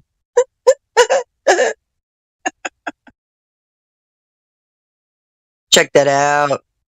Beautiful, beautiful terrariums. What I hear when a globe lover asks for a picture of the flat earth. Yeah. Miguel's pumping out some good memes right now. No, you don't have ways of knowing if you can't state the ways. What are the ways? Name the ways. Name all the ways, Brad Weller. All the ways that we might know what is beyond the beyond. You don't know. Nobody knows. You know what you're able to observe. You're like, oh, it's a star and it's bright. And, you know, these stars are like self-illuminating, right? Like, the sun is not what's lighting up every fucking thing else. What are your ways of knowing, Brad? I'd like to know what your ways of knowing are about being out in space. Space ape. Telescopes. Spectrometry. Spectroscopy. You're just spitballing words now. I can grab my telescope and I look up at the stars and they just look like flickering balls of light, you know? But do I know what the fuck they are or how they're working? No. Nobody does. I bet you think that fucking they've got rovers on Mars, dude. I bet you think Mars is a firm planet, but it's not. You want to know where Mars is? Mars is in fucking Greenland and Devon Island. And I wouldn't expect you to believe me if you haven't done the fucking research. NASA's been exposed fucking 10 ways to fucking 6 ways to Sunday. You know, NASA turned off the comments on their official YouTube channel because flat earthers were asking too many questions. Yeah, that fucking happened. Stars give up an electromagnetic spectrum. Stop it, Brad. Knock it the fuck off and go look up sonoluminescence. Do you need me to spell it for you? Do you know what sonoluminescence is, Brad? Brad Weller? Please tell me. I'd love to know. 1, 2. Mic check 1, 2. Can you hear me? Coming in loud and clear, Miggy. How clear am I right now? Like, do I need to turn up my mic or what's the level here? I'm trying to figure out. Oh no, you're good. Coming in real clear. Really? I hear you very low. Very low for Miguel. Okay. Yeah. Yeah, you're very low. Me as well. I'm actually trying to set up my stream here. That's what I've been doing while Jenna was talking to Brad. Hey, and customize 998 says don't worry about Jenna. She thinks calculus is the highest math you can take. Customize, if I remember correctly, you never fucking told me what the highest math you can take is, and I believe it was if I'm not mistaken, college level advanced honors calculus is the highest level of mathematics that you can take. But why don't you tell me? Since I'd love to learn. If there's anything that you can teach me, please let me know, because I love learning. I do. I absolutely love learning. So customize.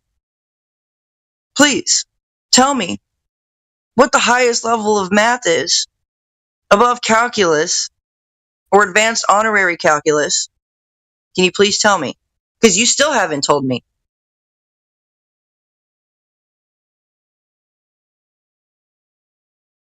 Tell me what the highest level of math is that you've done. Customize. All right, how about now? Mic check 1 2. Can you guys hear me loud? No. Better. Loud and clear. Is it better? You hear me better? Yeah. Yep. Was I lower than I am now, or the same, or? It could still go up a bit. Okay. I'll check my sorry. level. I'll check my volume for you though.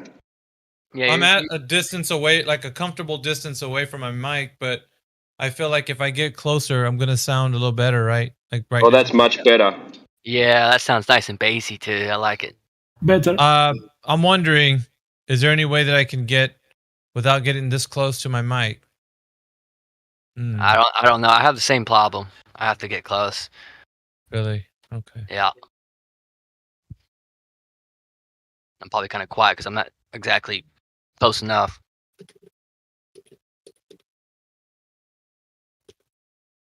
I'm using voice activity now instead of push to talk. Well, that's what I'm using as well, but I feel like I have to get like this close in order for there to be a lot of that juicy bass. Yeah, it sounds nice. And juicy bass. Yeah, because wow. It's like a professional mic. That's what they have. They have like little knobs on them and stuff. Usually, you can like add bass and stuff. I think that's how it works. I'm not sure. I never owned one. Customize. I'm going to call you out right now. I really think that you're just holding up a facade to make yourself look like you have an intellect over others. I asked you a simple question. What is the highest level of mathematics that you have done? I'm not going to find that out by going and researching somewhere else. You are the one stating that you've done a higher level of mathematics, and I'm the one asking you, Customize, what that is. What is that? What's the highest level of math that you've done, Customize? Just tell me what it is. I'm like, oh, okay, cool. You know?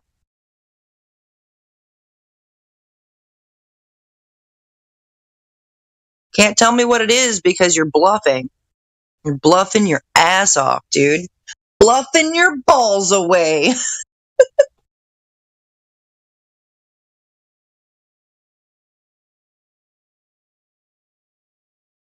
Customize.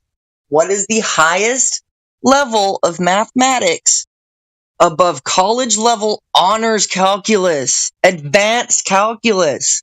What is the highest level? Just tell me. Just state it right there in the chat. Shouldn't be that hard. You're able to type out these whole ass fucking paragraphs. You could at least just tell me what the highest level of mathematics is that you've done.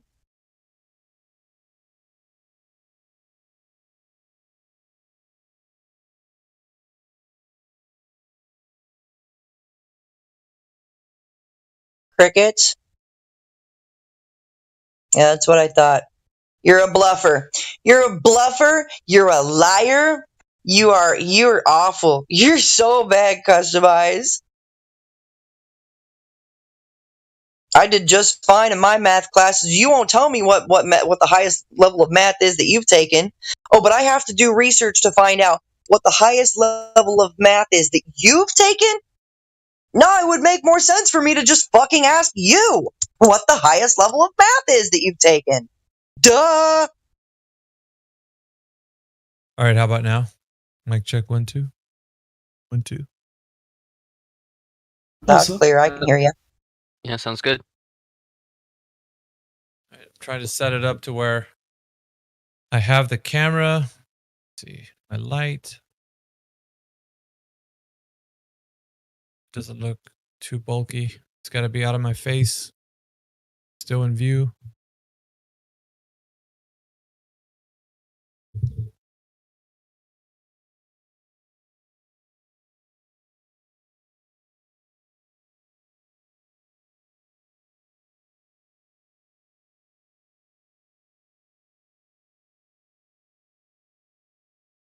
about to put this.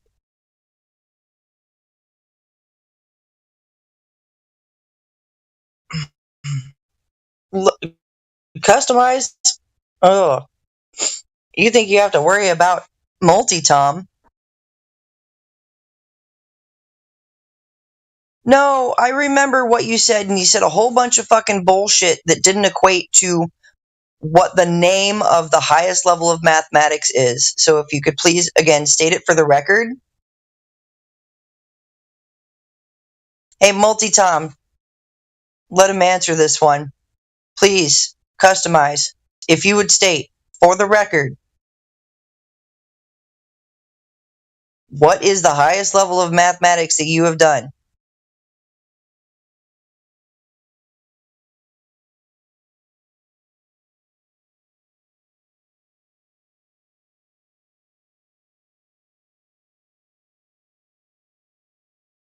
Customize 998. Go ahead, tell me what the highest level of math is you've done. For the record. State it loud and proud, buddy. For the record, what is it?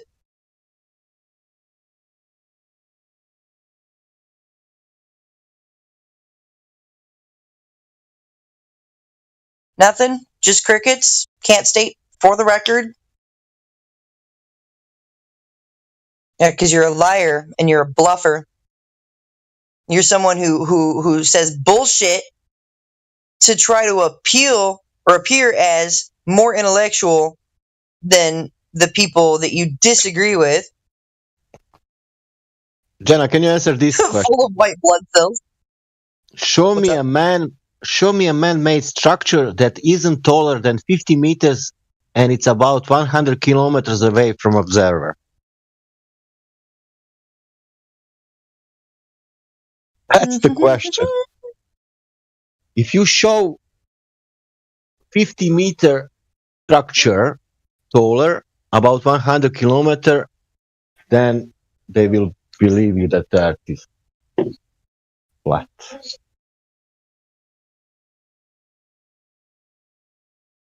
Yep. He still won't tell me what the highest level of math is that he's done. Come on, tell me.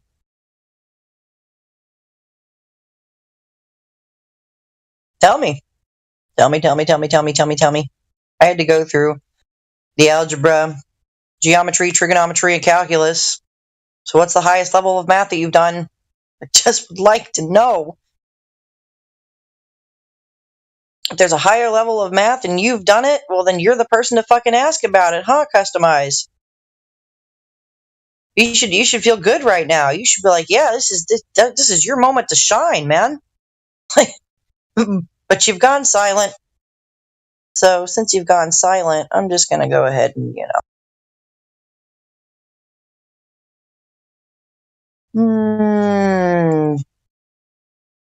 Yep.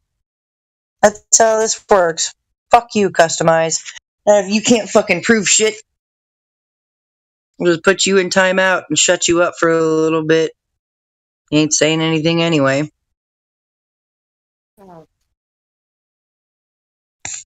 Emma, please don't cry.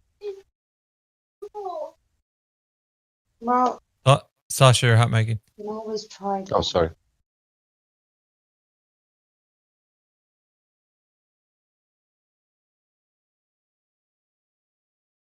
It's pretty sad. Let me connect my go YouTube ahead, Miggy. account, 'cause I think I'm gonna see if I can do a live stream real quick, just as a test.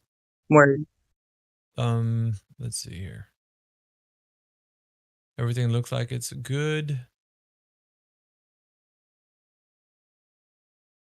All right, how's my voice? Is it still coming in clear or loud and clear? How does everybody else hear it? Loud and clear? Better? Yes, Better? good. Worse? Okay. Clear. All right. Yeah, that's good, mate. Let me see here. Now I gotta connect my YouTube account.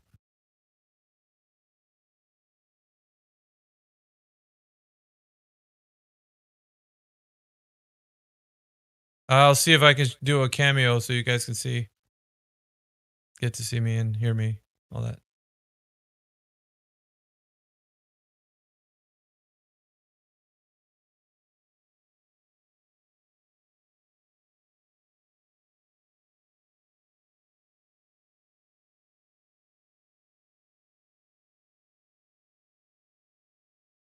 Man, there's so much in here that I gotta remember. It's been a while. Damn it.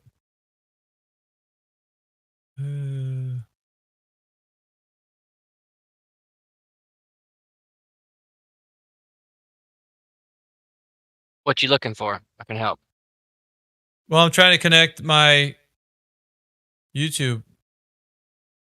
So, and it's not under this. I have got a few YouTube accounts. Connect to YouTube to what?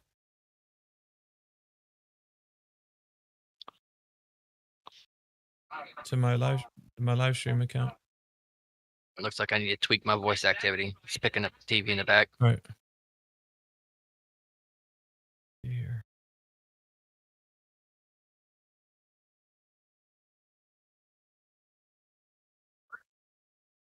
We all live on some part of land inside of a giant pond.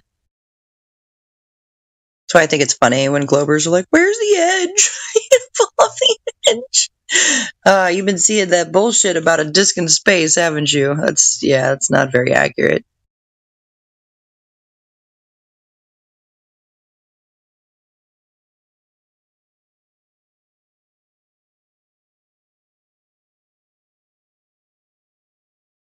All right, so go live. Let me see. I think everything on Streamlabs looks good. See here. It says set up a live stream now. Start.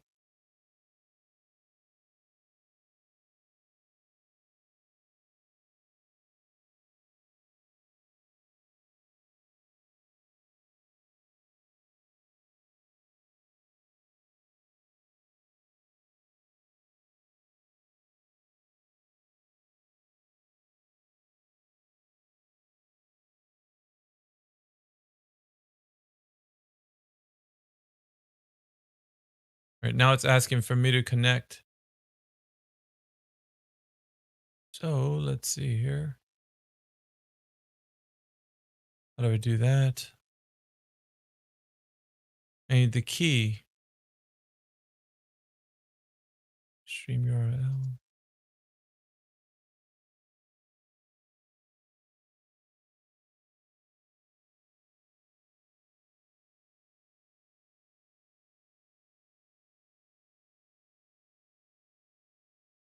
Oh, I wasn't logged in. Okay. So now I need to log in.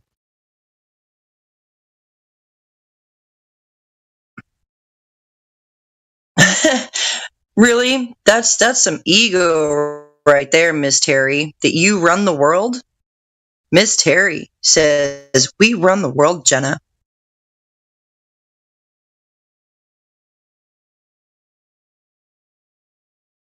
Yeah, no, I would tell you straight to your face. What's that? Did you hear my dog barking in the background? No, actually. Okay. Because Streamlabs looks like it's picking it up, but I don't see it. Sounds coming into my... Must be some good noise suppression. Miss Terry, I am not bullying you. I'm not bullying anybody here. But when I ask for a question, and you're here, okay? I don't walk away from this. I'm part of this, okay? So in the real world, I would just walk away from your stupid nonsense, call you a freaking liar. I would say that you're boasting up some sort of false facade. You're putting up a facade, a fake mask to appear as a higher intellectual to those around you. You're a fake. You're a phony. I would call you that to your face, Miss Terry, and I would walk away in the real world. But here where I'm a moderator and I can't necessarily walk away while you guys are trolling, yeah, I'm going to put people in timeout. You bet your ass.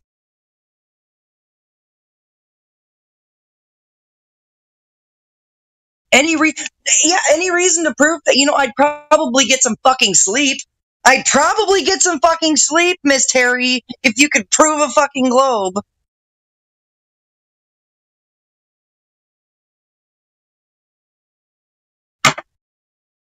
Like, you don't understand. This is me. This is exactly how I am in the real fucking world. This is exactly how the fuck I am. Here, in real life, my friends and family know that I'm zero bullshit, zero tolerance for bullshit.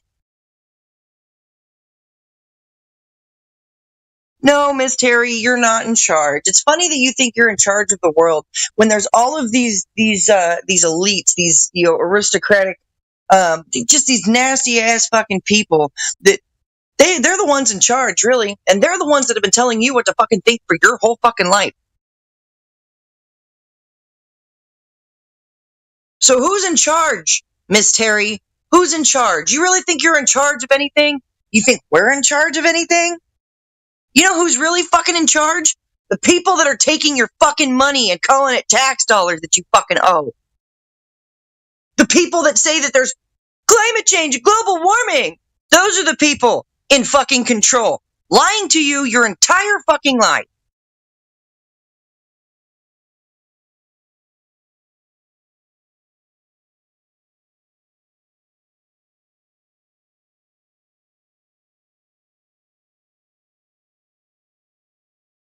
You think you're in charge. You only think that you're in charge.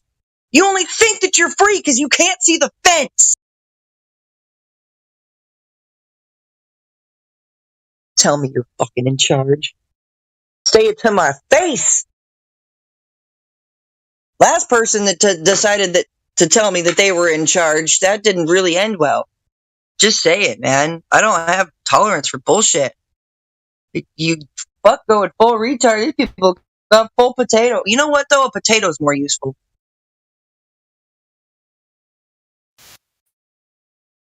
Nobody cares? Nobody cares, Miss Terry? Nobody cares about what, Miss Terry?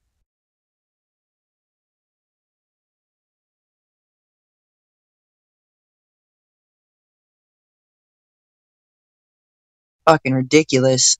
You really think you're in charge? Globe Earth, that's the fucking ego. That's the egotistical bullshit that flat earthers are talking about when it comes to globe believers is the fucking ego. It's so fucking bad. You think that you're in charge? None of us think that we're in charge. It just so happens that we have special privileges to remove your fucking comments when you get shitty and put you in timeout if you get shitty. That's about it. That doesn't equate to having control or being in charge of anything, really.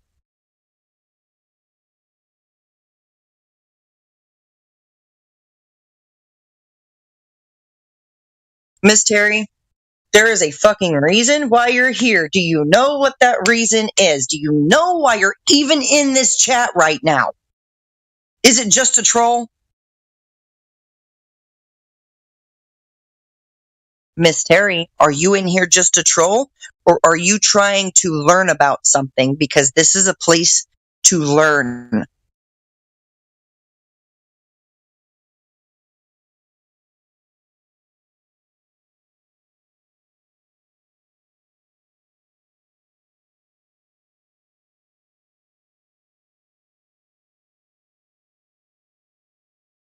Boom. Because water seeks level. Yes.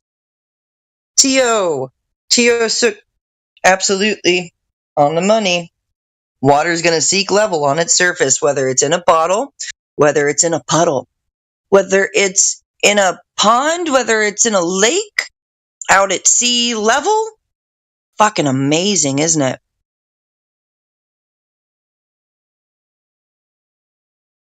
I'm sorry, we don't know where Earth's end is at. We don't know where Earth's end is at. You know, we're not allowed to go exploring in Antarctica privately, independently. Nobody's allowed past 60 degrees or 60 degrees southern or northern latitude. So I'm bringing that to the table, Miss Terry. Actually, I'd say that 2.8 billion flat earthers is progress, Miss Terry. Try again.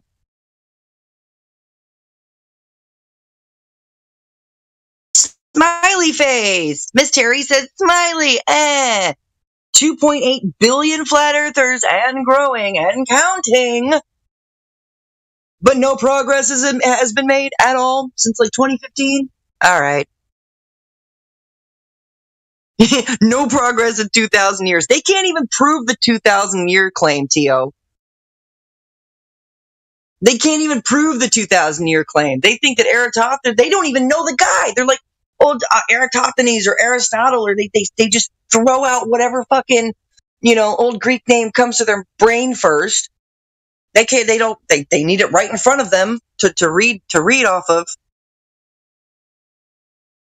No, Miss Terry, we're not stating, we're not making a positive claim. You're making a positive claim for the globe. You're saying Earth is globe. We are saying, no, it's not. So what you need to understand and debate is that the burden of proof falls on the one making the positive claim. You say Earth is globe. We say, no, it's not. Therefore, the one that says, yes, Earth is globe needs to fucking prove it. It's the same as in a fucking court of law. If you're accusing someone of doing something, accusing someone of theft or murder in a courtroom, well, you have to be able to prove. You're making a positive claim that they committed a crime. You have to prove that shit in a court of law. And you can't fucking do it. As a matter of fact, Flat Earth has been making it into the court systems. It's being battled in court systems right now. And a globe can't be proven in court. That's a problem. That's a problem for the globies, isn't it? When the globe can't even be proven in a fucking court of law. How do you like it? I don't give a all of your observations confirm we live on a globe. You might get your fucking eyes checked, Miss Terry. Demons.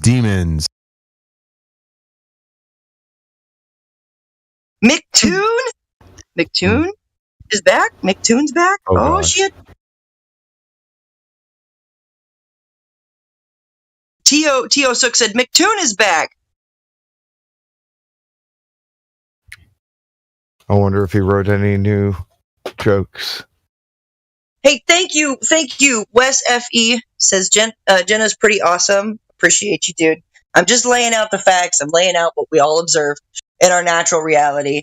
I'm just pointing out that Flat Earth is making it into the court systems and can't be proven in a court of law.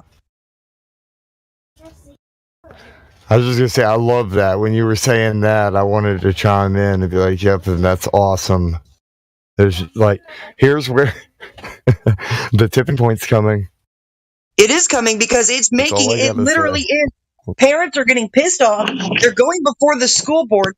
You're teaching our children some false shit, absolutely false shit, which is causing it to go into the court systems. And when you can't prove a spinning round ball in a court of law, you have nothing. Nothing.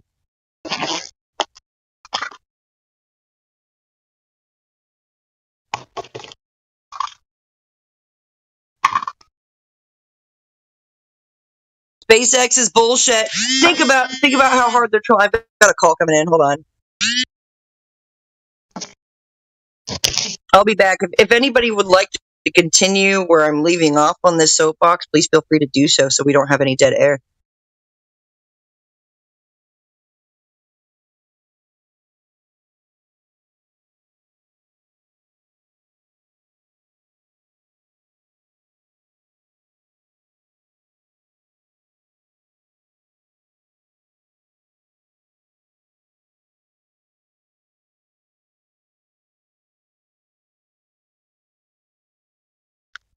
What's happening?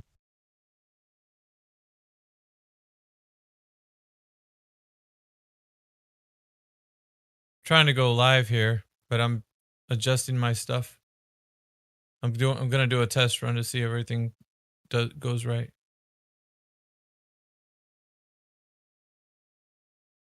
Just for the sake of getting everything going with my live stream.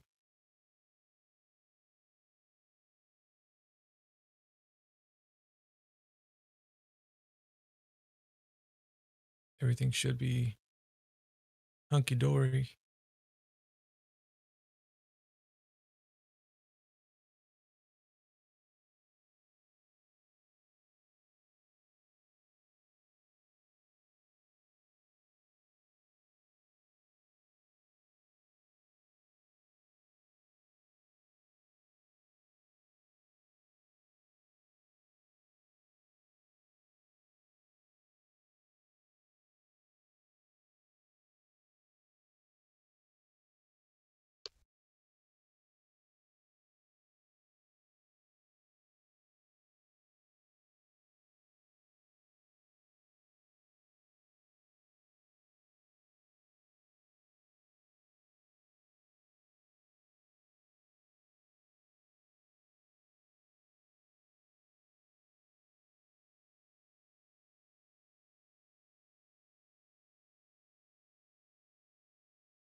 The idea of celestial navigation on a globe, which I understand you disagree with, doesn't use right triangles. What the hell did you just say? The idea of celestial navigation on a globe, which I understand you disagree with, doesn't use right triangles. From second grade doofus, well, duh. A right-angled triangle is a triangle with one of the angles as 90 degrees. Okay, so you also mentioned celestial navigation. Do you know what an elevation angle is? Yeah, it's how high above 90 degrees a star appears, like the angular elevation. So 90 degrees would be the zenith, and 90 along a baseline to your position, correct? Yeah. From second grade doofus, well, duh. A right-angled triangle is a triangle with one of the angles as 90 degrees. 90 degrees from that position on the Earth to the star is straight up. That's 90 degrees, yes.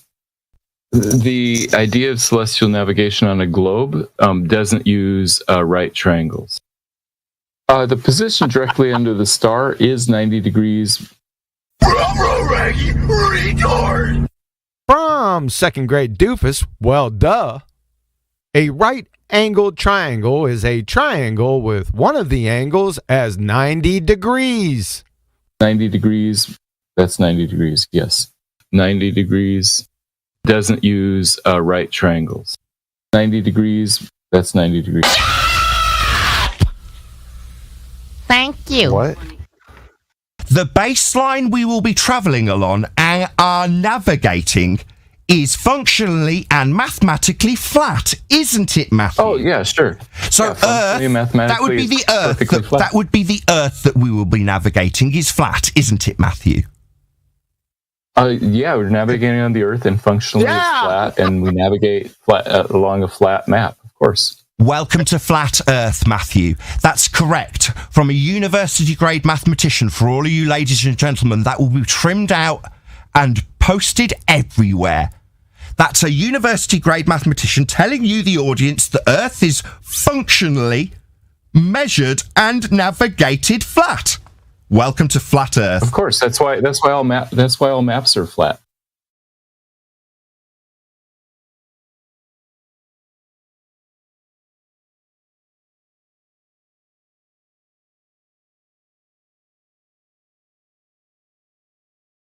When I said what, I had actually just put my headset on, and it was Lois screaming in my ears.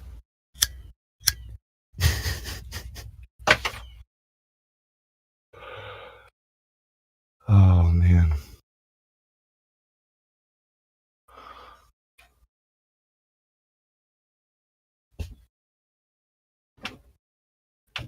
So we know that the anti-flat earthers are learning and they're changing. They're evolving, but their arguments don't actually change at all. Like, if anything, it's devolution, like degrading into more fantastical spirals. Hey Timbo, how's it going, man? I don't know if you're. I just saw you join in. Good, brother. Oh.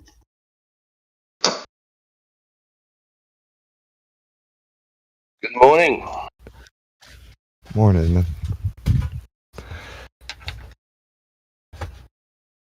Hello. Hey, you. Hold on one second.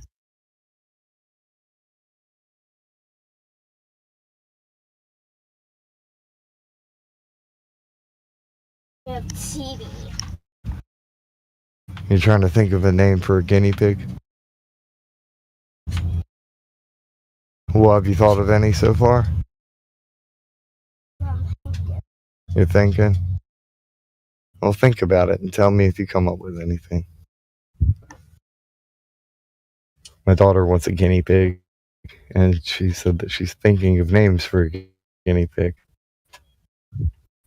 It's my favorite animal. That's your favorite animal? Yeah. But have you ever seen one? Yeah. I'm talking about in person. No. How can it be your favorite animal if you've never seen one? I saw it in videos. You saw a video? How do you know guinea pigs are real then? Because Cameron saw one. Because Cameron saw one?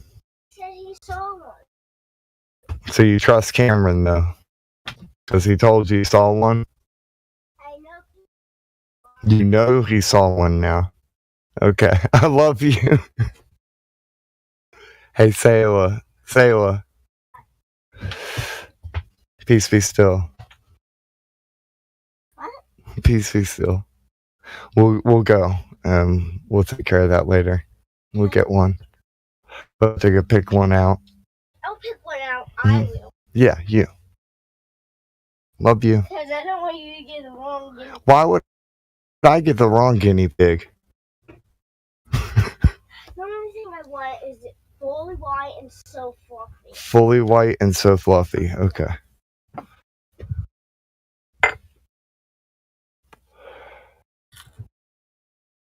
Name it Guinea the White. Guinea Dolph the White. It's Guinea Dolph, the guinea pig. So she didn't know that the show Hamtaro exists, and I made the mistake of showing her Hamtaro because guinea pigs, hamsters. Anyway. Weird anime.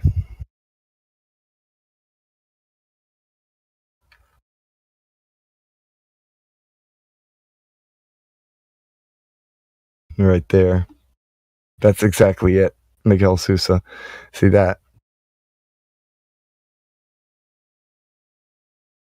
Doesn't matter what's true. That's how sophists argue. Trying to break things down in ways that step outside of reality.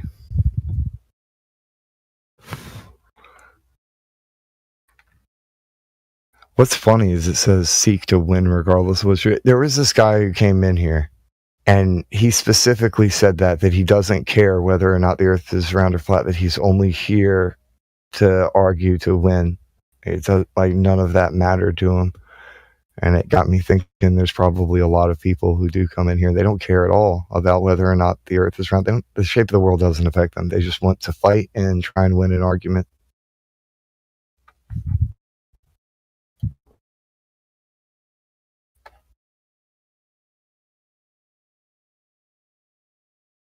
What I found interesting, sophist. Mic check 1 2. 1 2 3. Hey, man. What up? What up? Still running Just some checks. kind of talking about sophists based off of what Miguel posted. Okay. Devise ways to become wise.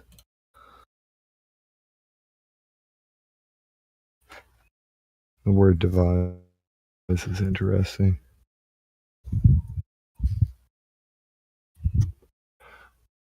They use their will and desire to cause division in order to make themselves seem wise.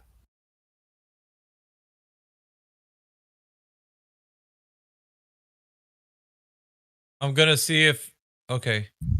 I'm gonna start my stream. I'm gonna test out my mic. I'm gonna see if all levels are great, and then I'm gonna unmute myself or undeafen, and then I'm gonna come in here and see if if my stream picks up the sound that you guys are making from like in Discord. So yeah, just bear with me. I was trying to figure out what I'm supposed to be doing. So- do I need to be quiet so you can do a Well, mic check, or do I need to on, talk? Yeah, I'm on deafen. I'm gonna be on deafen. I'm gonna see if this works, and if I got all levels calibrated the way I should, everything should be coming out right. And then I'll just run the test and see how that works. Then you guys can see me on my stream. I'll send in the link to the live Awesome. stream voice text, so see how that works. All right. It won't be for long. I just want to see. I'm gonna test it out. Yeah. All right. Let me I definitely. don't even know I'll what be to right say back. now. I'll be right back. All right, man. I'm just kind of talk about whatever, I guess, while he's testing that. Hey, CB, talk to me about something random. I don't know. I've been listening just a little bit. It's kind of just in the background. Yeah, well, I noticed we just Minky's have channel to- has 33 subscribers. Nice. Well, he's about to have another one once he shares the channel. Of 33. I didn't even think about that. Take a screenshot and then put a little Illuminati symbol with the I triangle. did, actually. I'm going to drop it. Wow, there's a bunch of people in the VC check-in. Oh, what? Oh, geez. Yeah, I've been busy. I've been Okay, going there's- everywhere. I've been going into Oh, they're games. all Go ahead.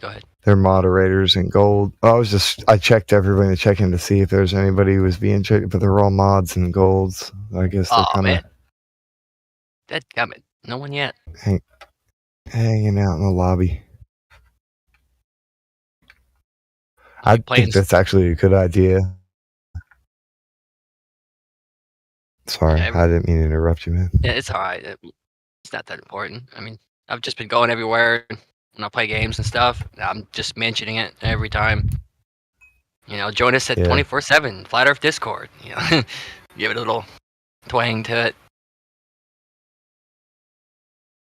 Yeah, man.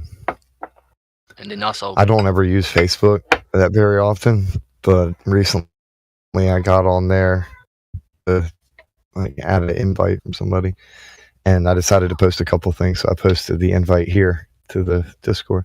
I was adding a friend request, but I decided to post the Discord invite here and that video that I have of Rick telling people to go get VC verified.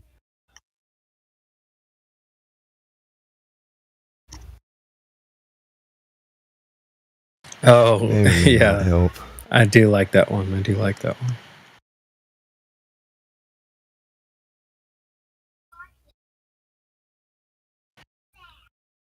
I should make one where I have him and I can't find one that does Morty's voice good. That's why I didn't. But it would be cool to have a dialogue between the two of them kind of arguing over whether or not they should even talk about Flat Earth. Like have Morty why would we, what? Like have him just ask a bunch of questions. Yeah. A little role playing. Yeah. Then have Rick explain that of infinite universes, at least one of them would have an Earth that's flat or something like that. It's kind of the theme of the show. I mean, but it's about people coming in here because they're already off in the clouds of the sofa. It's crap. Got to bring them back to the ground.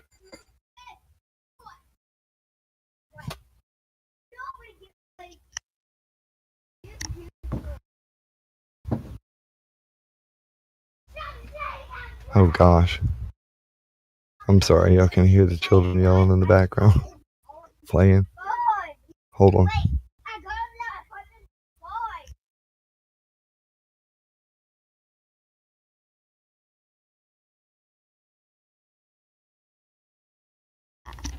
Go play.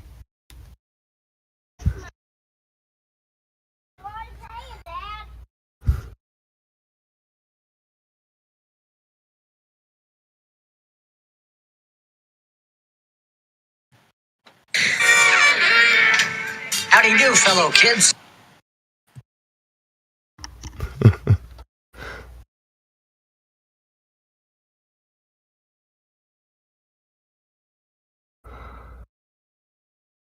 Oh gosh. To me, I find any conversations within the lobby to be kind of boring. It's just cold text and people asking a bunch of questions that have been answered 1,000 times before. And 1,000 times 1,000.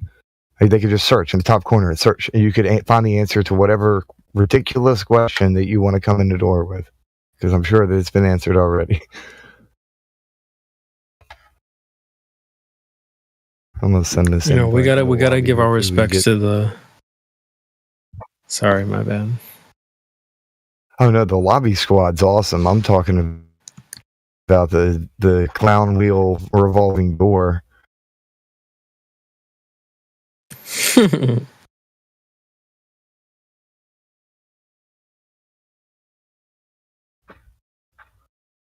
Every time I go in here, if I stay too long, it gives me a headache.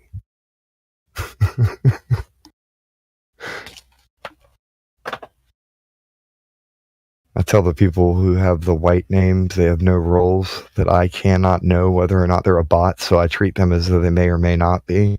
So if they want to be treated like as a actual human being and be humanized, they need to get VC verified. It's true, though, Yeah. man. How do you humanize somebody who's acting like cold text?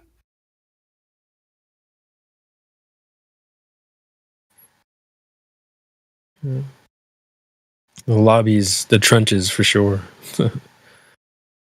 Like, see some And I of the would have craziest never stuff. thought this way until the AI. Oh yeah, dude, it is a trend for sure, and everything's crazy. Every day it's something new. There's at least one, like, you could take a screenshot of at least one hilarious thing that somebody. It is what it is.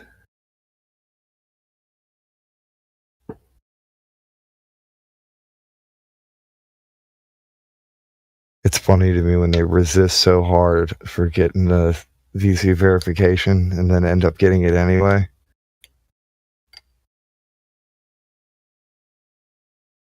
It would have been a lot easier if you just did this to begin with when we told you to. Yeah, that is a good point. Their inconsistent behavior. Yeah.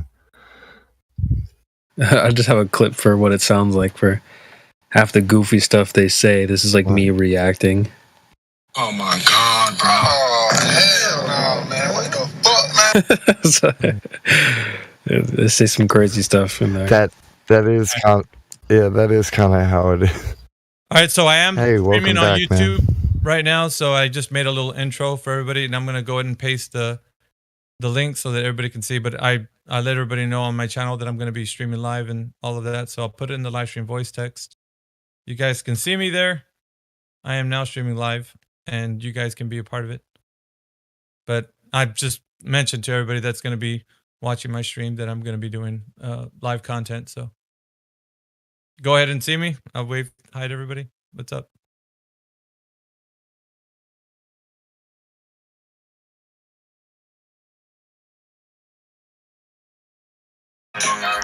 Nice.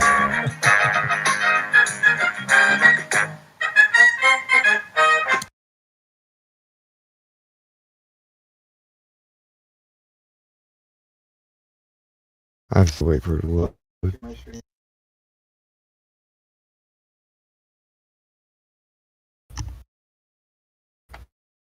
There we go. This is so awesome, man. Is this episode 1? We're live, baby. Let's We go. are live. Yeah, I'm gonna keep doing these. I'm just gonna have to configure like, what the time frame and just like content and stuff like that. But I just kind of wanted to make an appearance so you guys know that it's not just a robot back here. It's me. This is me. Welcome to everybody that is watching me right now live on YouTube. You guys are amazing, and you guys will be a part of the journey. So.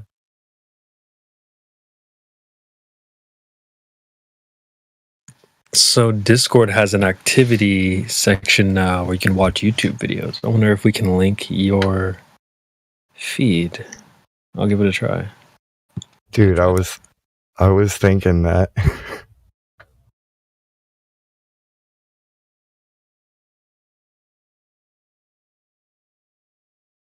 But yeah, the Wig Snatcher Club is the name that I'm dubbing the channel. So I'm gonna have levels of like how I'm gonna do this. I plan to have like people be a part of like a wig snatching group with you have like the wig snatch initiate like to like maybe to the common wig snatcher or something, and then it goes to levels of like professional wig snatcher, and then like the legendary wig snatcher, and I kind of have it like a little system that I want to work out, but To me, I think that's going to be interesting to kind of see that develop and have you guys along for the ride, because you guys are already like a part of that as it is, but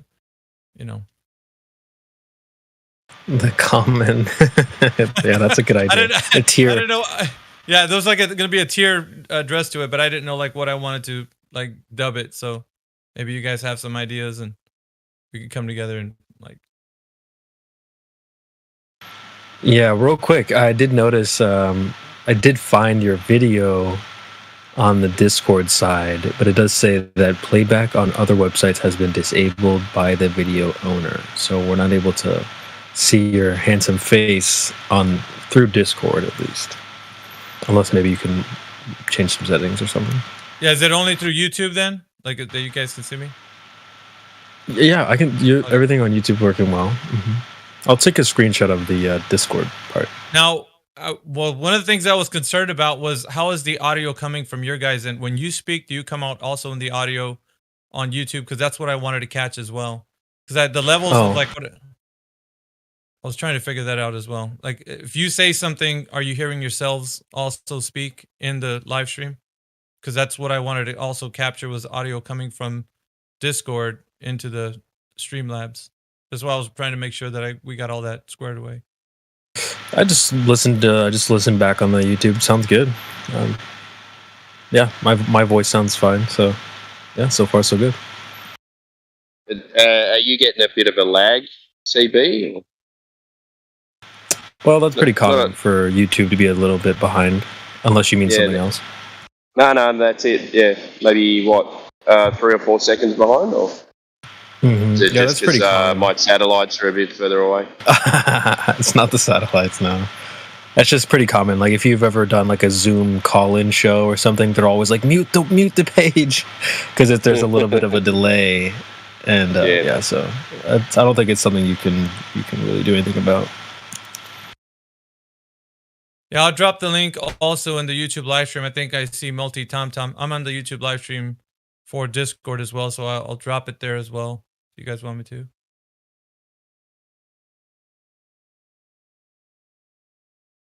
So, Miggy, I'm gonna drop in the chat the screenshot of the. Yeah, it's kind of small. Yeah, go ahead. Yep. But yeah, maybe you could tweak some settings and we could have your face just displayed even through Discord as well. It's kind of cool. I actually really like your setup there. Looks nice. Yeah, I try to pick a nice background image. However, I can use like the contrast on like the opacity to kind of make it look a little better.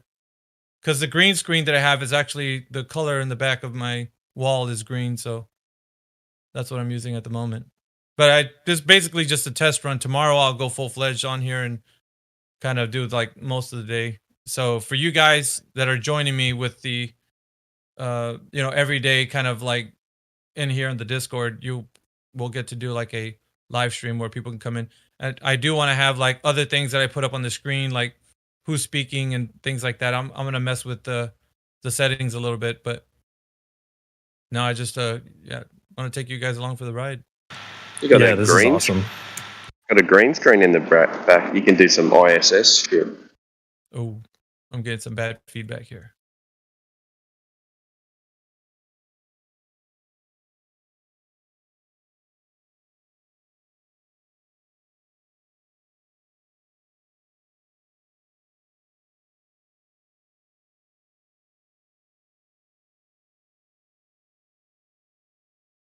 All right, gonna keep doing the test. Can you guys still hear me?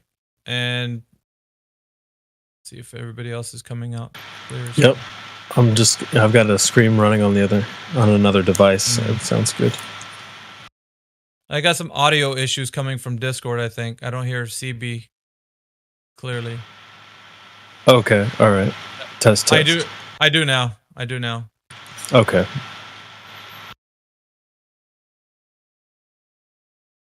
Yeah, I'm curious to see how the template sort of grows over time. Did you have some inspiration, like another channel that you took from, or just kind of starting from your own little setup? Well, actually, I did a show before. It was a Flat Earth initiative. It was me and Jedi that were doing it, but I actually do want to have like a bit of like different variety of things that we talk about, but just the inspiration of just, you know, being a truther for as long as I've been, and just, you know, being in this community. Because I think expressions is even, it kind of like makes it even better when you see, like, I'm not just like reacting to it in voice, but I'm also doing it in facial expressions using my hands. Because I'm always, when I'm talking, I'm always using my hand. But you guys don't see that back here. So like now I can actually show you that when I'm doing something, I'm pointing and I'm like, you know, so it makes it a little more animated, I think. Yeah, that's awesome. I really like this idea.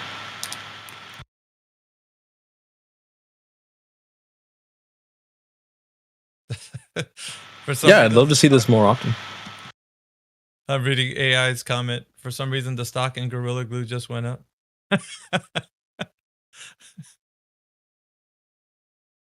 Yeah, you know how we do it, guys. Wig snatching time. So, and I'm looking for the randomness of like just having, you know, other people coming on and just being regular, you know, globies and whatnot.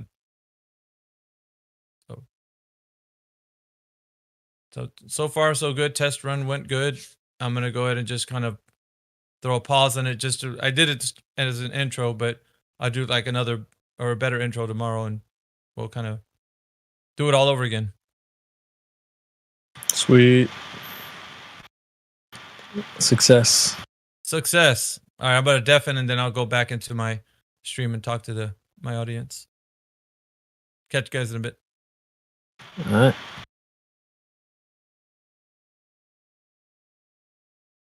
Yeah, this would be cool if more people, you know, it'd be cool to see like a Zoom call. You know, we have the camera setting turned off in Discord. We obviously don't want to see some trolls, you know, Cheeto crusted chest filling the camera screen. So, no, but it would be cool to see some of our friends here live like that.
Yeah. What we'll need is a good editor to kind of like, what you'll have to do is like fire up the camera, your setup during a good debate, a good heated discussion, perhaps, and then we can like layer it. You know, have the voice bubbles popping up on the Helios stream. Maybe put your face on there. Maybe somebody else is doing it. Yeah, that'd be great. That's cool. You might inspire some other people to do what you're doing. So. Yeah, I've been meaning to do this. I have a PC I just purchased. I haven't even set it up, to be honest. But I just wanted to go head first into this and just see see what comes of it. I'll kind of weed out the things that I don't need or add on some stuff that I want to put in here. But yeah, no, I ended the stream, but test run went fairly decent. I'm glad I could say I was around for the first one. Yeah, it was impromptu. I didn't think I was gonna do it today. I was planning on doing it tomorrow, but I was like, yeah, what the hell.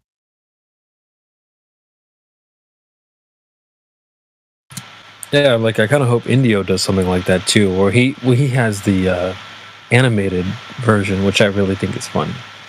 But that would be funny too. I think they have those little programs where you can talk, and then just an animated character will do the speaking mouth movements or whatever. So, if somebody doesn't want to show their face, that could be equally funny. It's just like have a bunch of us live reacting. Yeah. Yeah, I've been meaning to do this also with Indio in mind because he wanted to come on here. He's like, when are you going to start streaming? So it's going to be great.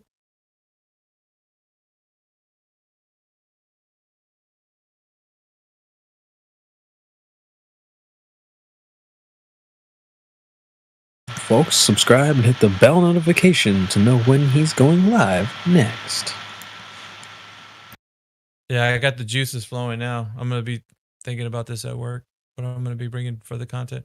I was thinking about a structured way, like Zany Space News, and I don't know. Your sound clips are amazing. We can have you jump in with some of those every now and again, just whenever you feel just led to do it, kind of stuff. Yeah, it's always a timing thing. I like the Zany Space News idea. That's funny. That's always a good way to kill some time. Just kind of shoot the breeze. Talk about the nonsense that they're talking about.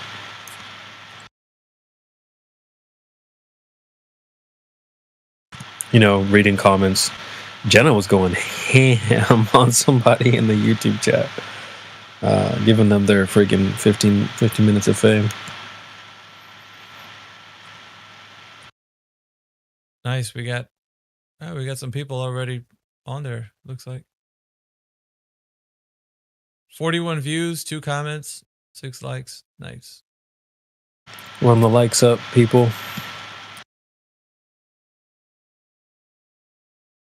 I gotta delete these other 2 duds that I had in here. I was just trying to start the camera and it looks like a couple of seconds of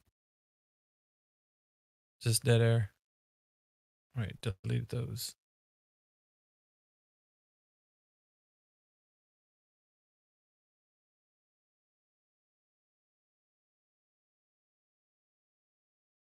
I put the description. What if I told you you're living in a dream world? Would you believe me? Welcome to the Wig Snatcher Club Live. Perfect.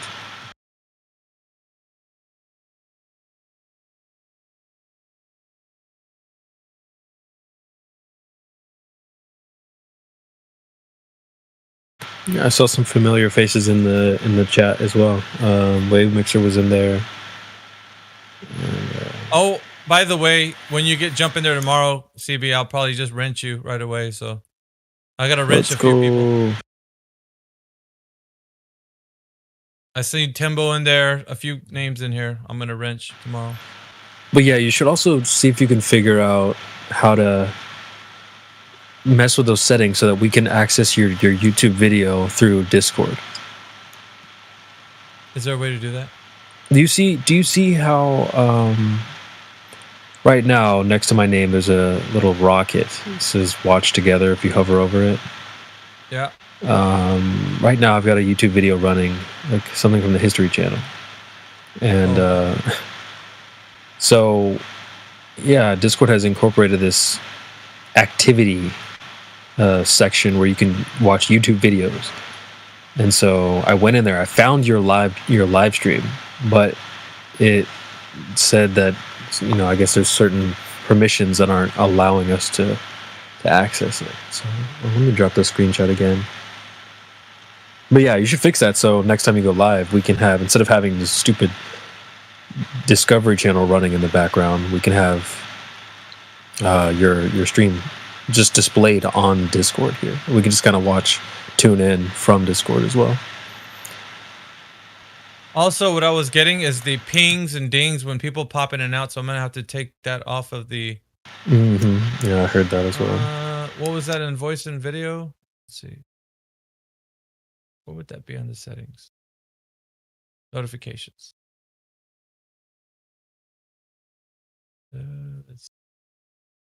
Sounds. Message. Take that off. So is that how you're going to set it up? You're going to go through Discord into your YouTube channel? No, what he'll have to do is just go into his YouTube channel settings, and there should be something in there that'll say like, allow access to third party or whatever, something along those lines. Yeah. And so he'll need to open access from YouTube. Okay, yeah, and then you won't get that kind of feedback and lag, yeah. I'm just referring to, for me, the lag probably won't be able to fix that in terms of audio, but just being able to kind of see it. Go ahead. Yeah, so you had it on 2 devices. Did that help? Like, you were speaking into Discord, and then you could, because what for you, was it like a 2 or 3 second delay? Yeah, that's something you probably will never be able to fix. There's just going to be an inherent delay for YouTube live stream. So we won't be able to fix that. But I'm just referring to at least being able to have, like, let's say during a heated debate, Mickey's like arms are waving or whatever. I don't know. That'd be kind of funny just to kind of see it without having to open up another. And you can just, I don't know if you guys did. No one in the panel right now. No one's in the YouTube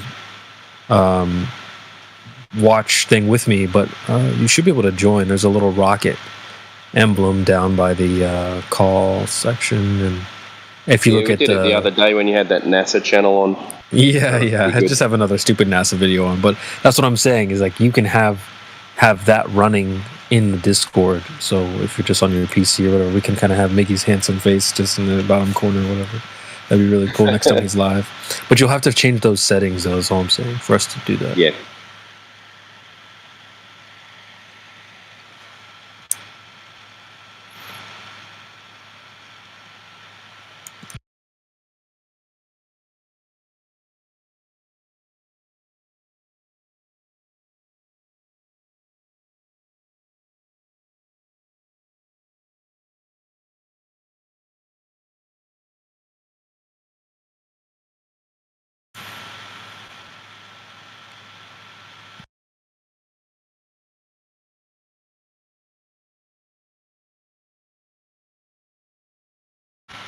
Yeah, it's kind of inspiring. It would be really cool. Well, I've already said this, but it would be really cool to see more of us, kind of like a Zoom call, all reacting live to some goofball. Like, everyone put their head in their hands, like, oh my god, this guy. It would be really funny to see that. That actually would be cool. Yeah, I'll be back in the morning, or at least when I get up, because I work late. So as soon as I get up, I'll start doing it again. What I want to do is put the chat bubbles on there, and then we can have chat bubbles going alongside of whoever's talking, and that'll be popping up on screen. Yeah, there's so much you can do. Yeah, I have some other YouTube channels you could check out if you want to in the future for inspiration of things you could throw on the screen. You could have a chat rolling, on the screen and all types of stuff. Oh, so. yeah, I do want to do that too. You can do tons of stuff. So much stuff I want to. So much to do. Test went okay. I mean, it's all right. So. Yeah, absolutely. Yeah, I think this is a good solid baseline to build off of. If you guys missed it, I'll put it in the live stream again. That way you can see what I look like if you're curious, or if not. But there it is. EP1.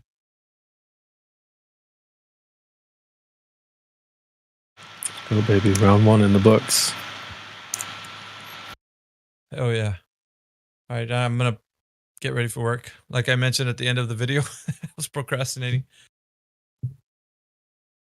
All right. All right, man. We'll catch you later. Later, bros. Have a good one. And watch out for zombies.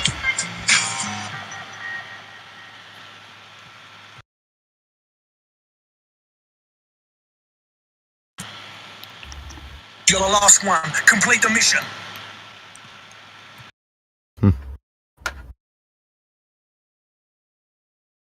This guy keeps on using the word atmosphere.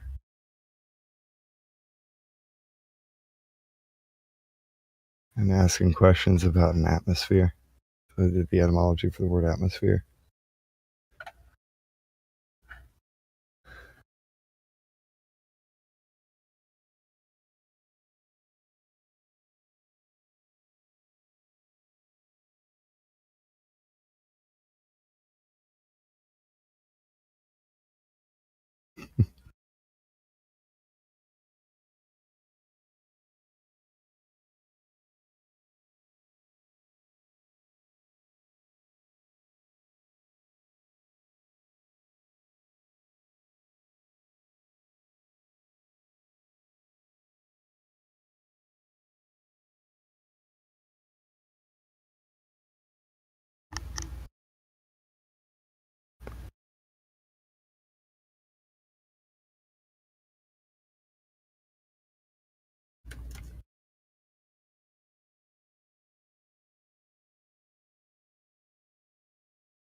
Well, I haven't got to use this one before, but next time someone comes in and starts asking us, like, where's the edge? Or, like, tell me about the edge. You think you know me?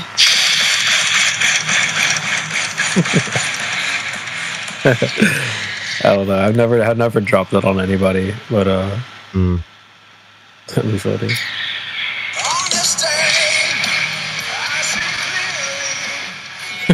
I don't know if you guys recognize that, but there's a WWE wrestler named Edge back in the day. Where's Edge? Where's the Edge? Just hit him with the walkout music. You think you know me?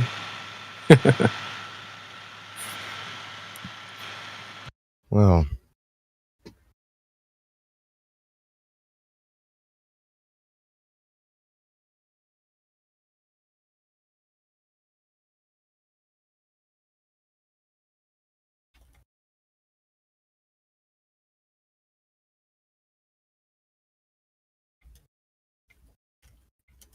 Oh.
I sent you a message, CB.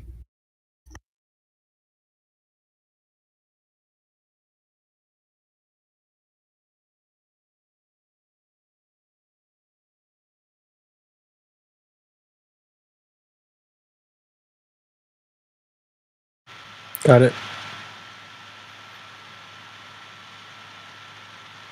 Yeah, you are right. Third time's in here.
what's funny about what I miss.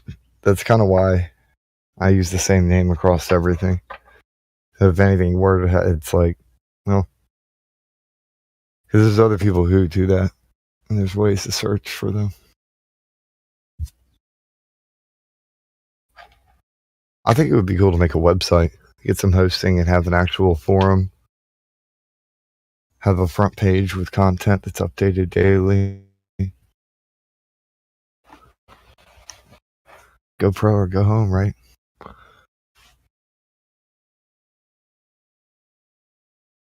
There's a ton of new forum types of coding for that.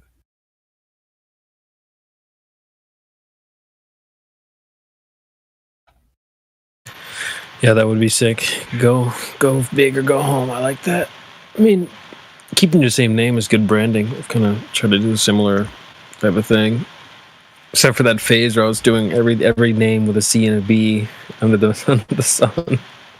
But even that's good branding, if you ask me. It's good marketing. People know who you are outside of just this place. Mm-hmm.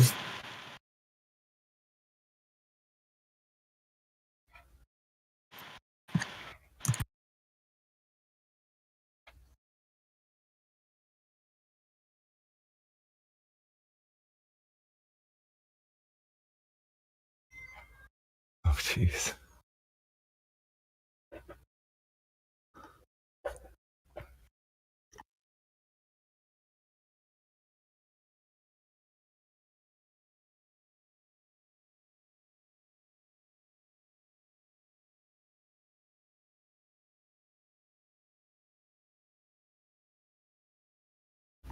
I was just reading the lobby.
spinning ball. Not from where I'm sad, 'cause I can't see no curve at all. I've waited all my life just to think for myself, just a little bit more openly. Now I've grown out far to be true, but my senses always knew. I just want to scream at this flag.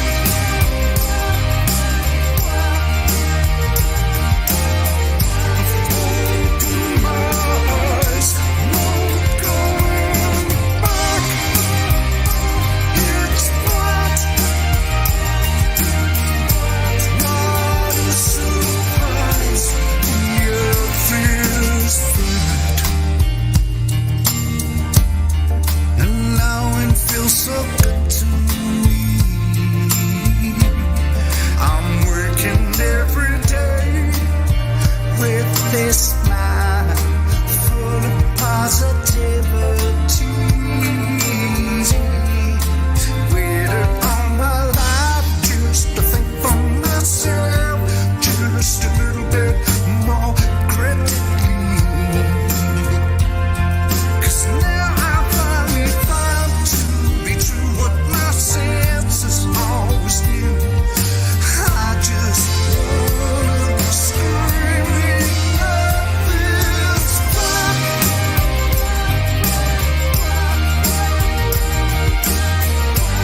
Open my eyes, 'cause it's a fact. It's flat. School masses lies. The earth is flat. I found out for yourself.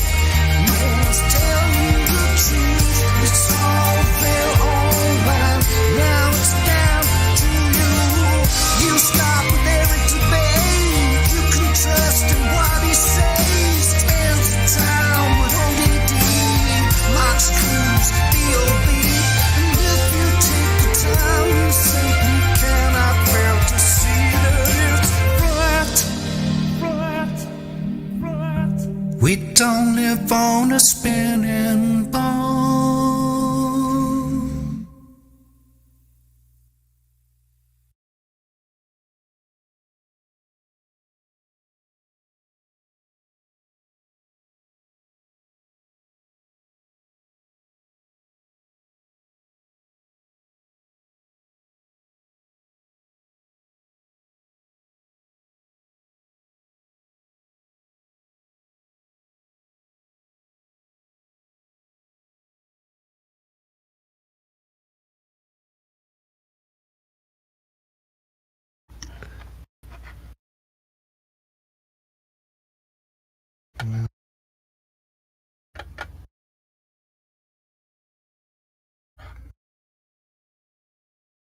I reckon we may as well just put on more music.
Slave to money, slave to death.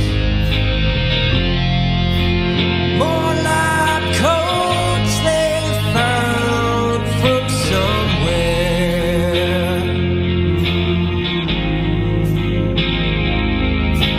Yeah, they come to snuff the truth out. Oh yeah.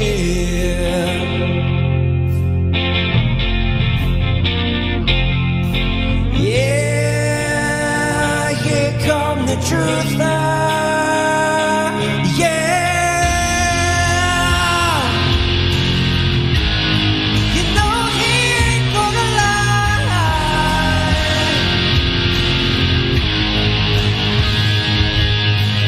No, no, no.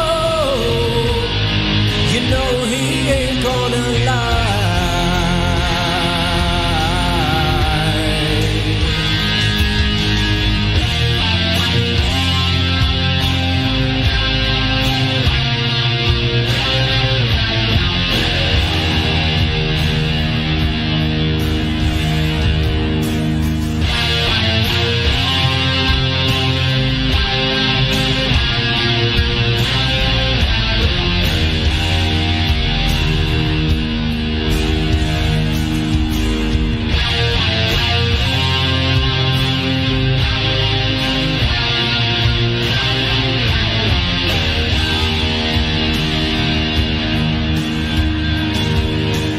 Yeah, they come to snuff the truth out.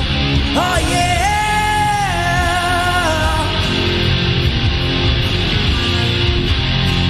Yeah, here come the truth out. Yeah.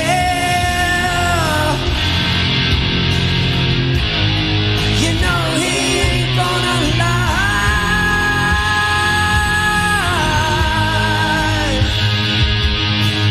No, no, no.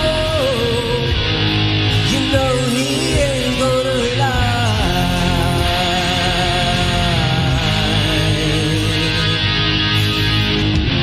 We ain't spinning on no globe, man.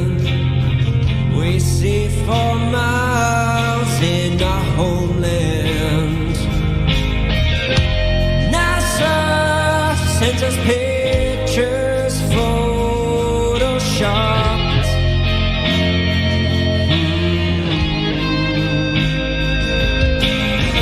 They feed us pills, can't see ourselves. Turn TVs off, seek bookshelves. Oh God, please, won't you help them see the truth?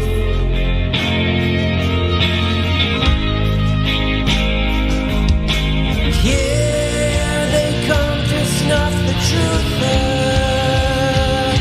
Oh yeah.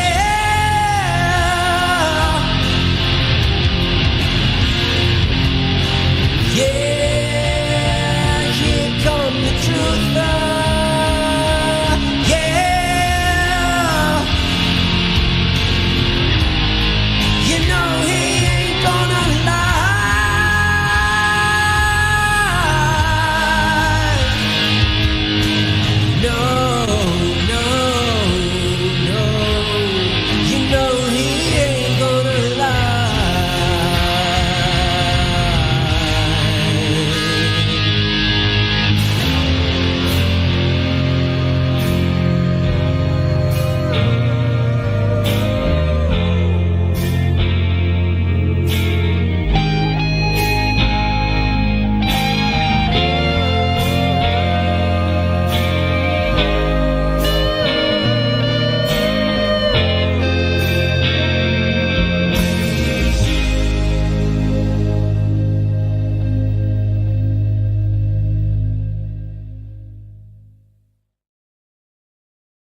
clearing away stumbling blocks. Yeah, we're moving the obstacles. Water seeks to find level and stopping it is impossible. May as well say this is just like where's Waldo? Being born into the last, not your fault though. You still think you're living on a ball with your friends. Meanwhile, 1,000 miles an hour. Never felt the earth spin.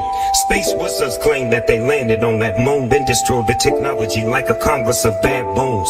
Mankind became tools. Now everyone is oppressed. Took God out of schools. Now these fools need some new vests. Why do you think there are so many churches? When you make some things common, they start to become worthless. Why would they lie? So you would pay for your sins. So currency for eternity is what they're stealing. About their father's business, still destroying, killing, and stealing. Now there's hidden knowledge, and you're living by your feelings. Reaction's just a product of external stimuli, but action's always something that you get to decide. Every action leads to reaction, and you can't even lie. Speaking of lies, did you know that's a means to deceive? Propagating the faith and orchestrating belief. Predictive programming on perpetual repeat. With scribing me with signals as you walk down the street. If the earth is a sphere, then where's the drop over distance? Without a fishy lens, Earth's curve has never been witnessed. Scientific means that this thing must produce knowledge. And models require measurements you won't find in your college. Always begging for a model like you needed to live. Meanwhile, scientific role models don't even exist. You keep watching cartoons and thinking this is what real is. Without measurements that produce knowledge, there is not a scientific model. The word modulus means measure. Scientificus means producing knowledge.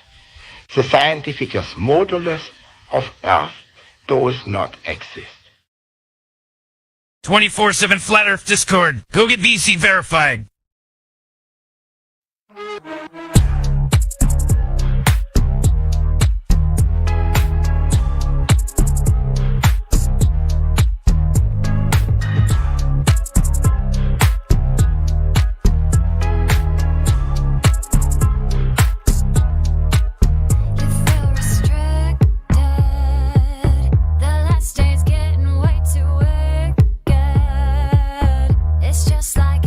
Books predicted. Been feeling different from the system. Too much distance. It's just so sick, sick, sick. They're so complacent. They worship 666 and don't even flinch. It's just psychotic, chaotic. Following false prophets. It's psychotic, chaotic. Made the world agnostic, babe. What they gonna say right now? Right now, oh, they really wanna hate right now, but I think they're just afraid right now. Got their heads in the clouds with a mask on the face like a clown. What they gonna say right now, oh, you wanna be awake right now, well, you better get real brave right now. Put your knees on the ground, gotta pray to the king with a crown. I have to tell you that we're living deep in the matrix. We in the matrix. Chase all the lies and you'll find that this place was created. You were created, darling.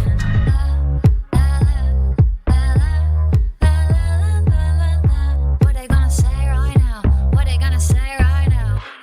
You about to have a panic attack real quick. Like, sorry, the earth's flat, it's fact, no trick. Just look at the proof and the true measurements. Cause I've been winning arguments against the best physicists. But this, don't know what it is. Lately I've been going around in circles, but I do not for the spin. Oh, this, don't know what it is. But you gotta keep it like a secret, you can't even tell your friends. And if you tell them, they say, how could it be? Don't mean nothing to me, they're gonna pick up and leave. And if you tell them, they say, how could it be? Don't mean nothing to me, they're gonna fall back asleep. What they gonna say right now, oh, they really wanna hate right now, but I think they're just afraid right now. Got their heads in the clouds with a mask on the face like a clown. What they gonna say right now, oh, you wanna be awake right now, well, you better get real brave right now. Put your knees on the ground, gotta pray to the king with a crown. I have to tell you that we're living deep in the matrix. We in the matrix. Chase all the lies and you'll find that this place was created. You were created, darling.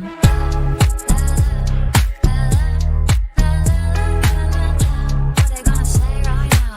What they gonna say right now?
I love the Flat Earth crew.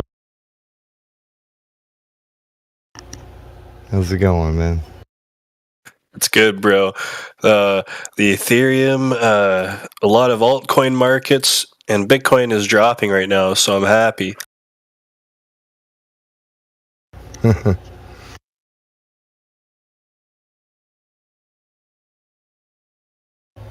Wait for everything to drop and then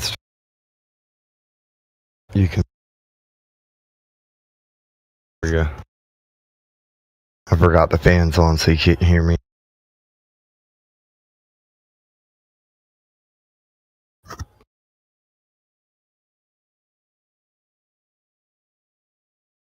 Well, I haven't really messed with crypto in a while.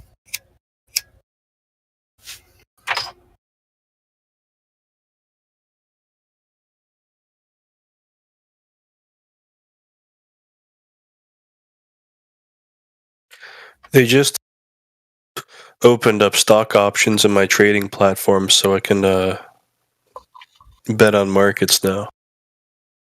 Yeah.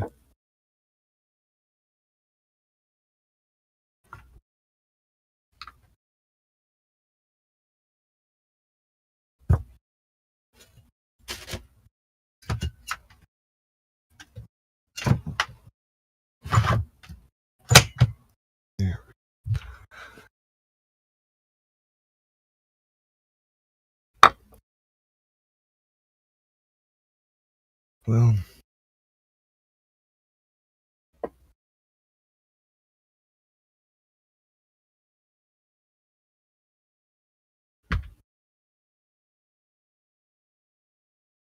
kind of working on building a playlist so that the next time that we have a bunch of dead air, I can just hit play and delete stuff that we don't want to use or whatever.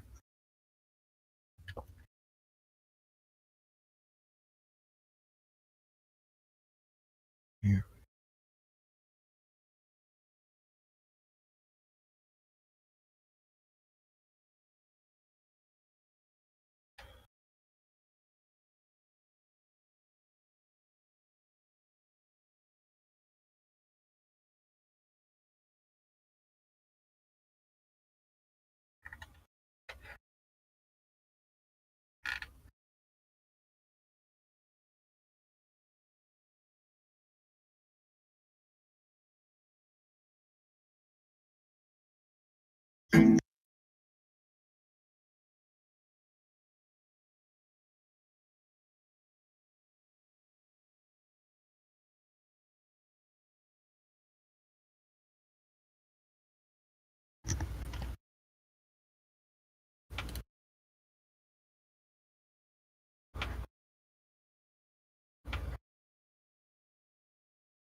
I confess that I cannot imagine how any human being in his proper senses can believe that the sun is stationary when, with his own eyes, he sees it revolving around the heavens, nor how he can believe that the earth on which he stands is whirling with the speed of lightning around the sun when he feels not the slightest motion.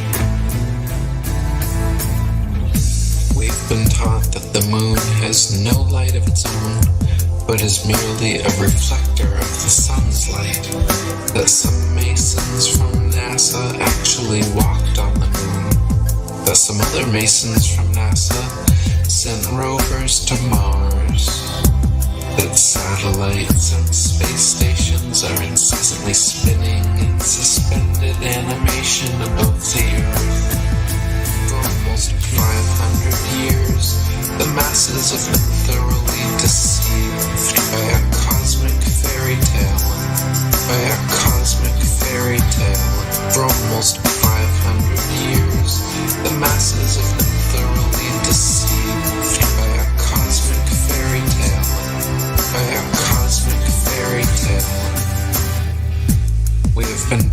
than a mysterious force called gravity, a magical magnetism responsible for keeping everything from falling or flying off the spinning ball Earth, is just strong enough to hold people, oceans, and the atmosphere tightly to the surface, but just weak enough to allow bugs, birds, and planes to take off with ease.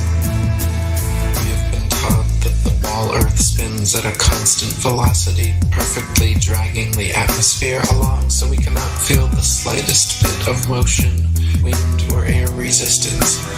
They say we cannot feel any of this motion because the magical Velcro of gravity pulls the atmosphere precisely along, and we cannot measure any of this motion because the stars are so incredibly far away. For almost 500 years, the masses have been thoroughly deceived by a cosmic fairy tale. By a cosmic fairy tale. For almost 500 years, the masses have been thoroughly deceived by a cosmic fairy tale. By a cosmic fairy tale.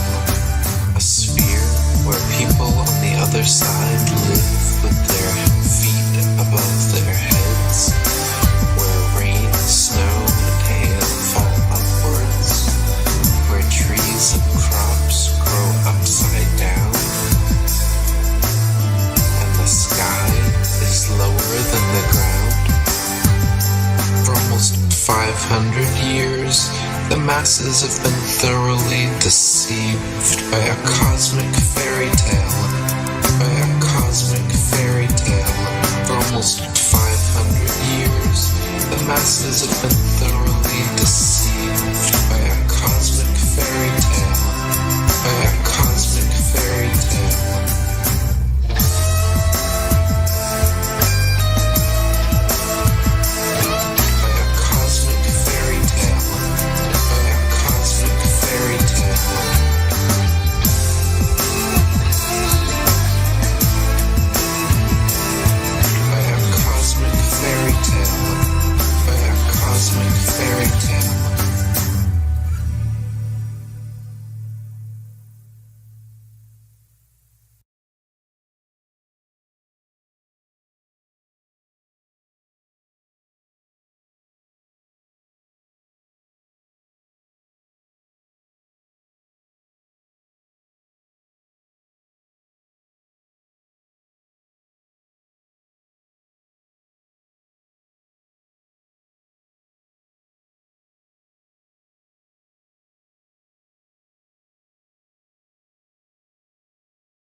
Astronauts to the moon.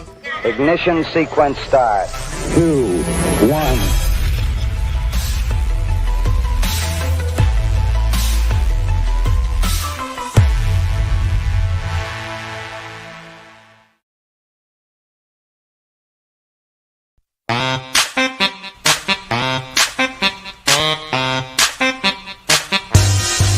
You've had your time, now you gotta go. So withdraw, pitch and yaw, algebra, don't you know? No need to frown, but you gotta go. Cause what we saw, so bizarre, NASA nah, ugh. Switch catch up, cause we gotta stop with the 90 move phenomena. So pack your landers fast, cause we're getting rid of ya. We're wanting to ditch ya, can't quite see why some lunatics wanna double ya. Went out. No mas nasa. Went out again. NASA, we're moving past ya. All the CGI we're getting is so old. Mama, Trump or Obama, all these sloppy, choppy crappies gotta go. NASA goes nowhere. NASA, if you care, Yes, we want some new face. NASA, listen here. NASA, take a chair. Yes, we want some new face. New face, new face, new face, new face, new face, new face. Round up those lives from long ago. NASA. Adios, idiots. Take with y'all the lunar modula and the robot. Don't you wanna let Apollo go? I say yes, you say yes. Oh yes. Let's come back down. Falcon 9 first stage. Enter Elon. He hails from Africa. Picked by NASA, so you can bet that he'll be picking ya. Keep an eye in the sky for Elon before he steals another billion, or launches or lands another rocket full of billion. Ilona, gonga kota, hamdu namsa namja noya gunu funsa.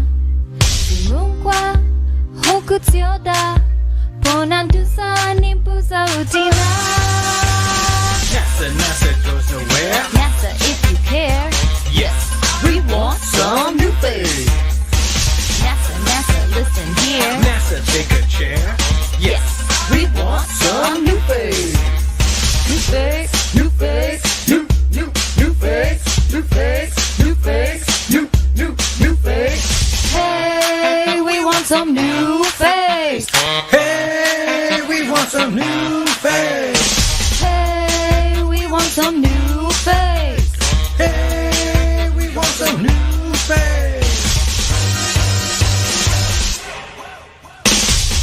NASA goes nowhere. NASA, if you care, Yes, we want some new face. NASA, listen here. NASA, take a chair. Yes, we want some new face.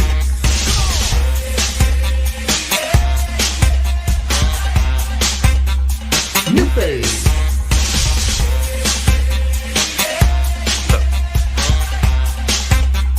New face. New fakes. The fakest fake ever faked. Sedun, cazzo. Sí, por favor. Porque yo necesito ir al baño. And now look at you, you're all wet. How'd you know that? The pool, you fell in the pool. Oh. Wow.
NASA lies more than my ex-boyfriend.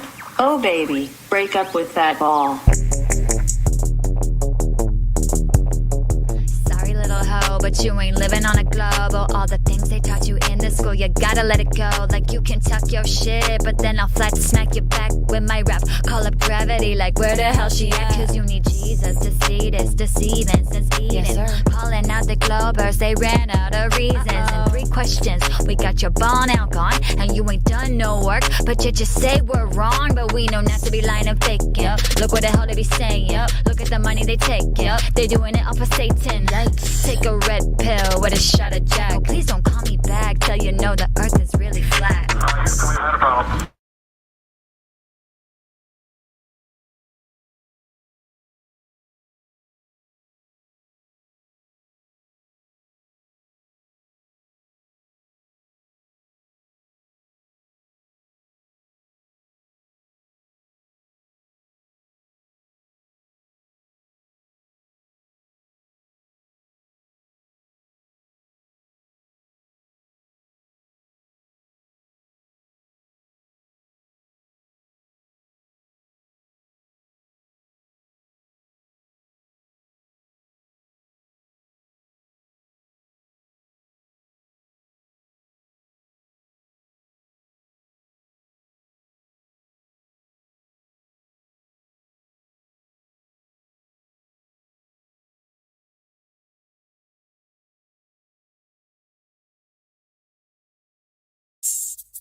Trace with bong on the beat, playing a Cobra and a flat earth.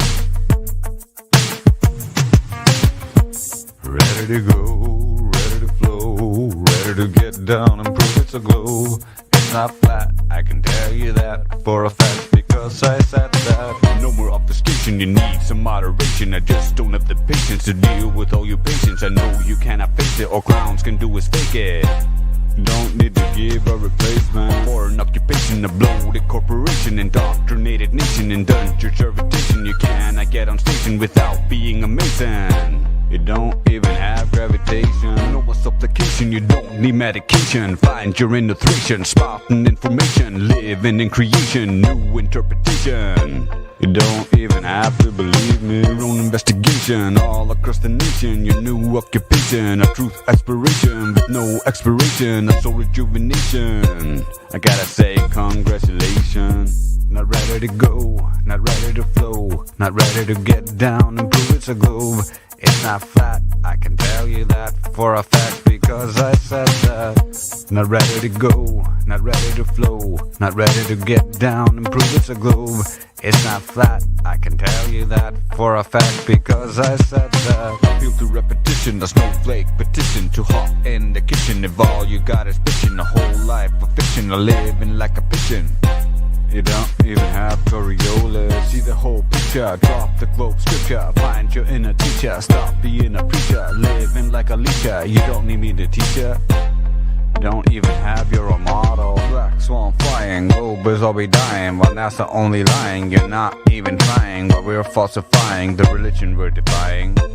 You don't even need, I believe, truth will set you free, only if you see crystal clear to me. No ambiguity, no longer lost at sea. Find your faculty.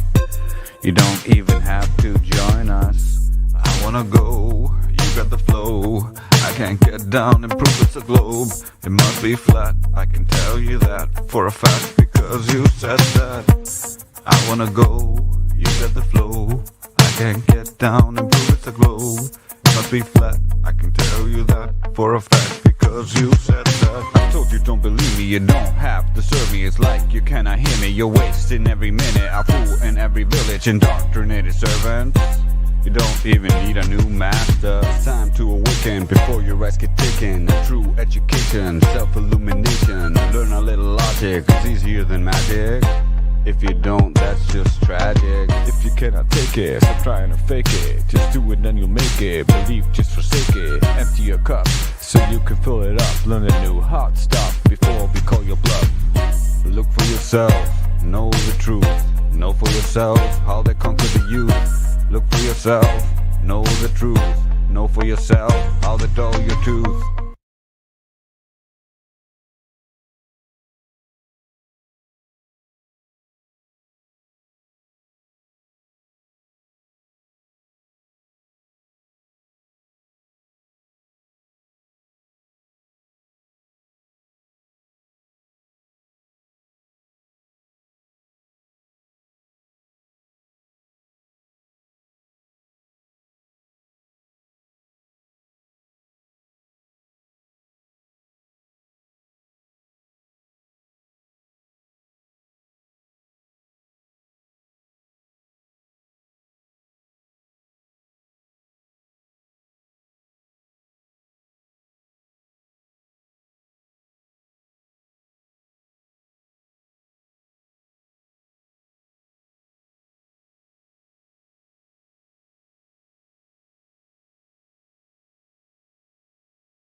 Nobody that I know of in my field uses the so-called scientific method. In our field, it's by the seat of your pants. It's leaps of logic. It's guesswork.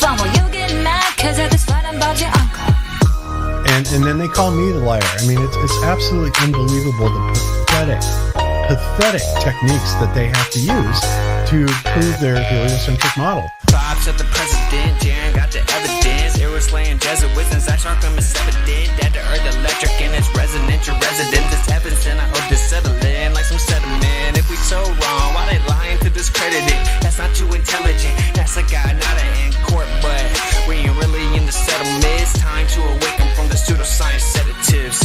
Blockbusters taking over. Bye bye moon man and rubber. That's so mediocre. Sorry, but your ball is dead. But your ball is Bluebusters taking over. Gotta ride this roller coaster, but the truth is getting closer. Sorry, but your ball is dead. But your ball is Inner World Productions.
Can't stand the pain, corpus don't stand a chance. Might as well say it, I know it's playing advance, huh? Push these cobras off me like, push these ballers off me like, push these cobras off me like, putting the snakes and pushing the face and pushing them all off me like, pushing them all off me like, yeah. I be immune and shit. They want the moon and shit. They all assuming shit. Know you a joke, fight this close. I'm with my goons and shit. Know the results, the ballot is in, yeah, I'm about to boom again. You funny dog. Peekaboo can hide behind your keyboard, dog. A week or two, I meditate debunking y'all. Swerve, swerve, swerve, shake the curve off. Yeah. Push these gophers off me like, push these ballers off me like, push these gophers off me like, pushing the snakes, pushing the face, pushing them all off me like, pushing them all off me like, yeah. Head up, chest out, it's all flat, don't stress now, shh, be quiet, the test out, do a test now, test, hit the silvers up, they need all the love. praying for all my love. I mean all of us. It's like 6 o'clock. Hilly already drunk. You making it awkward, bruh. I mean it's hard enough. I mean it's.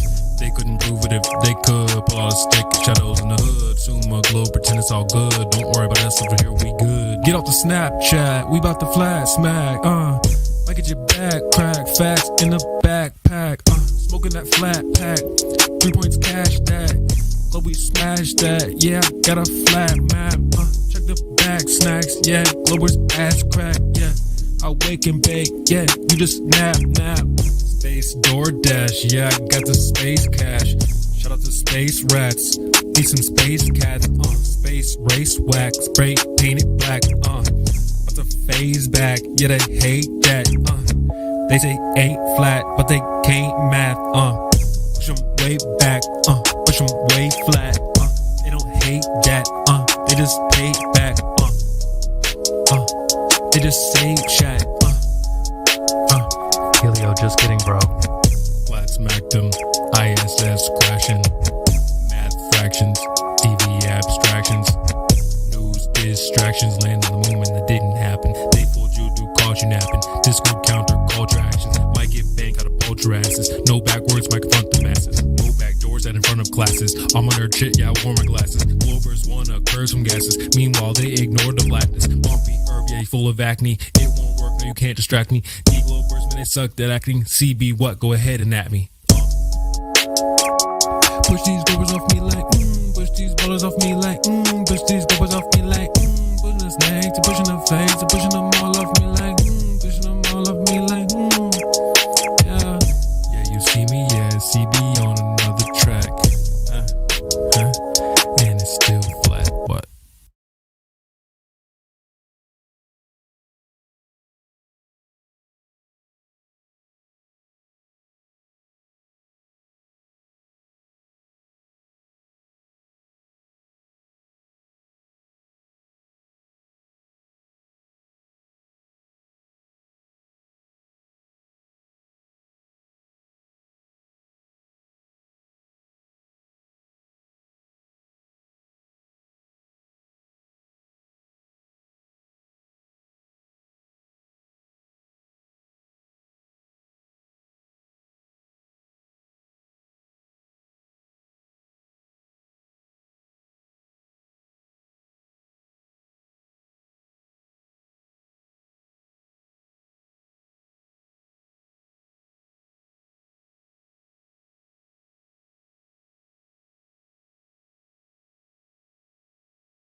just stuck here in a dream. Space is fake, NASA's fake, the flat earth is real. They keep me hypnotized and feel the earth spinning. Spinning around. They keep me hypnotized. I don't feel it. Can you feel it? Can you feel it? They keep me hypnotized and feel the earth spinning. No, it's because it's not spinning. They keep you hypnotized. I don't feel it. Can you feel it? Can you feel it? Spinning around. Well, like if you Google Earth from space, it's all like cartoons and CGI. We're the real pictures. It's a fucking fairy tale. I'm just stuck here in a dream. Space is fake, NASA's fake, the flat earth is real. It's all exactly as it seems. The still flat earth is calm. I'm just stuck here in a dream. Space is fake. NASA's fake, the flat earth is real. It's all exactly as it seems. The still flat earth is calm.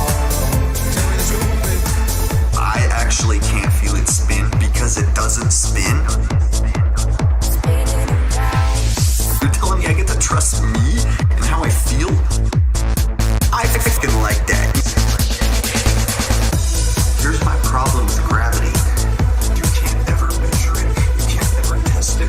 There's no equation for it. Show me the equation that proves gravity.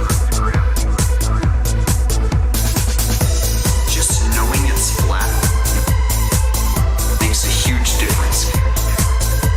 Because then every time they show you the ball, you can just go, we don't believe you anymore.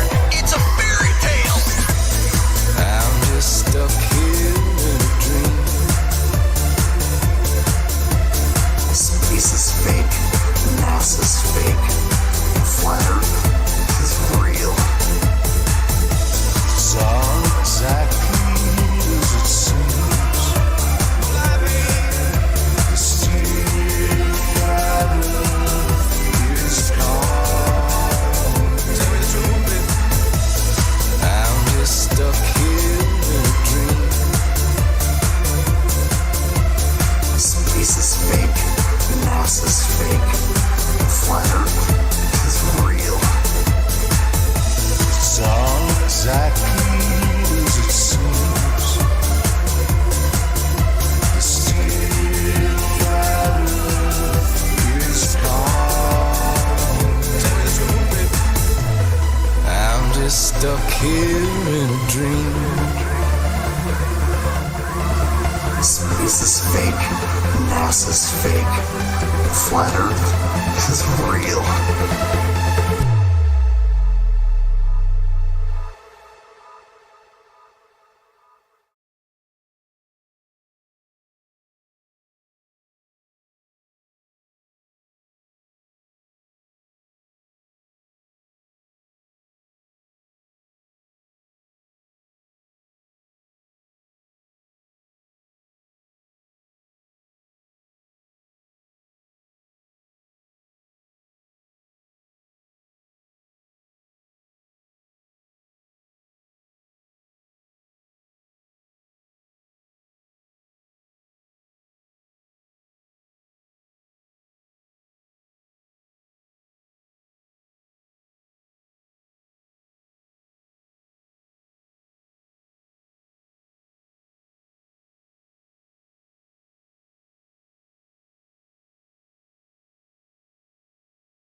5 years old, the teacher pulled out a globe to teach us the earth's a globe. I believed what I was told, embracing my education. Didn't know that globes were only created for decoration, not for scholastic purposes that make people feel purposeless. We're living on level surfaces covered by the firmament. I remember how absurd it sounded when I first heard of it, but our God is fervent and his word is perfect and permanent. We're programmed when we're children, our minds are kept in a prison. This is the work of the devil, the evil plan of a villain. We're taught to accept how we're living in these hellish conditions, and every day we're unwittingly being hexed by magicians. By Satan's hand they are driven, they're strictly sent to dismantle the population. They won't stop till your soul is stripped from its vessel. They claim your life is an accident and you're really not special. Don't be afflicted by their fiction, come and get on my level.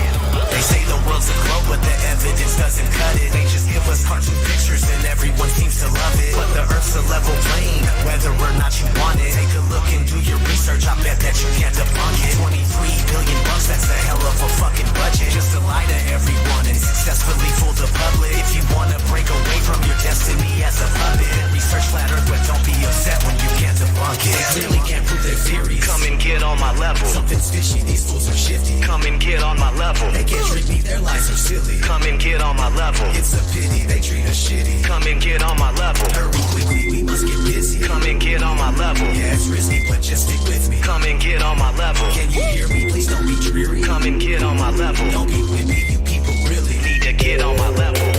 ODD TV, I'm coming with a disruption. With all my flat earth homies on a Hitler production. Separate fiction from fact, we're gonna end the corruption. Letting people know the earth is flat, end of discussion. Dave Murphy is your teacher, boy, class is in session. And Eddie Bravo's in this bitch to teach your asses a lesson. Tanner Stewart's in the house, he's gonna show you the ropes. He's gonna school you on how NASA's just a joke and a hoax. Let me introduce you to the rest of my posse. We got Johnny G and Papa and Santos Bonacci. We're at the core of the resistance and we'll never obey. And there's my brother from another mother, Eric Dubay. If he debates Neil deGrasse Tyson, he will rip off his head. I'll rap about it on a beat I made and rip it to shreds. If the earth's a globe, then how come they can't give an example? Their lies are flimsy, it's a pity. Come on, get on my level. They say the world's a globe, but the evidence doesn't cut it. They just give us cartoon pictures and everyone seems to love it, but the earth's a level plane, whether or not you want it. Take a look and do your research, I bet that you can't debunk it. 23 billion bucks, that's a hell of a fucking budget, just to lie to everyone and successfully fool the public. If you wanna break away from your destiny as a puppet, and research flat earth, but don't be upset when you can't debunk it. They clearly can't prove their theories. Come and get on my level. Something's fishy, these fools are shifty. Come and get on my level. They can't trick me, their lies are silly. Come and get on my level. It's a pity, they treat us shitty. Come and get on my level. Hurry quickly, we must get busy. Come and get on my level. Yeah, it's risky, but just stick with me. Come and get on my level. Can you hear me? Please don't be dreary. Come and get on my level. Don't be whipping, you people really need to get on my level.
is a mirage. A lie is a lie, and it don't matter how many dumb sheeple believe it. And the truth is the truth, hiding right out in plain sight, and still people don't see it. Man, this shit got me heated, and I won't stop till the elite are being defeated. They keep us deceived about everything that we think, and they keep it a secret.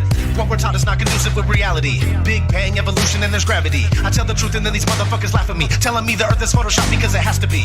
Most people accept the deception happily, but what they're doing to us all is a tragedy. God created the heavens and the earth in a verse, but we're living in a Freemasonic galaxy. They say we're monkeys on a ball flying through outer space, but there's no proof, it seems to have vanished without a trace. NASA and other agencies falling down from grace. You can take that bullshit pseudoscience and get out my face. I'm the antisocial type, you're a government prototype. That's why you make it a point to tell me that I'm crazy every time you're angry, cause you know I'm right. I'm standing outside the house of cards about to watch it fall. No more living on a cartoon ball. Horizon means horizontal. Indoctrination is awful because you're taught the globe model. Ever since y'all could crawl, we follow rapists and murderers, liars, thieves, and sun worshippers, saying we can't see curvature cause we're all too small. And though it's never been proven, they say we're ripping and shooting. The earth is spinning and moving. Oh no, no, not at all. It's a criminal enterprise where deception intensifies. And assholes got us all living life on a cartoon ball. It is photoshopped, but it has to be. What you're seeing here is a mirage. They say that we went to the moon 6 times, but pure BS is the way that smelled. Now they're telling us that we can't even leave the planet because of the Van Allen radiation belt. Yeah, okay, sure. NASA, what you lying for? You lying now, you lied before. I can't take this anymore. The only thing they took to space was your imagination. Fake aliens are coming, now they have you waiting. We need to do something about it, no procrastination. Trying to cause the masses to awaken, that's the path I've taken. But you can see if you check all the percentages, so many people having cognitive dissonance. But that's what happens at the loss of your innocence. Then you get involved with all of this wickedness. They try to do all the humans this way. So are they just idiots? Who is to say? Conditioned by the television, it makes your decisions, opinions, and you just obey. Stuck in the material domain of Satan, where everything in each and every day is pagan. Mandela effect, cause the game is changing. People waking up and now the cage is shaking. The earth is flat, and that is a universal fact. If it isn't that, then tell me where the fuck the curve is at. They tell us that we can't see it because we're all too small. And now we're spinning on a cartoon ball. Horizon means horizontal. Indoctrination is awful because you're taught the globe model. Ever since y'all could crawl, we follow rapists and murderers, liars, thieves, and sun worshippers, saying we can't see curvature cause we're all too small. And though it's never been proven, they say we're ripping and shooting. The earth is spinning and moving. Oh no, no, not at all. It's a criminal enterprise where deception intensifies. And assholes got us all living life on a cartoon ball. It is the world that has been pulled over your eyes to blind you from the truth. Like everyone else, you were born into bondage, born into a prison for your mind. It is photoshopped, but it has to be. It is photoshopped, but it has to be. It is photoshopped, but it has to be. What you're seeing here is a mirage. It is photoshopped, but it has to be. It is photoshopped, but it has to be. It is photoshopped, but it has to be. What you're seeing here is a mirage. We accept the reality of the world with which we're presented. It's as simple as that.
Oh, it's pretty quiet here in this chat.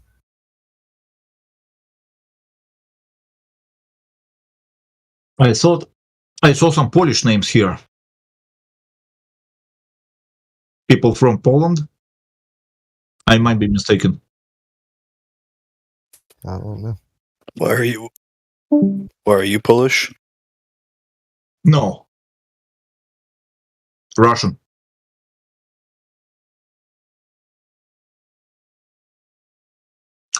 Do you hate me for that? No, why would I? You know, people hate Russians. And now, more than ever.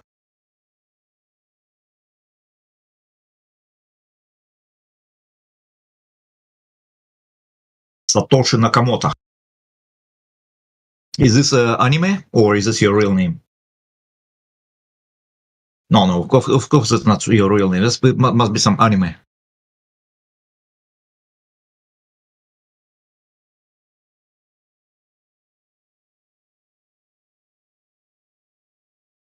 Oh, I've got to head to the store, and I'll be back in a little while. But y'all stay blessed and watch out for zombies. Zombies? It's a joke. I say stay blessed and watch out for zombies all the time to everybody. Do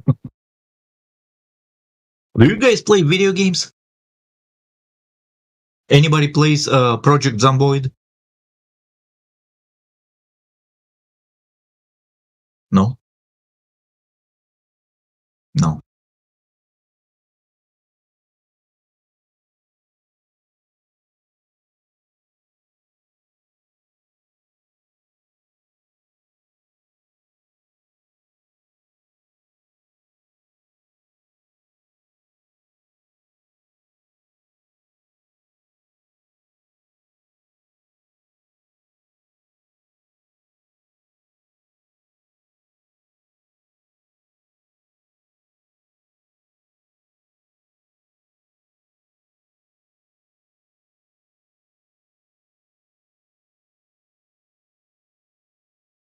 Alright, I'll be